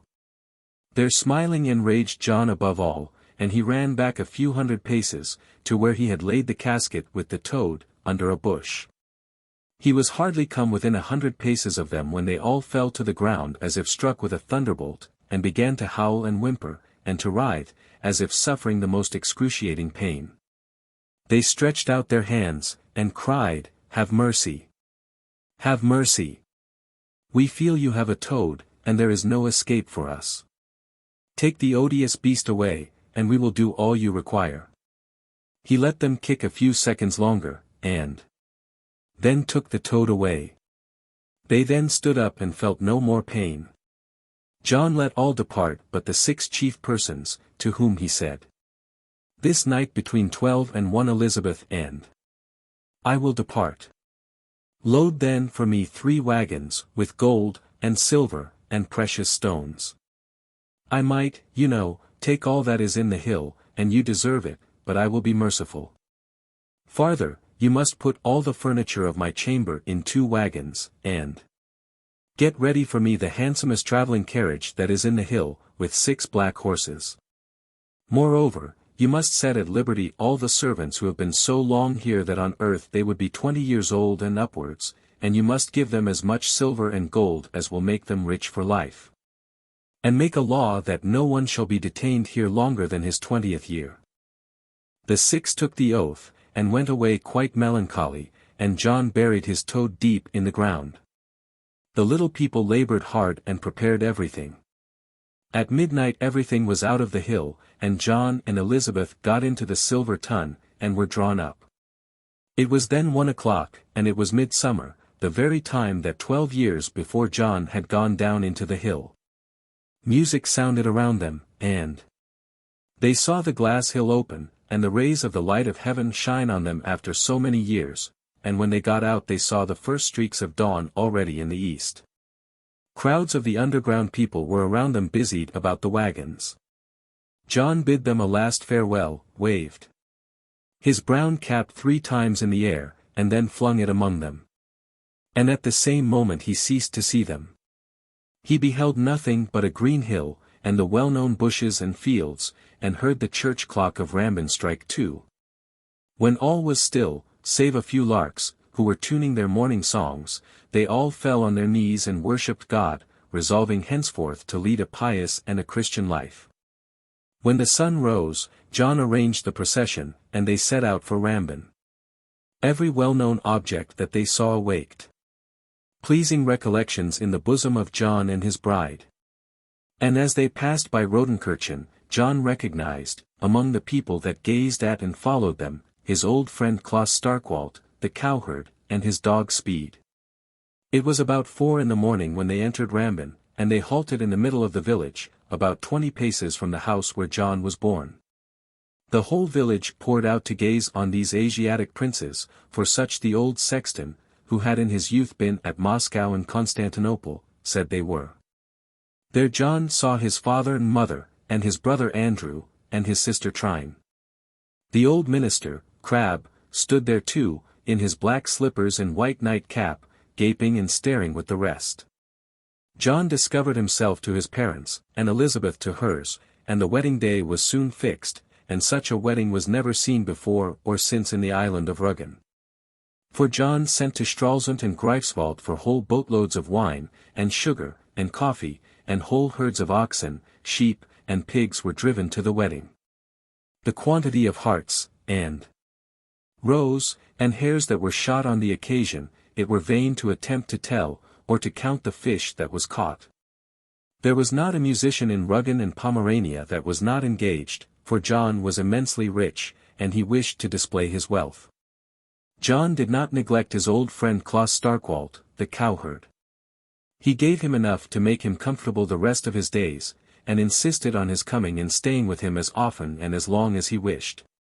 After his marriage, John made a progress through the country with his beautiful Elizabeth, and they purchased towns, and villages, and lands, until he became master of nearly half Rügen, and a very considerable count in the country.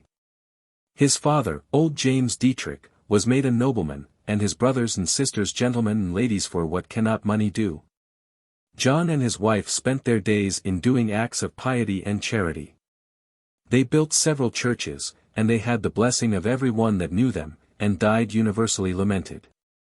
It was Count John Dietrich that built and richly endowed the present church of Rambin. He built it on the site of his father's house, and presented to it several of the cups and plates made by the underground people, and his own and Elizabeth's glass shoes, in memory of what had befallen them in their youth. But they were all taken away in the time of the great Charles XII of Sweden, when the Russians came on the island, and the Cossacks plundered even the churches, and took away everything. The little glass slipper. A peasant, named John Wild, who lived in Rodenkirchen, found one time a glass shoe on one of the hills where the little people used to dance. He clapped it instantly into his pocket and ran away with it, keeping his hand as close on his pocket as if he had a dove in it, for he knew that he had found a treasure which the underground people must redeem at any price. Others say that John Wild lay in ambush one night for the underground people, and gained an opportunity of pulling off one of their shoes, by stretching himself there with a brandy bottle beside him, and acting like one that was dead drunk. For he was a very cunning man, not over-scrupulous in his morals, and had taken in many a one by his craftiness, and, on this account, his name was in no good repute among his neighbors, who, to say the truth, were willing to have as little to do with him as possible. Many hold, too, that he was acquainted with forbidden arts, and used to carry on an intercourse with the fiends and old women that raised storms, and such like. However, be this as it may, when John had gotten the shoe, he lost no time in letting the folk that dwell under the ground know that he had it. So at midnight he went to the 9 hills, and cried with all his might, John Wild, of Rodenkirchen, has got a beautiful glass shoe. Who will buy it? Who will buy it? For he knew that the little one who had lost the shoe must go barefoot till he got it again, and that is no trifle, for the little people have generally to walk upon very hard and stony ground. John's advertisement was speedily attended to. The little fellow who had lost the shoe made no delay in setting about redeeming it. The first free day he got, that he might come out into the daylight, he came as a respectable merchant, and knocked at John Wilde's door, and asked if John had not a glass shoe to sell. For, says he, they are an article now in great demand, and are sought for in every market. John replied that it was true he had a very little, nice, pretty little glass shoe, but it was so small that even a dwarf's foot would be squeezed in it, and that God Almighty must make people on purpose for it before it could be of any use. But that, for all that, it was an extraordinary shoe, and a valuable shoe, and a dear shoe, and it was not every merchant that could afford to pay for it. The merchant asked to see it, and when he had examined it, glass shoes, said he, are not by any means such rare articles, my good friend, as you think here in Rodenkirchen, because you do not happen to go much into the world. However, said he, after hemming a little, I will give you a good price for it, because I happen to have the very fellow of it. And he bid the countryman $1,000 for it. $1,000 are money, my father used to say when he drove fat oxen to market, replied John Wilde, in a mocking tone, but it will not leave my hands for that shabby price. And, for my own part, it may ornament the foot of my daughter's doll. Harkee, friend, I have heard a sort of little song sung about the glass shoe, and it is not for a parcel of dirt that it will go out of my hands. Tell me now, my good fellow, should you happen to know the knack of it, that in every furrow I make when I am ploughing I should find a ducat? If not, the shoe is still mine, and you may inquire for glass shoes at those other markets. The merchant made still a great many attempts, and twisted and turned in every direction to get the shoe, but when he found the farmer inflexible, he agreed to what John desired, and swore to the performance of it. Cunning John believed him, and gave him up the glass shoe, for he knew right well with whom he had to do. So the business being ended, away went the merchant with his glass shoe. Without a moment's delay, John repaired to his stable, got ready his horses and his plough, and drove out to the field. He selected a piece of ground where he would have the shortest turns possible, and began to plough. Hardly had the plough turned up the first sod, when up sprang a ducat out of the ground, and it was the same with every fresh furrow he made. There was now no end of his ploughing, and John Wilde soon bought 8 new horses, and put them into the stable to the 8 he already had, and their mangers were never without plenty of oats in them, that he might be every 2 hours to yoke 2 fresh horses, and so be enabled to drive them the faster. John was now insatiable in ploughing. Every morning he went out before sunrise, and many a time he ploughed until after midnight. Summer and winter it was plough with him evermore, except when the ground was frozen as hard as a stone.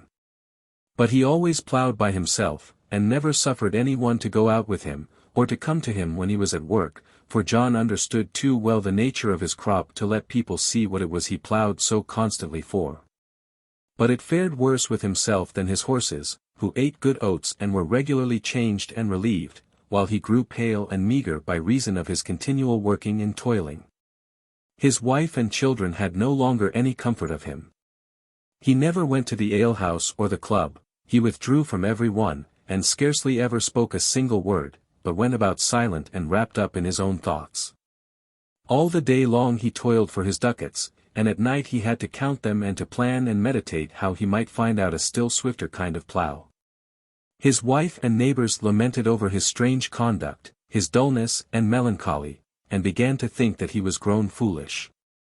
Everybody pitied his wife and children, for they imagined that the numerous horses he kept in his stable, and the preposterous mode of agriculture that he pursued, with his unnecessary and superfluous ploughing, must soon leave him without house or land. But their anticipations were not fulfilled. True it is, the poor man never enjoyed a happy or contented hour since he began to plough the ducats up out of the ground.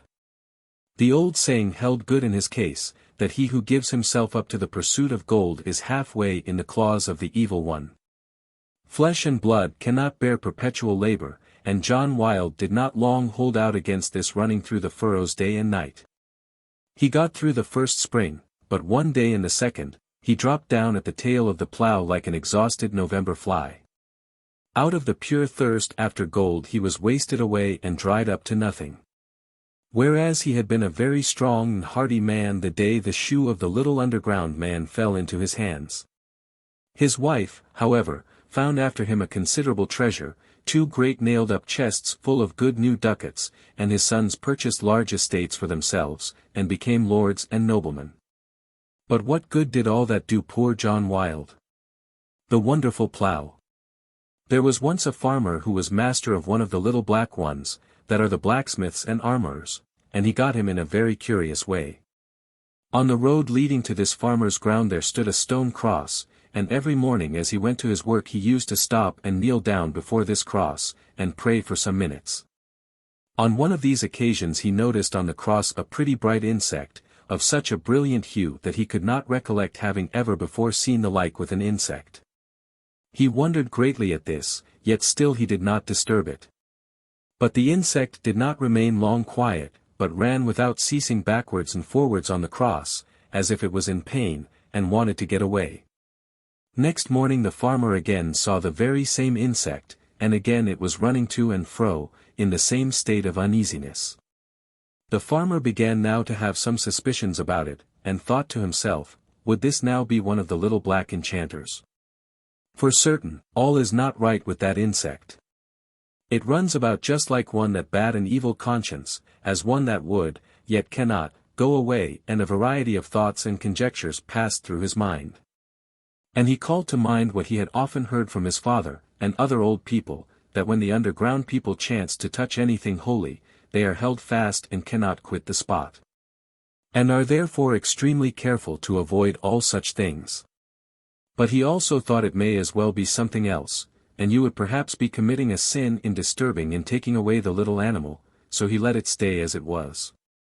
But when he had found it twice more in the same place, and still running about with the same marks of uneasiness, he said, no, it is not all right with it.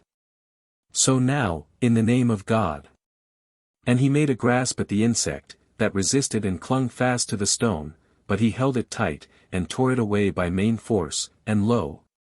Then he found he had, by the top of the head, a little ugly black chap, about 6 inches long, screeching and kicking at a most furious rate. The farmer was greatly astounded at this sudden transformation. Still he held his prize fast and kept calling to him, while he administered to him a few smart slaps on the buttocks, be quiet, my little man. If crying was to do the business, we might look for heroes in swaddling clothes. We'll just take you with us a bit, and see what you are good for. The little fellow trembled and shook in every limb, and then began to whimper most piteously, and to beg hard of the farmer to let him go.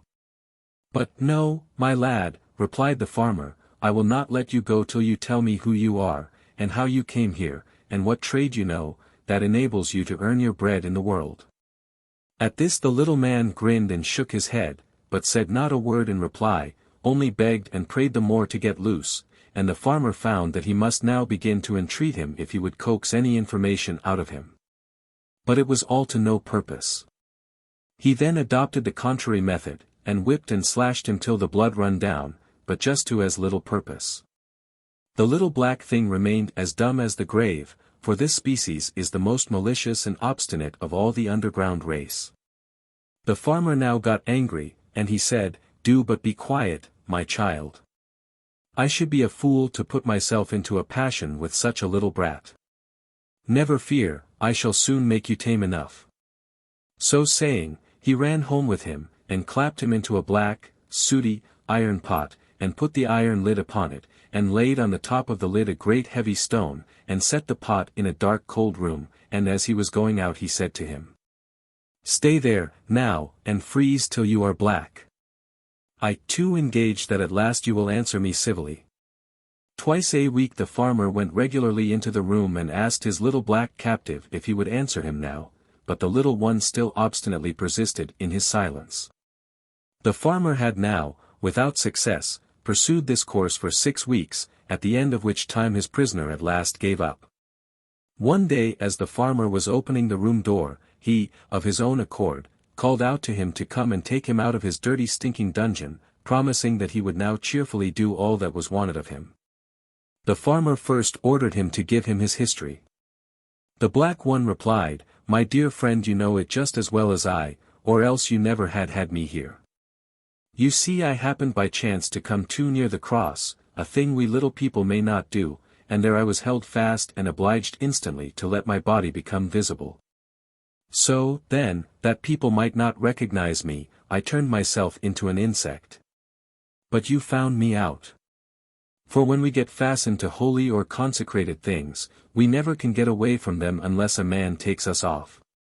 That, however, does not happen without plague and annoyance to us, though, indeed, to say the truth, the staying fastened there is not over-pleasant.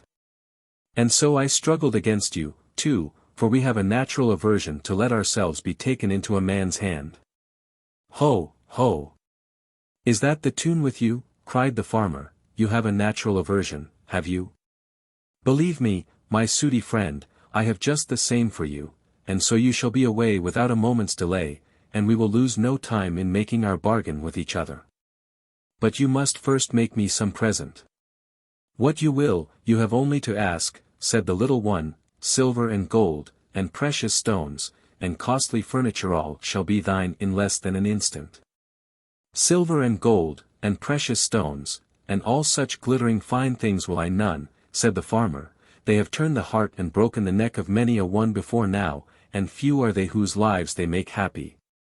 I know that you are handy smiths, and have many a strange thing with you that other smiths know nothing about. So come, now, swear to me that you will make me an iron plough, such that the smallest foal may be able to draw it without being tired, and then run off with you as fast as your legs can carry you." So the black swore, and the farmer then cried out, "Now, in the name of God, there, you are at liberty," and the little one vanished like lightning. Next morning, before the sun was up, there stood in the farmer's yard a new iron plough, and he yoked his dog Water to it, and though it was of the size of an ordinary plough, Water drew it with ease through the heaviest clayland. And it tore up prodigious furrows. The farmer used this plough for many years, and the smallest foal or the leanest little horse could draw it through the ground, to the amazement of every one who beheld it, without turning a single hair. And this plough made a rich man of the farmer, for it cost him no horse flesh, and he led a cheerful and contented life by means of it. Hereby we may see that moderation holds out the longest, and that it is not good to covet too much. The Lost Bell. A shepherd's boy belonging to Patzig, about half a mile from Bergen, where there are great numbers of the underground people in the hills, found one morning a little silver bell on the green heath, among the giants' graves. And fastened it on him. It happened to be the bell belonging to the cap of one of the little brown ones, who had lost it while he was dancing, and did not immediately miss it, or observe that it was no longer tinkling in his cap. He had gone down into the hill without his bell, and having discovered his loss, was filled with melancholy. For the worst thing that can befall the underground people is to lose their cap, then their shoes.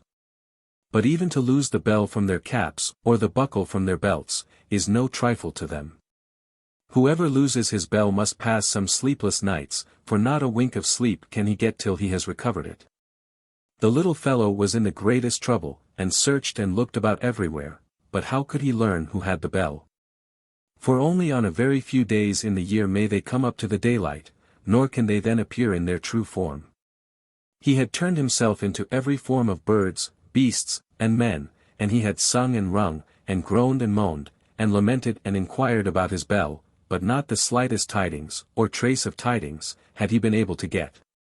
For what was worst of all, the shepherd's boy had left Patzig the very day he found the little bell, and was now keeping sheep at Unruh, near Jingst, so it was not till many a day after, and then by mere chance, that the little underground fellow recovered his bell, and with it his peace of mind. He had thought it not unlikely that a raven, or a crow, or a jackdaw, or a magpie, had found his bell, and from his thievish disposition, which is caught with anything bright and shining, had carried it into his nest. With this thought he had turned himself into a beautiful little bird, and searched all the nests in the island, and had sung before all kinds of birds, to see if they had found what he had lost, and could restore him his sleep. But nothing had he been able to learn from the birds.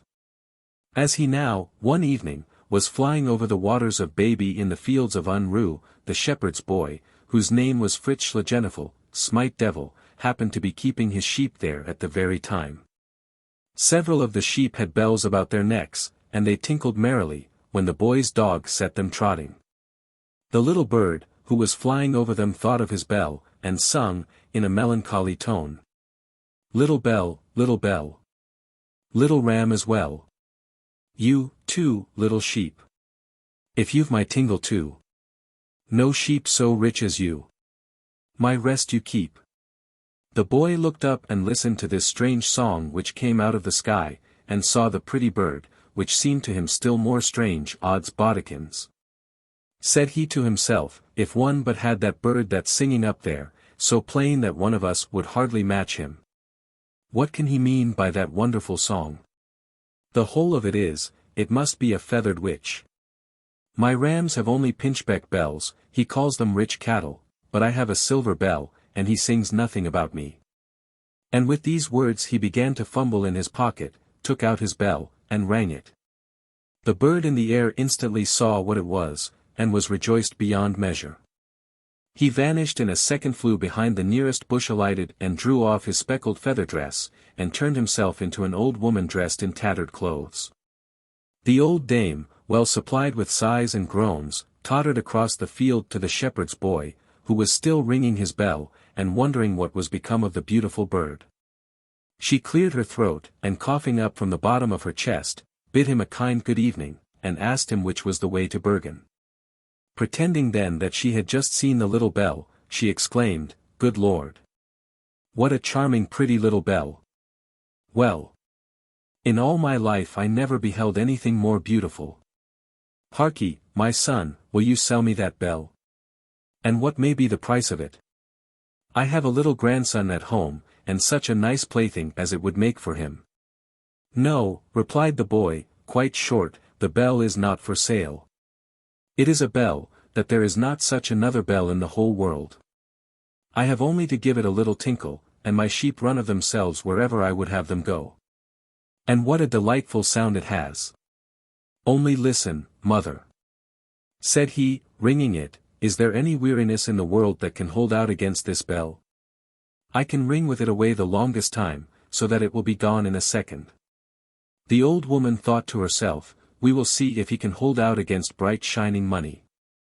And she took out no less than 3 silver dollars, and offered them to him, but he still replied, "No, I will not sell my bell." She then offered him $5. "The bell is still mine," said he. She stretched out her hand full of ducats. He replied, "This third time, gold is dirt and does not ring." The old dame then shifted her ground, and turned the discourse another way. She grew mysterious, and began to entice him by talking of secret arts, and of charms by which his cattle might be made to thrive prodigiously, relating to him all kinds of wonders of them.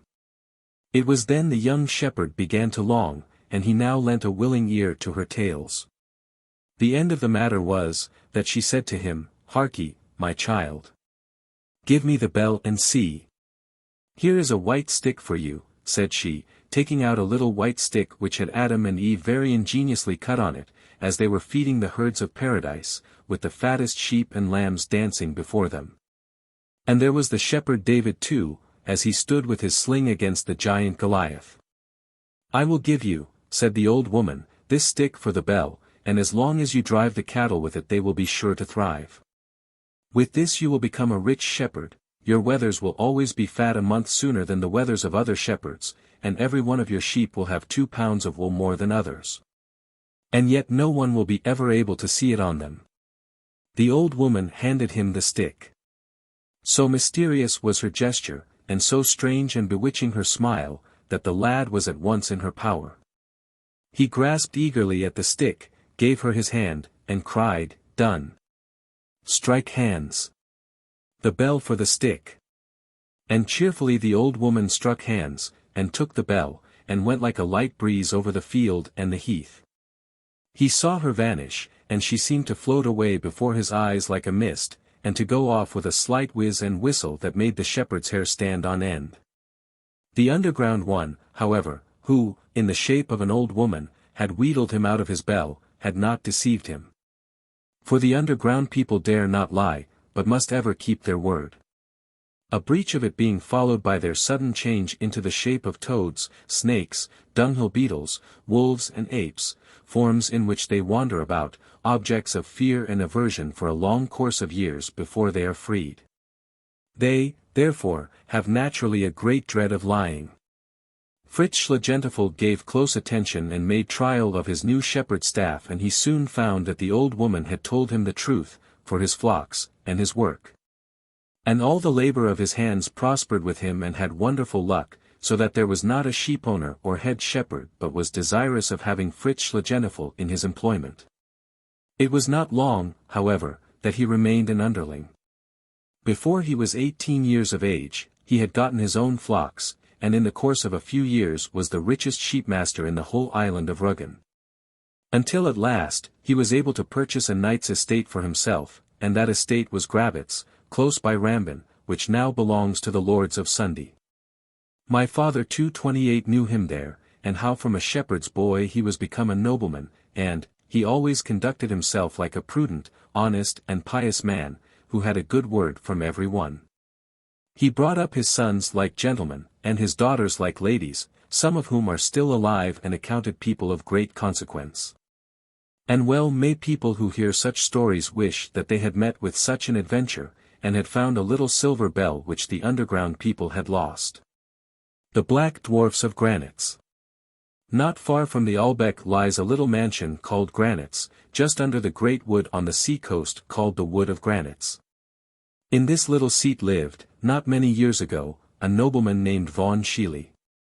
Toward the close of his life he sank into a state of melancholy, though hitherto a very cheerful and social man, and a great sportsman. People said that the old man took to his lonesome way of living from the loss of his 3 beautiful daughters, who were called the 3 fair-haired maidens, and who grew up here in the solitude of the woods, among the herds and the birds. And who had all 3 gone off in the same night and never returned. The old man took this greatly to heart, and withdrew himself from the world and all cheerful society. He had great intercourse with the little black people, and he was many a night out of the house, and no one knew where he had been. But when he came home in the grey of the morning, he would whisper his housekeeper, and say to her, "Ha, ha! I was at a grand table last night." This old gentleman used to relate to his friends, and confirm it with many a stout trooper's and sportsman's oath, that the underground people swarmed among the fir trees of Granites, about the Albeck, and along the whole shore. He used often, also, to show to those whom he took to walk there, a great number of little footprints, like those of very small children, in the sand, and he has suddenly called out to his companions, "Hush! Listen how they are, buzzing and whispering." Going once with some friends along the seashore, he all of a sudden stood still, as if in amazement, pointed to the sea, and cried out, "My soul! There they are again at full work, and there are several thousands of them employed about a few sunken casks of wine that they are rolling to the shore. Oh! What a jovial carouse there will be tonight!" He then told his companions that he could see them both by day and by night, and that they did nothing to him. Nay, they were his most particular friends, and one of them had once saved his house from being burnt by waking him in the night out of a profound sleep, when a firebrand, that had fallen out on the floor, was just on the point of setting fire to some wood and straw that lay there. He said that almost every day some of them were to be seen on the seashore, but that during high storms, when the sea was uncommonly rough, almost all of them were there looking after amber and shipwrecks.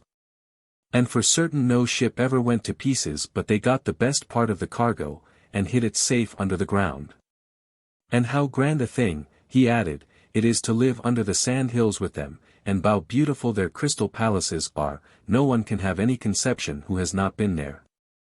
Germany. Von Wilden Getwergen Han ich Gehret sagen.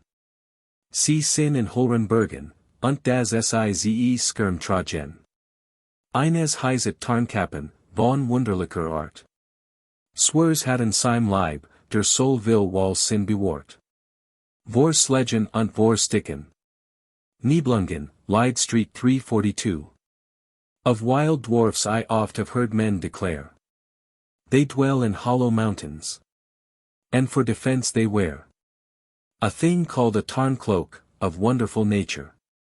Who has it on his body will ever be secure gainst cutting and gainst thrusting. The religion of the ancient Germans, probably the same with that of the Scandinavians, contained, like it, elves, dwarfs, and giants. The elves have fallen from the popular creed 229, but the dwarfs still retain their former dominion. Unlike those of the north, they have put off their heathen character, and, with their human neighbors, have embraced a purer faith. With the creed they seem to have adopted the spirit of their new religion also. In most of the traditions respecting them we recognize benevolence as one of the principal traits of their character. The oldest monuments of German popular belief are the poems of the Heldenbuch, Hero Book, and the spirit-stirring Nibelungenlied. 230 in these poems the dwarfs are actors of importance. In this last-named celebrated poem the dwarf Albrecht appears as the guardian of the celebrated hoard which Siegfried, won from the Nibelungen. The dwarf is twice vanquished by the hero who gains his tarn cape, or mantle of invisibility. 231. In the Heldenbuch we meet with the dwarf king Loren, whose garden Dietrich of Bern and his warriors broke into and laid waste. To repel the invader the dwarf appears in magnificent array. 23 stanzas are occupied with the description of his banner, helmet, shield, and other accoutrements. A furious combat ensues, in which the dwarf has long the advantage, as his magic ring and girdle endow him with the strength of 24 men, and his hell kepline 232, tarncap, renders him invisible at pleasure. At length, by the advice of Hildebrand, Dietrich strikes off the dwarf's finger, breaks his girdle, and pulls off his hell kepline, and thus succeeds in vanquishing his enemy. Loren is afterwards reconciled to the heroes, and prevails on them to enter the mountain in which he dwelt, and partake of a banquet. Having them now in his power, he treacherously makes them all his prisoners. His queen, however, Ditlob's sister, whom he had stolen away from under a linden, releases them. Their liberation is followed by a terrific engagement between them and Loren, backed by a numerous host of dwarfs. Loren is again overcome. He loses his queen, his hill is plundered of its treasures, and himself led to Bern, and they're reduced to the extremity of earning his bread by becoming a buffoon. In the poem named Hernan Sifrit 233 the dwarf Hugel 234 with invisibility renders the hero good service in his combat with the enchanted dragon who had carried off the fair Kriemhild from Worms, and enclosed her in the Drachenstein. When Sifrit is treacherously attacked by the giant Cuprin, the ally of the dragon, the dwarf flings his nebelcap over him to protect him. But the most celebrated of dwarfs is Elberich 235 who aided the emperor Otnit or Ortnit to gain the daughter of the Paynim Soldan of Syria. Otnit ruled over Lombardy, and had subdued all the neighboring nations. His subjects wishing him to marry, he held a council to consider the affair. No maiden mentioned was deemed noble enough to share his bed. At last his uncle Elias, king of the Wild Russians, says, I know of a maiden, noble and high-born. Her no man yet hath wooed, his life who hath not lorn. She shineth like the roses and the gold ruddy. She fair is in her person, thou must credit me. She shines o'er other women, as bright roses do. So fair a child was never, they say she good is too. The monarch's imagination is inflamed, and, regardless of the remonstrances of his council, he determines to brave all dangers, to sail with a powerful army to Syria, where the maiden dwelt, and to win her or to die. He regulates his kingdom, and says to his uncle, As soon as May appeareth, with her days so clear, then pray thou of thy friends all, their warriors to cheer, to hold themselves all ready. Go things as they may. We will, with the birds singing, sail o'er the sea away.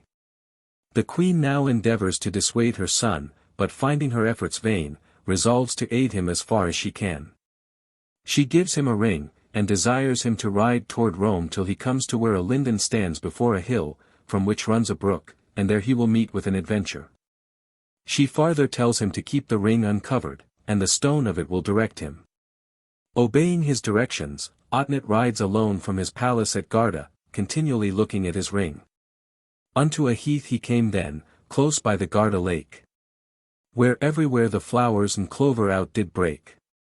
The birds were gaily singing, their notes did loudly ring. He all the night had waked, he was weary with riding. The sun over the mountains and through the welkin shone. Then looked he full oft on the gold and on the stone. Then saw he o'er the meadow, down trodden the green grass, and a pathway narrow, where small feet used to pass. Then followed he downwards, the rocky wall boldly, till he had found the fountain, and the green linden tree, and saw the heath wide spreading, and the linden branching high. It had upon its boughs full many a guest worthy. The birds were loudly singing, each other rivaling. I have the right way ridden, spake Otnet the king. Then much his heart rejoiced, when he saw the linden spread. He sprang down from his courser, he held him by the head. And when the Lombarder had looked on the linden, he began to laugh loud. Now list what he said then. There never yet from tree came so sweet breathing a wind. Then saw he how an infant was laid beneath the lind, who had himself full firmly rolled in the grass. Then little the Lombarder knew who he was. He bore upon his body so rich and noble a dress. No king's child upon earth e'er did the like possess. His dress was rich adorned with gold and precious stone. When he beneath the linden the child found all alone. Where now is thy mother, King Otnet, he cries. Thy body unprotected beneath this tree here lies. This child was Elberich, whom the ring rendered visible. After a hard struggle, Otnet overcomes him. As a ransom, Elberich promises him a magnificent suit of armor. I'll give thee for my ransom the very best harness that either young or old in the world doth possess. Full 80,000 marks the harness is worth well. A sword too I will give thee, with the shirt of mail, that every corslet cuts through as if steel it were not. There ne'er was helm so strong yet could injure it a jot. I ween in the whole world no better sword there be. I brought it from a mountain is called Almari. It is with gold adorned, and clearer is than glass. I wrought it in a mountain is called Gickelsass. The sword I will name to thee, it is bright of hue. Whatever thou with it strikest no gap will ensue. It is Ross called, I tell to thee its name. Wherever swords are drawing it never will thee shame. With all the other harness I give thee leg armor, in which there no ring is, my own hand wrought it sure. And when thou hast the harness thou must it precious hold. There's nothing false within it, it all is of pure gold. With all the armor rich I give thee a helmet. Upon an emperor's head none a better e'er saw yet. Full happy is the man who doth this helmet bear. His head is recognized, a mile off though he were. And with the helmet bright I will give to thee a shield, so strong and so good too, if to me thanks thou lt yield. It never yet was cut through by any sword so keen. No sort of weapon ever may that buckler win. Elberich persuades the king to lend him his ring. When he gets it he becomes invisible, and amuses himself by telling him of the whipping he will get from his mother for having lost it. At last when Otnet is on the point of going away, Elberich returns the ring, and, to his no small surprise, informs him that he is his father, promising him, at the same time, if he is kind to his mother, to stand his friend, and assist him to gain the heathen maid. When May arrives Otnet sails from Messina with his troops. As they approach Sunders, probably Sida, e.g. Sidon, they are a little in dread of the quantity of shipping they see in the port, and the king regrets and bewails having proceeded without his dwarf sire. But Elberich has, unseen, been sitting on the mast. He appears, and gives his advice, accompanied by a stone, which, by being put into the mouth, endows its possessor with the gift of all languages. On the heathens coming alongside the vessel, Otnet assumes the character of a merchant, and is admitted to enter the port. He forthwith proposes to murder the inhabitants in the night, an act of treachery which is prevented by the strong and indignant rebukes of the dwarf. Elberich sets off to Muntaber, Mount Tabor, the royal residence, to demand the princess. The Soldan, enraged at the insolence of the invisible envoy, in vain orders his men to put him to death. The little man returns unscathed to Otnit, and bids him prepare for war. By the aid of Elberich, Otnit wins, after great slaughter on both sides, the city of Sunders. He then, under the dwarf's advice, follows up his conquest by marching for Muntaber, the capital. Elberich, still invisible, except to the possessor of the ring, offers to act as guide. Give me now the horse here they lead by the hand. And I will guide thine army unto the heathen's land. If any one should ask thee, who on the horse doth ride? Thou shalt say nothing else, but an angel is thy guide. The army, on seeing the horse and banner advancing as it were of themselves, blessed themselves, and asked Otnit why he did not likewise. It is God's messenger. Otnit then cried. Who unto Muntaber will be our trusty guide? Him ye should believe in, who like Christians debate. Who in the fight them spare not, he leads to heaven straight. Thus encouraged, the troops cheerfully follow the invisible standard-bearer, and soon appear before Muntaber, where Elberich delivers the banner to King Elias, and directs them to encamp. He meanwhile enters the city, flings down the artillery from the walls, and when the Soldan again refuses to give his daughter, plucks out some of his majesty's beard 236 and hair, in the midst of his courtiers and guards. Who in vain cut and thrust at the viewless tormentor. A furious battle ensues. The queen and princess resort to prayers to their gods Apollo and Mahomet for the safety of the Soldan. The princess is thus described. Her mouth flamed like a rose, and like the ruby stone. And equal to the full moon her lovely eyes they shone. With roses she bedecked had well her head. And with pearls precious no one comforted the maid. She was of exact stature, slender in the waist. And turned like a taper was her body chaste. Her hands and her arms, you not in them could blame. Her nails they so clear were, people saw themselves in them. And her hair ribbons were of silk costly, which she left down hanging, the maiden fair and free. She set upon her head high a crown of gold red. Elberich the little, he grieved for the maid. In front of the crown lay a carbuncle stone, that in the royal palace like a taper shone. Elberich endeavors to persuade her to become a Christian, and espouse Otnit, and to convince her of the incapacity of her gods, he tumbles their images into the fosse. Overcome by his representations and her father's danger, the princess, with her mother's consent, agrees to wed the monarch whom Elberich points out to her in the battle, and she gives her ring to be conveyed to him. The dwarf unperceived, leads her out of the city, and delivers her to her future husband, strictly forbidding all intercourse between them, previous to the maiden's baptism. 237 When the old heathen misses his daughter he orders out his troops to recover her. Elberich hastens to King Elias, and brings up the Christians. A battle ensues, the latter are victorious, and the princess is brought to Sunders. Ere they embark Elberich and Elias baptize her, and ere they reached Messina. The noble maiden was a wife. As yet not intimately acquainted with Christianity, the young empress asks Otnit about his god, giving him to understand that she knew his deity, who had come to her fathers to demand her for him. Otnit corrects her mistake, telling her that the envoy was Elberich, whom she then desires to see. At the request of Otnit the dwarf reveals himself to the queen and court. Long time he refused, he showed him then a stone, that like unto the sun, with the gold shone. Ruby and carbuncle was the crown so rich, which upon his head bare the little Elberich. The dwarf let the people all see him then. They began to look upon him, both women and men. Many a fair woman with rosy mouth then said, I ween a fairer person no I am e'er surveyed.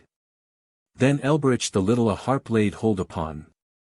Full rapidly he touched the strings every one, in so sweet a measure that the hall did resound. All that him beheld then, they felt a joy profound. After giving Otnit abundance of riches, and counseling him to remunerate those who had lost their relatives in his expedition, Elberich takes leave of the king. He then vanishes, and appears no more. Otnit is the most pleasing poem in the Heldenbook. Nothing can he more amiable than the character of the dwarf, who is evidently the model of Oberon. We say this, because the probability is much greater that a French writer should have taken a dwarf from a German poet, than that the reverse should have occurred. The connection between the two works appears indubitable. An attempt has already been made to trace the origin of dwarfs, and the historical theory respecting those of the north rejected. A similar theory has been given of those of Germany, as being a people subdued between the 5th and 10th centuries by a nation of greater power and size. The vanquished fled to the mountains, and concealed themselves in caverns, only occasionally venturing to appear, and hence, according to this theory, the origin of dwarf stories. As we regard them as an integrant part of Gotho-German religion, we must reject this hypothesis in the case of Germany also. Beside the dwarfs, we meet in the Nibelungen Lied with beings answering to the Nisses or water spirits. When 238 the Burgundians on their fatal journey to the court of Ezel, Attila, reached the banks of the Danube, they found that it could not be crossed without the aid of boats. Hagen then proceeded along the bank in search of a ferry. Suddenly he heard a plashing in the water, and on look more closely he saw some females who were bathing. He tried to steal on them, but they escaped him and went hovering over the river. He succeeded, however, in securing their clothes, and in exchange for them the females, who were water maids, mere wiper, promised to tell him the result of the visit to the court of the Hunnish monarch. One of them then named Hadebirch assured him of a prosperous issue, on which he restored the garments. But then another, named Siegelint, told him that Hadebirch had lied for the sake of the clothes. For that in reality the event of the visit would be most disastrous, as only one of the party would return alive. She also informed him where the ferry was, and told him how they might outwit the ferryman and get over. We cannot refrain from suspecting that in the original legend these were Valkyrias and not water nymphs, for these last would hardly strip to go into the water, their native element. In the prose introduction to the Eddaic poem of Valander we are told that he and his 2 elder brothers went to Wolfdale and built themselves a house by the water named Wolf Sea or Lake. And one morning early they found on the shore of the lake 3 women who were spinning flax, beside them were lying their swan dresses. They were Valkyrias, and kings' daughters. The 3 brothers took them home and made them their wives, but after 7 years they flew away and returned no more. It is remarkable, that in the poem there is not the slightest allusion to the swan dresses, though it relates the coming and the departure of the maidens.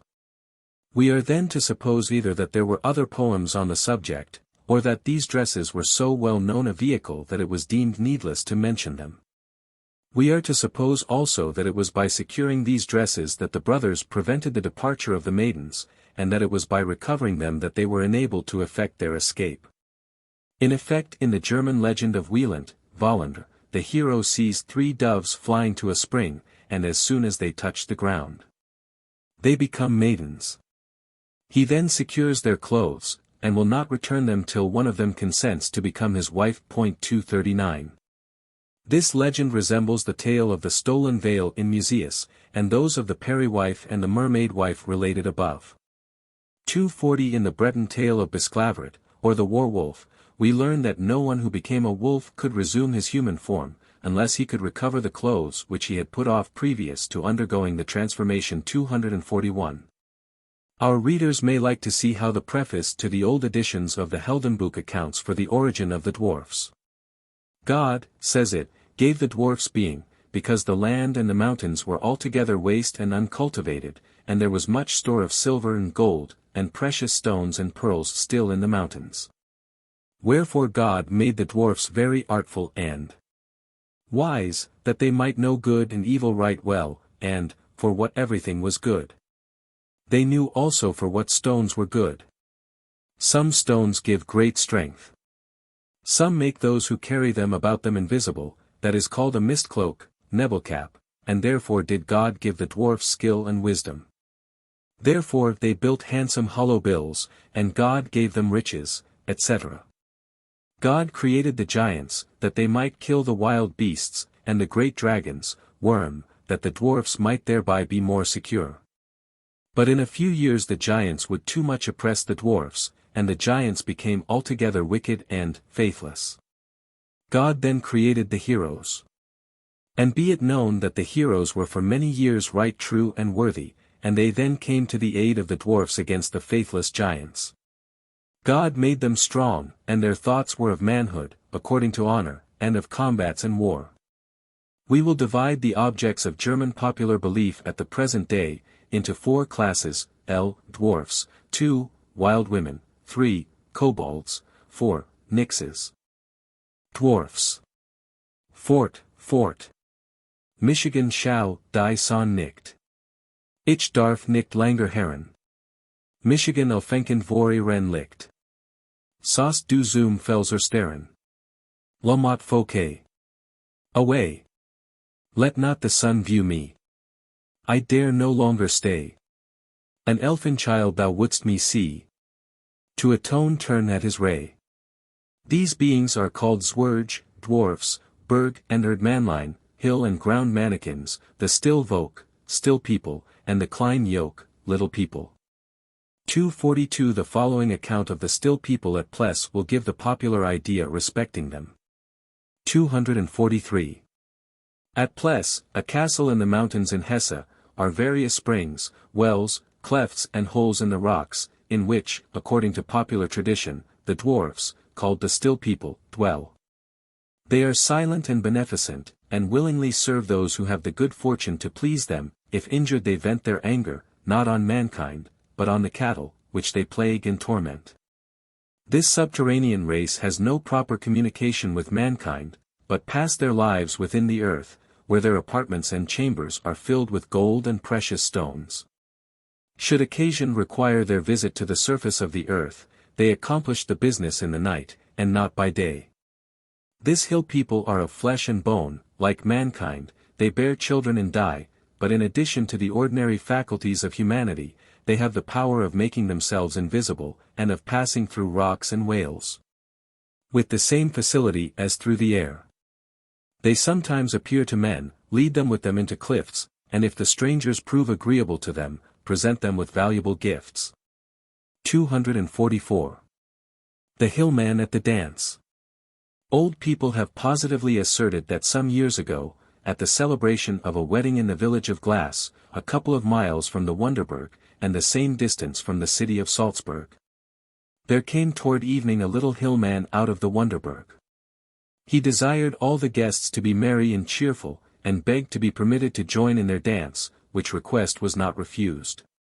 He accordingly danced 3 dances with some of the maidens of good repute, and with a gracefulness that inspired all present with admiration and delight.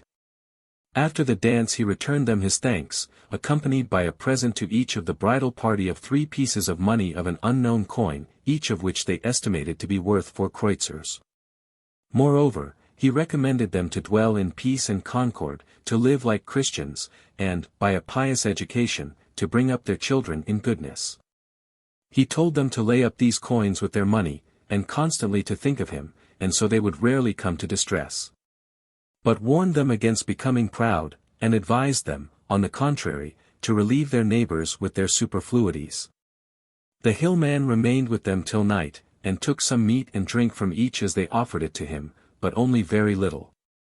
He then renewed his thanks, and concluded by begging of one of the company to put him over the river Satzach, opposite the mountain. There was at the wedding a boatman, named John Standel, who got ready to comply with the dwarf's request, and they went together to the water's edge. As they were crossing, the man asked for his payment, and the hillman humbly presented him 3 pence. The boatman utterly rejected this paltry payment. But the little man gave him for answer, that he should not let that annoy him, but keep the 3 pence safe, and he would never suffer want, provided he put a restraint on arrogance.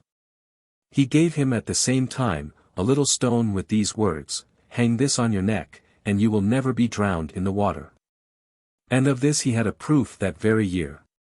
Finally, the hillman exhorted him to lead a pious and humble life, and being landed on the opposite bank, departed speedily from the place. 245. The Dwarfs' Feast. There appeared in the night to one of the Counts von Hoya, an extremely small little man. The Count was utterly amazed at him, but he bid him not to be frightened. Said he had a request to make of him, and entreated that he might not be refused. The Count gave a willing assent, qualified with the provision, that the thing requested should be a matter which lay in his power, and would not be injurious to him or his. The little man then said, There will come tomorrow night some people to thy house, and make a feast, if thou wilt lend them thy kitchen, and hall for as long as they want them, and order thy servants to go to sleep. And no one to look at what they are doing or are about. And also let no one know of it but thyself, only do this and we shall be grateful to thee for thy courtesy, thou and thy family will be the better of it, nor will it be in any way hurtful to thee or thine. The Count readily gave his consent, and on the following night there came, as if they were a travelling party, over the bridge into the house a great crowd of little people, exactly such as the hill mannikins are described to be. They cooked, cut up wood, and laid out the dishes in the kitchen, and had every appearance of being about preparing a great entertainment. When it drew near the morning, and they were about to take their departure, the little man came again up to the Count, and with many thanks, presented him a sword, a salamander cloth, and a golden ring, in which there was inserted a red lion. With directions for himself and his descendants to keep these 3 articles safe. And so long as they kept them together all would be at unity and well in the county. But as soon as they were separated from each other it would be a token that there was evil coming on the county. The red lion too would always become pale when one of the family was to die. They were long preserved in the family. But in the time when Count Jobst and his brothers were in their minority, and Francis von Halley was governor of the land, 2 of the articles, the sword and the salamander cloth, were taken away. But the ring remained with the family until they became extinct. What has become of it since is unknown. 246. The Friendly Dwarfs. Close to the little town of Dardasham, between Halberstadt and Brunswick, is a spring of the finest water called the Smansbourne, and which flows out of a hill in which in old times the dwarfs dwelt. When the former inhabitants of the country were in want of a holiday dress, or, at a family festival, of any rare utensils, they went and stood before this dwarf hill, knocked 3 times, and pronounced their petition in a distinct and audible tone, adding, Before the sun is up tomorrow, at the hill shall be the things we borrow. The dwarfs thought themselves sufficiently compensated if there was only some of the festive victuals set down before the hill. Wedding feast of the little people. The little people of the Eilenburg in Saxony had occasion to celebrate a wedding, and with that intent passed one night through the keyhole and the window slits into the castle hall, and jumped down on the smooth level floor like peas on a barn floor. The noise awoke the old Count, who was sleeping in the hall in his high 4-post bed, and on opening his eyes, he wondered not a little at the sight of such a number of the little fellows. One of them apparelled as a herald came up to him, and addressing him with the utmost courtesy and in very polite terms invited him to share in their festivity. We, however, added he, have one request to make, which is, that you alone should be present, and that none of your people should presume to look on with you, or to cast so much as one glance. The old Count answered in a friendly tone, Since you have disturbed my sleep, I will join your company. A little small woman was now introduced to him, little torchbearers took their places, and cricket music struck up. The Count found great difficulty to keep from losing the little woman in the dance. She jumped away from him so lightly, and at last whirled him about at such a rave that he could with difficulty recover his breath. But in the very middle of their sprightly dance, suddenly all became still, the music ceased, and the whole company hurried to the slits of the doors, mouse-holes, and everywhere else where there was a corner to slip into. The bride pair, the heralds, and dancers, looked upwards to a hole that was in the ceiling of the hale, and there discovered the face of the old Countess, who overflowing with curiosity, was looking down on the joyous assembly. They then bowed themselves before the Count, and the person who had invited him stepped forward again and thanked him for the hospitality he had shown them, but, said he, Since our wedding and our festivity has been thus disturbed by another eye gazing on it, your race shall henceforward never count more than 7 Eilenburgs. They then pressed out after one another with great speed, and soon all was silent, and the old Count alone in the dark ball.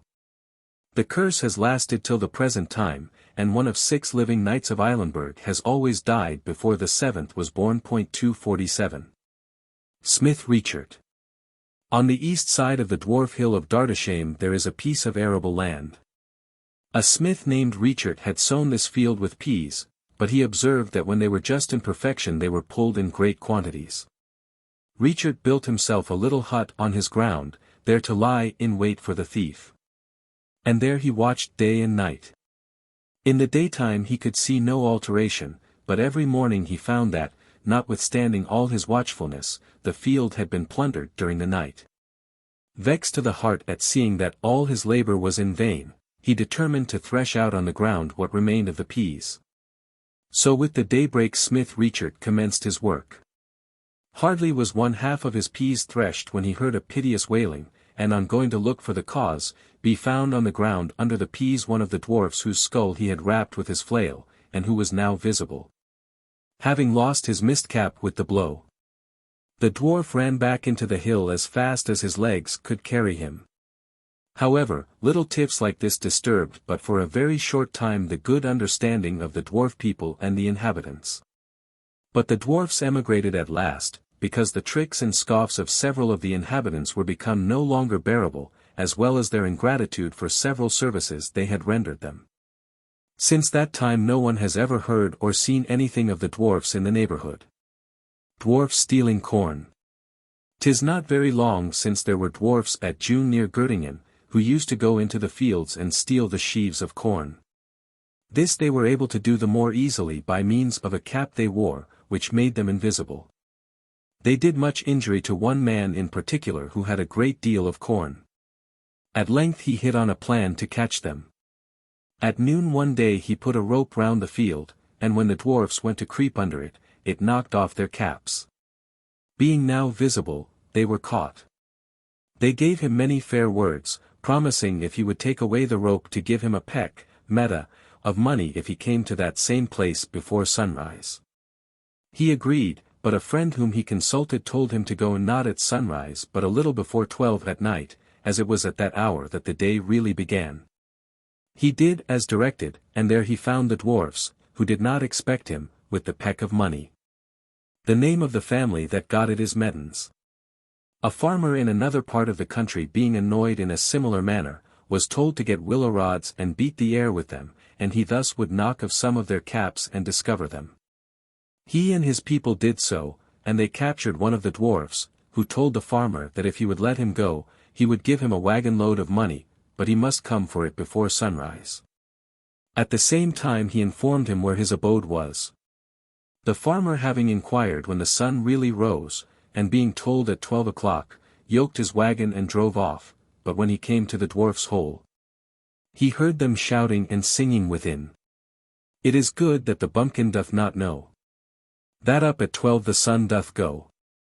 When he asked for something, they showed him a dead horse, and bade him take it with him, as they could give him nothing else. He was very angry at this, but as he wanted food for his dogs, he cut off a large piece and laid it on his wagon. But when he came home, lo! It was all pure gold. Others then went to the place, but both hole and horse had vanished. 248. Journey of Dwarfs over the Mountain. On the north side of the Harz there dwelt several thousand dwarfs in the clefts of the rocks, and in the dwarf caves that still remain. It was, however, but rarely that they appeared to the inhabitants in a visible form, they generally went about among them protected by their mist caps, unseen and unnoticed. Many of these dwarfs were good-natured, and, on particular occasions, very obliging to the inhabitants, who used, for instance, in case of a wedding or a christening, to borrow various articles for the table out of the caves of the dwarfs. It was, however, highly imprudent to provoke their resentment. As when injured or offended, they were malicious and wicked, and did every possible injury to the offender. A baker, who lived in the valley between Blankenberg and Quedlinburg, used to remark that a part of the loaves he baked was always missing, though he never could find out the thief. This continual secret theft was gradually reducing him to poverty. At last he began to suspect the dwarfs of being the cause of his misfortune. He accordingly got a bunch of little twigs, and beating the air with them in all directions, at length struck the mist caps off some dwarfs, who could now conceal themselves no longer. There was a great noise made about it. Several other dwarfs were caught in the act of committing theft, and at last the whole of the dwarf people were forced to quit the country. In order, in some degree, to indemnify the inhabitants for what had been stolen, and at the same time to be able to estimate the number of those that departed, a large cask was set up on what is now called Kirkburg, near the village of Keightley, into which each dwarf was to cast a piece of money. This cask was found, after the departure of the dwarfs, to be quite filled with ancient coins, so great was their number. The dwarf people went by Warnstadt, a village not far from Quedlinburg, still going toward the east. Since that time the dwarfs have disappeared out of this country, and it is only now and then that a solitary one may be seen. The dwarfs on the south side of the Harz were, in a similar manner, detected plundering the cornfields. They also agreed to quit the country, and it was settled that they should pass over a small bridge near Neuhof, and that each, by way of transit duty, should cast a certain portion of his property into a cask to be set there. The peasants, on their part, covenanted not to appear or look at them. Some, however, had the curiosity to conceal themselves under the bridge, that they might at least hear them departing. They succeeded in their design, and heard during several hours, the trampling of the little men, sounding exactly as if a large flock of sheep was going over the bridge. Other accounts of the departure of the dwarfs relate as follows. The Dosenberg is a mountain in Hesse on the Schwalm, in which, not far from the bank of the stream, are two holes by which the dwarfs 249 used to go in and out. One of them came frequently in a friendly way to the grandfather of Toby in Singleys, when he was out in his fields. As he was one day cutting his corn he asked him if he would the next night, for a good sum of money, take a freight over the river. The farmer agreed, and in the evening the dwarf brought him a sack of wheat as an earnest.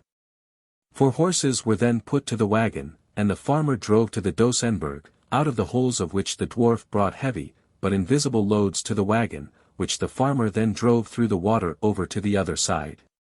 He thus kept going backwards and forwards from 10 at night till 4 in the morning, by which time the horses were quite tired. Then said the dwarf, "It is enough, now you shall see what you have been carrying." He bade him look over his right shoulder, and then he saw the country far and near filled with the dwarfs.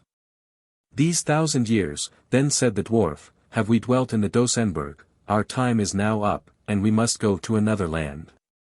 But the hill is still so full of money that it would suffice for the whole country."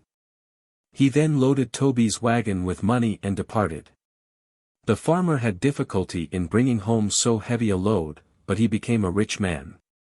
His posterity are still wealthy people, but the dwarfs have disappeared out of the country forever. At Offensen on the Aller in Lower Saxony, lived a great farmer, whose name was Hoverman. He had a boat on the river. And one day 2 little people came to him and asked him to put them over the water. They went twice over the Aller to a great tract of land that is called the Alero, which is an uncultivated plain extending so wide and far that one can hardly see over it. When the farmer had crossed the second time one of the dwarfs said to him, "Will you have now a sum of money or so much a head?" "I'd rather have a sum of money," said the farmer.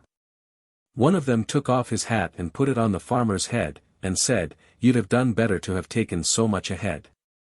The farmer, who had as yet seen nothing and whose boat had gone as if there was nothing in it, now beheld the whole Alero swarming, Krimmeln and Wimmeln, with little men.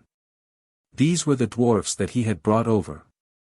From that time forward the Hovermans had the greatest plenty of money, but they are all now dead and gone, and the place is sold. But when was this? Oh! In the old time when the dwarfs were in the world, but now there is no more of them, 30 or 40 years ago. 250. The dwarfs borrowing bread.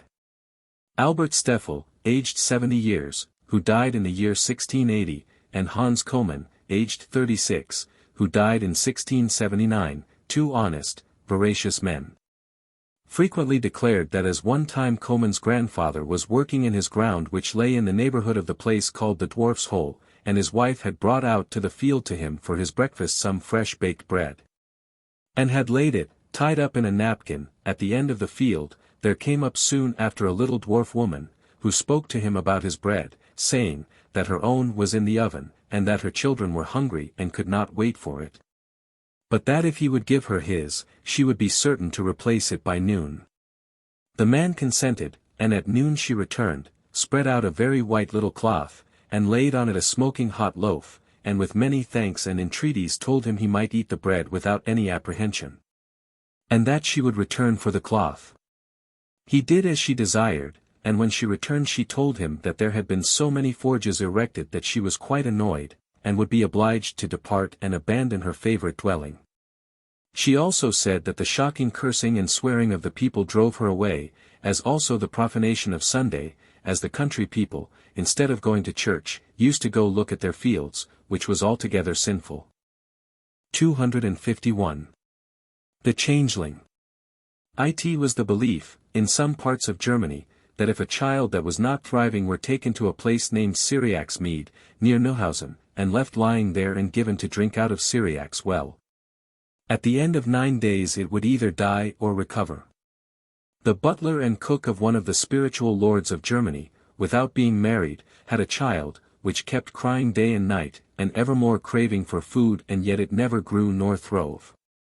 It was finally resolved to try on it the effect of Syriac's mead, and the mother set out for that place with the child on her back, whose weight was so great that she hardly could endure it. As she was toiling along under her burden, she met a travelling student, who said to her, "My good woman, what sort of a wild creature is that you are carrying?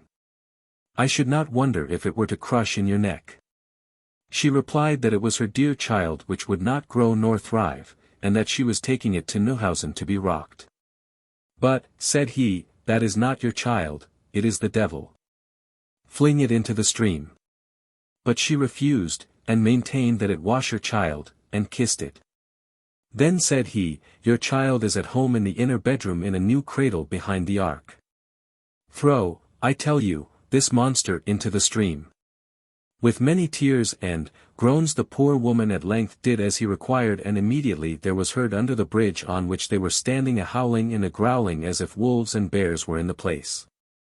When the woman reached home she found her own child healthy and lively and laughing in its new cradle. A Hessian legend tells that as a woman was reaping corn at the Dosenberg, with her little child lying near her on the ground, a dwarf woman, Wichtelwabe, came and took it and left her own lying in its stead.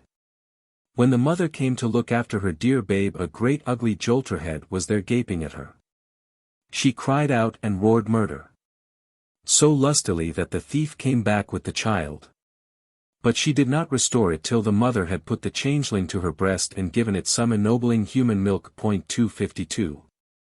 There was, it is said, in Prussian Samland, an innkeeper whom the underground folk had done many good turns. It grieved him to see what bad clothes they had, and he desired his wife to leave new little coats for them. They took the new clothes, but cried out, "Paid off! Paid off," and went all away. Another time they gave great help to a poor smith, and every night they made brand new pots, pans, kettles and plates for him. His wife used to leave some milk for them, on which they fell like wolves, and drained the vessel to the bottom, and then cleaned it and went to their work. When the smith had grown rich by means of them, his wife made for each of them a pretty hittle red coat and cap, and left them in their way. "Paid off! Paid off!" cried they, slipped on the new clothes, and went away without working the iron that was left for them, and never returned. There was a being named a Scrat or Schrat, Schrettel, Schretlein. 253. This name is used in Old German to translate pilosis in the narratives of those who wrote in Latin, and it seems sometimes to denote a house, sometimes a wood spirit. Terms similar to it are to be found in the cognate languages, and it is perhaps the origin of Old Scratch, a popular English name of the devil. There is, chiefly in southern Germany, a species of beings that greatly resemble the dwarfs. They are called Wichtlein, little whites, and are about 3/4 of an ell high. Their appearance is that of old men with long beards. They haunt the mines, and are dressed like miners, with a white hood to their shirts and leather aprons, and are provided with lanterns, mallets, and hammers. They amuse themselves with pelting the workmen with small stones, but do them no injury, except when they are abused and cursed by them. They show themselves most especially in places where there is an abundance of ore, and the miners are always glad to see them. They flit about in the pits and shafts, and appear to work very hard, though they in reality do nothing. Sometimes they seem as if working a vein, at other times putting the ore into buckets, at other times working at the windlass, but all is mere show. They frequently call, and when one comes there is no one to be seen. At Kuttenberg, in Bohemia, the Wichtlein have been seen in great numbers. They announce the death of a miner by knocking 3 times, and when any misfortune is about to happen they are heard digging, pounding, and imitating all other kinds of work. At times they make a noise, as if they were smiths laboring very hard at the anvil, hence the Bohemians call them Hausschmiedlein, little housesmiths. In Istria the miners set, every day, in a particular place, a little pot with food in it for them. They also at certain times in each year buy a little red coat, the size of a small boy's, and make the Wichtlein a present of it. If they neglect this, the little people grow very angry. 254. In southern Germany they believe in a species of beings somewhat like the dwarfs, called wild, wood, timber, and moss people. These generally live together in society, but they sometimes appear singly. They are small in stature, yet somewhat larger than the elf, being the size of children of 3 years, grey and old-looking, hairy and clad in moss. The women are of a more amiable temper than the men, which last live further back in the woods. They wear green clothes faced with red, and cocked hats. The women come to the woodcutters and ask them for something to eat. They also take it away of themselves out of the pots, but they always make a return in some way or other, often by giving good advice. Sometimes they help people in their cooking or washing and haymaking, and they feed the cattle. They are fond of coming where people are baking, and beg of them to bake for them also a piece of dough the size of half a millstone, and to leave it in a certain place. They sometimes, in return, bring some of their own baking to the ploughman, which they lay in the furrow or on the plough, and they are greatly offended if it is rejected. The woodwoman sometimes comes with a broken wheelbarrow, and begs to have the wheel repaired, and she pays by the chips which turn into gold, or she gives to knitters a ball of thread which is never ended. A woman who good-naturedly gave her breast to a crying wood child, was rewarded by its mother by a gift of the bark on which it was lying. She broke a splinter off it and threw it into her faggot, and on reaching home she found it was pure gold.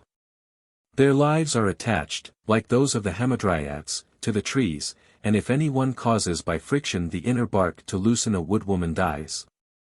Their great enemy is the wild huntsman, who driving invisibly through the air pursues and kills them.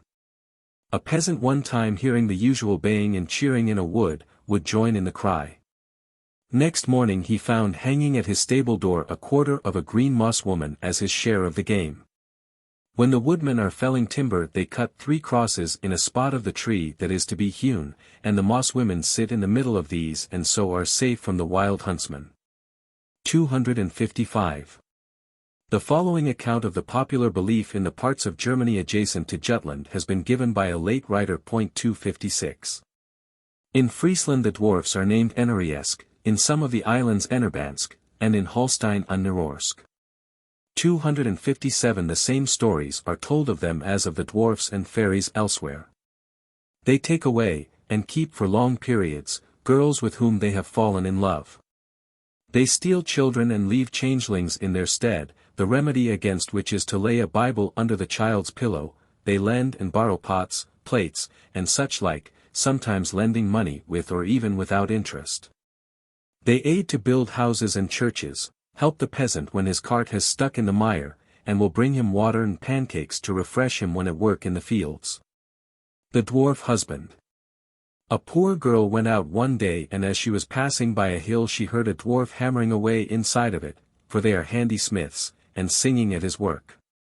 She was so pleased with the song, that she could not refrain from wishing aloud that she could sing like him, and live like him under the round.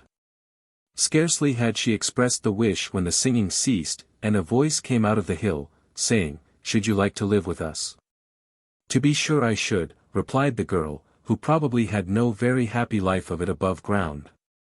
Instantly the dwarf came out of the hill and made a declaration of love, and a proffer of his hand and a share in his subterranean wealth. She accepted the offer and lived very comfortably with him, as he proved an excellent little husband. Inga of Rantum. The Friesland. Girls are, however, rather shy of these matches, and if they have unwarily been drawn into an engagement they try to get out of it if they possibly can. A girl named Inga of Rantum had some way or other got into an engagement with one of the underground people. The wedding day was actually fixed, and she could only be released from her bond on one condition, that of being able, before it came, to tell the real name of her lover. All her efforts to that effect were in vain. The dreaded day was fast approaching and she fell into deep melancholy. On the morning of her wedding day she went out and strolled in sorrowful mood through the fields, saying to herself as she plucked some flowers, "Far happier are these flowers than I." As she was stooping to gather them, she thought she heard a noise under the ground. She listened and recognized it as the voice of her lover, who, in the excess of his joy at the arrival of his wedding day, was frolicking and singing, "Today I must bake and boil and roast and broil and wash and brew, for this is my wedding day. My bride is the fair Inga of Rantum, and my name is Echnekepem. Hurrah! Nobody knows that but myself." But I know it too," said Inga softly to herself, and she placed her nosegay in her bosom and went home. Toward evening came the dwarf to claim his bride. "Many thanks, dear Echnekepem," said she, "but if you please I would rather stay where I am." The smiling face of the bridegroom grew dark as thunder, but he recollected how he had divulged his secret, and saw that the affair was past remedy. The Nis of Sutland is called Puk 258 in Friesland. Like him he wears a pointed red cap, with a long grey or green jacket, and slippers on his feet. His usual abode is under the roof, and he goes in and out either through a broken window, which is never mended, or through some other aperture left on purpose for him. A bowl of groda must be left on the floor for him every evening, and he is very angry if there should be no butter in it. When well treated he makes himself very useful by cleaning up the house, and tending the cattle. He sometimes amuses himself by playing tricks on the servants, tickling, for example, their noses when they are asleep, or pulling off the bedclothes. Stories are told of the Puk, similar to some above related of the Juddyish Nis. The Wild Women. Ein Magdlein kam tin Abendglans. Wie itches noch me gefunden.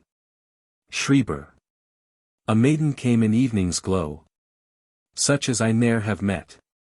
The wild Frauen or wild women of Germany bear a very strong resemblance to the Mermaids of Scandinavia. Like them they are beautiful, have fine flowing hair, live within hills, and only appear singly or in the society of each other. They partake of the piety of character we find among the German dwarfs. The celebrated Wunderberg, or Underberg, on the great moor near Salzburg, is the chief haunt of the wild women. The Wunderberg is said to be quite hollow, and supplied with stately palaces, churches, monasteries, gardens, and springs of gold and silver. Its inhabitants, beside the wild women, are little men, who have charge of the treasures it contains, and who at midnight repair to Salzburg to perform their devotions in the cathedral. Giants, who used to come to the church of Grodek and exhort the people to lead a godly and pious life, and the great Emperor Charles V, with golden crown and scepter, attended by knights and lords. His grey beard has twice encompassed the table at which he sits, and when it has the third time grown round it, the end of the world and the appearance of the Antichrist will take place. 259. The following is the only account we have of the wild women. The inhabitants of the village of Grodek and the peasantry of the neighborhood assert that frequently, about the year 1753, the wild women used to come out of the Wunderberg to the boys and girls that were keeping the cattle near the hole within Glanik, and give them bread to eat. The wild women used frequently to come to where the people were reaping. They came down early in the morning, and in the evening, when the people left off work, they went back into the Wunderberg without partaking of the supper. It happened once near this hill, that a little boy was sitting on a horse which his father had tethered on the headland of the field. Then came the wild women out of the hill and wanted to take away the boy by force. But the father, who was well acquainted with the secrets of this hill, and what used to occur there, without any dread hasted up to the women and took the boy from them, with these words, "What makes you presume to come so often out of the hill? And now to take away my child with you? What do you want to do with him?" The wild women answered, "He will be better with us, and have better care taken of him than at home. We shall be very fond of the boy, and he will meet with no injury." But the father would not let the boy out of his hands, and the wild women went away weeping bitterly. One time the wild women came out of the Wonderberg, near the place called the Keugelmill, which is prettily situated on the side of this hill, and took away a boy who was keeping cattle. This boy, whom every one knew, was seen about a year after by some woodcutters, in a green dress, and sitting on a block of this hill. Next day they took his parents with them, intending to search the hill for him, but they all went about it to no purpose, for the boy never appeared any more. It frequently has happened that a wild woman out of the Wonderberg has gone toward the village of Anif, which is better than a mile from the hill. She used to make holes and beds for herself in the ground. She had uncommonly long and beautiful hair, which reached nearly to the soles of her feet. A peasant belonging to the village often saw this woman going and coming, and he fell deeply in love with her, especially on account of her beautiful hair. He could not refrain from going up to her, and he gazed on her with delight, and at last, in his simplicity, he laid himself without any repugnance, down by her side. The second night the wild woman asked him if he had not a wife already. The peasant however denied his wife, and said he had not. His wife meanwhile was greatly puzzled to think where it was that her husband went every evening, and slept every night. She therefore watched him and found him in the field sleeping near the wild woman. "Oh, God preserve thy beautiful hair," said she to the wild woman, "what are you doing there?" 260 With these words the peasant's wife retired and left them, and her husband was greatly frightened at it. But the wild woman upbraided him with his false denial, and said to him, "Had your wife manifested hatred and spite against me, you would now be unfortunate, and would never leave this place. But since your wife was not malicious, love her from henceforth, and dwell with her faithfully, and never venture more to come here, for it is written, let every one live faithfully with his wedded wife. Though the force of this commandment will greatly decrease, and with it all the temporal prosperity of married people. Take this shoeful of money from me, go home, and look no more about you." As the fair maiden who originally possessed the famed Oldenburg horn was probably a wild woman, we will place the story of it here. The Oldenburg horn. In the time of Count Otto of Oldenburg, who succeeded his father Ulrich in the year 967, a wonderful transaction occurred. For as he, being a good sportsman, and one who took great delight in the chase, had set out early one day with his nobles and attendants, and had hunted in the wood of Bernafure, and the count himself had put up a row, and followed him alone from the wood of Bernafure to the Osenberg, and with his white horse stood on the top of the hill, and endeavored to trace the game, he said to himself, for it was an excessively hot day, "O God! If one had now but a cool drink." No sooner had the count spoken the word than the Osenberg opened, and out of the cleft there came a beautiful maiden, fairly adorned and handsomely dressed, and with her beautiful hair divided on her shoulders, and a garland on her head. And she had a rich silver vessel, that was gilded and shaped like a hunter's horn, well and ingeniously made, granulated, and fairly ornamented. It was adorned with various kinds of arms that are now but little known, and with strange unknown inscriptions and ingenious figures, and it was soldered together and adorned in the same manner as the old antiques. And it was beautifully and ingeniously wrought. This horn the maiden held in her hand, and it was full, and she gave it into the hand of the count, and prayed that the count would drink out of it to refresh himself therewith. When the count had received and taken this gilded silver horn from the maiden, and had opened it and looked into it, the drink, or whatever it was that was in it, when he shook it, did not please him. And he therefore refused to drink for the maiden. Whereupon the maiden said, "My dear lord, drink of it upon my faith, for it will do you no harm, but will be of advantage." Adding farther, that if the count would drink out of it, it would go well with him, Count Otto, and his, and also with the whole house of Oldenburg after him, and that the whole country would improve and flourish. But if the count would place no faith in her, and would not drink of it, then, for the future, in the succeeding family of Oldenburg, there would remain no unity. But when the count gave no heed to what she said, but, as was not without reason, considered with himself a long time whether he should drink or not, he held the silver-gilded horn in his hand and swung it behind him, and poured it out. And some of its contents sprinkled the white horse, and where it fell and wetted him the hair all came off. When the maiden saw this, she desired to have her horn back again, but the count made speed down the hill with the horn, which he held in his hand, and when he looked round he observed that the maiden was gone into the hill again. And when terror seized on the count on account of this, he laid spurs to his horse, and at full speed hasted to join his attendants, and informed them of what had befallen him. He moreover showed them the silver-gilded horn, and took it with him to Oldenburg, and the same horn, as it was obtained in so wonderful a manner, was preserved as a costly jewel by him, and by all the succeeding reigning princes of the house of Oldenburg. 261. The kobolds. This word is usually derived from the Greek kappa beta alpha lambda omicron, a knave, which is found in Aristophanes. According to Grimm, page 468, the German kobold is not mentioned by any writer anterior to the 13th century. We find the French gobelin in the 11th, see France. Von Kobold sang die Ami mir. Von Kobold sing, ich winder. Von Halem. Of kobold sang my nurse to me. Of kobold I too sing. The kobold is exactly the same being as the Danish nis, and Scottish brownie, and English hobgoblin. 262 He performs the very same services for the family to whom he attaches himself. When the kobold is about coming into any place, he first makes trial of the disposition of the family in this way. He brings chips and sawdust into the house, and throws dirt into the milk vessels.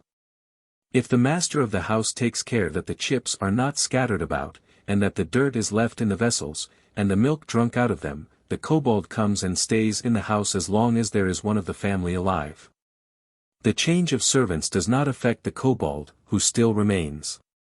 The maid who is going away must recommend her successor to take care of him, and treat him well. If she does not so, things go ill with her till she is also obliged to leave the place.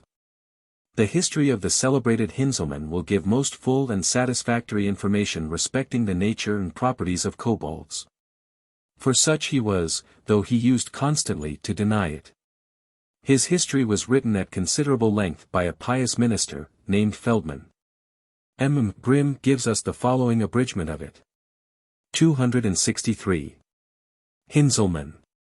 Heinz is the abbreviation of Heinrich, Henry. In the north of Germany the kobold is also named Chimiken and Wolterken, from Joachim and Walther.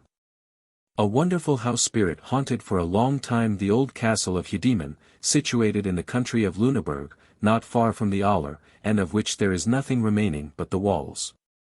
It was in the year 1584 that he first notified his presence, by knocking and making various noises. Soon after he began to converse with the servants in the daylight. They were at first terrified at hearing a voice and seeing nothing, but by degrees they became accustomed to it and thought no more of it. At last he became quite courageous, and began to speak to the master of the house himself.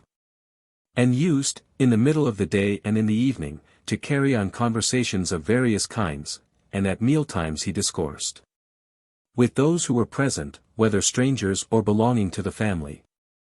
When all fear of him was gone he became quite friendly and intimate, he sang, laughed, and went on with every kind of sport, so long as no one vexed him, and his voice was on these occasions soft and tender like that of a boy or maiden.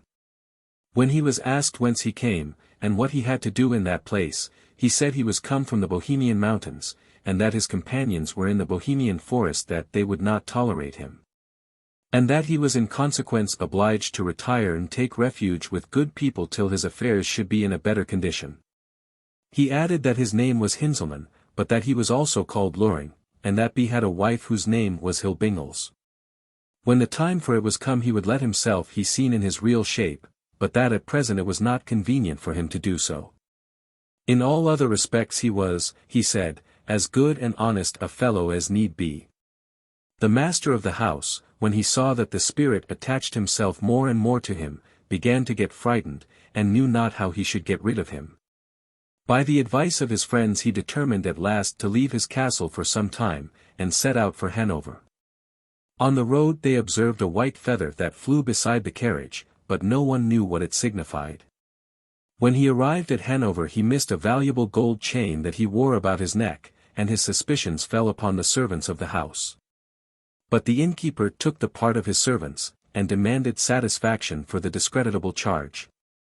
The nobleman, who could prove nothing against them, sat in his chamber in bad spirits, thinking how he should manage to get himself out of this unpleasant affair, when all of a sudden he heard Hinzelmann's voice beside him, saying, "Why are you so sad?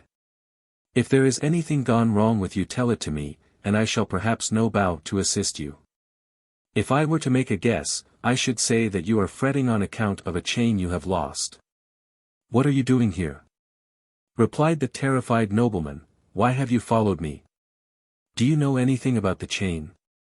"Yes, indeed," said Hinzelmann, "I have followed you, and I kept you company on the road, and was always present. Did you not see me? Why, I was the white feather that flew beside the carriage. And now I, too, tell you where the chain is. Search under the pillow of your bed, and there you, too, find it." The chain was found where he said. But the mind of the nobleman became still more uneasy, and he asked him in an angry tone why he had brought him into a quarrel with the landlord on account of the chain, since he was the cause of his leaving his own house. Hinzelmann replied, "Why do you retire from me? I can easily follow you anywhere, and be where you are. It is much better for you to return to your own estate, and not be quitting it on my account. You see well that if I wished it I could take away all you have, but I am not inclined to do so." The nobleman thought some time of it, and at last came to the resolution of returning home, and trusting in God not to retreat a step from the spirit. At home in Hedemon, Hinzelmann now showed himself extremely obliging, and active and industrious at every kind of work.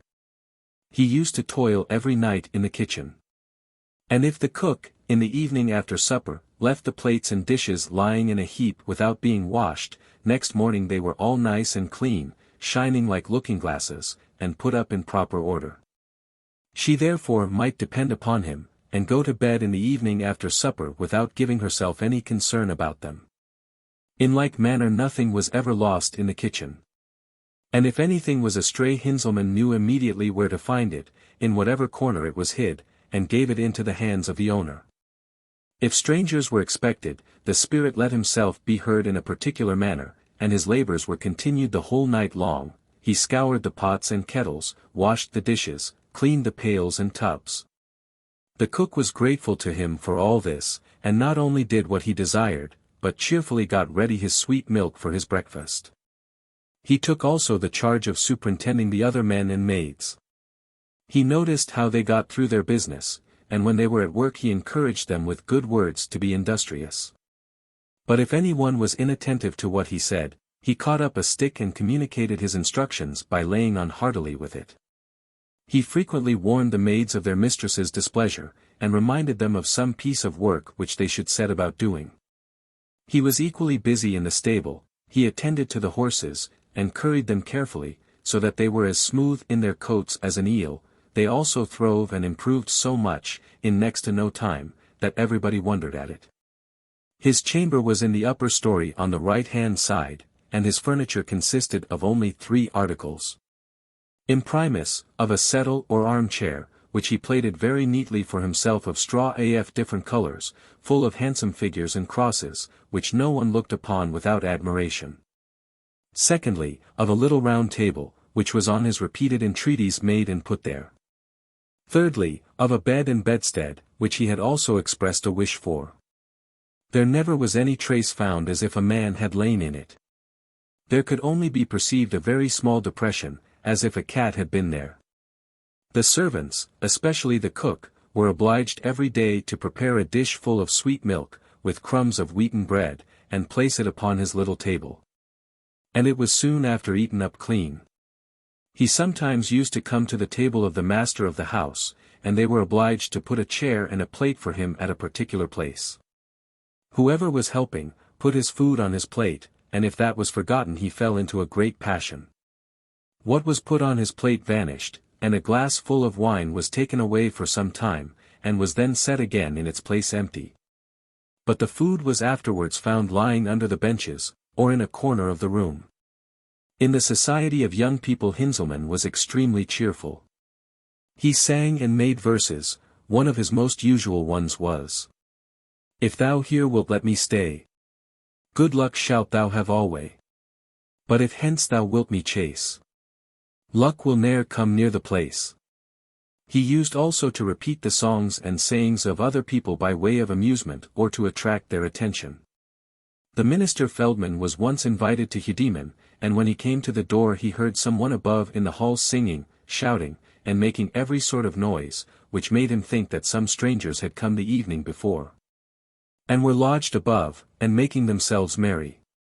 He therefore said to the steward, who was standing in the court after having cut up some wood, "John, what guests have you above there?" The steward answered, "We have no strangers. It is only our Hinzelmann who is amusing himself. There is not a living soul else in the hall." When the minister went up into the hale, Hinzelmann sang out to him, my thumb, and my elbow are two." The minister wondered at this unusual kind of song, and he said to Hinzelmann, "What sort of music is that you come to meet me with?" "Why," replied Hinzelmann, "it was from yourself I learned the song, for you have often sing it, and it is only a few days since I heard it from you, when you were in a certain place at a christening." Hinzelmann was fond of playing tricks, but he never hurt any one by them. He used to set servants and workmen by the ears as they sat drinking in the evening, and took great delight then in looking at the sport. When any one of them was well warmed with liquor, and let anything fall under the table and stooped to take it up, Hinzelmann would give him a good box on the ear from behind, and at the same time pinch his neighbor's leg. Then the two attacked each other, first with words and then with blows. The rest joined in the scuffle, and they dealt about their blows, and were repaid in kind, and next morning black eyes and swelled faces bore testimony of the fray. But Hinzelmann's very heart was delighted at it, and he used afterwards to tell how it was he that began it, on purpose to set them fighting. He however always took care so to order matters that no one should run any risk of his life. There came one time to Hjudeman a nobleman who undertook to banish Hinzelmann. Accordingly, when he remarked that he was in a certain room, of which all the doors and windows were shut fast, he had this chamber and the whole house also beset with armed men, and went himself with his drawn sword into the room, accompanied by some others. They however saw nothing, so they began to cut and thrust left and right in all directions, thinking that if Hinzelmann had a body some blow or other must certainly reach him and kill him. Still they could not perceive that their hangers met anything but mere air. When they thought they must have accomplished their task, and were going out of the room tired with their long fencing, just as they opened the door, they saw a figure like that of a black marten, and heard these words, "Ha, ha! How well you caught me!" But Hinzelmann afterwards expressed himself very bitterly for this insult, and declared, that he would have easily had an opportunity of revenging himself, were it not that he wished to spare the two ladies of the house any uneasiness. When this same nobleman not long after went into an empty room in the house, he saw a large snake lying coiled up on an unoccupied bed. It instantly vanished, and he heard the words of the spirit, "You were near catching me." Another nobleman had heard a great deal about Hinzelmann, and he was curious to get some personal knowledge of him. He came accordingly to Hjudeman, and his wish was not long ungratified, for the spirit let himself be heard from a corner of the room where there was a large cupboard, in which were standing some empty wine jugs with long necks. As the voice was soft and delicate, and somewhat hoarse, as if it came out of a hollow vessel, the nobleman thought it likely that he was sitting in one of these jugs, so he got up and ran and caught them up, and went to stop them, thinking in this way to catch the spirit. While he was thus engaged, Hinzelmann began to laugh aloud, and cried out, "If I had not heard long ago from other people that you were a fool, I might now have known it of myself. Since you thought I was sitting in an empty jug, and went to cover it up with your hand, as if you had me caught. I don't think you worth the trouble, or I would have given you, long since, such a lesson, that you should remember me long enough. But before long you will get a slight ducking." He then became silent, and did not let himself be heard any more so long as the nobleman stayed. Whether he fell into the water, as Hinzelmann threatened him, is not said, but it is probable he did. There came, too, an exorcist to banish him. When he began his conjuration with his magic words, Hinzelmann was at first quite quiet, and did not let himself be heard at all, but when he was going to read the most powerful sentences against him, he snatched the book out of his hand, tore it to pieces, so that the leaves flew about the room, caught hold of the exorcist himself, and squeezed and scratched him till he ran away frightened out of his wits. He complained greatly of this treatment, and said, "I am a Christian, like any other man, and I hope to be saved." When he was asked if he knew the kobolds and knocking spirits, poltergeister, he answered, "What have these to do with me? They are the devil's spectres, and I do not belong to them.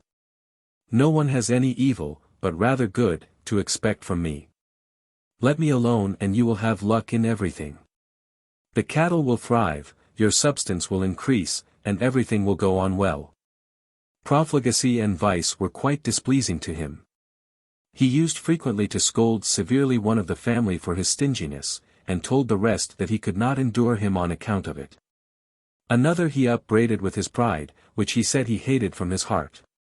When someone once said to him that if he would be a good Christian, he should call upon God, and say Christian prayers, he began the Lord's Prayer, and went through it till he came to the last petition.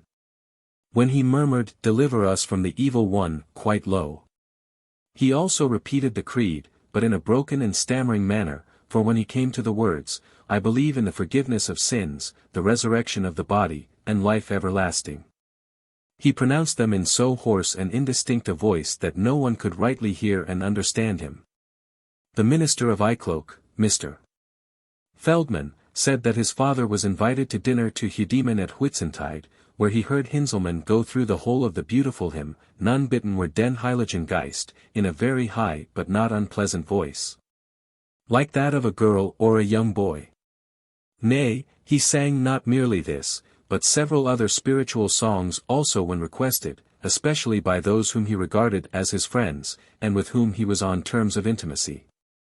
On the other hand, he was extremely angry when he was not treated with respect and as a Christian. A nobleman of the family of Mandelsloh once came to Heudeman. This nobleman was highly respected for his learning. He was a canon of the Cathedral of Verden, and had been ambassador to the Elector of Brandenburg and the King of Denmark. When he heard of the house spirit, and that he expected to be treated as a Christian, he said he could not believe that all was right with him, he was far more inclined to regard him as the enemy and the devil. For that God had never made men of that kind and form, that angels praised God their Lord, and guarded and protected men, with which the knocking and pounding and strange proceedings of the house spirit did not accord. Hinzelmann, who had not let himself be heard since his arrival, now made a noise and cried out, "What say you, Barthold?" That was the nobleman's name. "Am I the enemy? I advise you not to say too much, or I will show you another trick, and teach you to deliver a better judgment of me another time." The nobleman was frightened when he heard a voice without seeing any one, broke off the discourse, and would hear nothing more of him, but left him in possession of his dignity. Another time a nobleman came there, who, when he saw a chair and plate laid for Hinzelmann at dinner, refused to pledge him. At this the spirit was offended, and he said, "I am as honest and good a fellow as he is. Why then does he not drink to me?"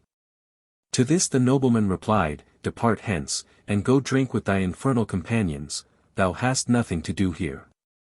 When Hinzelmann heard that, he became so highly exasperated, that he seized him by the strap with which, according to the custom of those days, his cloak was fastened under his chin, dragged him to the ground, and choked and pressed him in such a manner that all that were present were in pain lest he should kill him, and the gentleman did not come to himself for some hours after the spirit had left him.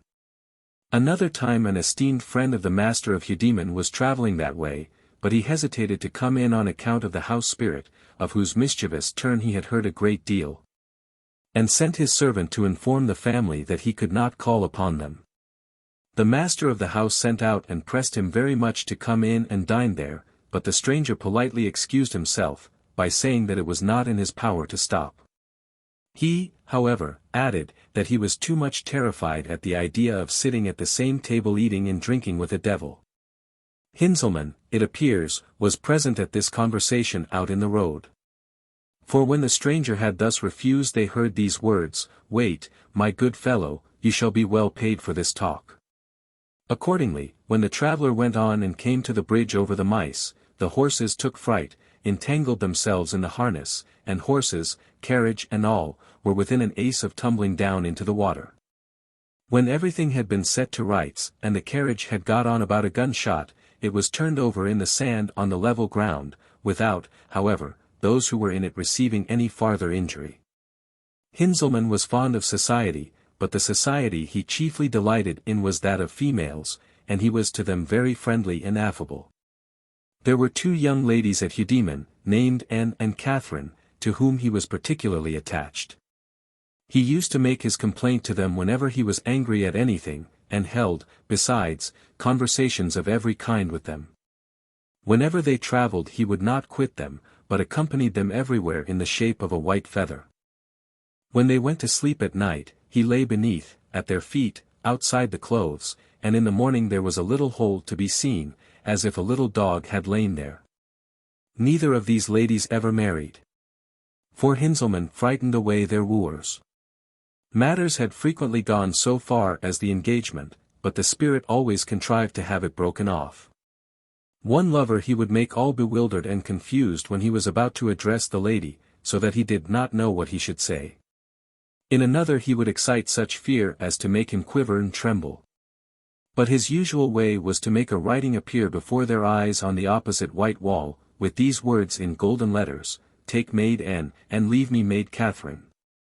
But if any one came to court Lady Anne, the golden writing changed all at once, and became, "Take Maid Catherine, and leave me Maid Anne." If anyone did not change his course for this, but persisted in his purpose, and happened to spend the night in the house, he terrified and tormented him so in the dark with knocking and flinging and pounding, that he laid aside all wedding thoughts, and was right glad to get away with a whole skin. Some, when they were on their way back, he tumbled, themselves and their horses, over and over, that they thought their necks and legs would be broken, and yet knew not how it had happened to them. In consequence of this, the 2 ladies remained unmarried, they arrived to a great age, and died within a week of each other. One of these ladies once sent a servant from Heudeman to Rethem to buy different articles. While he was away Hinzelmann began suddenly to clapper in the lady's chamber like a stork, and then said, "Maid Anne, you must go look for your things today in the mill-stream." She did not know what this meant. But the servant soon came in, and related, that as he was on his way home, he had seen a stork sitting at no great distance from him, which he shot at, and it seemed to him as if he had hit it, but that the stork had remained sitting, and at last began to clap its wings aloud and then flew away. It was now plain that Hinzelmann knew this, and his prophecy also soon came to pass. For the servant, who was a little intoxicated, wanted to wash his horse, who was covered with sweat and dirt, and he rode him into the mill-stream in front of the castle. But owing to his drunkenness he missed the right place, and got into a deep hole, where, not being able to keep his seat on the horse, he fell off and was drowned. He had not delivered the things he had brought with him. So they and the body together were fished up out of the stream. Hinzelmann also informed and warned others of the future. There came to Heudeman a colonel, who was greatly esteemed by Christian III King of Denmark, and who had done good service in the wars with the town of Lubeck. He was a good shot and passionately fond of the chase, and used to spend many hours in the neighboring woods after the harts and the wild sows. As he was getting ready one day to go to the chase as usual, Hinzelmann came and said, "Thomas," that was his name, "I warn you to be cautious how you shoot, or you will before long meet with a mishap." The colonel took no notice of this, and thought it meant nothing. But a few days after, as he was firing at a roe, his gun burst, and took the thumb off his left hand. When this occurred, Hinzelmann was instantly by his side, and said, "See, now, you have got what I warned you of.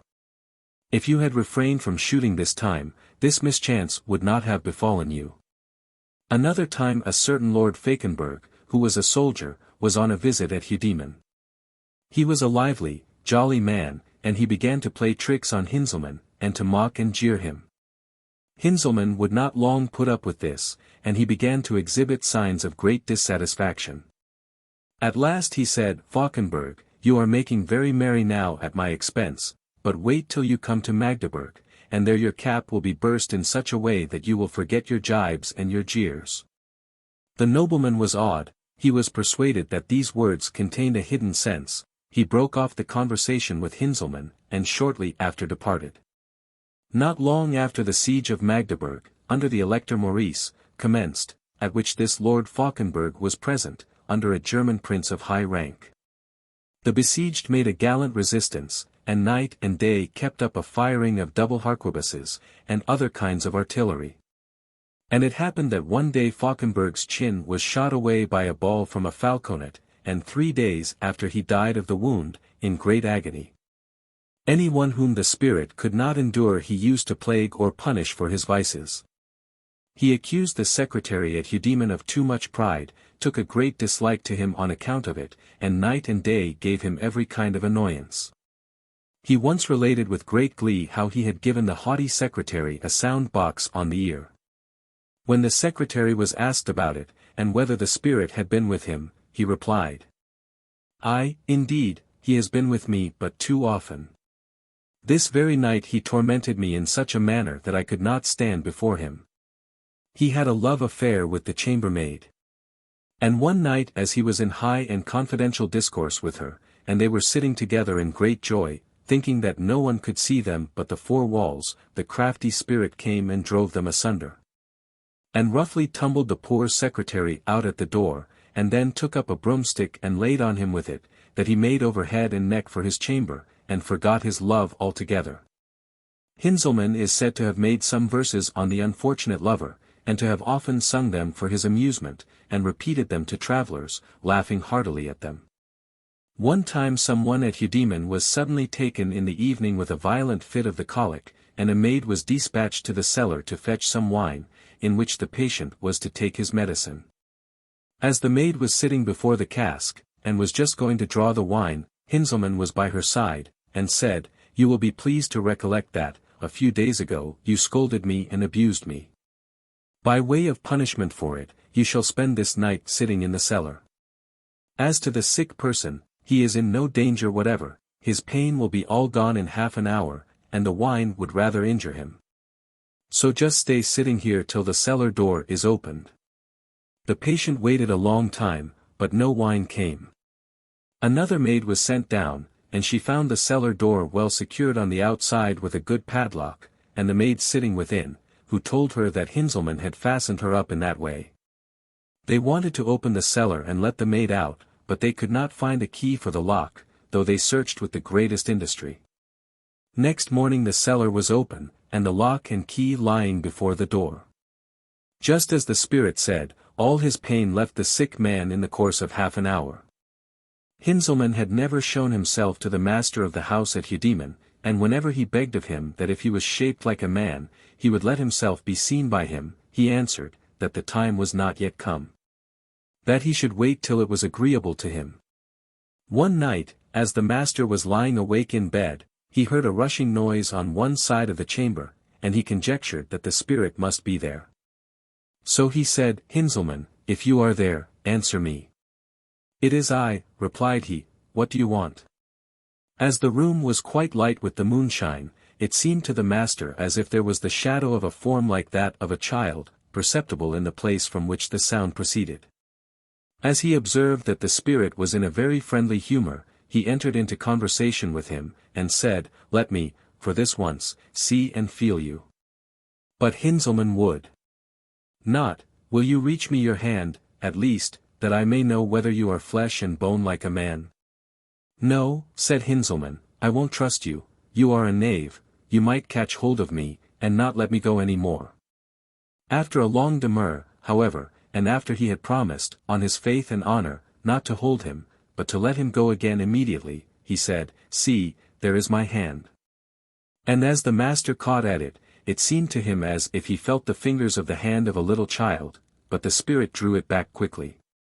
The master further desired that he would let him feel his face, to which he at last consented. And when he touched it, it seemed to him as if he had touched teeth, or a fleshless skeleton, and the face drew back instantaneously, so that he could not ascertain its exact shape. He only noticed that it, like the hand, was cold, and devoid of vital heat. The cook, who was on terms of great intimacy with him, thought that she might venture to make a request of him, though another might not, and as she felt a strong desire to see Hinzelmann bodily, whom she heard talking every day, and whom she supplied with meat and drink, she prayed him earnestly to grant her that favor. But he would not, and said that this was not the right time, but that after some time, he would let himself be seen by any person. This refusal only stimulated her desire, and she pressed him more and more not to deny her request. He said she would repent of her curiosity if she would not give up her desire. And when all his representations were to no purpose, and she would not give over, he at last said to her, "Come tomorrow morning before sunrise into the cellar, and carry in each hand a pail full of water, and your request shall be complied with."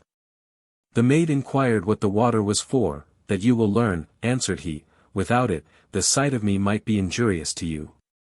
Next morning the cook was ready at peep of dawn, took in each hand a pail of water, and went down to the cellar. She looked about her without seeing anything. But as she cast her eyes on the ground she perceived a tray, on which was lying a naked child apparently 3 years old, and 2 knives sticking crosswise in his heart, and his whole body streaming with blood. The maid was terrified at this sight to such a degree, that she lost her senses, and fell in a swoon on the ground. The spirit immediately took the water that she had brought with her, and poured it all over her head, by which means she came to herself again. She looked about for the tray, but all had vanished, and she only heard the voice of Hinzelmann, who said, "You see now how needful the water was, if it had not been at hand you had died here in the cellar. I hope your burning desire to see me is now pretty well cooled." He often afterwards eluded the cook with this trick, and told it to strangers with great glee and laughter. He frequently showed himself to innocent children when at play.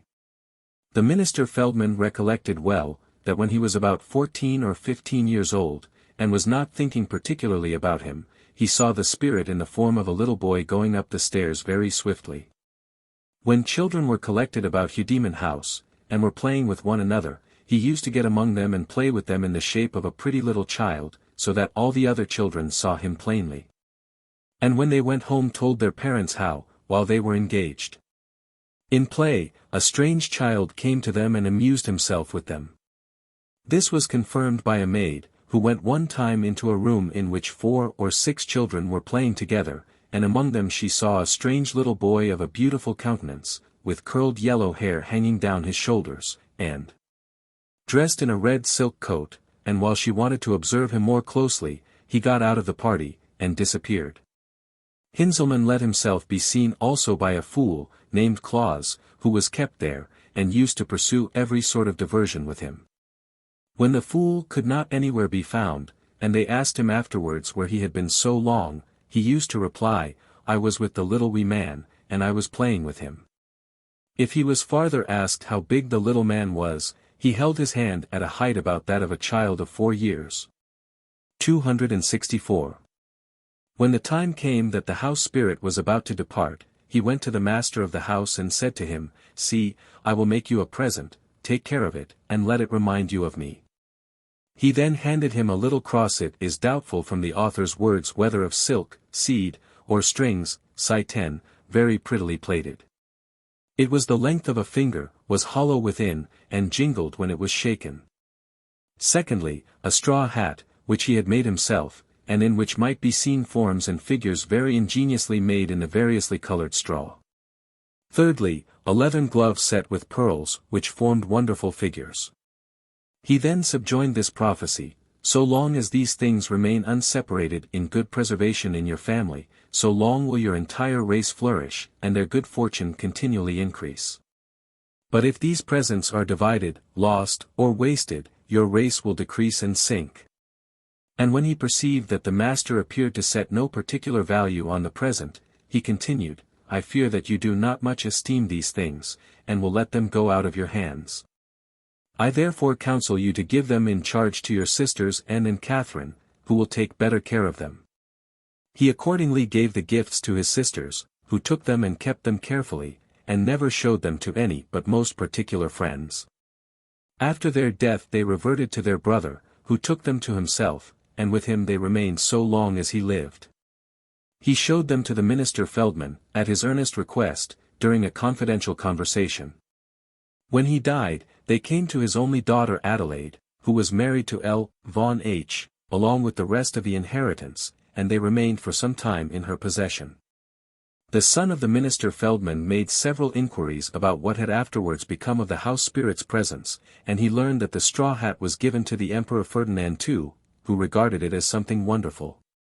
The leathern glove was still in his time in the possession of a nobleman. It was short, and just exactly reached above the hand, and there was a snail worked with pearls on the part that came above the hand. What became of the little cross was never known. The spirit departed of his own accord, after he had stayed 4 years, from 1584 to 1588, at Heudeman.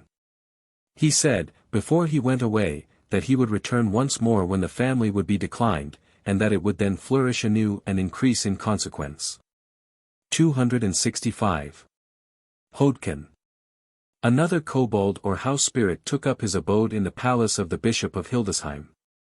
He was named Hodkin or Hutchin, that is Hatekin or Little Hat, from his always wearing a little felt hat very much down upon his face. He was of a kind and obliging disposition, often told the bishop and others of what was to happen, and he took good care that the watchmen should not go to sleep on their post. It was, however, dangerous to affront him. One of the scullions in the bishop's kitchen used to fling dirt on him and splash him with foul water. Hodkin complained to the head cook, who only laughed at him, and said, Are you a spirit and afraid of a little boy? Since you won't punish the boy, replied Hodkin, I will, in a few days, let you see how much afraid of him I am, and he went off in high dudgeon. But very soon after he got the boy asleep at the fireside, and he strangled him, cut him up, and put him into the pot on the fire.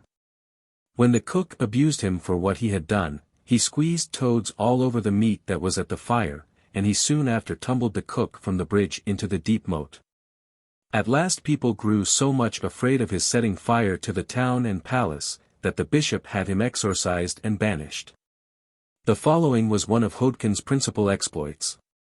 There was a man in Hildesheim who had a light sort of wife, and one time when he was going on a journey he spoke to Hodkin and said, My good fellow, just keep an eye on my wife while I am away, and see that all goes on right. Hodkin agreed to do so, and when the wife, after the departure of her husband, made her gallants come to her, and was going to make merry with them, Hodkin always threw himself in the middle and drove them away by assuming terrific forms. Or, when anyone had gone to bed, he invisibly flung him so roughly out on the floor as to crack his ribs. Thus they fared, one after another, as the light Olav dame introduced them into her chamber, so that no one ventured to come near her. At length, when the husband had returned home, the honest guardian of his honor presented himself before him full of joy, and said, Your return is most grateful to me, that I may escape the trouble and disquiet that you had imposed upon me. Who are you, pray? Said the man. I am Hodkin, replied he, to whom, at your departure, you gave your wife in charge. To gratify you I have guarded her this time, and kept her from adultery, though with great and incessant toil. But I beg of you never more to commit her to my keeping, for I would sooner take charge of, and be accountable for, all the swine in Saxony than for one such woman, so many were the artifices and plots she devised to blink me. King Goldemar. Another celebrated house spirit was King Goldemar, who lived in great intimacy with Neveling von Hardenberg, on the Hardenstein at the Ruhr, and often slept in the same bed with him. He played most beautifully on the harp, and he was in the habit of staking great sums of money at dice. He used to call Neveling brother-in-law, and often gave him warning of various things. He talked with all kinds of people, and used to make the clergy blush by discovering their secret transgressions. His hands were thin like those of a frog, cold and soft to the feel, he let himself be felt, but no one could see him. After remaining there for 3 years, he went away without offending any one. Some call him King Valmer, and the chamber in which he lived is still said to be called Valmer's chamber. He insisted on having a place at the table for himself, and a stall in the stable for his horse. The food, the hay, and the oats were consumed, but of man or horse nothing more than the shadow ever was seen. When one time a curious person had strewed ashes and tares in his way to make him fall, that his footprints might be seen, he came behind him as he was lighting the fire and hewed him to pieces, which he put on the spit and roasted. And he began to boil the head and legs. As soon as the meat was ready it was brought to Valmer's chamber, and people heard great cries of joy as it was consumed. After this there was no trace of King Valmer. But over the door of his chamber was found written, that in future the house would be as unfortunate as it had hitherto been fortunate. The scattered property would not be brought together again till the time when 3 Hardenbergs of Hardenstein should be living at the same time. The spit and the roast meat were preserved for a long time. But they disappeared in the Lorraine War in 1651. The pot still remains built into the wall of the kitchen. 266. The Heinzelmännchen. It is not over 50 years since the Heinzelmännchen, as they are called, used to live and perform their exploits in Cologne. They were little naked mannikins, who used to do all sorts of work. Bake bread, wash, and such like housework. So it is said, but no one ever saw them. In the time that the Heinzelmännchen were still there was in Cologne many a baker, who kept no man, for the little people used always to make overnight, as much black and white bread as the baker wanted for his shop. In many houses they used to wash and do all their work for the maids.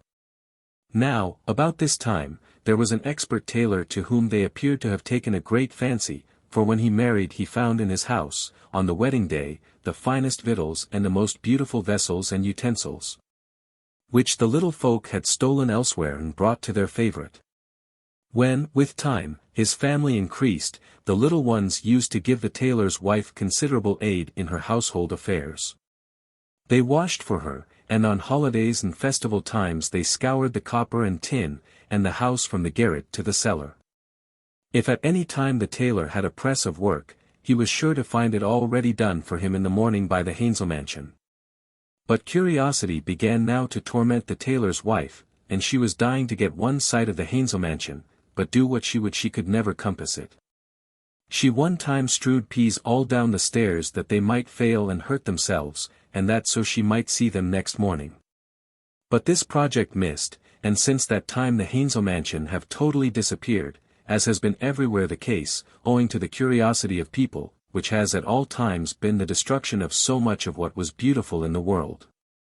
The Heinzelmännchen, in consequence of this, went off all in a body out of the town with music playing, but people could only hear the music, for no one could see the mannikins themselves, who forthwith got into a boat and went away. Whither no one knows. The good times, however, are said to have disappeared from Cologne along with the Heinzelmännchen. 267. Nisses. Kennt der Nixen, Montrichar. Von og Schwartz und Grun von Haar. Sie locht im Schilfstade. Matheson. Know you the Nisses, gay and fair? Their eyes are black, and green their hair. They lurk in sedgy shores. The Nisses, or water people, inhabit lakes and rivers. The man is like any other man, only he has green teeth. He also wears a green hat. The female Nisses appear like beautiful maidens. On fine sunny days they may be seen sitting on the banks, or on the branches of the trees, combing their long golden locks. When any person is shortly to be drowned, the Nisses may be previously seen dancing on the surface of the water. They inhabit a magnificent region below the water, whither they sometimes convey mortals. A girl from a village near Leipzig was one time at service in the house of a Nix. She said that everything there was very good. All she had to complain of was that she was obliged to eat her food without salt. The female Nixes frequently go to the market to buy meat. They are always dressed with extreme neatness, only a corner of their apron or some other part of their clothes is wet. The man has also occasionally gone to market. They are fond of carrying off women whom they make wives of, and often fetch an earthly midwife to assist at their labor. Among the many tales of the Nisses we select the following. The Peasant and the Waterman. A waterman once lived on good terms with a peasant who dwelt not far from his lake. He often visited him, and at last begged that the peasant would visit him in his house under the water. The peasant consented, and went down with him. There was everything down under the water as in a stately palace on the land, halls, chambers, and cabinets, with costly furniture of every description. The waterman led his guest over the whole, and showed him everything that was in it. They came at length to a little chamber, where were standing several new pots turned upside down. The peasant asked what was in them.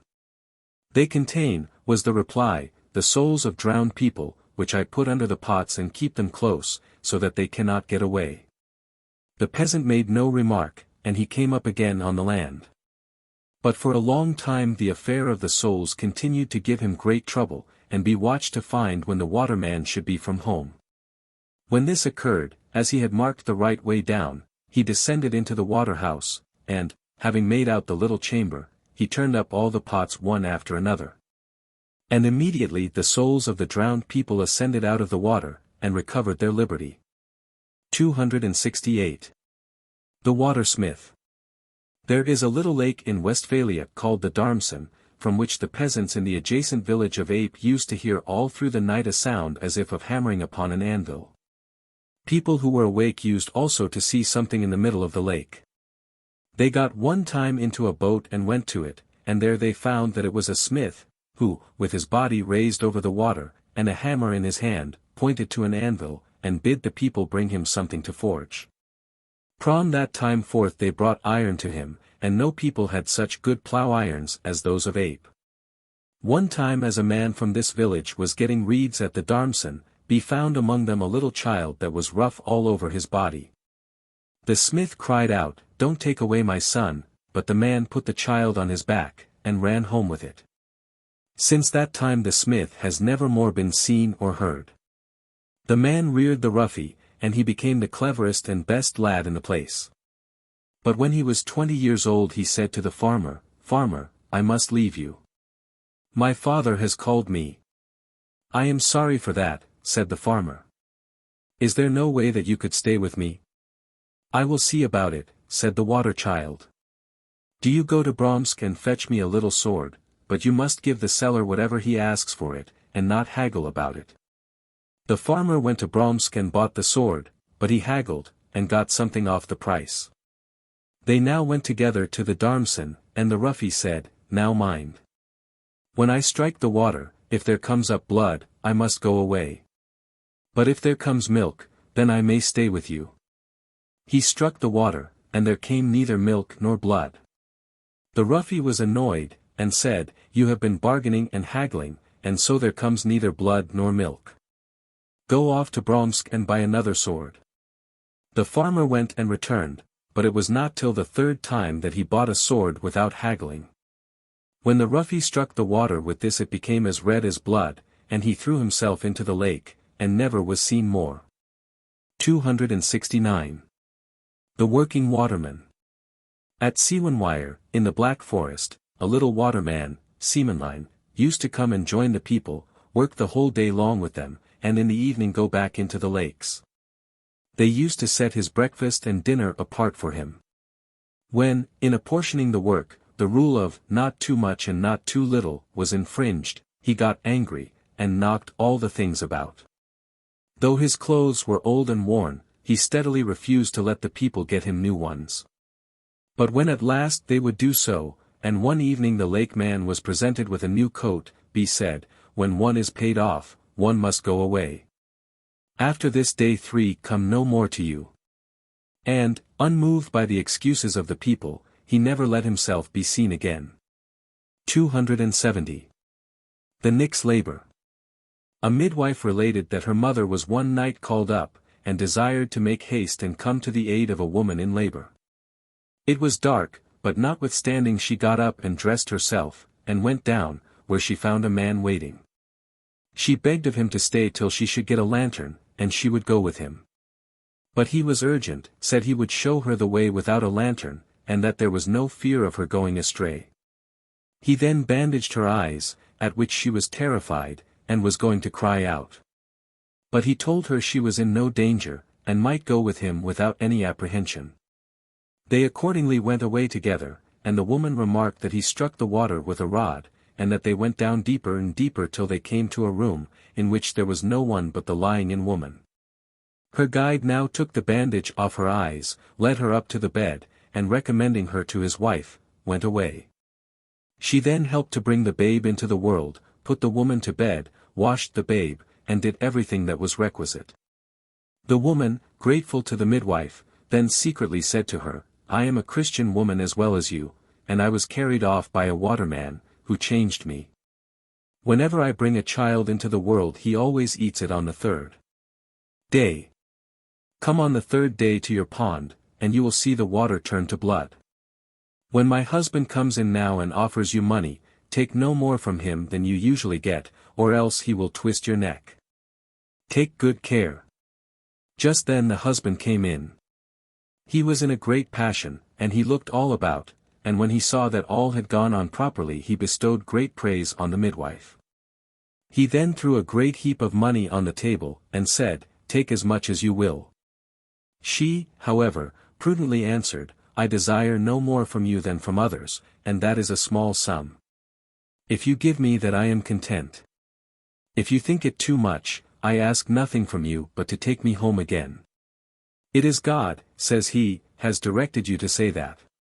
He paid her then the sum she mentioned, and conducted her home honestly. She was, however, afraid to go to the pond at the appointed day. There are many other tales in Germany of midwives, and even ladies of rank, who have been called in to assist at nix or dwarf labors. The Onfrau von Ranzau, for example, and the Frau von Alvenselben, the ladies bountiful of Germany, were waked up in the night to attend the little women and their confinement. 271 There is the same danger in touching anything in the dwarf as in the nix abodes, but the dwarfs usually bestow rings and other articles, which will cause the family to flourish. We have seen tales of the same kind in Scandinavia, and shall meet with them in many other countries. Switzerland. Den de Hieltenauch im Land. Nach die Gutens Wörglein Hans. Kleingestalt, doch Hochbegebet. Und so Hulfreich Liberaus. Muller. For then also in the country. The good dwarflings still kept house. Small in form, but highly gifted. And so kind and generous.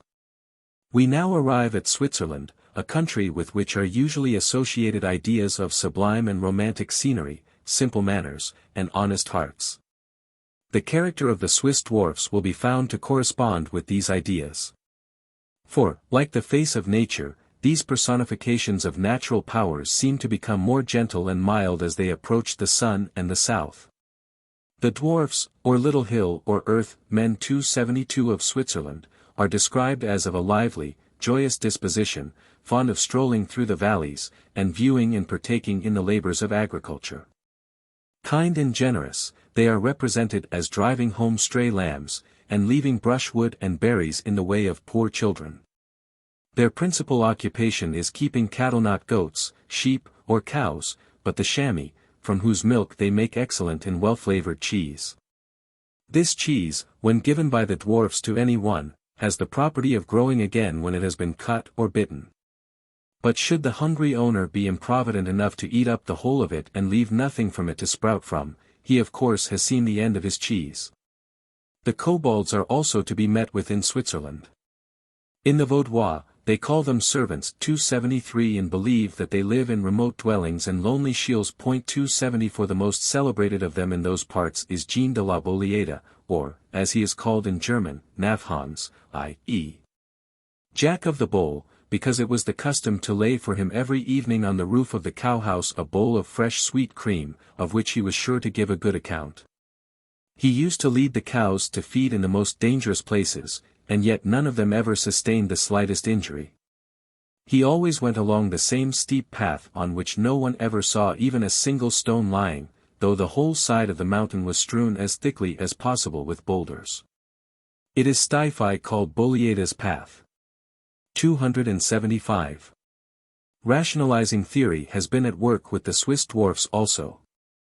It is supposed that the early inhabitants of the Swiss mountains, when driven back by later tribes of immigrants, retired to the high lands and took refuge in the clefts and caverns of the mountains.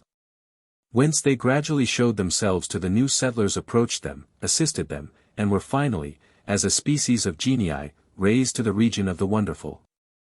For our knowledge of the dwarf mythology of Switzerland, we are chiefly indebted to Professor Weiss, of Bern, who has put some of the legends in a poetical dress, and given others in the notes to his idols as he styles them.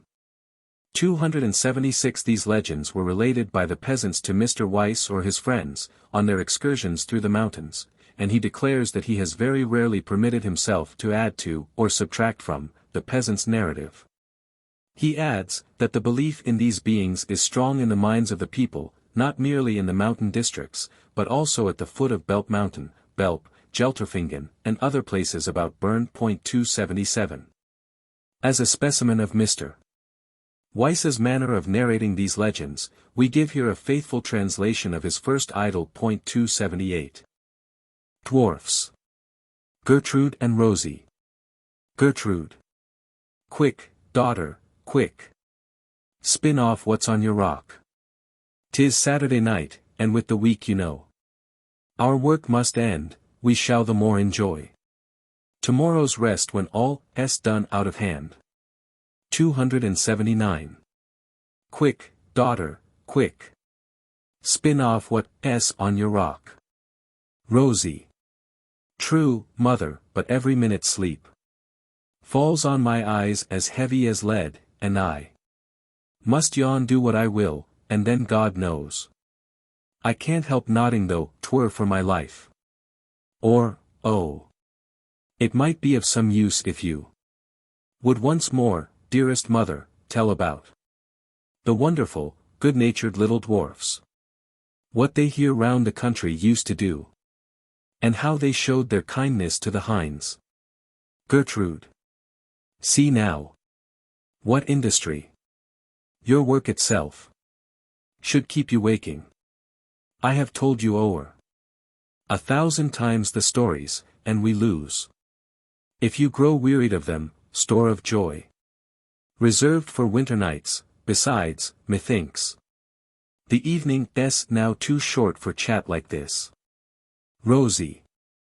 There's only one thing I desire to hear again, and sure, dear mother, never yet have you explained how 'twas the little men lived in the hills, and how, all through the year, they sported round the country here, and gave marks of their kindness. For you ne'er persuade me to believe that barely, one by one, they wandered in the valleys, and appeared unto the people, and bestowed their gifts. So, come now, tell at once, how 'twas the dwarfs lived all together in society. Gertrude. 'Tis plain, however, of itself, and well wise folks can see, that such an active race would never with their hands before them sit. Ah! A right merry lively thing, and full of roguish tricks, the little hill man is. And quickly too he gets into a rage, if you behave not toward him mannerly, and be not frank and delicate in your acts. But, above all things, they delight to dwell quiet and peaceful, in the secret clefts of hills and mountains, evermore concealed. All through the winter, when with icy rind the frost doth cover o'er the earth, the wise and prudent little people keep them warm by their fine fires, many a fathom down within the inmost rocks. Pure native gold, and the rock crystals shaped like towers, clear, transparent, gleam with colors thousandfold through the fair palace, and the little folk, so happy and so gay, amuse themselves sometimes with singing, oh, so sweet 'twould charm the heart of any one who heard it sound. Sometimes with dancing, when they jump and spring like the young skipping kids in the alpgrass. Then when the spring is come, and in the fields the flowers are blooming, with sweet May's approach, they bolts and bars take from their doors and gates. That early ere the hind or hunter stirs, in the cool morning, they may sport and play, or ramble in the evening, when the moon lights up the plains. Seldom hath mortal man beheld them with his eyes, but should one chance to see them, it betokens suffering, and a bad year, if bent in woe they glide through woods and thickets. But the sight proclaims joy and good luck, when social, in a ring, on the green meads and fields, their hair adorned with flowers, they shout and whirl their merry rounds. Abundance then they joyously announce, for barn, for cellar, and for granary, and a blessed year to men, to herds, and game. Thus they do constantly foreshow what will befall tomorrow and hereafter. Now, sighing, and still, by their lamenting tones, a furious tempest, and again, with sweet and smiling lips, and shouting, clear bright skies. 280. Chief to the poor and good, they love to show kindness and favor, often bringing home at night the straying lambs, and oftener still in springtime nicely spreading, in the wood brushwood, in noble bundles, in the way of needy children gone to fetch home fuel. Many a good little girl, who well obeyed her mother, or, mayhap, a little boy, has, with surprise, found lying on the hills bright dazzling bowls of milk, and baskets too. Nice little baskets, full of berries, left by the kind hands of the wood-roaming dwarfs. Now be attentive while I tell you one out of 100 stories. 'Tis one, however, that concerns us more than all the rest, because it was my own great-great-grandfather that the thing befell. In the old time, in years long since agone, where from the lofty rocks the boundary runs down to the vale, Barthel, of herdsmen first, in all the country round, was ploughing up a spacious field, where he designed to try the seed of corn. But with anxiety his heart was filled, lest by any chance his venture should miscarry, for his sheep in the contagion he had lost, now poor and without skill, he ventures on the plough, deliberate and still, at the plough-tail. In furrows he cuts up the grassy soil, while with the goad his little boy drives on the panting ox. When, lo!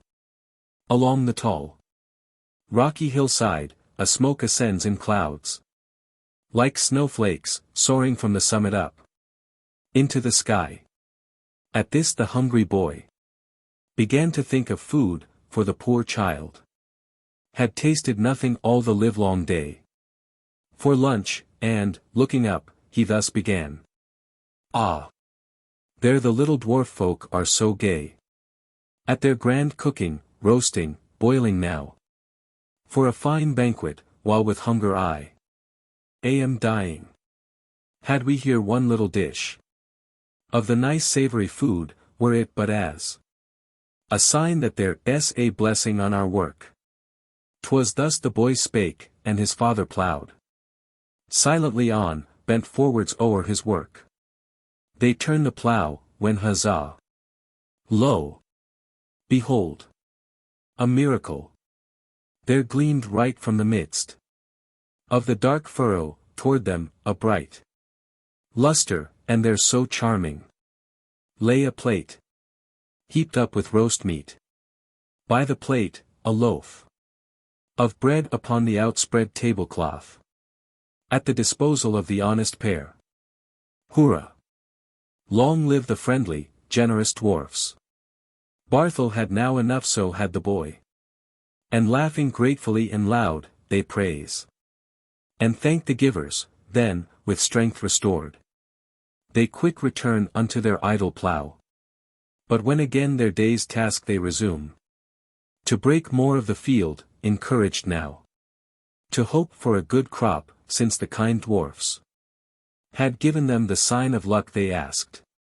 Hush! Bread and plate, and crumbs, and knife and fork were vanished clean, only just for a sign. Forever of the truth lay on the ridge. The white, nice woven, pretty tablecloth. Rosy. Oh mother! Mother! What? The glittering plate. And real? And the cloth with their own hands, spun by the generous dwarfs? No, I can ne'er believe it, was the thread then, real drawn? And twisted thread, set in it evenly? And was there too a flower, a pretty figure, nicely wrought in with warp and crossing woof?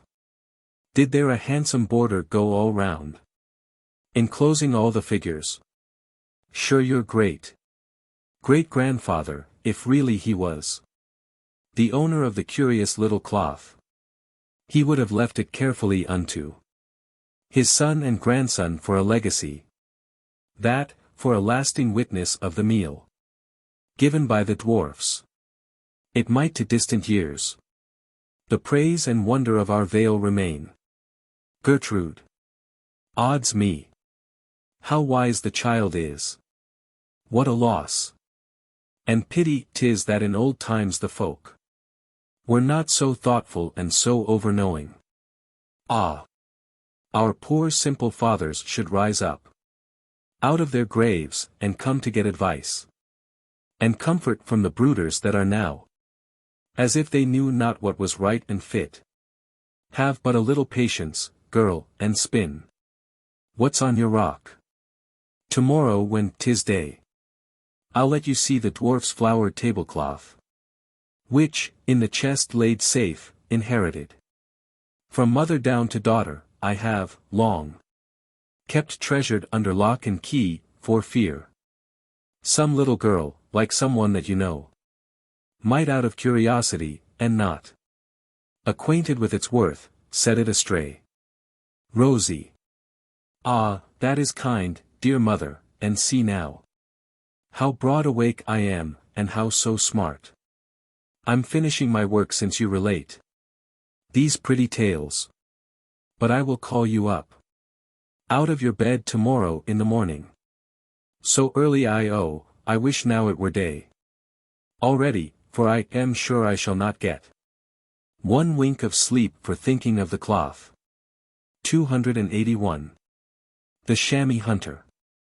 A chamois hunter set out early one morning, and ascended the mountains. He had arrived at a great height, and was in view of some chamois, when, just as he was laying his bolt on his crossbow, and was about to shoot, a terrible cry from a cleft of the rock interrupted his purpose.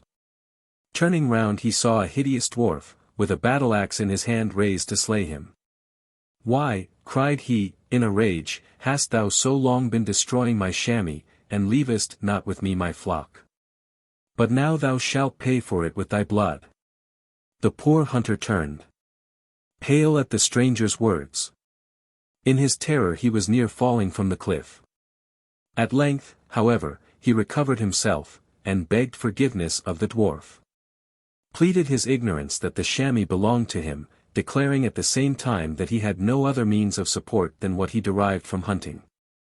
The dwarf was pacified, laid down his axe, and said to him, "'Tis well.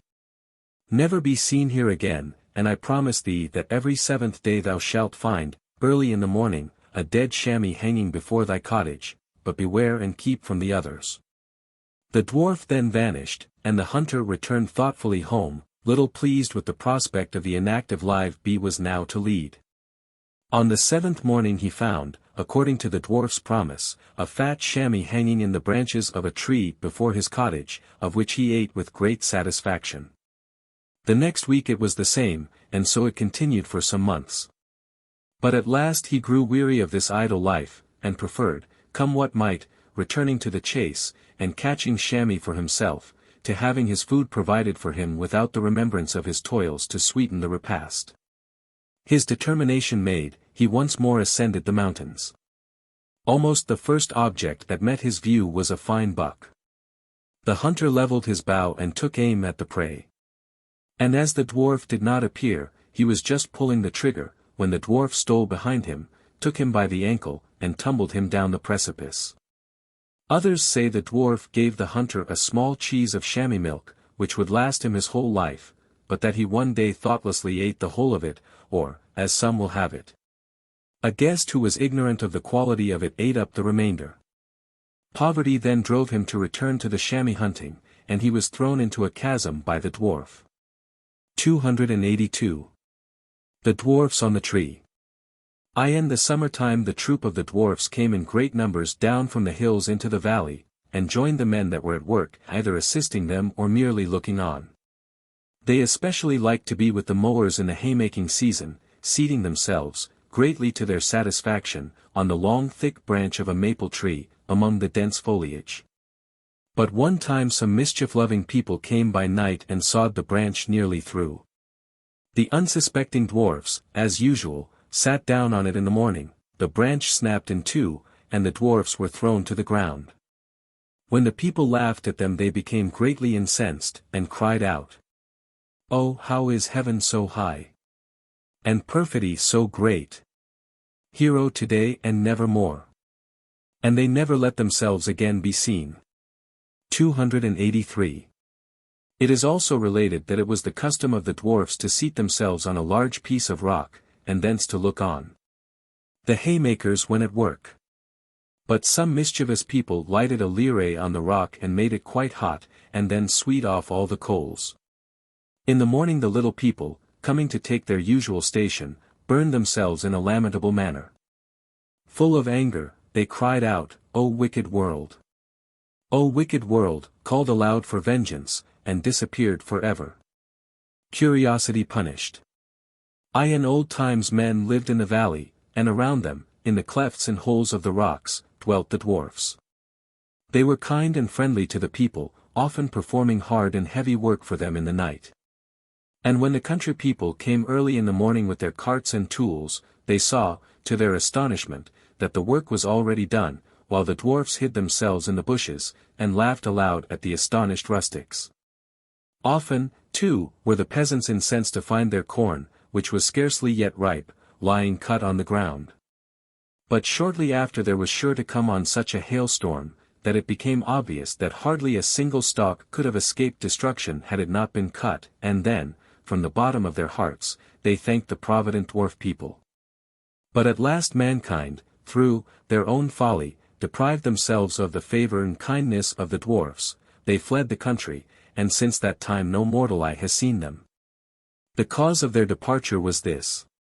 A shepherd had a fine cherry tree 284 that stood on the mountain. When in the summer the fruit had ripened, it happened that, 3 times running, the tree was stripped, and all Thai fruit spread out on the benches and hurdles, where the shepherd himself used to spread it out to dry for the winter.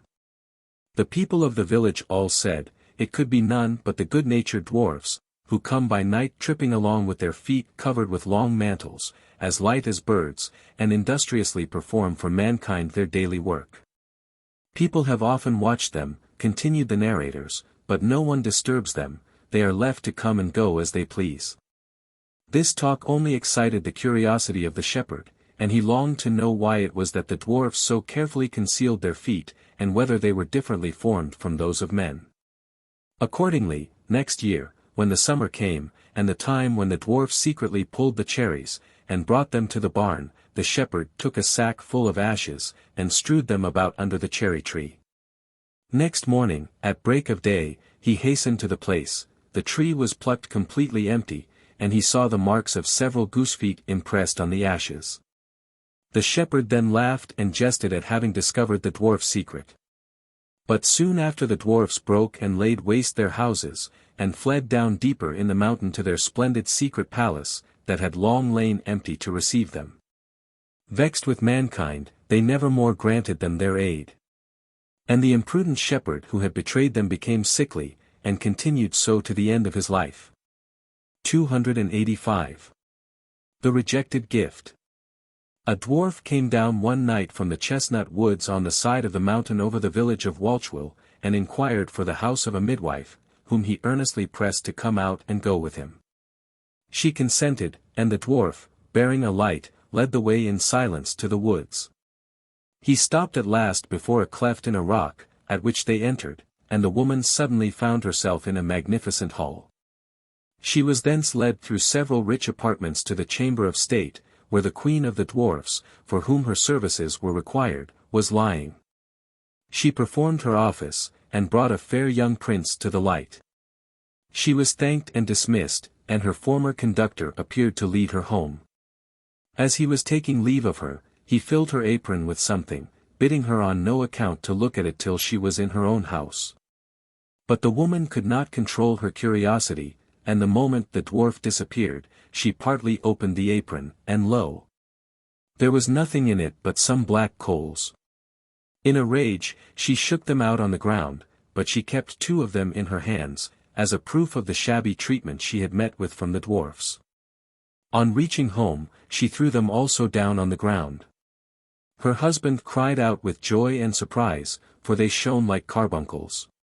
She asserted that the dwarf had put nothing but coals into her apron.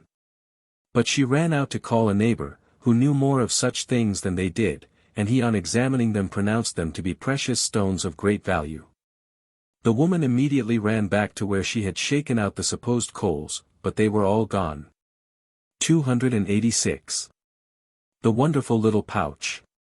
At noon one day a young peasant sat by the side of a wood, and, sighing, prayed to God to give him a morsel of food. A dwarf suddenly emerged from the wood, and told him that his prayer should be fulfilled. He then gave him the pouch that he had on his side, with the assurance that he would always find in it wherewithal to satisfy his thirst and hunger, charging him at the same time not to consume it all and to share with anyone who asked him for food. The dwarf vanished, and the peasant put his hand into the pouch to make trial of it, and there he found a cake of new bread, a cheese, and a bottle of wine, on which he made a hearty meal. He then saw that the pouch swelled up as before, and looking in found that it was again full of bread, cheese, and wine. He now felt sure of his food, and he lived on in an idle luxurious way, without doing any work. One day, as he was gorging himself, there came up to him a feeble old man, who prayed him to give him a morsel to eat. He refused in a brutal, churlish tone, when instantly the bread and cheese broke, and scattered out of his hands, and pouch and all vanished. 287. Aid and Punishment. On the side of Mount Pilatus is a place named the Castler Alp, now covered with stones and rubbish, but which once was verdant and fertile. The cause of the change was as follows. The land there was formerly occupied by a farmer, a churlish, unfeeling man, who, though wealthy, let his only sister struggle with the greatest poverty in the valley beneath. The poor woman at length having fallen sick, and seeing no other resource, resolved to apply to her hard-hearted brother for the means of employing a doctor. She sent her daughter to him. But all the prayers and tears of the poor girl failed to move him, and he told her he would, sooner than give her anything, see the Alp covered with stones and rubbish. She departed, and as she went along a dwarf suddenly appeared to her. She would have fled, but he gently detained her, and telling her he had heard all that had passed, gave her a parcel of herbs, which he assured her would cure her mother, and a little cheese, which he said would last them a long time. On trial, the herbs quickly produced the promised effect, and when they went to cut the cheese they found the knife would not penetrate it, and no wonder, for it was pure gold. There also came a sudden storm on the mountain, and the Castler Alp was reduced to its present condition. 288. The Dwarf in Search of Lodging. One night, during a tremendous storm of wind and rain, a dwarf came traveling through a little village, and went from cottage to cottage, dripping with rain, knocking at the doors for admission. None, however, took pity on him, or would open the door to receive him. On the contrary, the inhabitants even mocked at his distress. At the very end of the village there dwelt 2 honest poor people, a man and his wife. Tired and faint, the dwarf crept on his staff up to their house, and tapped modestly 3 times at the little window. Immediately the old shepherd opened the door for him, and cheerfully offered him the little that the house afforded. The old woman produced some bread, milk, and cheese. The dwarf sipped a few drops of the milk, and ate some crumbs of the bread and cheese. "I am not used," said he, laughing, "to eat such coarse food, but I thank you from my heart, and God reward you for it. Now that I am rested, I will proceed on farther." "God forbid!" cried the good woman. "You surely don't think of going out in the night and in the storm. It were better for you to take a bed here, and set out in the daylight." But the dwarf shook his head, and with a smile replied, "You little know what business I have to do this night on the top of the mountain. I have to provide for you too. And tomorrow you shall see that I am not ungrateful for the kindness you have shown to me." So saying, the dwarf departed, and the worthy old couple went to rest. But at break of day they were awaked by storm and tempest. The lightnings flashed along the red sky, and torrents of water poured down the hills and through the valley. A huge rock now tumbled from the top of the mountain, and rolled down toward the village, carrying along with it, in its course, trees, stones, and earth. Men and cattle, everything in the village that had breath in it, were buried beneath it. The waves had now reached the cottage of the two old people, and in terror and dismay they stood out before their door. They then beheld approaching in the middle of the stream a large piece of rock, and on it, jumping merrily, the dwarf, as if he was riding and steering it with a great trunk of a pine till he brought it before the house, where it stemmed the water and kept it from the cottage, so that both it and the good owners escaped. The dwarf then swelled and grew higher and higher till he became a monstrous giant, and vanished in the air, while the old people were praying to God and thanking him for their deliverance. 289. Great Britain. In old wives' dates that in old time did live, to whose oddie tales much credit men did give. Great store of goblins, fairies, bugs, nightmares, urchins and elves to many a house repairs. Old poem. We use the term Great Britain in a very limited sense, as merely inclusive of those parts of the island whose inhabitants are of Gotho-German origin, England and the lowlands of Scotland. We have already seen that the Anglo-Saxon conquerors of Britain had in their language the terms from which are derived elf and dwarf. And the inference is natural that their ideas respecting these beings corresponded with those of the Scandinavians and Germans. The same may be said of the Picts, who, akin to the Scandinavians, early seized on the Scottish Lowlands. We therefore close our survey of the fairy mythology of the Gotho-German race with Great Britain. England. Merry elves, their Morris pacing to aerial minstrelsy. Emerald rings on brown heath tracing. Trip it deft and merrily. Scott. The fairy mythology of England divides itself into two branches, that of the people and that of the poets.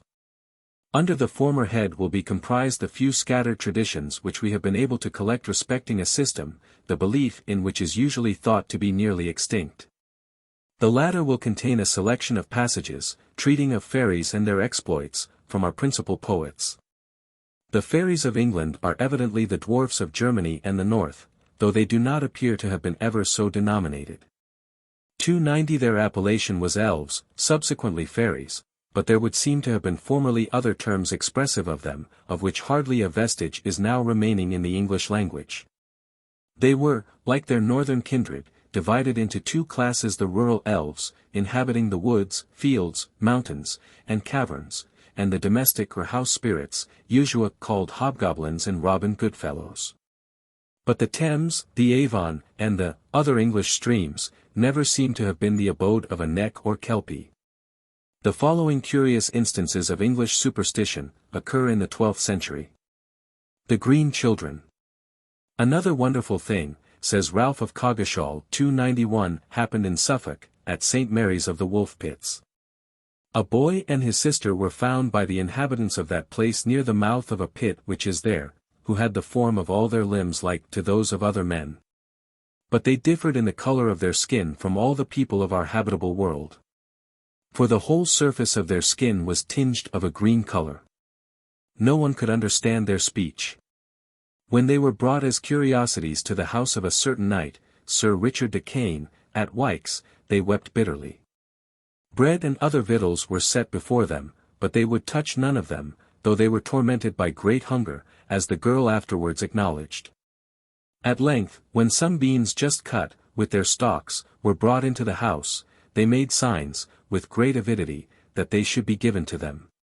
When they were brought, they opened the stalks instead of the pods, thinking the beans were in the hollow of them, but not finding them there, they began to weep anew. When those who were present saw this, they opened the pods, and showed them the naked beans. They fed on these with great delight, and for a long time tasted no other food. The boy, however, was always languid and depressed, and he died within a short time. The girl enjoyed continual good health, and becoming accustomed to various kinds of food, lost completely that green color, and gradually recovered the sanguine habit of her entire body.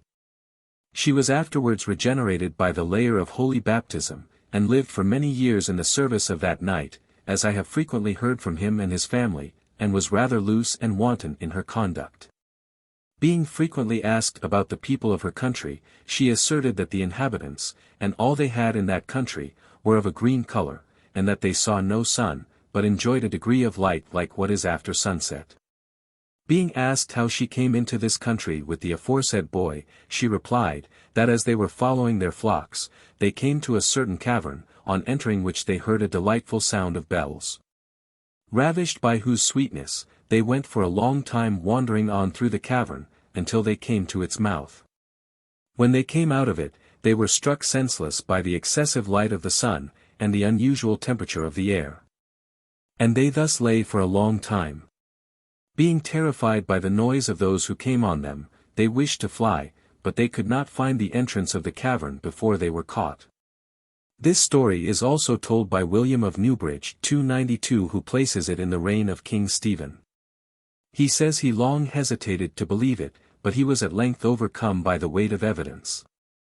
According to him, the place where the children appeared was about 4 or 5 miles from Bury St. Edmunds. They came in harvest time out of the wolf pits, they both lost their green hue, and were baptized, and learned English. The boy, who was the younger, died, but the girl married a man at Lena, and lived many years. They said their country was called St. Martin's Land, as that saint was chiefly worshipped there, that the people were Christians, and had churches. That the sun did not rise there, but that there was a bright country which could be seen from theirs, being divided from it by a very broad river. The Fairy Banquet. In the next chapter of his history, William of Newbridge relates as follows. In the province of the Diary, Yorkshire, not far from my birthplace, a wonderful thing occurred, which I have known from my boyhood. There is a town a few miles distant from the eastern sea, near which are those celebrated waters commonly called Gyps. A peasant of this town went once to see a friend who lived in the next town, and it was late at night when he was coming back, not very sober, when lo! From the adjoining barrow, which I have often seen, and which is not much over 1/4 of a mile from the town, he heard the voices of people singing, and, as it were, joyfully feasting. He wondered who they could be that were breaking in that place, by their merriment, the silence of the dead night, and he wished to examine into the matter more closely. Seeing a door open in the side of the barrow, he went up to it, and looked in. And there he beheld a large and luminous house, full of people, women as well as men, who were reclining as at a solemn banquet. One of the attendants, seeing him standing at the door, offered him a cup. He took it, but would not drink. And pouring out the contents, kept the vessel. A great tumult arose at the banquet on account of his taking away the cup, and all the guests pursued him, but he escaped by the fleetness of the beast he rode, and got into the town with his booty. Finally, this vessel of unknown material, of unusual color, and of extraordinary form, was presented to Henry the Elder, King of the English, as a valuable gift, and was then given to the Queen's brother David, King of the Scots. And was kept for several years in the treasury of Scotland. And a few years ago, as I have heard from good authority, it was given by William, King of the Scots, to Henry II, who wished to see it. The scene of this legend, we may observe, is the very country in which the Danes settled. And it is exactly the same as some of the legends current at the present day among the Danish peasantry. It is really extraordinary to observe the manner in which popular traditions and superstitions will thus exist for centuries.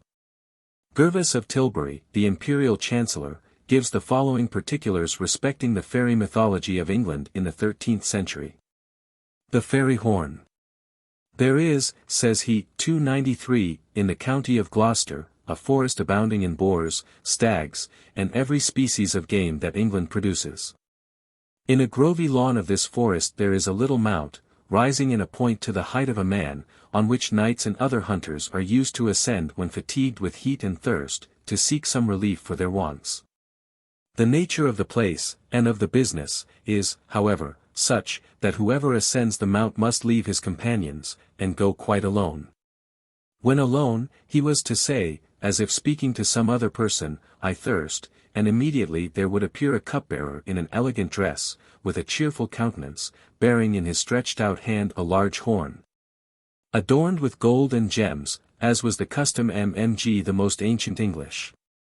In the cup 294 nectar of an unknown but most delicious flavor was presented, and when it was drunk, all heat and weariness fled from the glowing body, so that one would be thought ready to undertake toil instead of having toiled. Moreover, when the nectar was taken, the servant presented a towel to the drinker, to wipe his mouth with, and then having performed his office, he waited neither for a recompense for his services, nor for questions and inquiry. This frequent and daily action had for a very long period of old times taken place among the ancient people, till one day a knight of that city, when out hunting, went thither, and having called for a drink and gotten the horn, did not, as was the custom, and as in good manners he should have done, return it to the cupbearer, but kept it for his own use. But the illustrious Earl of Gloucester, when he learned the truth of the matter, condemned the robber to death, and presented the horn to the most excellent King Henry the Elder, lest he should be thought to have approved of such wickedness, if he had added the rapine of another to the store of his private property. The Portunes. In another part of this work the Chancellor says, 295. They have in England certain demons, though I know not whether I should call them demons or figures of a secret and unknown generation, which the French call Neptunes. The English Portunes. 296 It is their nature to embrace the simple life of comfortable farmers, and when, on account of their domestic work, they are sitting up at night, when the doors are shut, they warm themselves at the fire, and take little frogs out of their bosom, roast them on the coals, and eat them. They have the countenance of old men, with wrinkled cheeks, and they are of a very small stature, not being quite half an inch high. 297 They wear little patched coats, and if anything is to be carried into the house, or any laborious work to be done, they lend a hand, and finish it sooner than any man could. It is their nature to have the power to serve, but not to injure. They have, however, one little mode of annoying. When in the uncertain shades of night the English are riding anywhere alone, the Portune sometimes invisibly joins the horseman. And when he has accompanied him a good while, he at last takes the reins, and leads the horse into a neighboring slough. And when he is fixed and floundering in it, the Portune goes off with a loud laugh, and by sport of this sort he mocks the simplicity of mankind. The Grant.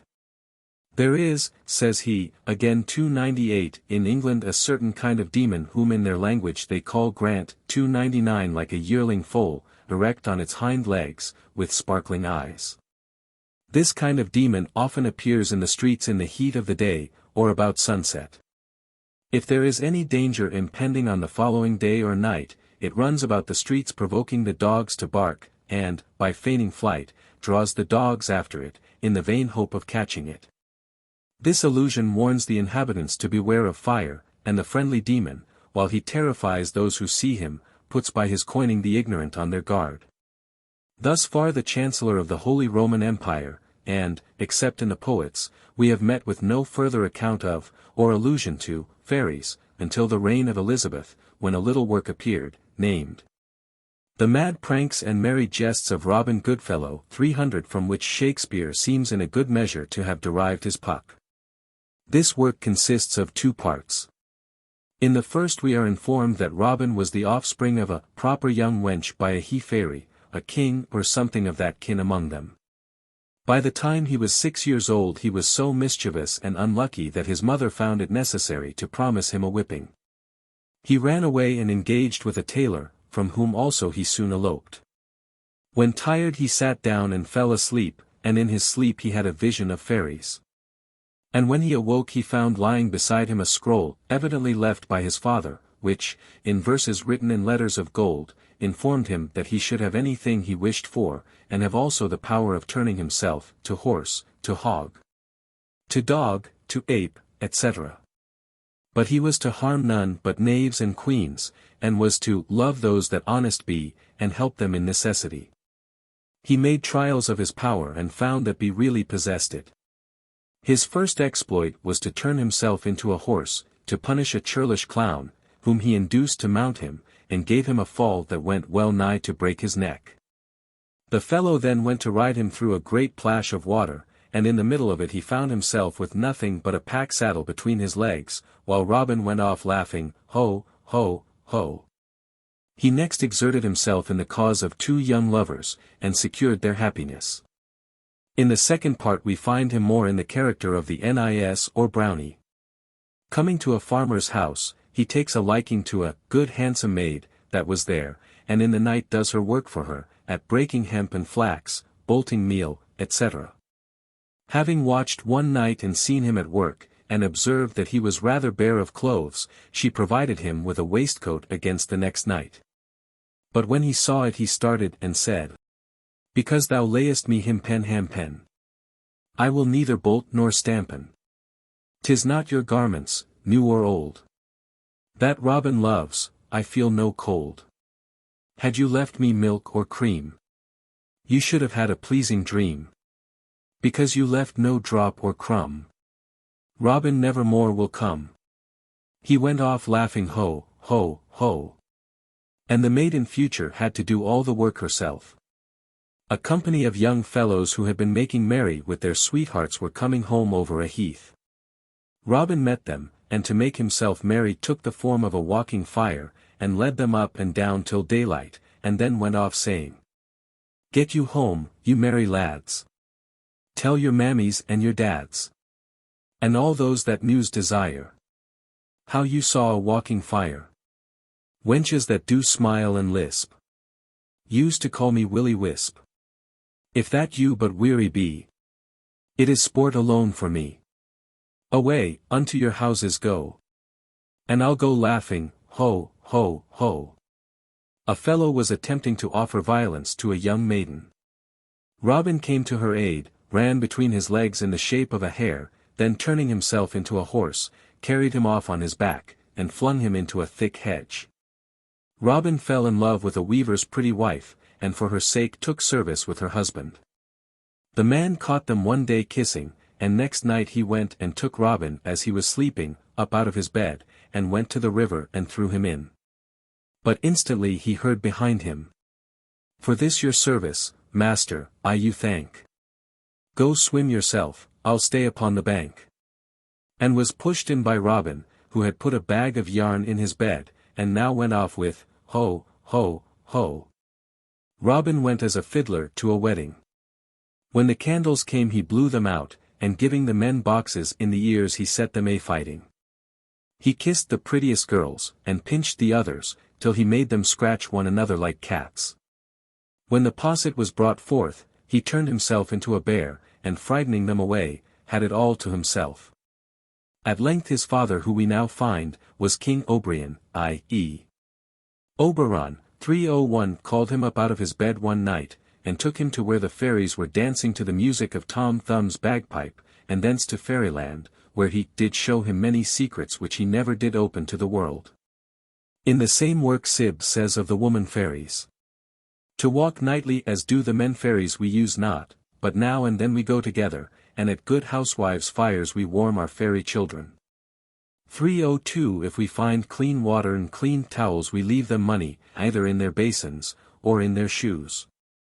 But if we find no clean water in their houses, we wash our children in their pottage, milk, or beer, or whatever we find, for the sluts that have not such things fitting, we wash their faces and hands with a gilded child's clout." Or else carry them to some river and duck them over head and ears. We often use to dwell in some great hill, and from thence we do lend money to any poor man or woman that hath need. But if they bring it not again at the day appointed, we do not only punish them with pinching, but also in their goods, so that they never thrive till they have paid us. The learned and strong-minded Reginald Scott thus notices the superstitions of his own and the preceding age. 303. Indeed your grandam's maids were wont to set a bowl of milk before him, Incubus, and his cousin Robin Goodfellow, for grinding of malt or mustard, and sweeping the house at midnight. And you have also heard that he would chafe exceedingly if the maid or good wife of the house, having compassion of his nakedness, laid any clothes for him besides his mess of white bread and milk, which was his standing fee. For in that case he saith, what have we here? Hem 10. Here will I never more tread nor stampen. Again, 304. The Fairies do principally inhabit the mountains and caverns of the earth, whose nature is to make strange apparitions on the earth, in meadows or on mountains, being like men and women, soldiers, kings, and lathes. Children and horsemen, clothed in green, to which purpose they do in the night steal hempen stalks from the fields where they grow, to convert them into horses, as the story goes. Such jocund and facetious spirits, he continues, are said to sport themselves in the night by tumbling and fooling with servants and shepherds in country houses, pinching them black and blue, and leaving bread, butter, and cheese. Sometimes with them, which, if they refuse to eat, some mischief shall undoubtedly befall them by the means of these fairies. And many such have been taken away by the said spirits for a fortnight or a month together, being carried with them in chariots through the air, over hills and dales, rocks and precipices. Till at last they have been found lying in some meadow or mountain, bereaved of their senses, and commonly one of their members to boot. Elsewhere 305 he gives the following goodly catalogue of these objects of popular terror. Our mothers' maids have so frayed us with bull-beggars, spirits, witches, urchins, elves, hags, fairies, satyrs, pans, fauns, silens, Keightley the candlestick. Tritons, centaurs, dwarfs, giants, imps, calcars, conjurers, nymphs, changelings, incubus, Robin Goodfellow, the sporn, the mare, the man in the oak, the hell-wain, the fire-drake, the puckle, tom thumb, hobgoblin, tom tumbler, boneless. And such other bugs, that we are afraid of our shadow. 306. Burton, after noticing from Paracelsus those which in Germany do usually walk in little coats, some 2 foot long, says 307, a bigger kind there is of them called with us hobgoblins and Robin Goodfellows, that would, in those superstitious times, grind corn for a mess of milk, cut wood, or do any manner of drudgery work.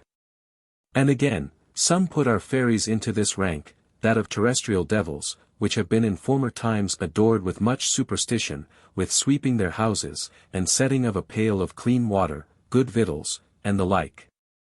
And then they should not be pinched, but find money in their shoes, and be fortunate in their enterprises.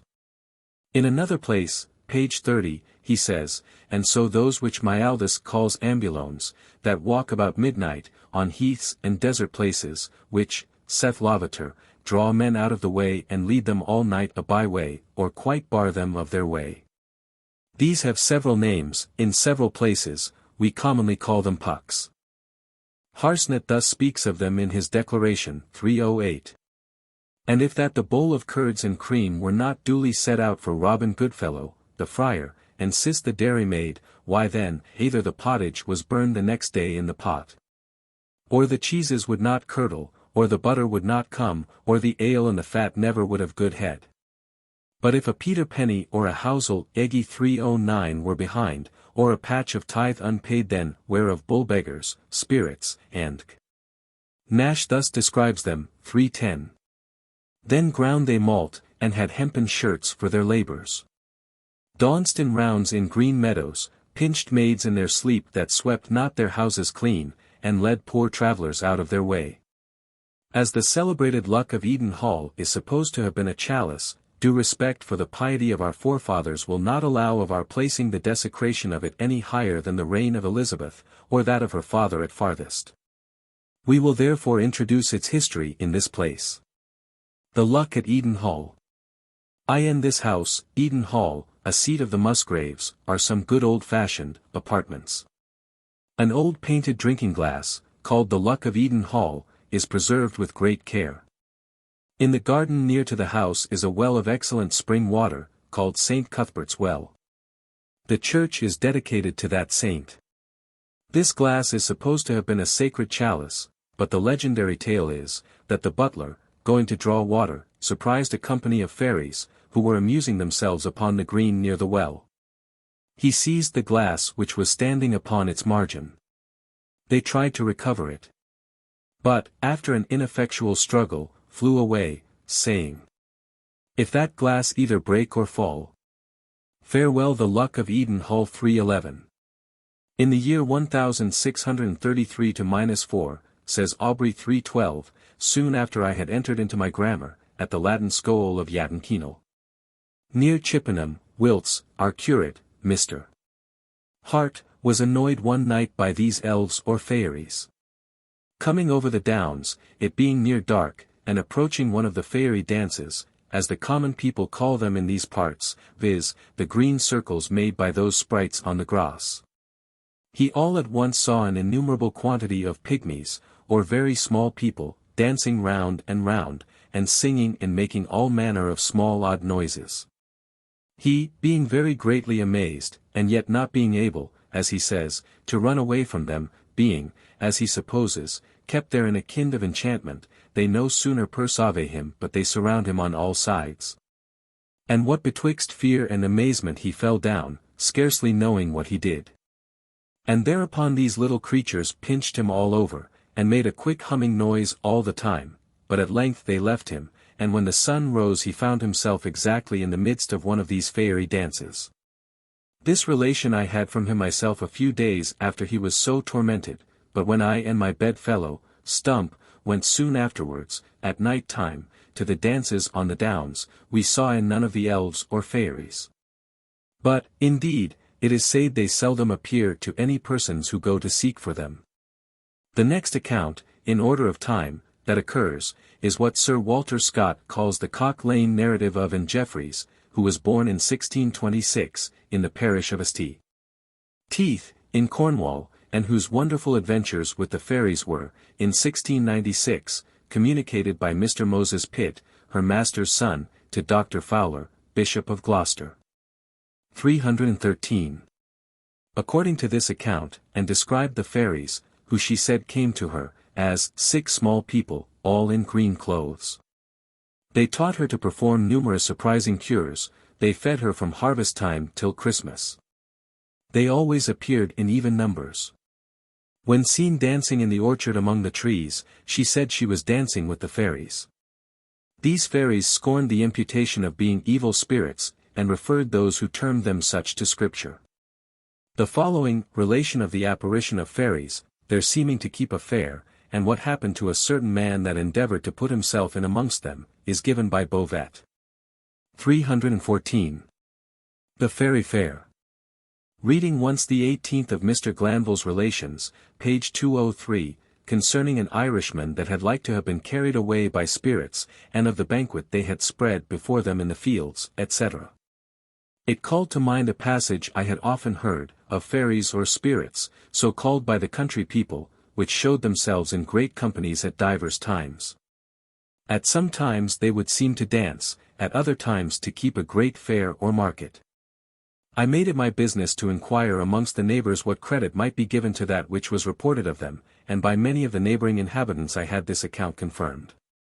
The place near which they most ordinarily showed themselves was on the side of a hill, named Blackdown, between the parishes of Pitminster and Chestanford, not many miles from Tanton. Those that have had occasion to travel that way have frequently seen them there, appearing like men and women, of a stature generally near the smaller size of men. Their habits used to be of red, blue, or green, according to the old way of country garb, with high-crowned hats.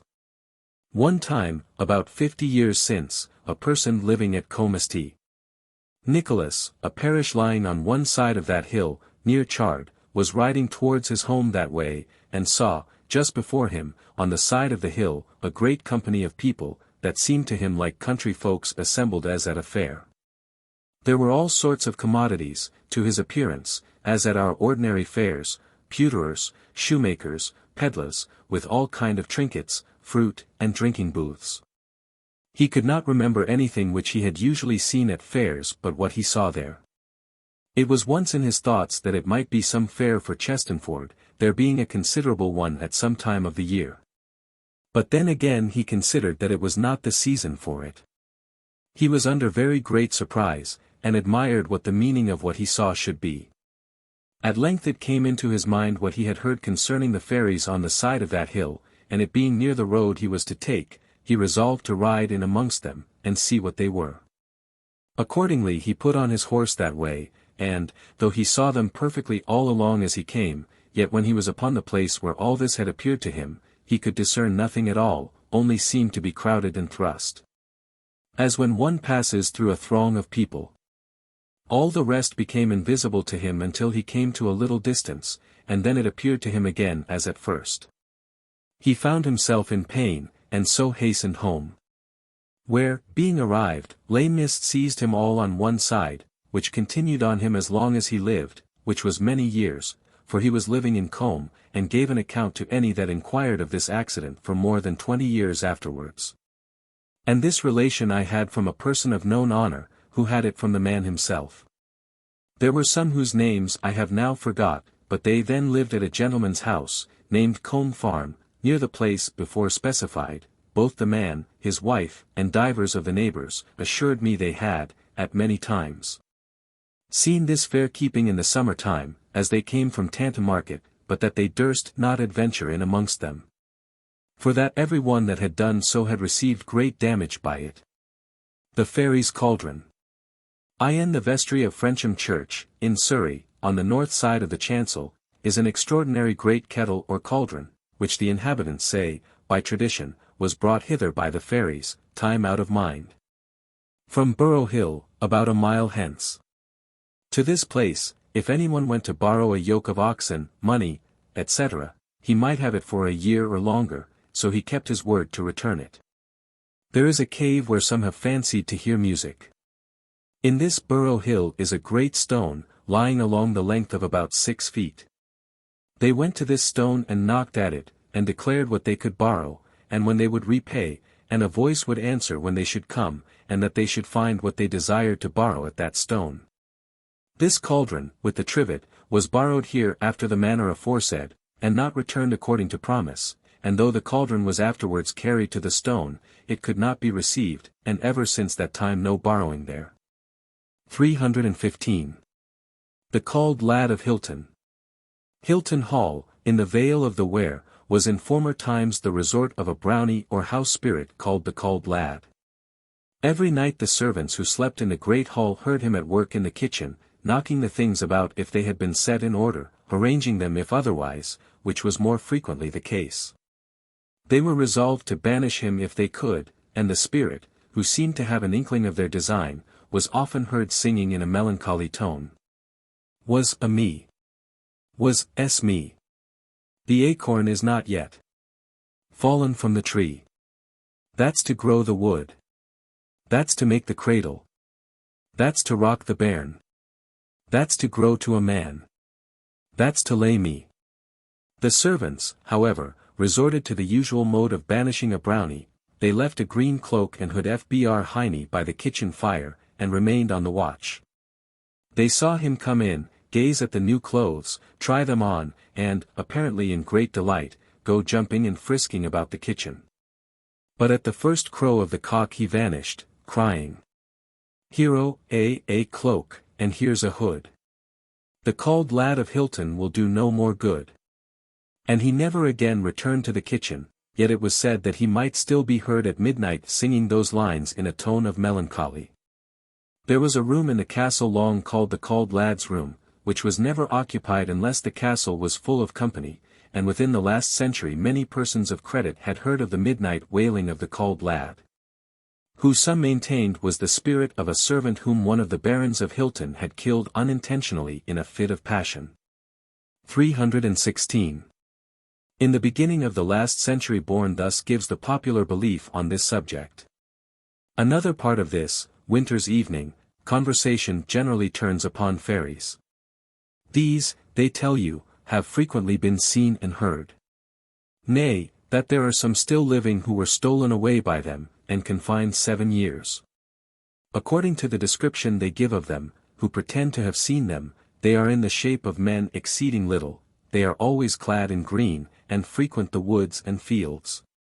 When they make cakes, which is a work they have been often heard at, they are very noisy, and when they have done, they are full of mirth and pastime. But generally they dance in moonlight, when mortals are asleep, and not capable of seeing them. As may be observed on the following morning, their dancing places being very distinguishable, for as they dance hand in hand, and so make a circle in their dance, so next day there will be seen rings and circles on the grass. 317. The author of Round About Our Colfora says 318. My grandmother has often told me of fairies dancing upon our green, and they were little creatures, clothed in green. The moment anyone saw them, and took notice of them, they were struck blind of an eye. They lived underground, and generally came out of a molehill. They had fine music always among themselves, and danced in a moonshiny night around, or in a ring, as one may see at this day upon every common in England, where mushrooms grow. When the master and mistress were laid on their pillows, the men and maids, if they had a game at romp, and blundered upstairs, or jumbled a chair, the next morning every one would swear it was the fairies. And that they heard them stamping up and down stairs all night, crying, "Water, s locked. Water, s locked," when there was not water in every pail in the kitchen. To come to the present times. There is no stronger proof of the neglect of what Mr. Toms has very happily designated folklore, in this country, than the fact of there having been no account given anywhere of the pixies or piskies 319 of Devonshire and Cornwall. Till within these last few years. In the year 1836, Mrs. Bray, a lady well known as the author of several novels, and wife of a clergyman at Tavistock, published, in a series of letters to Robert Southey, interesting descriptions of the part of Devonshire bordering on the Tamar and the Tavy. In this work there is given an account of the pixies, from which we derive the following information. According to the Devon peasant, the pixies are the souls of infants who died before they were baptized. They are of small dimensions, generally handsome in their form. Their attire is always green. Dancing is their chief amusement, which they perform to the music of the cricket, the grasshopper, and the frog always at night. And thus they form the fairy rings. The pixie house is usually in a rock. By moonlight, on the moor, or under the dark shade of rocks, the pixie monarch, Mrs. Bray says, holds his court, where, like Titania, he gives his subjects their several charges. Some are sent to the mines, where they will kindly lead the miner to the richest lode, or maliciously, by noises imitating the stroke of the hammer, and by false fires, draw him on to where the worst ore in the mine lies. And then laugh at his disappointment. Others are sent to make the maids their sluttery rue, by pinching them both black and blue. On this account, says Mrs. Bray, the good dames in this part of the world are very particular in sweeping their houses before they go to bed. And they will frequently place a basin of water beside the chimney nook, to accommodate the pixies, who are great lovers of water, and sometimes they requite the good deed by dropping a piece of money into the basin. A young woman of our town, who declared she had received the reward of 6 for a like service, told the circumstance to her gossips. But no 6 ever came again, and it was generally believed that the pixies had taken offence by her chattering, as they do not like to have their deeds, good or evil, talked over by mortal tongues. The office of some is to steal children. Of others, to lead travellers astray, as will-o'-the-wisps, or to pizzy-lead them, as it is termed. Some will make confusion in a house by blowing out the candle, or kissing the maids, with a smack, as they shriek hookah this. As the old poet writes, till their grandams come in and lecture them for allowing unseemly freedoms with their bachelors. Others will make noises in walls, to frighten people. In short, everything that is done elsewhere by fairies, boggarts or other like beings, is done in Devon by the pixies. It is said that they will sometimes aid their favourites in spinning their flax. I have heard a story about an old woman in this town, says Mrs. Bray, who suspected she received assistance of the above nature, and one evening, coming suddenly into the room, she spied a ragged little creature, who jumped out of the door. She thought she would try still further to win the services of her elfin friend, and so bought some smart new clothes, as big as those made for a doll. These pretty things she placed by the side of her wheel. The pixie returned, and put them on. When, clapping her tiny hands, she was heard to exclaim, "Pixie fine, pixie gay. Pixie now will run away." And off she went. But the ungrateful little creature never spun for the poor old woman after. Mrs. Bray has been assured that mothers used frequently to pin their children to their sides, to prevent their being stolen by the pixies. And she heard of a woman in Tavistock who avowed that her mother had a child which was stolen by them, as she was engaged banging out clothes to dry in her garden. She almost broke her heart when she discovered it. But she took great care of the changeling, which so pleased the pixie, that she soon after gave the woman back her child, who proved eminently lucky in after life. The being pixie-led is a thing very apt to befall worthy yeomen returning at night from fair or market, especially if they sat long at the market table.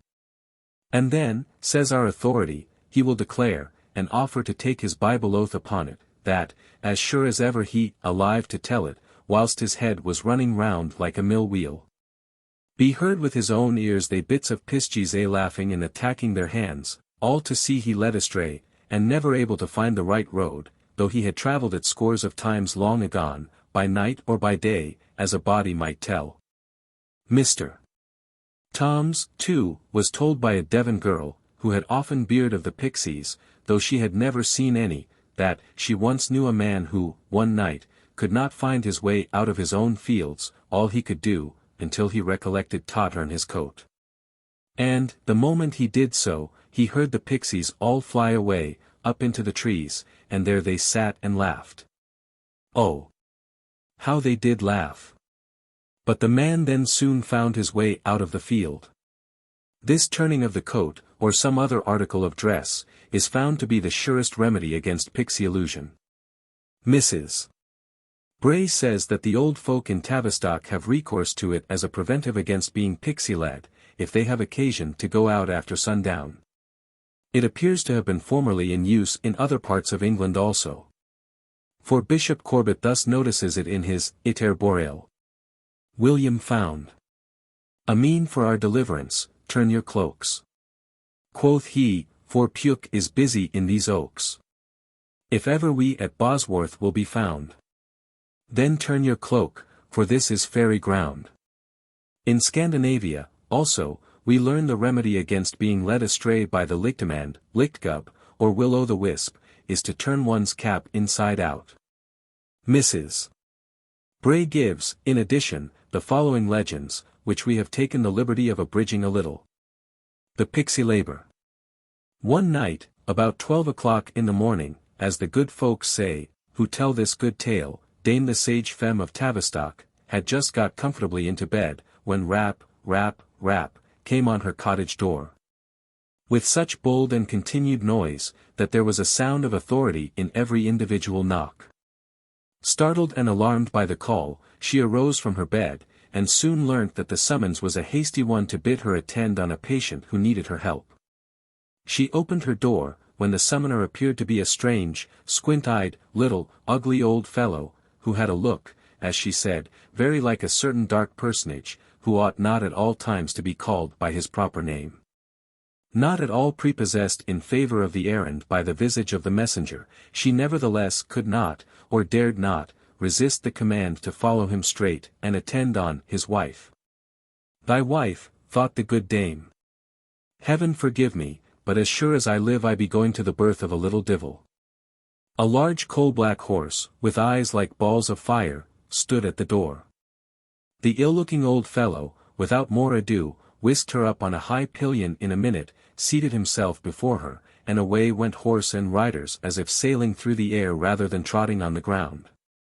How she got to the place of her destination she could not tell. But it was a great relief to her fears when she found herself set down at the door of a neat cottage, saw a couple of tidy children, and remarked her patient to be a decent-looking woman, having all things about her fitting the time and occasion. A fine bouncing babe soon made its appearance, who seemed very bold on its entry into life, for it gave the good dame a box on the ear, as, with the coaxing and cajolery of all good old nurses, she declared the sweet little thing to be very like its father. The mother said nothing to this, but gave nurse a certain ointment, with directions that she should strike, i.e. rub, the child's eyes with it. The nurse performed her task, considering what it could be for. She thought that, as no doubt it was a good thing, she might just as well try it upon her own eyes as well as those of the baby, so she made free to strike one of them by way of trial, when, O ye powers of fairyland! What a change was there! The neat, but homely cottage, and all who were in it, seemed all on a sudden to undergo a mighty transformation, some for the better, some for the worse. The new-made mother appeared as a beautiful lady attired in white. The babe was seen wrapped in swaddling clothes of a silvery gauze. It looked much prettier than before, but still maintained the elfish cast of the eye, like his father, whilst 2 or 3 children more had undergone a strange metamorphosis.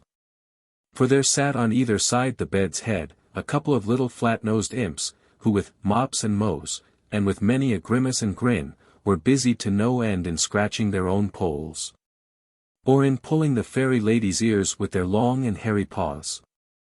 The dame who beheld all this, fearing she knew not what, in the house of enchantment, got away as fast as she could, without saying one word about striking her own eye with the magic ointment and what she had seen.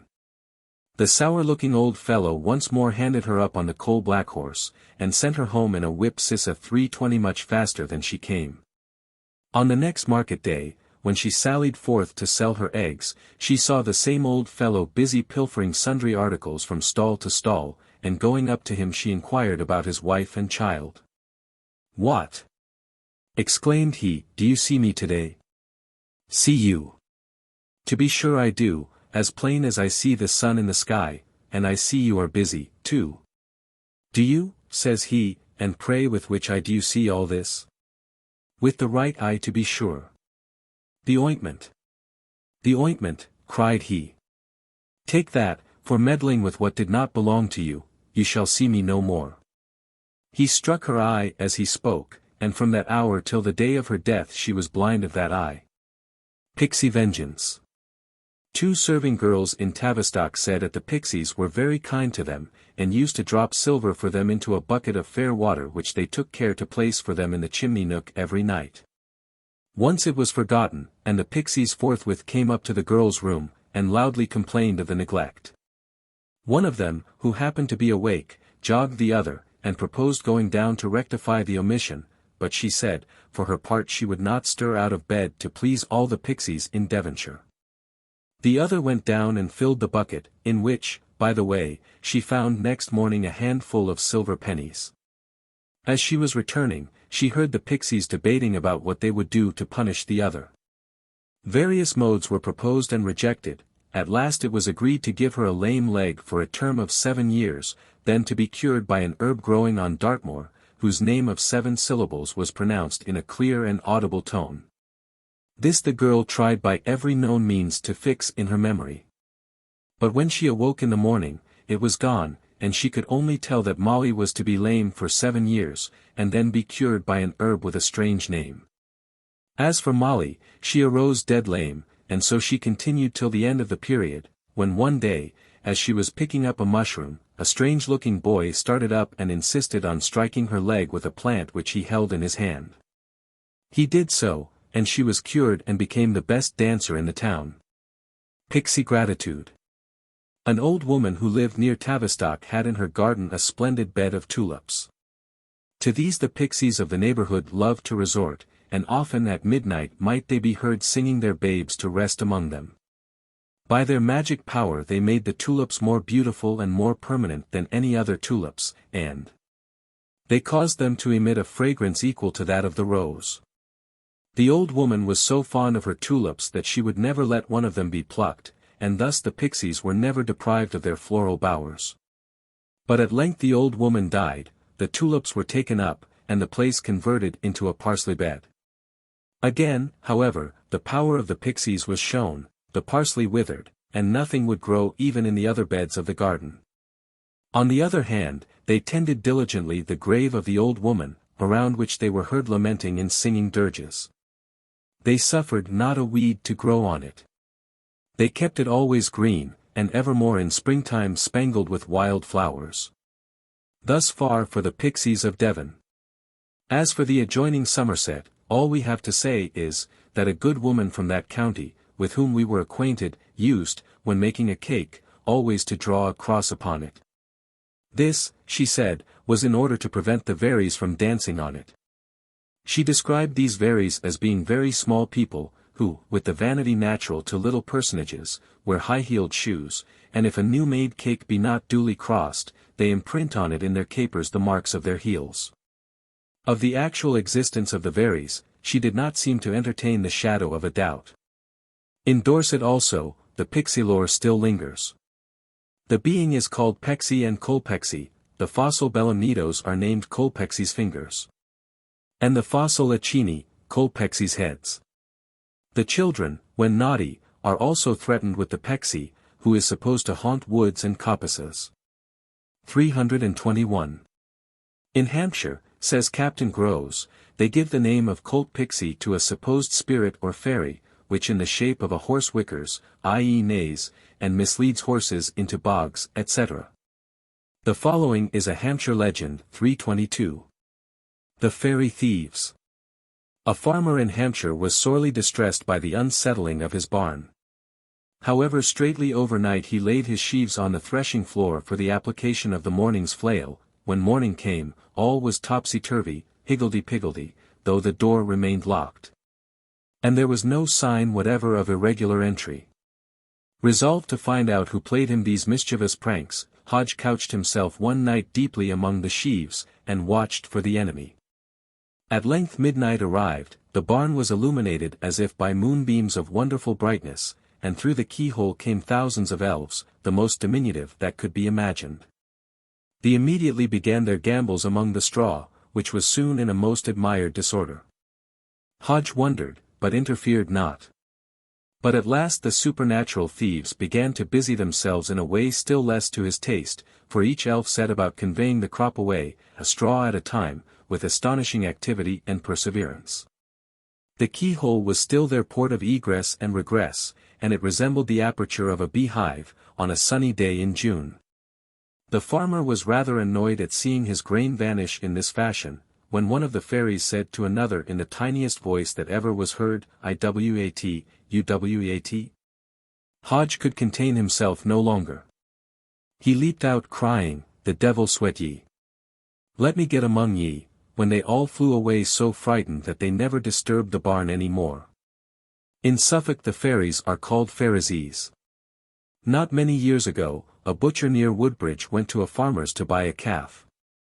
And finding, as he expressed it, that the crater was all amuck, he desired the farmer to hang a flint by a string in the crib, so as to be just clear of the calf's head. "Because," said he, "the calf is rid every night by the Pharisees, and the stone will brush them off." 323. We once questioned a girl from Norfolk on the subject of fairy lore. She said she had often heard of and even seen the fairies. They were dressed in white, and lived under the ground, where they constructed houses, bridges, and other edifices.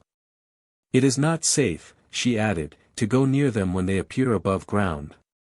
We now proceed to Yorkshire, where the boggart and the barguest used to appear in bygone days.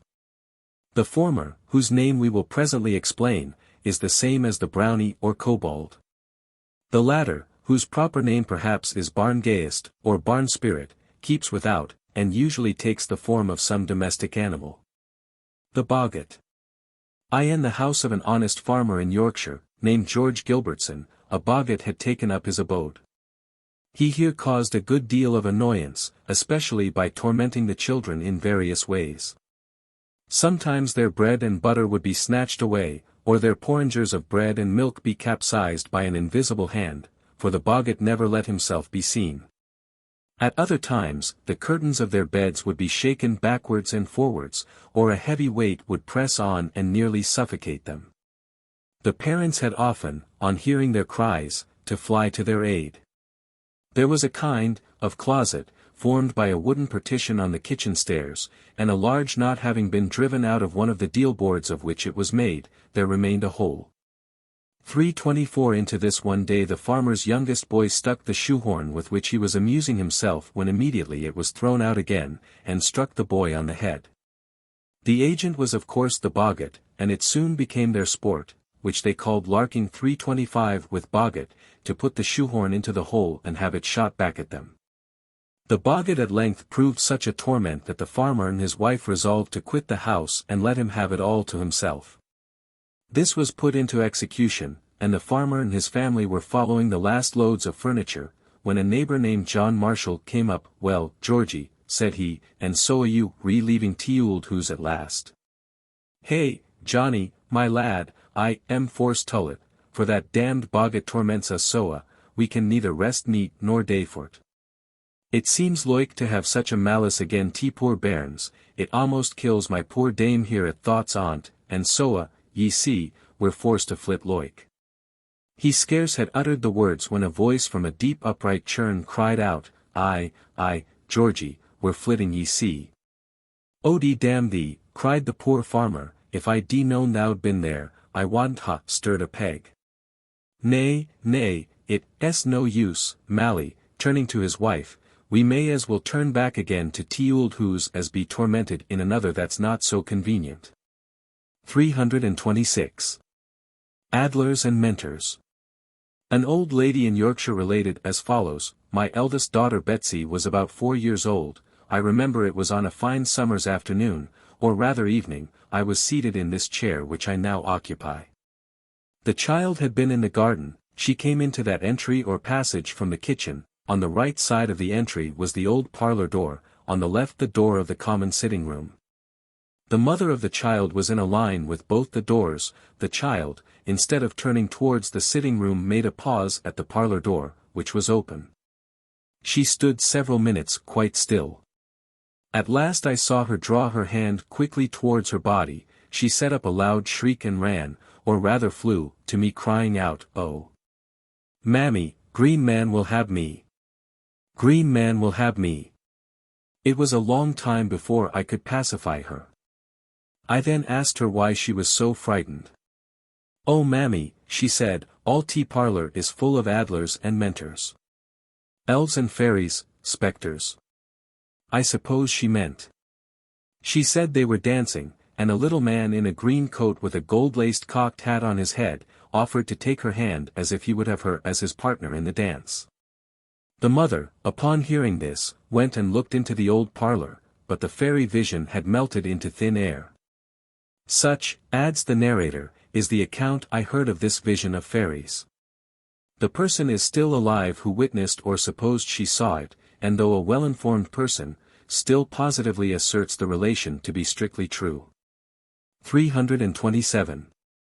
Ritson, who was a native of the bishopric of Durham, tells us 328 that the fairies frequented many parts of it, that they were described as being of the smallest size, and uniformly habited in green. They could, however, change their size and appearance.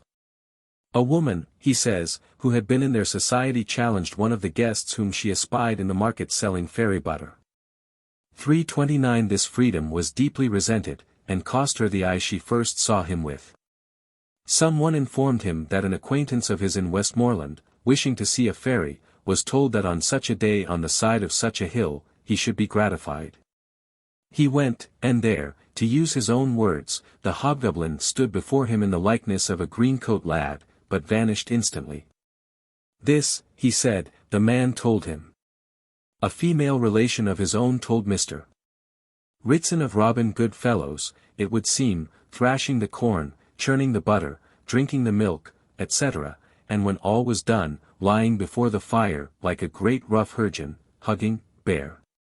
330. The Menantilna teg or fairy butter of Wales, we are told in the same place, is a substance found at a great depth in cavities of limestone rocks when sinking for Lidor. The Barghest used also to appear in the shape of a mastiff dog and other animals, and terrify people with his shrieks.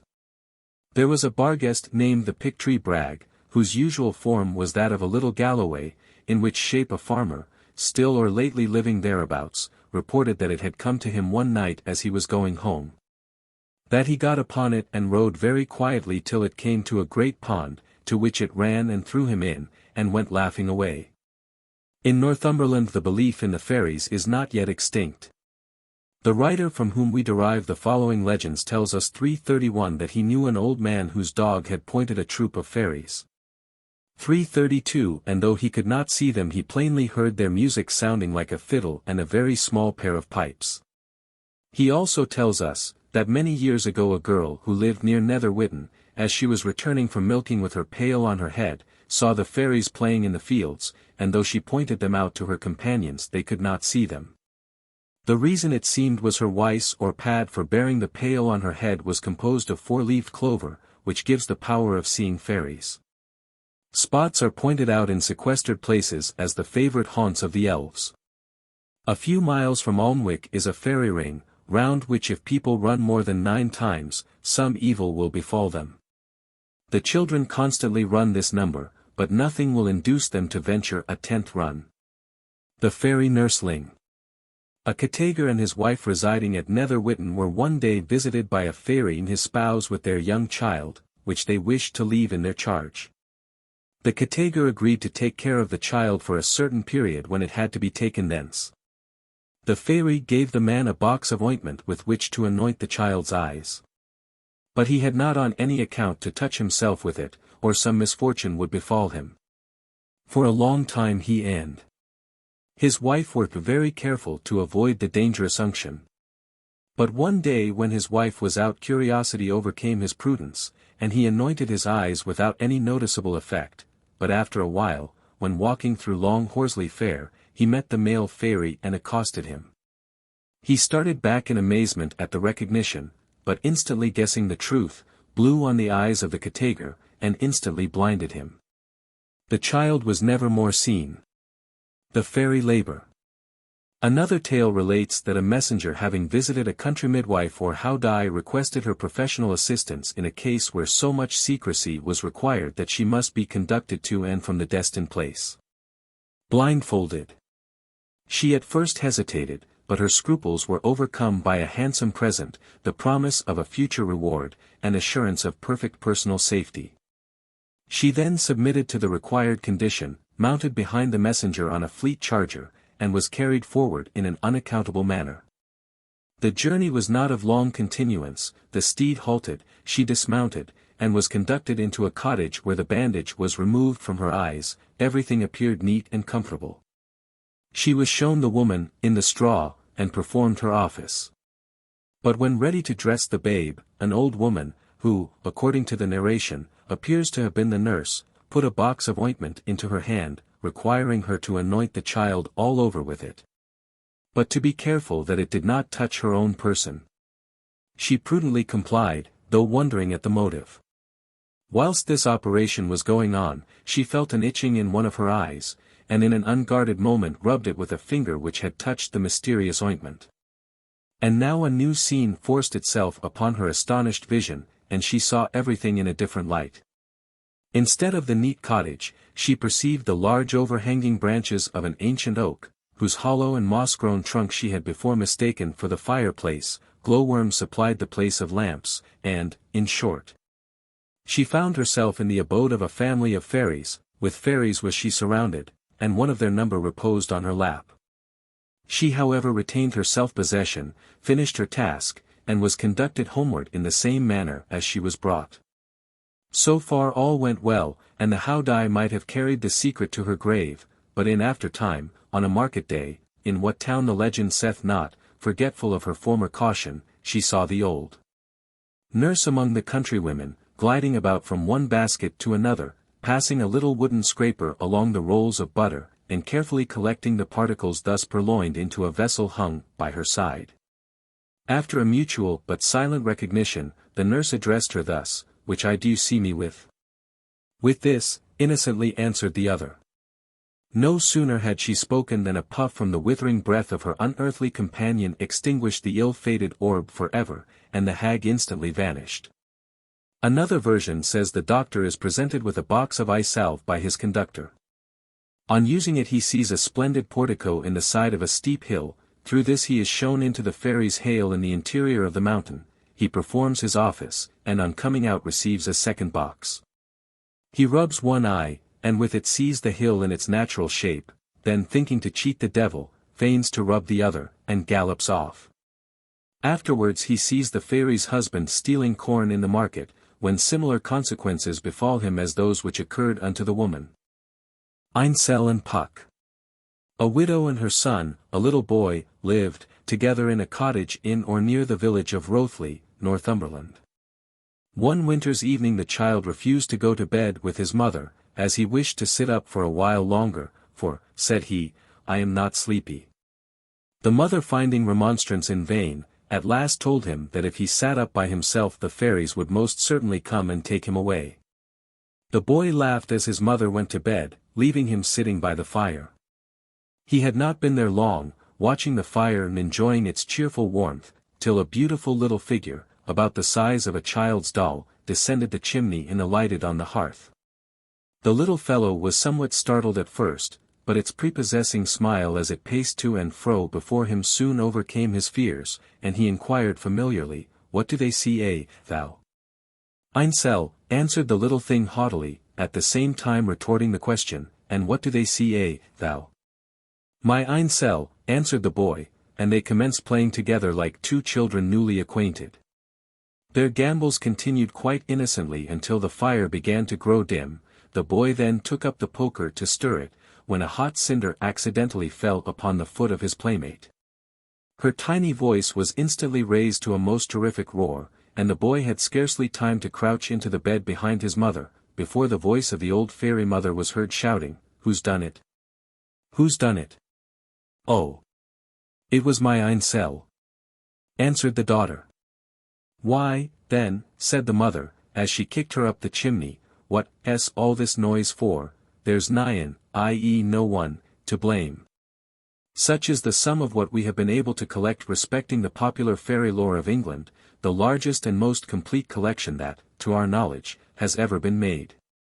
We might venture to add that little more is ever likely to be collected, for the sounds of the cotton mill, the steam engine, and, more than all, the whistle of the railway train, more powerful than any exorcists, have banished or soon will banish the fairy tribes from all their accustomed haunts, and their name and their exploits will in future be found in works like the present rather than in village tradition. As the merry spirit, Puck, is so prominent an actor in the scenes forming our next division, this may be deemed no unfitting place for the consideration of his various appellations, such as Puck, Robin Goodfellow, Robin Hood, Hobgoblin. Puck is evidently the same with the old word Puk 333, the original meaning of which would seem to be devil, demon, or evil spirit. We first meet with it in the vision of Piers Plowman, where it undoubtedly signifies the grand adversary of God and man. When, in this poem 334, the seer beholds Abraham, the personification of faith, with his wide clothes, within which lay Eleazar, amongst patriarchs and prophets, playing togadirs, and asks him what was there. "No Byron be our borg. No Byron be our borg. Na bring us from his donger. Out of the Puk pond fold. No main prize may us fesh. Till he come that I carpe of. Christ is his name. That shall deliver us some day. Out of the devil's power. Lu. Quat he, and let me see. Lord mercy. I seed. This is a present of Mushpree. What prince shall it have? It is a precious present, quat he. AC the Puk it hath attached. And me there mide, quat that. Man. May no wed us quite. Golding also must have understood Puk in the sense of devil, when in the 9th book of his translation of Ovid, unauthorized however by the original, He applies it to the chimera. The country where Kimsara, that same Pook, hath goatish body, lion's head and brist, and dragon's tail. Spenser employs the word, and he clearly distinguishes it from hobgoblin.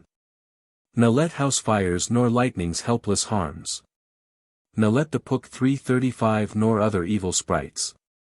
Na let mischievous witches with their charms. No let hobgoblins. Names whom sense we see not. Fray us with things that be not epithalamian, v. 340. These terms are also distinguished in the poem named The Scourge of Venus. And that they may perceive the heavens frown. The Pooks and goblins pull the coverings down.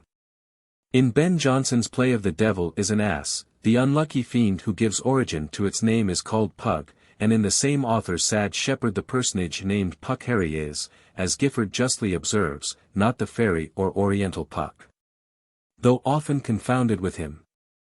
336 In truth, it is first in Shakespeare that we find Puck confounded with the house spirit, and having those traits of character which are now regarded as his very essence, and have caused his name Pug to be given to the agile mischievous monkey, and to a kind of little dog.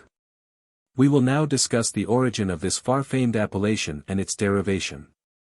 In the Slavonic tongues, which are akin to the Teutonic, Bog is God, and there are slights of etymology which would identify the two terms. The Icelandic Puki is an evil spirit, and such we have seen was the English Puk, which easily became Puck, Pug, and Bug. Finally, in Friesland the kobold is called Puk, and in Old German we meet with Put or Butz as the name of a being not unlike the original English Puck. 337 The Devonshire fairies are called pixies, and the Irish have their Pucka, and the Welsh their Pucka, both derived from Puck or Puck. From Bug comes the Scottish bogle, which Gaughan Douglas expressly distinguishes from the brownie, and the Yorkshire boggart. 338 The Swedish language has the term spoka, spoke. The Danish spoge, spogels, the German, spuken, spuck, all used of spirits or ghosts, and their apparitions. Perhaps the Scottish pawkey, sly, knowing, may belong to the same family of words. Akin to bogle was the Old English term puckle, noticed above, which is still retained in the sense of mischievous, as in peregrine pickle and little pickle. It has been conjectured 339 that pickleherring, the German term for zany or merry andrew, may have been properly pickleherren, i.e. the hairy sprite, answering to Johnson 1's Puck Harry, and that he may have worn a vesture of hair or leaves to be rough like the brownie and kindred beings. From bug also come bugbear, and bugleboo, or bugaboo. They owe their origin probably to the ho, given to Puck or Robin Goodfellow, as it was to the devil, i.e., Puck, in the Mysteries. Bull-beggar may be only a corruption of bugbear. 340. The following passage from a writer of the present day proves that in some places the idea of Puck as a spirit haunting the woods and fields is still retained. The peasantry, says Mr. Allies 341, of Alfric and those parts of Worcestershire, say that they are sometimes what they call pokeledden, that is, that they are occasionally waylaid in the night by a mischievous sprite whom they call Poke, who leads them into ditches, bogs, pools, and other such scrapes, and then sets up a loud laugh and leaves them quite bewildered in the lurch. This is what in Devon is called being pixie-led. We may observe the likeness here to the Puck of Shakespeare and Drayton, who were both natives of the adjoining county. A further proof perhaps of Puck's rural and extern character is the following rather trifling circumstance. An old name of the fungus named puffball is puckfist, which is plainly puck's fist, and not puff-fist as Nares conjectured, for its Irish name is Casafuca, or pucka's foot, i.e., puck's foot. We will add by the way, that the Anglo-Saxon, wolf's fist, is rendered in the dictionary's toadstool, mushroom, and we cannot help suspecting that as wolf and elf were sometimes confounded, and wolf and fist are, in fact, incompatible terms. This was originally elf's fist, and that the mushrooms meant were not the thick ugly toadstools, the grisly toadstools, of Spenser, but those delicate fungi called in Ireland fairy mushrooms and which perhaps in England also were ascribed to the fairies. 342. So much then for Puck. We will now consider some other terms. Robin Goodfellow, of whom we have given above a full account, is evidently a domestic spirit, answering in name and character to the Nis Goddrang of Scandinavia, the Knecht Ruprecht, i.e., Robin of Germany. He seems to unite in his person the Boggart and Barguest of Yorkshire. Hobgoblin is, as we have seen, another name of the same spirit. Goblin is the French gobelin, German kobold, Hob is Rob, Robin, Bob, just as Hodge is Roger. We still have the proper names Hobbs, Hobson, like Dix, Dixon, Wills, Wilson. By the way, Hick, i.e. Dick, from Richard, still remains in Hicks, Hickson. Robin Hood, though we can produce no instance of it, must, we think, also have been an appellation of this spirit, and been given to the famed outlaw of Merry Sherwood, from his sportive character and his abiding in the recesses of the greenwood. The hood is a usual appendage of the domestic spirit. Roguery and sportiveness are, we may see, the characteristics of this spirit. Hence it may have been that the diminutives of proper names were given to him, and even to the ignis fatuus, which in a country like England, that was in general dry and free from sloughs and bog-holes, was mischievous rather than dangerous. 343 But this seems to have been a custom of our forefathers, for we find the devil himself called Old Nick, and Old Davy is the sailor's familiar name for death. In the Midsummer Night's Dream the fairy says to Puck, "Thou lob of spirits." Milton has the lubber fiend, and Fletcher says, 344, there is a pretty tale of a witch that had a giant to be her son that was called Lob lie by the fire. This might lead us to suppose that Lob whence Loby, Luby, Lubbard, Lubber, 345 and adding the diminutive kin, Lubberkin, a name of one of the clowns in Gay's pastorals, was an original name of some kind of spirit. We shall presently see that the Irish name of the leprechaun is actually Lubberkin. As to the origin of the name we have little to say, but it may have had a sense the very opposite of the present one of lubber, and have been connected with the verb to leap. 346. Grimm 347 tells of a spirit named the Good Lubber, to whom the bones of animals used to be offered at Mansfield in Germany, but we see no resemblance between him and our lob of spirits. We might rather trace a connection with the French Lutin, Lubin. 348 The phrase of being in or getting into Lob's pound, like the Puck's pondfold, is easy of explanation, if we suppose Lob to be a sportive spirit. It is equivalent to being pokeleden or pixie-led. White, answering to the German wicht, seems to have been used in the time of Chaucer for elf or fairy, most probably for such as haunted houses, or it may have had the signification of witch, which is evidently another form of it. In the Miller's Tale the carpenter says, "I crouch thee from elves and from wights, and Jesu Christ, and Saint Benedict. Bliss this house from every wicked wight." 349. Urchin is a term which, like elf and such like, we still apply to children, but which seems formerly to have been one of the appellations of the fairies. Reginald Scott, as we have seen, places it in his list, and we find it in the following places of the poets. Urchins shall for the vast of night that they may work. All exercise on the tempest, I, too. His spirits hear me. And yet I needs must curse, but they'll not pinch. Fright me with urchin shows, pitch me I, the mire. Nor lead me like a firebrand in the dark. Out of my way, unless he bid M.L.B. 2. 2. Like urchins, oofs, and fairies. Merry Wives of Windsor, 4. 4. Elves, urchins, goblins all, and little fairies. Mad pranks, etc., page 38. Great store of goblins, fairies, bugs, nightmares. Urchins, and elves, to many a house repairs.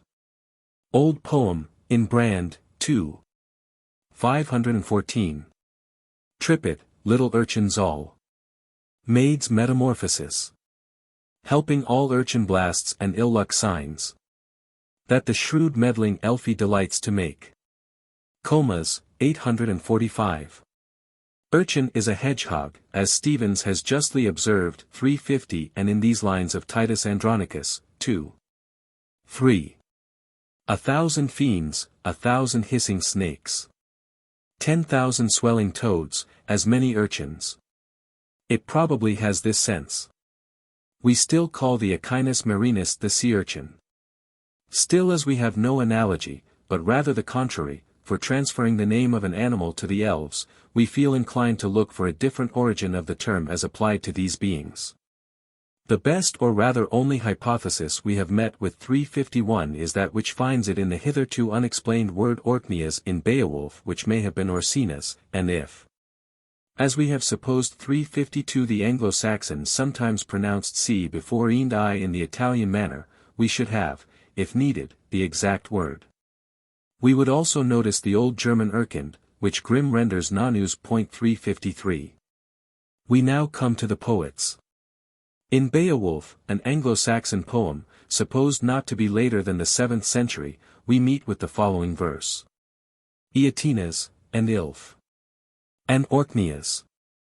The first of these words is evidently the same as the Eoten or giants of the northern mythology, the second is as plainly its Alfar, and we surely may be excused for supposing that the last may be the same as its Duergar. Lyman, in the 12th century, in his poetic paraphrase of Wassa's Brut, 354 thus expands that poet's brief notice of the birth of Arthur. Urter son nam, des bunt. Ad grant parole pus este. So soon he came on earth. Elves received him. They enchanted that child. With magic most strong. They gave him might. To be the best of all knights. They gave him another king. They gave him the third. That he should long live. They gave to that kingly child virtues most good. That he was most generous. Of all men alive. This the elves him gave. VV 19254, seek. If we have made any discovery of importance in the department of romantic literature, it is our identification of Oger le Danois with the Eddaic Helgi. 355 we have shown among other points of resemblance, that as the Norns were at the birth of the one, so the Fays were at that of the other. With this circumstance Lyman was apparently acquainted, and when he wished to transfer it to Arthur, as the Norns were no longer known and the Fays had not yet risen into importance, there only remained for him to employ the Elves, which had not yet acquired tiny dimensions. Hence then we see that the progress was Norns, Elves, Fays, and these last held their place in the subsequent fairy tales of France and Italy. These potent elves are still superior to the popular fairies which we first met with in Chaucer. Yet nothing in the passages in which he speaks of them leads to the inference of his conceiving them to be of a diminutive stature. His notions, indeed, on the subject seem very vague and unsettled. And there is something like a confusion of the elves and fairies of romance, as the following passages will show. The wife of Baith's tale is evidently a fairy tale. It thus commences. In old days of the King Arthur, of which that Breton speak in great honour. All was this London fulfilled of Faerie, 356. The elf queen with her jolly company danced full oft in many a green mead. This was the old opinion as I read. I speak of many 100 years ago. But now can no man see non-elves emo. For now the Greta charity and prayers of limiteurs, and other holy frères, that search in every land and every stream, as thick as motes in the sunbeam, blissing hallies, chambers, kitchens, and boors, sites and burgs, castles high, and terraces, thropes 357 and burns, sheepens and dairies. This mocketh that there ben no fairies. For there as wont to walken was an elf. There walketh now the Limitar himself. In Undermeals 358 and in Morweninges.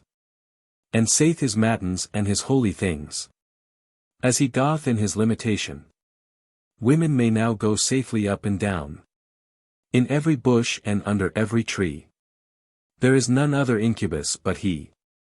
And he ne will don hem no dishonour. The fairies therefore form a part of the tale, and they are thus introduced. The day was come that homeward must he turn. And in his way it happed him to ride.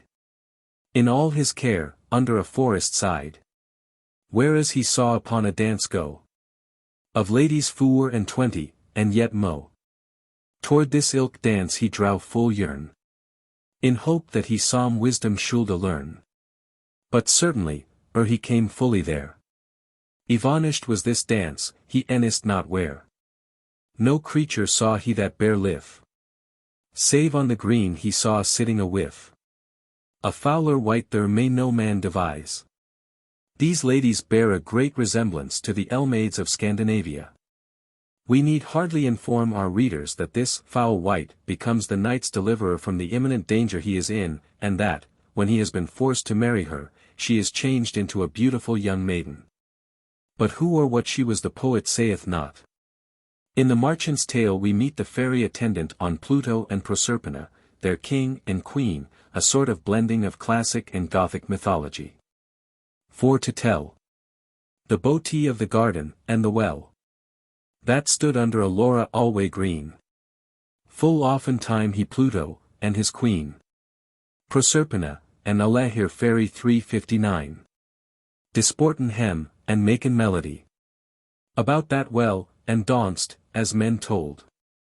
Again, in the same tale. And so befell in that bright Morway tide, that, in the garden, on the further side, Pluto, that is the king of Faerie, and many a lady in his company, following his wife, the queen Proserpina, which that he ravished out of Ethna, while that she gathered flowers in the mead. In Claudian ye may the story read, how that higher in his grisly cart he feddy, this king of Faerie adown him set, upon a benche of turves, fresh and green. To be continued. In the conversation which ensues between these august personages, great knowledge of Scripture is displayed. And the queen, speaking of the sapient prince, passionately exclaims, I seet not of all the villainy, that he of women wrote a butterfly. I am a woman ned's most I speak, or swell unto that time min hurt breek. Some might suspect a mystery in the queen's thus emphatically styling herself a woman, but we lay no stress upon it, as fair Damoiselle Pertelote, the hen, who was certainly less entitled to it, does the same. In the Man of Law's tale the word elfie is employed, but whether as equivalent to witch or fairy is doubtful. This letra spake, the queen delivered was of so horrible a fendlish creature, that in the castle, none so hardy was, that any while durst therein endure. The mother was an elfie by aventure. Why come, by charms or by sorcery? An evrich man haddeth higher Canalpagny. 360. The rhyme of Sir Thopas has been already considered as belonging to romance. It thus appears that the works of Manners painting Chaucer give very little information respecting the popular belief in fairies of his day. Were it not for the sly satire of the passage, we might be apt to suspect that, like one who lived away from the common people, he was willing to represent the superstition as extinct but now can no man see non-elves mo. The only trait that he gives really characteristic of the popular elves is their love of dancing. In the poets that intervene between Chaucer and the Maiden Reign, we do not recollect to have noticed anything of importance respecting fairies, except the employment, already adverted to, of that term, and that of elves, by translators in rendering the Latin nymphae. Of the size of these beings, the passages in question give no information. But in Elizabeth's days, fairies, as Johnson observes, were much in fashion, common tradition had made them familiar, and Spenser's poem had made them great. A just remark, no doubt, though Johnson fell into the common error of identifying Spenser's fairies with the popular ones. The 3 first books of the Fairy Queen were published in 1590, and, as Warton remarks, fairies became a familiar and fashionable machinery with the poets and poetasters. Shakespeare, well acquainted, from the rural habits of his early life, with the notions of the peasantry respecting these beings, and highly gifted with the prescient power of genius, saw clearly how capable they were of being applied to the production of a species of the wonderful, as pleasing, or perhaps even more so, than the classic gods. And in the Midsummer Night's Dream he presented them in combination with the heroes and heroines of the mythic age of Greece.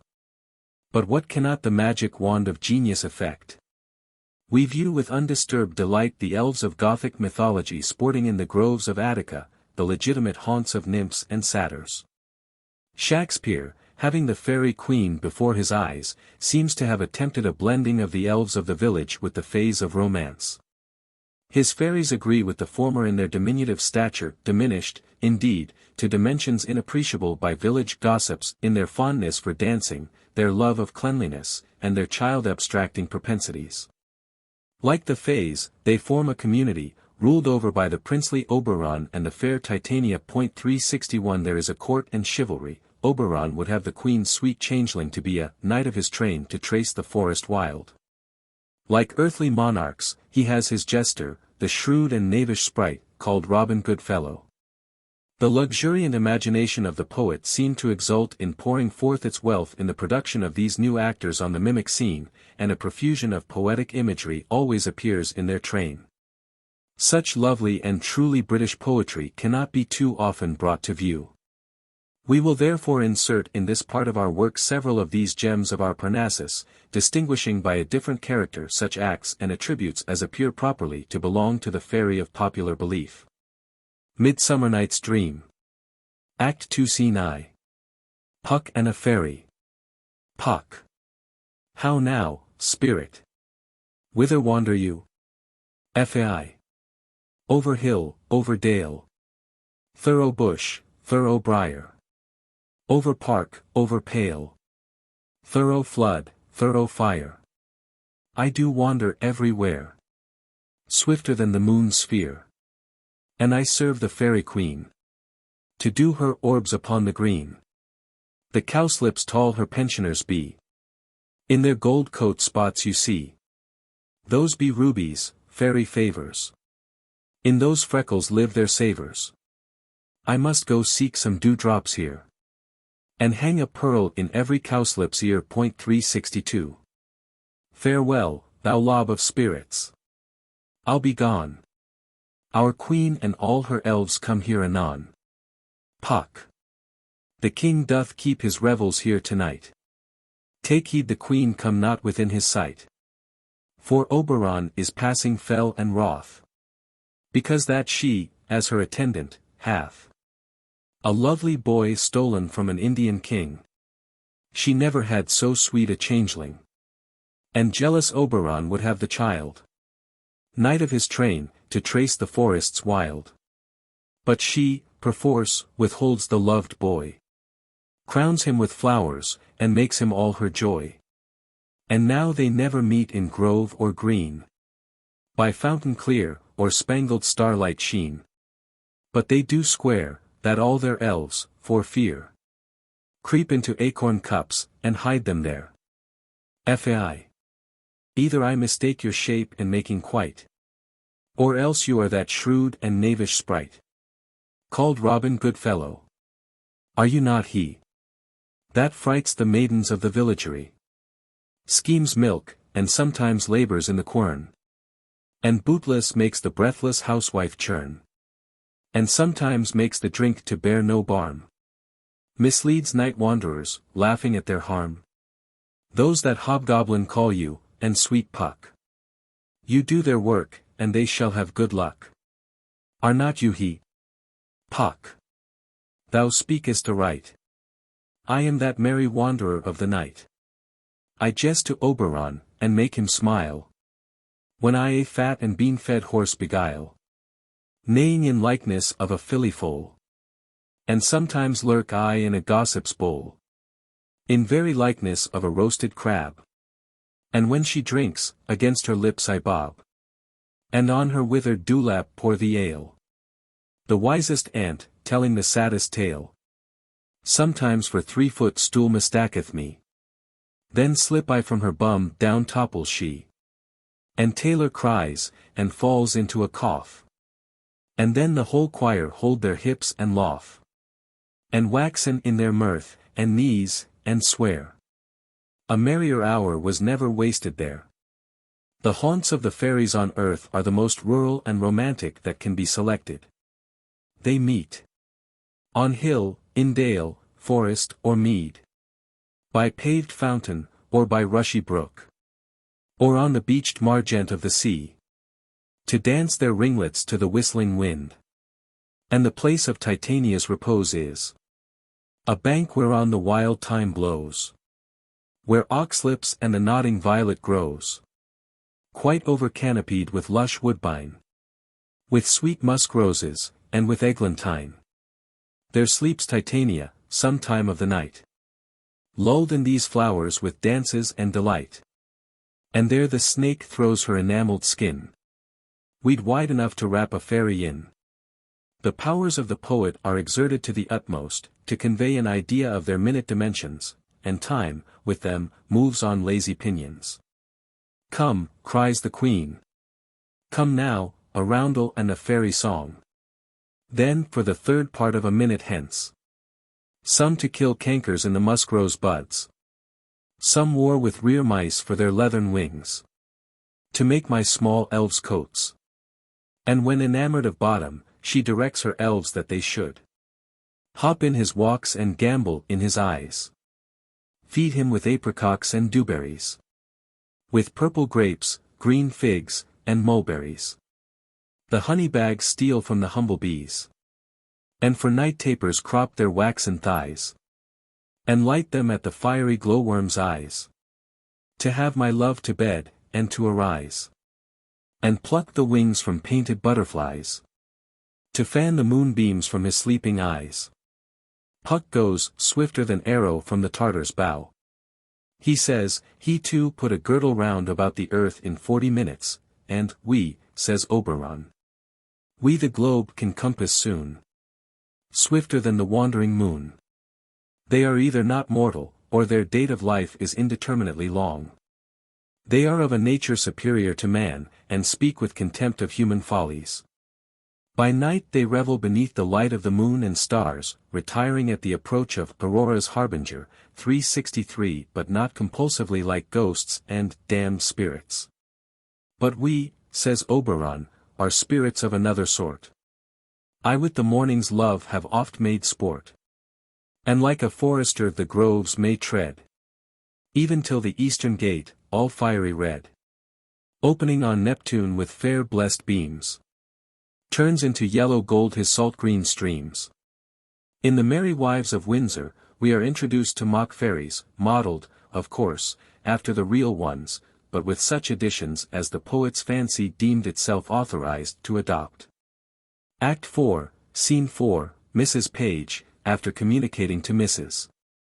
Ford her plan of making the fat knight disguise himself as the ghost of Herne the Hunter, adds. Nan Page, my daughter, and my little son. And 3 or 4 more of their growth, will dress. Like urchins, Uffs, 364 and fairies, green and white. With rounds of waxen tapers on their heads. And rattles in their hands. Then let them all encircle him about. And, fairy-like, to pinch the unclean knight. And ask him why that hour of fairy revel. In their so sacred paths he dares to tread. In shape profane. And my Nan shall be the queen of all the fairies. Finely attired in a robe of white. In Act V, Scene V, the plot being all arranged, the fairy rout appears, headed by Sir Hugh, as a satyr, by Ancient Pistol as hobgoblin, and by Dame Quickly. Quick. Fairies black, grey, green, and white. You moonshine revellers and shades of night. You orphan heirs of fixed destiny, 365. Attend your office and your quality. Crier hobgoblin, make the fairy oh yes. Pissed. Elves, list your names. Silence, you airy toys. Cricket, to Windsor chimneys shalt thou leap. Where fires thou findest unraked, and here the was wept. There pinch the maids as blue as bilberry. Our radiant queen hates slats and sluttery. Fowls. They are fairies. He that speaks to them shall die. I'll wink and couch, no man their works must eye.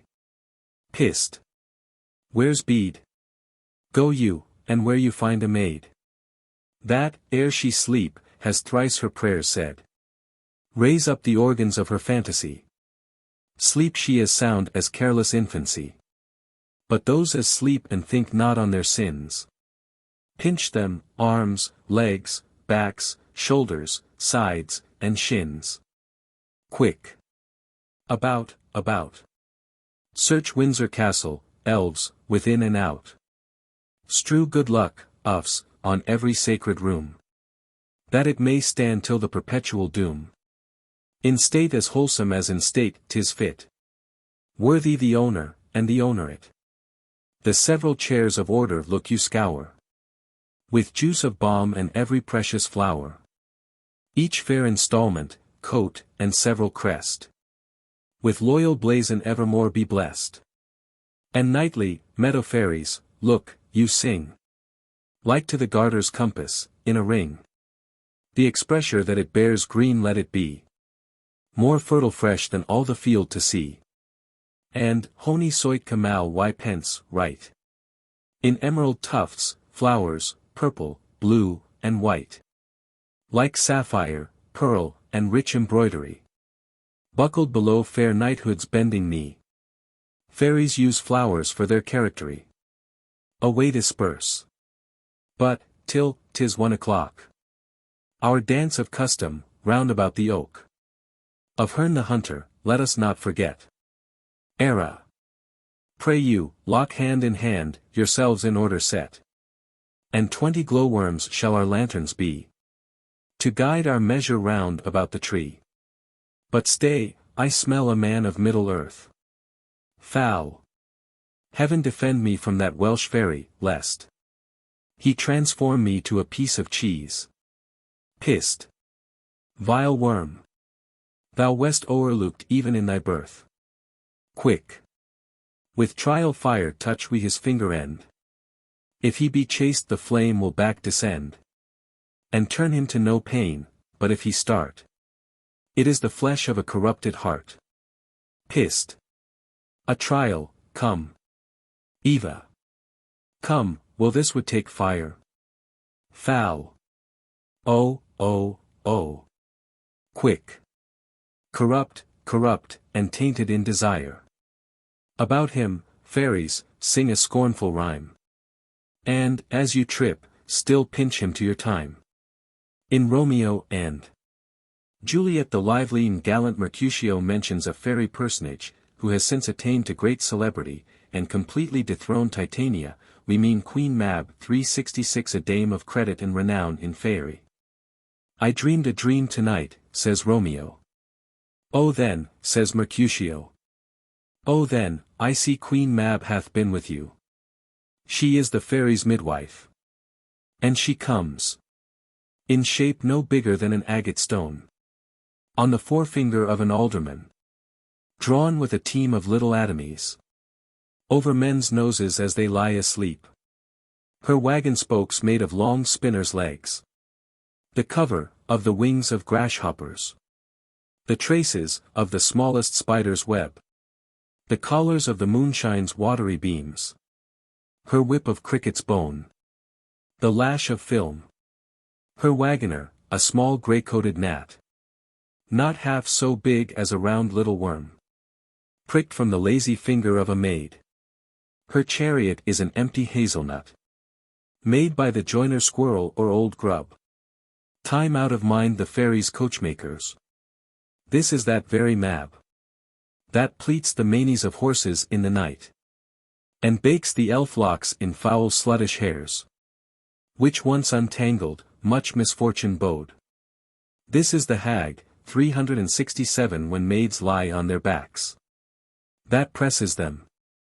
In an exquisite and well-known passage of the Tempest, higher and more awful powers are ascribed to the elves. Prospero declares that by their aid he has bedimmed the noontide sun, called forth the winds and thunder, set roaring war, twixt the green sea and the azured vault. Shaken promontories, and plucked up pines and cedars. He thus invokes them. Ye elves of hills, brooks, standing lakes, and groves, 368. And ye, that on the sands with printless foot Do chase the ebbing Neptune, and do fly him. When he comes back. You demi-puppets that by moonshine do the green sour ringlets make. Whereof the you not bites, and you whose pastime is to make midnight mushrooms, that rejoice to hear the solemn curfew. The other dramas of Shakespeare present a few more characteristic traits of the fairies, which should not be omitted. Some say that ever, gainst that season comes, wherein our Saviour's birth is celebrated. This bird of dawning singeth all night long. And then they say no spirit dares stir abroad. The nights are wholesome. Then no planet strikes. No fairy tales, 369 no which hath power to charm. So hallowed and so gracious is that time. Hamlet, Act I.Sc. 1. King Henry IV wishes it could be proved that some night-tripping fairy had exchanged in cradle clothes our children where they lay, and called mine Percy, his Plantagenet. The old shepherd in the Winter's Tale, when he finds Perdita, exclaims, "It was told me, I should be rich, by the fairies, this is some changeling." And when his son tells him it is gold that is within the bearing cloth, he says, "This is fairy gold, boy, and 'twill prove so. We are lucky, boy, and to be so still requires nothing but secrecy." 370. In Cymbeline, the innocent Imogen commits herself to sleep with these words. To your protection I commit me, gods. From fairies and the tempters of the night. Guard me, beseech ye. And when the two brothers see her in their cave, one cries, "But that it eats our victuals, I should think. Here were a fairy." And thinking her to be dead, Guiderius declares, "If he be gone, he'll make his grave a bed. With female fairies will his tomb be haunted. And worms will not come to thee." The Maid's Metamorphosis of Lily was acted in 1600, the year the oldest edition we possess of the Midsummer Night's Dream was printed. In Act 2 of this piece, Mopso, Joculo, and Frisio are on the stage, and enter the fairies singing and dancing. By the moon we sport and play. With the night begins our day. As we dance the dew doth fall. Trip it, little urchins all. Lightly as the little bee. 2 by 2, and 3 by 3. And about go we, and about go we. Joe. What maumettes are these? Friss, oh, they be the fairies that haunt these woods. Mop. Oh, we shall be pinched most cruelly. First FAI. Will you have any music, sir? 2D FAI. Will you have any fine music? 3D FAI. Most dainty music. Mop. We must set a face on it now, there is no flying. No, sir, we very much thank you. First FAI. Oh, but you shall, sir. Friss. No, I pray you, save your labor. 2D FAI. Oh, sir. It shall not cost you a penny.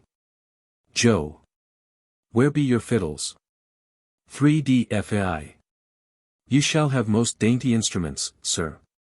Mop. I pray you, what might I call you? First FAI. My name is Penny. Mop. I am sorry I cannot purse you. Friss. I pray you, sir, what might I call you? 2D FAI. My name is Cricket. Friss. I would I were a chimney for your sake. Joe. I pray you, you pretty little fellow, what's your name? 3D FAI. My name is Little Prick. Joe. Little Prick. Oh, you are a dangerous fairy. I care not whose hand I were in, so I were out of yours. First FAI. I do come about the copse. Leaping upon flowers' tops. Then I get upon a fly. She carries me about the sky. And trip and go. 2D FAI. When a dewdrop falleth down. And doth light upon my crown. then I shake my head and skip. And about I trip. 3D Fai. When I feel a girl asleep. Underneath her frock I peep. There to sport, and there I play. Then I bite her like a flea. And about I skip. Joe. I thought where I should have you. First Fai. Will T please you dance, sir? Joe. Indeed, sir, I cannot handle my legs. 2D Fai. Oh, you must needs dance and sing. Which if you refuse to do, we will pinch you black and blue. And about we go. They all dance in a ring, and sing as followeth. Round about, in a fine ring A. Thus we dance, and thus we sing A. Trip and go, to and fro, over this green A. All about, in and out, for our brave Queen A. Round about, in a fine ring A. Thus we dance, and thus we sing A. Trip and go, to and fro, over this green A. All about, in and out, for our brave Queen A. We have danced round about, in a fine ring A. We have danced lustily, and thus we sing A. All about, in and out, over this green A. To and fro, trip and go, to our brave Queen A. The next poet, in point of time, who employs the fairies, is worthy, long slandered, and maligned Ben Jonson. His beautiful entertainment of the satyr was presented in 1603, to Anne, Queen of James I. And Prince Henry, at Althorpe, the seat of Lord Spenser, on their way from Edinburgh to London. As the Queen and Prince entered the park, a satyr came forth from a little spinet or copse, and having gazed the Queen and the Prince in the face, with admiration, again retired into the thicket. Then, there came tripping up the lawn a bevy of fairies attending on Mab, their queen, who, falling into an artificial ring, began to dance around while their mistress spake as followeth. Mab. Hail and welcome, worthiest queen. Joy had never perfect been. To the nymphs that haunt this green. Had they not this evening seen. Now they printed on the ground. With their feet, in figures round. Marks that will be ever found. To remember this glad stound. Satyr, peeping out of the bush. Trust her not, you Bonnibel. She will 40 leasings tell.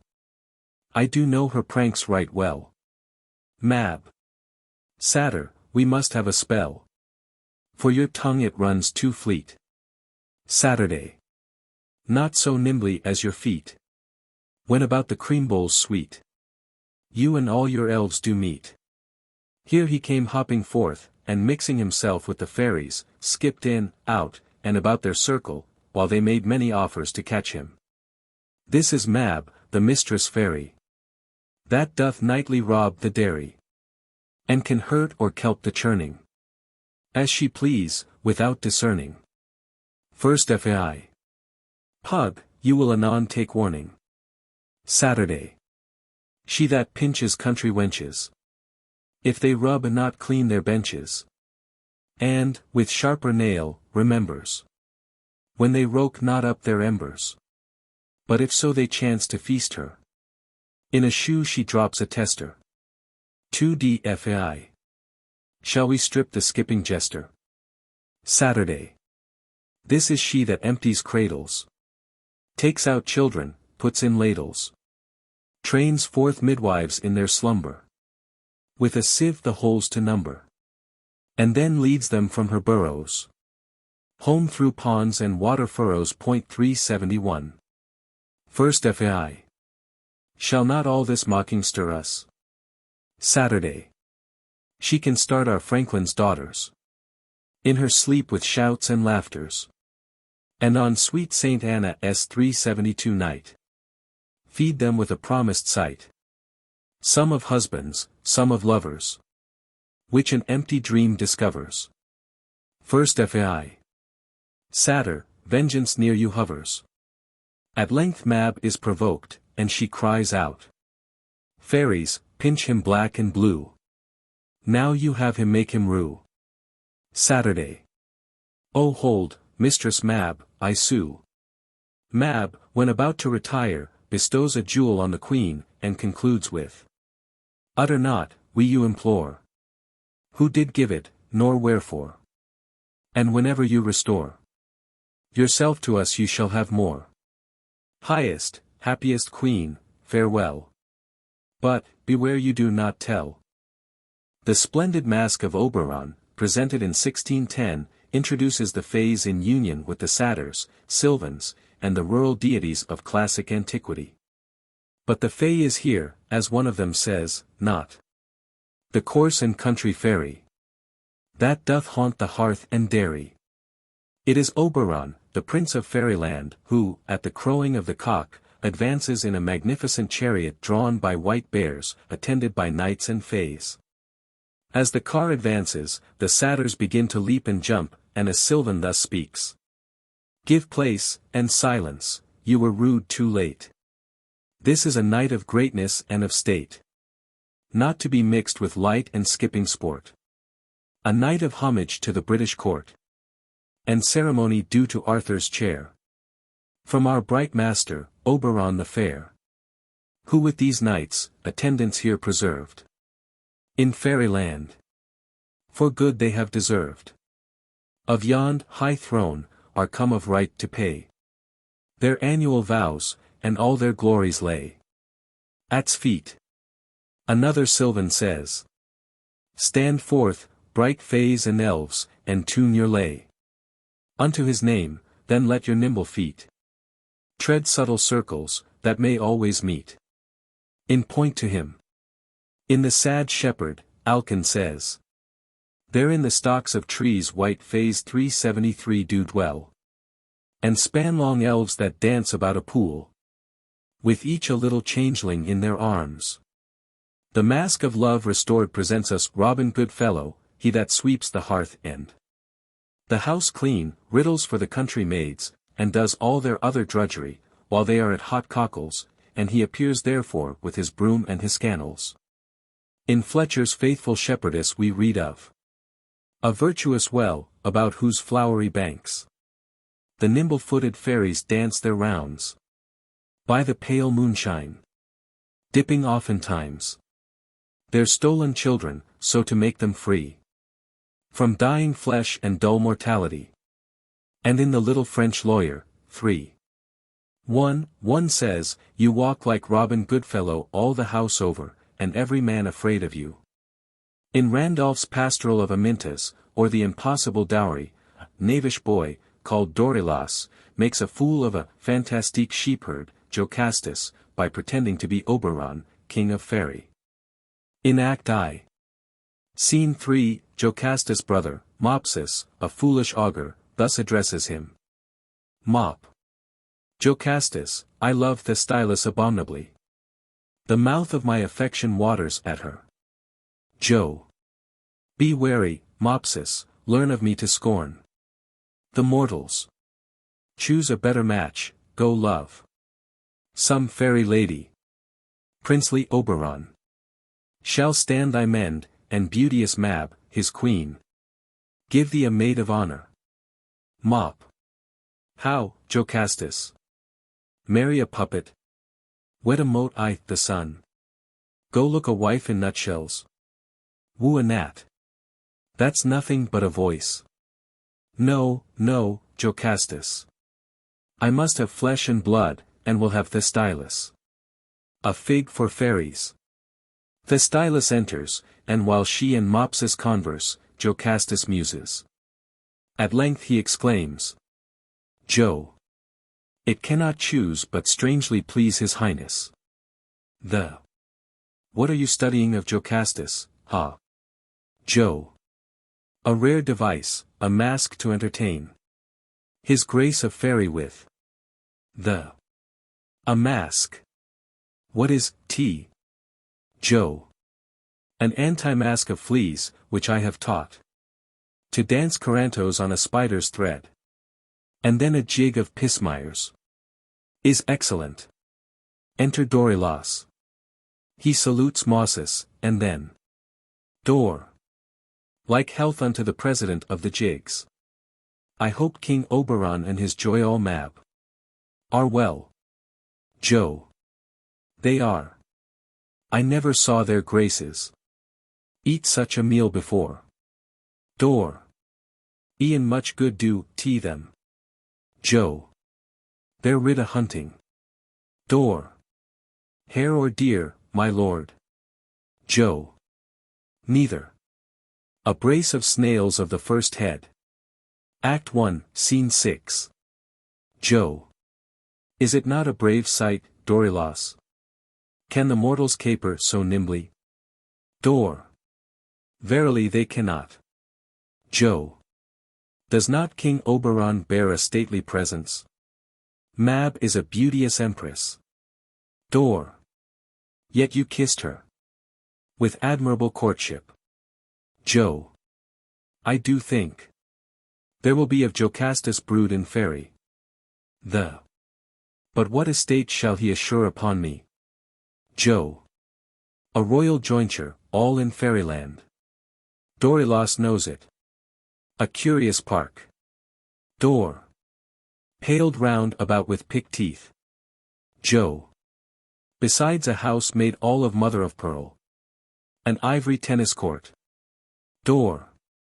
A nutmeg parlor. Joe. A sapphire dairy room. Dor. A ginger hall. Joe. Chambers of agate. Dor. Kitchens all of crystal. A.M. Oh admirable.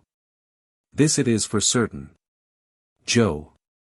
The jacks are gold. Dor. The spits are Spanish needles. Joe. Then there be walks. Dor. Of amber. Joe. Curious orchards. Dor. That bear as well in winter as in summer. Joe. Bove all, the fish ponds, every pond is full. Dor. Of nectar. Will this please you? Every grove stored with delightful birds. Act Il Scene 2. Dorilas says. Have at Jocastus orchard. Dainty apples. How lovely they look. Why these are Dorila's sweetmeats. Now must I be the princely Oberon. And in a royal humor with the rest. Of royal fairies attendant, go in state. To rob an orchard. I have hid my robes. On purpose in a hollow tree. Act 3 Scene 4. Dorilas with a bevy of fairies. Dor. How like you now, my grace? Is not my countenance royal and full of majesty? Walk not like the young prince of pygmies. Ha, my knaves! We'll fill our pockets. Look, look yonder, elves. Would not yon apples tempt a better conscience than any we have, to rob an orchard? Ha! Fairies, like nymphs with child, must have the things they long for. You sing here a fairy catch. In that strange tongue I taught you, while ourself do climb the trees, thus princely Oberon ascends his throne of state. Elves. Nos beata fani proles. Cabus non et magna moles. Quamvis lunam incalamus. Hordos sit frequentimus. Furto cuncta magis bella. Furto dulcior puella. Furto omnia decora.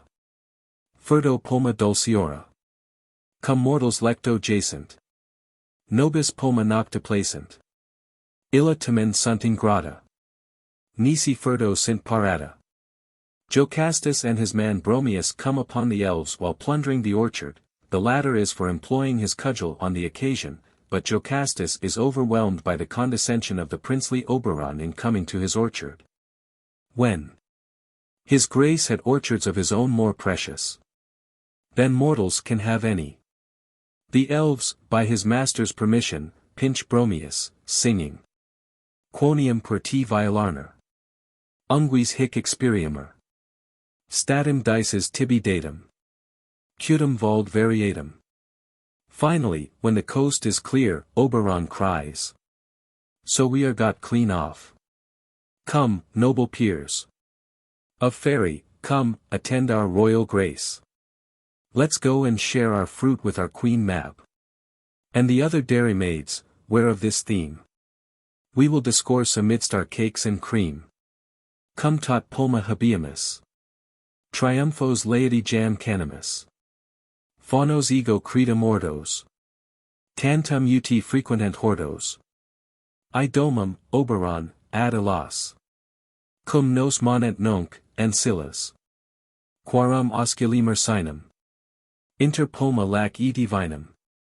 In the old play of Philistros are the following lines, 374. Fairies small. 2 foot tall. With caps red. On their head. Dance around. On the ground. The pastoral poets also employed the fairy mythology. Had they used it exclusively, giving up the nymphs, satyrs, and all the rural rout of antiquity, and joined with it faithful pictures of the scenery England then presented, with just delineations of the manners and character of the peasantry. The pastoral poetry of that age would have been as unrivaled as its drama. But a blind admiration of classic models, and a fondness for allegory, were the beset ting sins of the poets. They have, however, left a few gems in this way. Britannia's pastorals furnish the following passages, 375. Near to this wood there lay a pleasant mead, where fairies often did their measures tread, which in the meadows made such circles green, as if with garlands it had crowned been, or like the circle where the signs we track, and learned shepherds call, the zodiac. Within one of these rounds was to be seen a hillock rise, where oft the fairy queen at twilight sate, and did command her elves to pinch those maids that had not swept their shelves. And, further, if by maidens' oversight within doors water was not brought at night, or if they spread no table, set no bread, they should have nips from toe unto the head. And for the maid who had performed each thing, she in the water pail bade leave a ring. Psalm 2. Or of the fairy troops which nimbly play, and by the springs dance out the summer's day, teaching the little birds to build their nests, and in their singing how to keep hen rests. Psalm 4. As men by fairies led fallen in a dream. Ibid. In his shepherd's pipe, also, Browne thus speaks of the fairies. Many times he hath been seen with the fairies on the green, and to them his pipe did sound, while they danced in a round.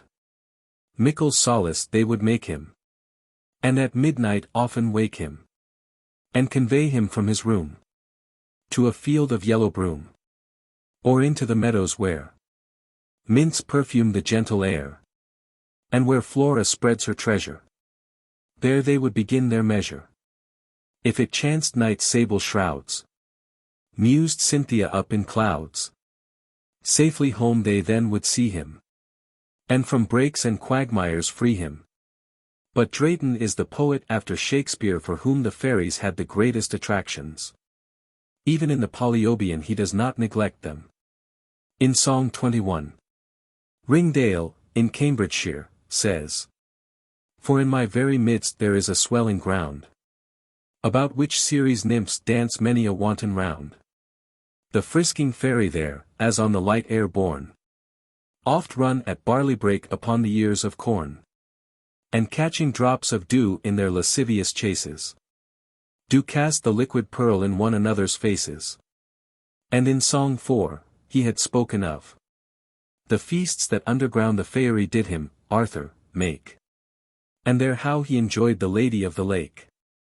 Nymphidia is a delicious piece of airy and fanciful invention. The description of Oberon's palace in the air, Mab's amours with the gentle Pigwiggan, the mad freaks of the jealous Oberon, the pygmy Orlando, the mutual artifices of Puck and the fairy maids of honor, Hop, Mop, Pip, Trip, and company. And the furious combat of Oberon and the doughty Pigwiggan, mounted on their earwig chargers, present altogether an unequalled fancy piece, set in the very best and most appropriate frame of metre. It contains, moreover, several traits of traditionary fairy lore, such as in these lines. Hence shadows, seeming idle shapes of little frisking elves and apes. To earth do make their wanton scapes, as hope of pastime hastes them. Which maids think on the hearth they see, when fires well near consumed be. Their dancing haze by 2 and 3, just as their fancy casts them. 376. These make our girls their sluttery rue, by pinching them both black and blue, and put a penny in their shoe. The house for cleanly sweeping, and in their courses make that round. In meadows and in marshes found, of them so called the fairy ground, of which they have the keeping. These, when a child haps to be got, that after proves an idiot, when folk perceive it thriveth not, the fault therein to smother. Some silly, doting, brainless calf, that understands things by the half, says that the fairy left this Alf, and took away the other. And in these, scarce set on shore but therewithal, he meeteth Puck, whom most men call Hobgoblin, and on him doth fail, with words from frenzy spoken. Ho! Ho! Quoth Puck, God save your grace. Who drayest you in this piteous case? He thus that spoiled my sovereign's face. I would his neck were broken. This Puck seems but a dreaming dolt, still walking like a ragged colt, and oft out of a bush doth bolt, of purpose to deceive us, and leading us, makes us to stray long winter nights out of the way. And when we stick in mire and clay, he doth with laughter leave us. In his Poet's Elysium there is some beautiful fairy poetry, which we do not recollect to have seen noticed anywhere. This work is divided into 10 nymphals, or pastoral dialogues. The Poet's Elysium is, we are told, a paradise upon earth, inhabited by poets, nymphs, and the muses. The poet's paradise this is, to which but few can come. The muses only bower of bliss, their dear Elysium. In the 8th nymphal, a nymph is married to a fae. Great preparations for the day. All rites of nuptials they recite you to the bridal, and invite you. The dialogue commences between the nymphs Myrtilla and Clea. M. But will Artida wed this fae? C. Yes, and tomorrow is the day. M. But why should she bestow herself upon this dwarfish fairy elf? C. Why, by her smallness, you may find that she is of the fairy kind, and therefore apt to choose her make, whence she did her beginning take. Besides he is deft and wondrous airy, and of the noblest of the fairy. 377. Chief of the crickets. 378 of much fame. In fairy a most ancient name. The nymphs now proceed to describe the bridal array of Tita. Her jewels are to be dewdrops, her headdress the yellows in the full-blown rose, her gown of pansy, pink, and primrose leaves, most curiously laid on in threaves. Her train the cast slew of a snake. Her canopy composed of moons from the peacock's tail, and feathers from the pheasant's head, mixed with the plume of so high price, the precious bird of paradise. And it shall be borne o'er our head, by our inquiry, by elves, the fittest of the fairy. Her buskins of the dainty shell of the lady cow. The musicians are to be the nightingale, lark, thrush, and other songsters of the grove. But for still music, we will keep the wren and titmouse, which to sleep shall sing the bride when she's alone. The rest into their chambers gone, and like those upon ropes that walk on gossamer from stalk to stalk, the tripping fairy tricks shall play the evening of the wedding day. Finally, the bride bed is to be of roses, the curtains, tester, and all, of the flower imperial. The fringe hung with harebells, the pillows of lilies, with down stuffed of the butterfly. For Artida is today to be married to a fae. In Nymphal 3. The fairies are hopping, the small flowers cropping, and with dew dropping, skip thorough the greaves. At barley break they play merrily all the day. At night themselves they lay upon the soft leaves. And in Nymphal 6. The forester says, the dryads, hamadryads, the satyrs, and the fauns oft play at hide and seek before me on the lawns. The frisking fairy oft, when horned Cynthia shines, before me as I walk dance wanton Madashines.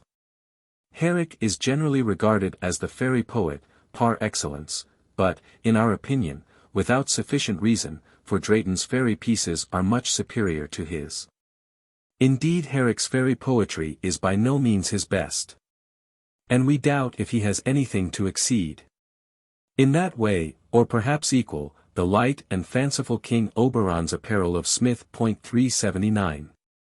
Milton disdained not to sing how Fairy Mab the junkets eat. She was pinched and pulled, she said. And he, by Friar's lantern led. 380. Tells how the drudging goblin sweat to earn his cream bowl duly set. When in one night, ere glimpse of morn, his shadowy flail bath threshed the corn that 10-day labourers could not end. Then lies him down, the lubber fiend, and stretched out all the chimney's length, beaks at the fire his harried strength, and, crop full, out of doors he flings, ere the first cock his matin rings. Regardless of Mr. Gifford's sneer at those who may undertake the unprofitable drudgery of tracing out the property of every word, and phrase, and idea in Milton, 381, we will venture to trace a little here. And beg the reader to compare this passage with one quoted above from Harsnet, and to say if the resemblance be accidental. The truth is, Milton, reared in London, probably knew the popular superstitions chiefly or altogether from books, and almost every idea in this passage may be found in books that he must have read. In the hands of Dryden the elves of Chaucer lose their indefiniteness. In the opening of The Wife of Bath her tale, the king of elves and little fairy queen gambled on heaths and danced on every green. And in vain the dairy now with mint is dressed. The dairymaid expects no fairy guest to skim the bowls, and after pay the feast. She sighs, and shakes her empty shoes in vain. No silver penny to reward her pain. In the flower and the leaf, unauthorized by the old bard, he makes the knights and dames, the servants of the daisy and of the Agnus Castus, fairies, subject, like the Italian fate, to cruel Demogorgon.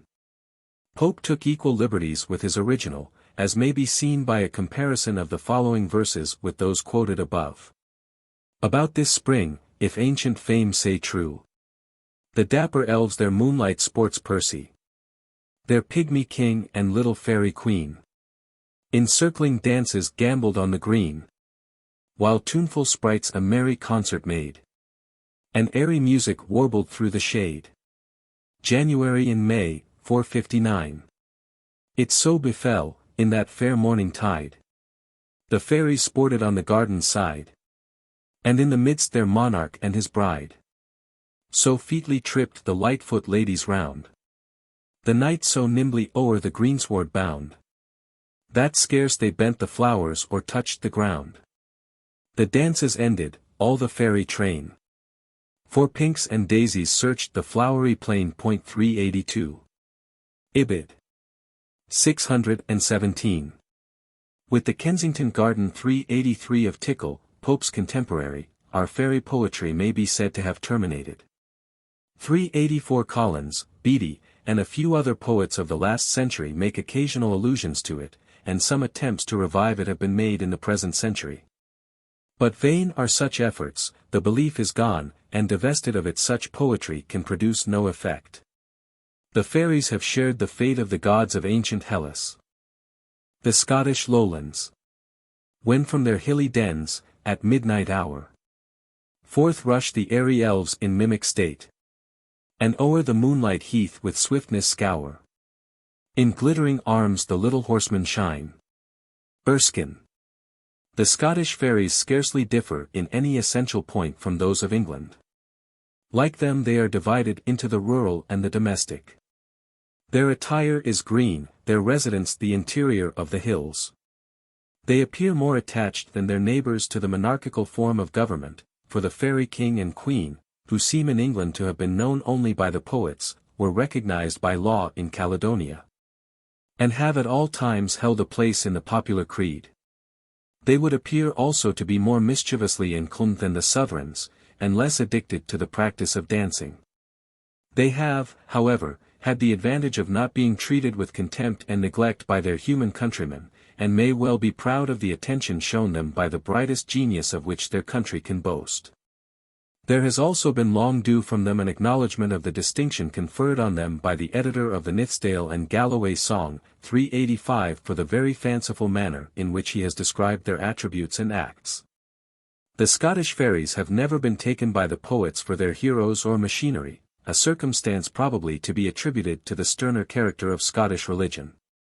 We cannot, therefore, as in England, make a distinction between popular and poetic fairies. The earliest notice we have met with of the fairies is in Montgomery's Flyting Against Polwart, where he says, "In the hinder end of harvest, at All Hallowen, when our good neighbours 386 doys ride, if I read right, some buckled on a bin wand, and some on a bin, I trotten in troops from the twilight. Some said led on a she-ape all graved in green, some hobland on a hempstock hoven to the sight. The king of Faerie in his court, with the elf queen, with many elfish incubus, was ridden that night. Elfland was the name of the realm ruled by the king of Faerie. King James 387 speaks of him and his queen, and, of sic a jolie court and train as they had, how they had attained an adutai, as it were, of all Gedes. How they naturally rade and yade, eat and drank, and did all other actions like natural men and women. I think," concludes the monarch, "it is liker Virgili's Campi Elysiae nor anything that ought to be believed by Christianes." And one of the interlocutors in his dialogue asks how it was that witches have gone to death confessing that they had been transported with the fairy to such and such a hill, which, opening, they went in, and there saw a fair queen, who, being now lighter, gave them a stone which had sundry virtues. According to Mr. Cromek, who, however, rather sedulously keeps their darker attributes out of view, and paints everything relating to them couleur de rose, the lowland fairies are of small stature, but finely proportioned. Of a fair complexion, with long yellow hair hanging over their shoulders, and gathered above their heads with combs of gold. They wear a mantle of green cloth, inlaid with wild flowers, green pantaloons, buttoned with bobs of silk, and silver shoon. They carry quivers of adderslew, and bows made of the ribs of a man buried where 3 lairds' lands meet. Their arrows are made of bogreed, tipped with white flints, and dipped in the dew of hemlock. They ride on steeds whose hoofs would not dash the dew from the cup of a harebell. With their arrows they shoot the cattle of those who offend them. The wound is imperceptible to common eyes, but there are gifted personages who can discern and cure it. 388. In their intercourse with mankind they are frequently kind and generous. A young man of Nithsdale, when out on a love affair, heard most delicious music, far surpassing the utterance of any mortal mixture of earth's mould. Courageously advancing to the spot whence the sound appeared to proceed, he suddenly found himself the spectator of a fairy banquet. A green table with feet of gold, was laid across a small rivulet, and supplied with the finest of bread and the richest of wines. The music proceeded from instruments formed of reeds and stalks of corn. He was invited to partake in the dance, and presented with a cup of wine. He was allowed to depart in safety, and ever after possessed the gift of second sight.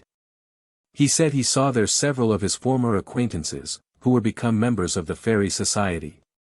We give the following legend on account of its great similarity to a Swiss tradition already quoted. 2 lads were ploughing in a field, in the middle of which was an old thorn tree, a trysting place of the fairy folk. One of them described a circle round the thorn, within which the plough should not go. They were surprised, on ending the furrow, to behold a green table placed there, heaped up with excellent bread and cheese, and even wine. The lad who had drawn the circle sat down without hesitation, ate and drank heartily, saying, "Fair fa, the hands wilk gie." His companion whipped on the horses, refusing to partake of the fairy food. The other, said Mr.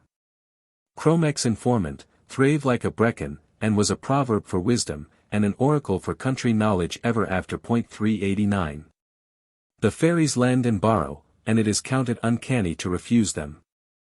A young woman was one day sifting meal warm from the mill, when a nicely dressed beautiful little woman came to her with a bowl of antique form, and requested the loan of as much meal as would fill it. Her request was complied with, and in a week she returned to make repayment. She set down the bowl and breathed over it, saying, "Be never tomb." The woman lived to a great age, but never saw the bottom of the bowl. Another woman was returning late one night from a gossiping. A pretty little boy came up to her and said, "Coop your dishwater farther frae your doorstep, it pits out our fire." She complied with this reasonable request, and prospered ever after. The fairies' nurse. The fairies have a great fondness for getting their babes suckled by comely, healthy young women. A fine young woman of Nithsdale was one day spinning and rocking her firstborn child. A pretty little lady in a green mantle, and bearing a beautiful babe, came into the cottage and said, "Gie my bonny thing a suck." The young woman did so, and the lady left her babe and disappeared, saying, "Nurse kin, and ne'er want." The young woman nursed the two children, and was astonished to find every morning, when she awoke, rich clothes for the children, and food of a most delicious flavor. Tradition says this food tasted like wheaten bread, mixed with wine and honey. When summer came, the fairy lady came to see her child. She was delighted to see how it had thriven, and, taking it in her arms, desired the nurse to follow her.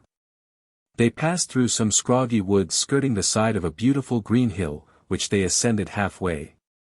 A door opened on the sunny side, they went in, and the sod closed after them. The fairy then dropped 3 drops of a precious liquid on her companion's left eyelid, and she beheld a most delicious country, whose fields were yellow with ripening corn, watered by looping bennies and bordered by trees laden with fruit. She was presented with webs of the finest cloth, and with boxes of precious ointments. The fairy then moistened her right eye with a green fluid, and bid her look. She looked, and saw several of her friends and acquaintances at work, reaping the corn and gathering the fruit.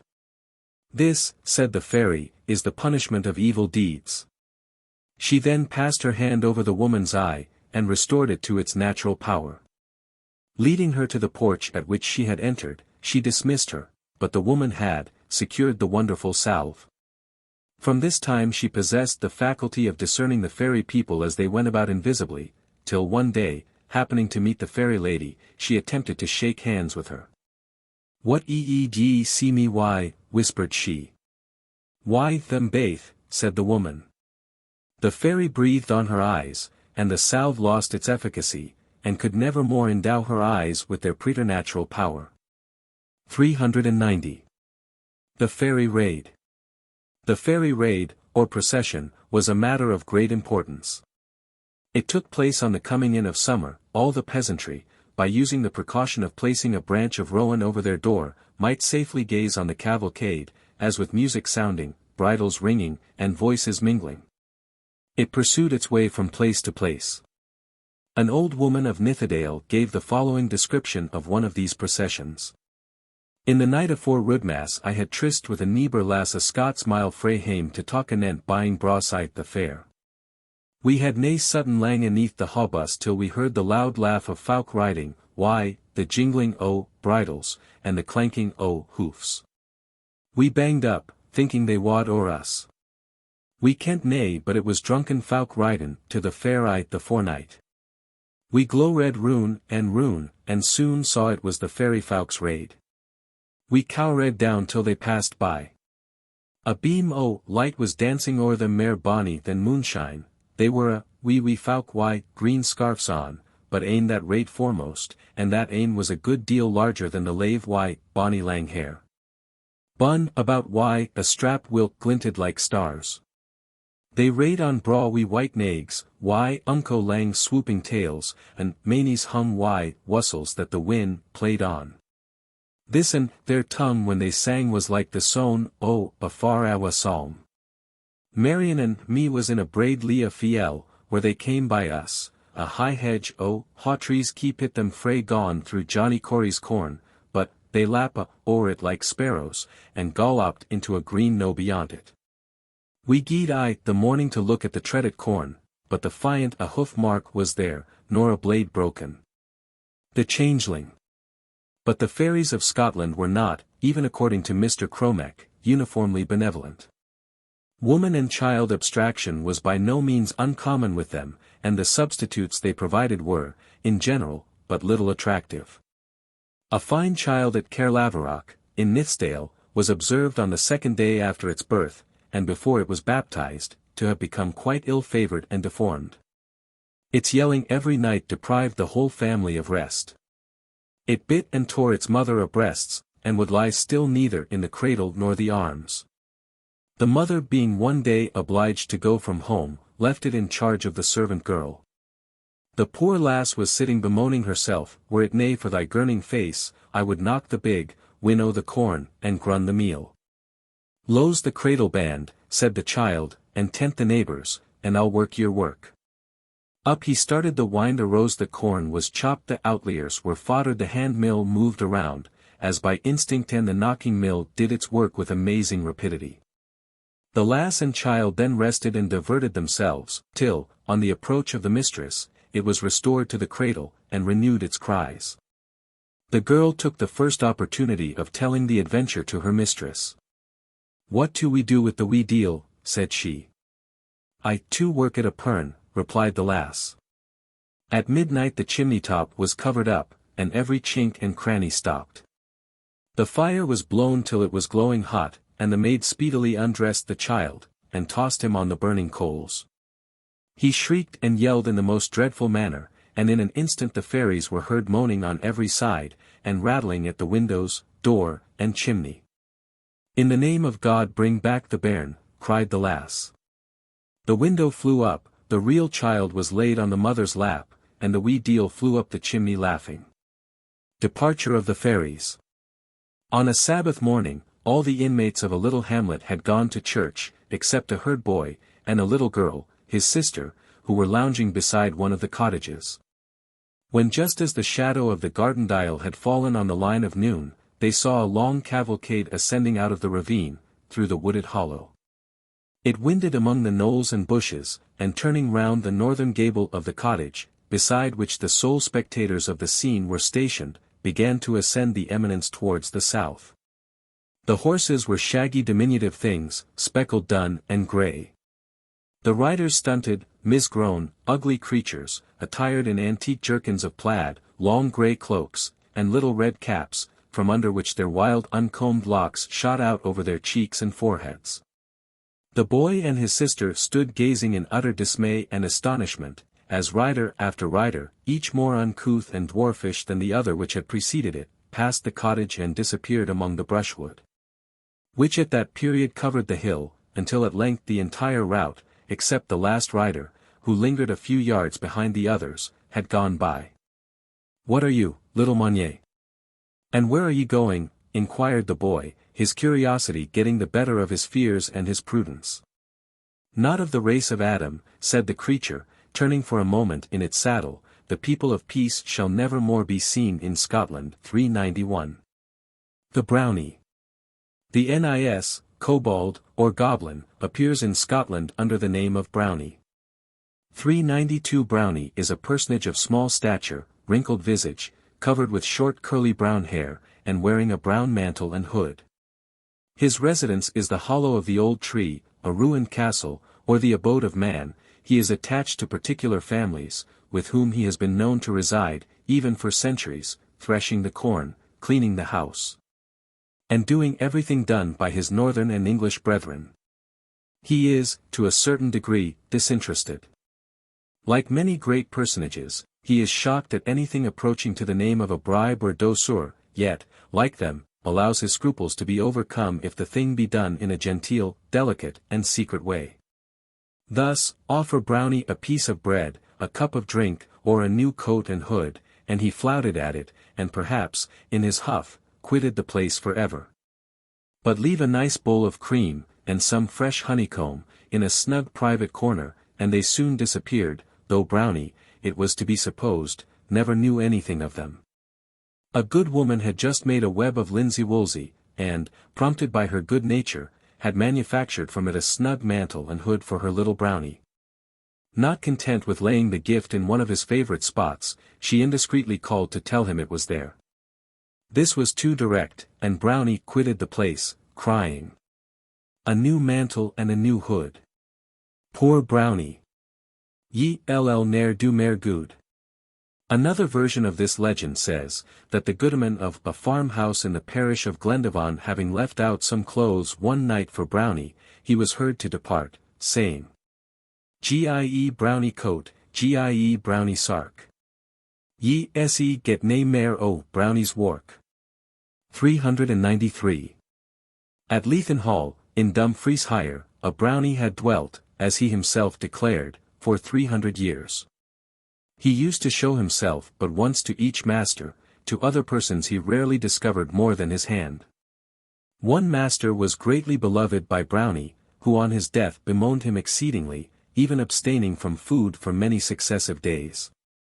The heir returning from foreign parts to take possession of the estate, Brownie appeared to do him homage, but the laird, offended at his mean, starved appearance, ordered him meat and drink, and new livery. Brownie departed, loudly crying, "Ca, cutty, ca. The luck of Leithin ha. Gangs why, me to Bodsbeck ha." In a few years Leithin ha was in ruins, and bonny Bodsbeck flourishing beneath the care of Brownie. Others say that it was the goodman of Bodsbeck that offended the Brownie by leaving out for him a mess of bread and milk, and that he went away, saying, "Ca, Brownie, ca. The luck of Bodsbeck awa to Leithenha." Brownie was not without some roguery in his composition. Two lasses having made a fine bowlful of buttered brose, had taken it into the byre to sup in the dark. In their haste they brought but one spoon, so, placing the bowl between them, they supped by turns. "I hae got but 3 sups," cried the one, "and it's a doon." "It's a doon, indeed," cried the other. "Ha, ha, ha." Cried a third voice, "Brownie has got the maist o' it." And Brownie it was who had placed himself between them, and gotten 2 sups for their one. The following story will remind the reader of Hinzelmann. A Brownie once lived with Maxwell, Laird of Dalswinton, and was particularly attached to the Laird's daughter, the comeliest lass in all the holms of Nithedale. In all her by affairs Brownie was her confidant and assistant. When she was married, it was Brownie who undressed her for the bridal bed. And when a mother's pains first seized her, and a servant, who was ordered to go fetch the canny wife, who lived on the other side of the Nith, was slow in getting himself ready, Brownie, though it was one of dark December's stormy nights, and the wind was howling through the trees, wrapped his lady's fur cloak about him, mounted the servant's horse, and dashed through the waves of the foaming Nith. He went to the canny wife, got her up behind Hint, and, to her terror and dismay, plunged again into the torrent. "Ride nae by the auld pool," said she, "lest we sold meet wife Brownie." "Fear nae, dame," replied he, "ye ve met at the Brownies ye will meet." He set her down at the hall steps, and went to the stable. There finding the lad, whose embassy he had discharged, but drawing on his boots, he took off the bridle, and by its vigorous application instilled into the memory of the loitering loon the importance of dispatch. This was just at the time of the Reformation, and a zealous minister advised the laird to have him baptized. The laird consented, and the worthy minister hid himself in the barn. When Brownie was beginning his night's work, the man of God flung the holy water in his face, repeating at the same time the form of baptism. The terrified Brownie gave a yell of dismay, and disappeared forever. Another name by which the domestic spirit was known in some parts of Scotland was Shellycoat, of which the origin is uncertain. 394. Scotland has also its water spirit, called Kelpie, who in some respects corresponds with the neck of the northern nations. Every lake, says Graham 395, has its Kelpie, or water-horse, often seen by the shepherd, as he sat in a summer's evening upon the brow of a rock, dashing along the surface of the deep, or browsing on the pasture ground upon its verge. Often did this malignant genius of the waters allure women and children to his subaqueous haunts, there to be immediately devoured. Often did he also swell the torrent or lake beyond its usual limits, to overwhelm the hapless traveller in the flood. 396. We have now gone through nearly the whole of the Gotho-German race, and everywhere have found their fairy system the same a proof, we conceive, of the truth of the position of its being deeply founded in the religious system originally common to the whole race. We now proceed to another, and, perhaps, an older European family, the Celts. Celts and Cymry. Their every herd by sad experience knows how winged with fate their elf-shot arrows fly, when the sick ewe her summer food foregoes, or stretched on earth, the heart-smit heifers lie. Collins. Under the former of these appellations we include the inhabitants of Ireland, the Highlands of Scotland, and the Isle of Man, under the latter, the people of Wales and Brittany. It is, not, however, by any means meant to be asserted that there is in any of these places to be found a purely Celtic or Cymric population. The more powerful Gotho-German race has, everywhere that they have encountered them, beaten the Celts and Cymry, and intermingled with them, influencing their manners, language, and religion. Our knowledge of the original religion of this race is very limited, chiefly confined to what the Roman writers have transmitted to us, and the remaining poems of the Welsh bards. Its character appears to have been massive, simple, and sublime, and less given to personification than those of the more eastern nations. The wild and the plastic powers of nature never seem in it to have assumed the semblance of huge giants and ingenious dwarfs.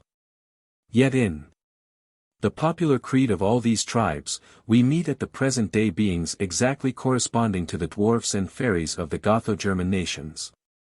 Of these beings there is no mention in any work such as the Welsh poems, and Mabinogion, the poems of Ossian, or the different Irish poems and romances which can by any possibility lay claim to an antiquity anterior to the conquests of the Northmen.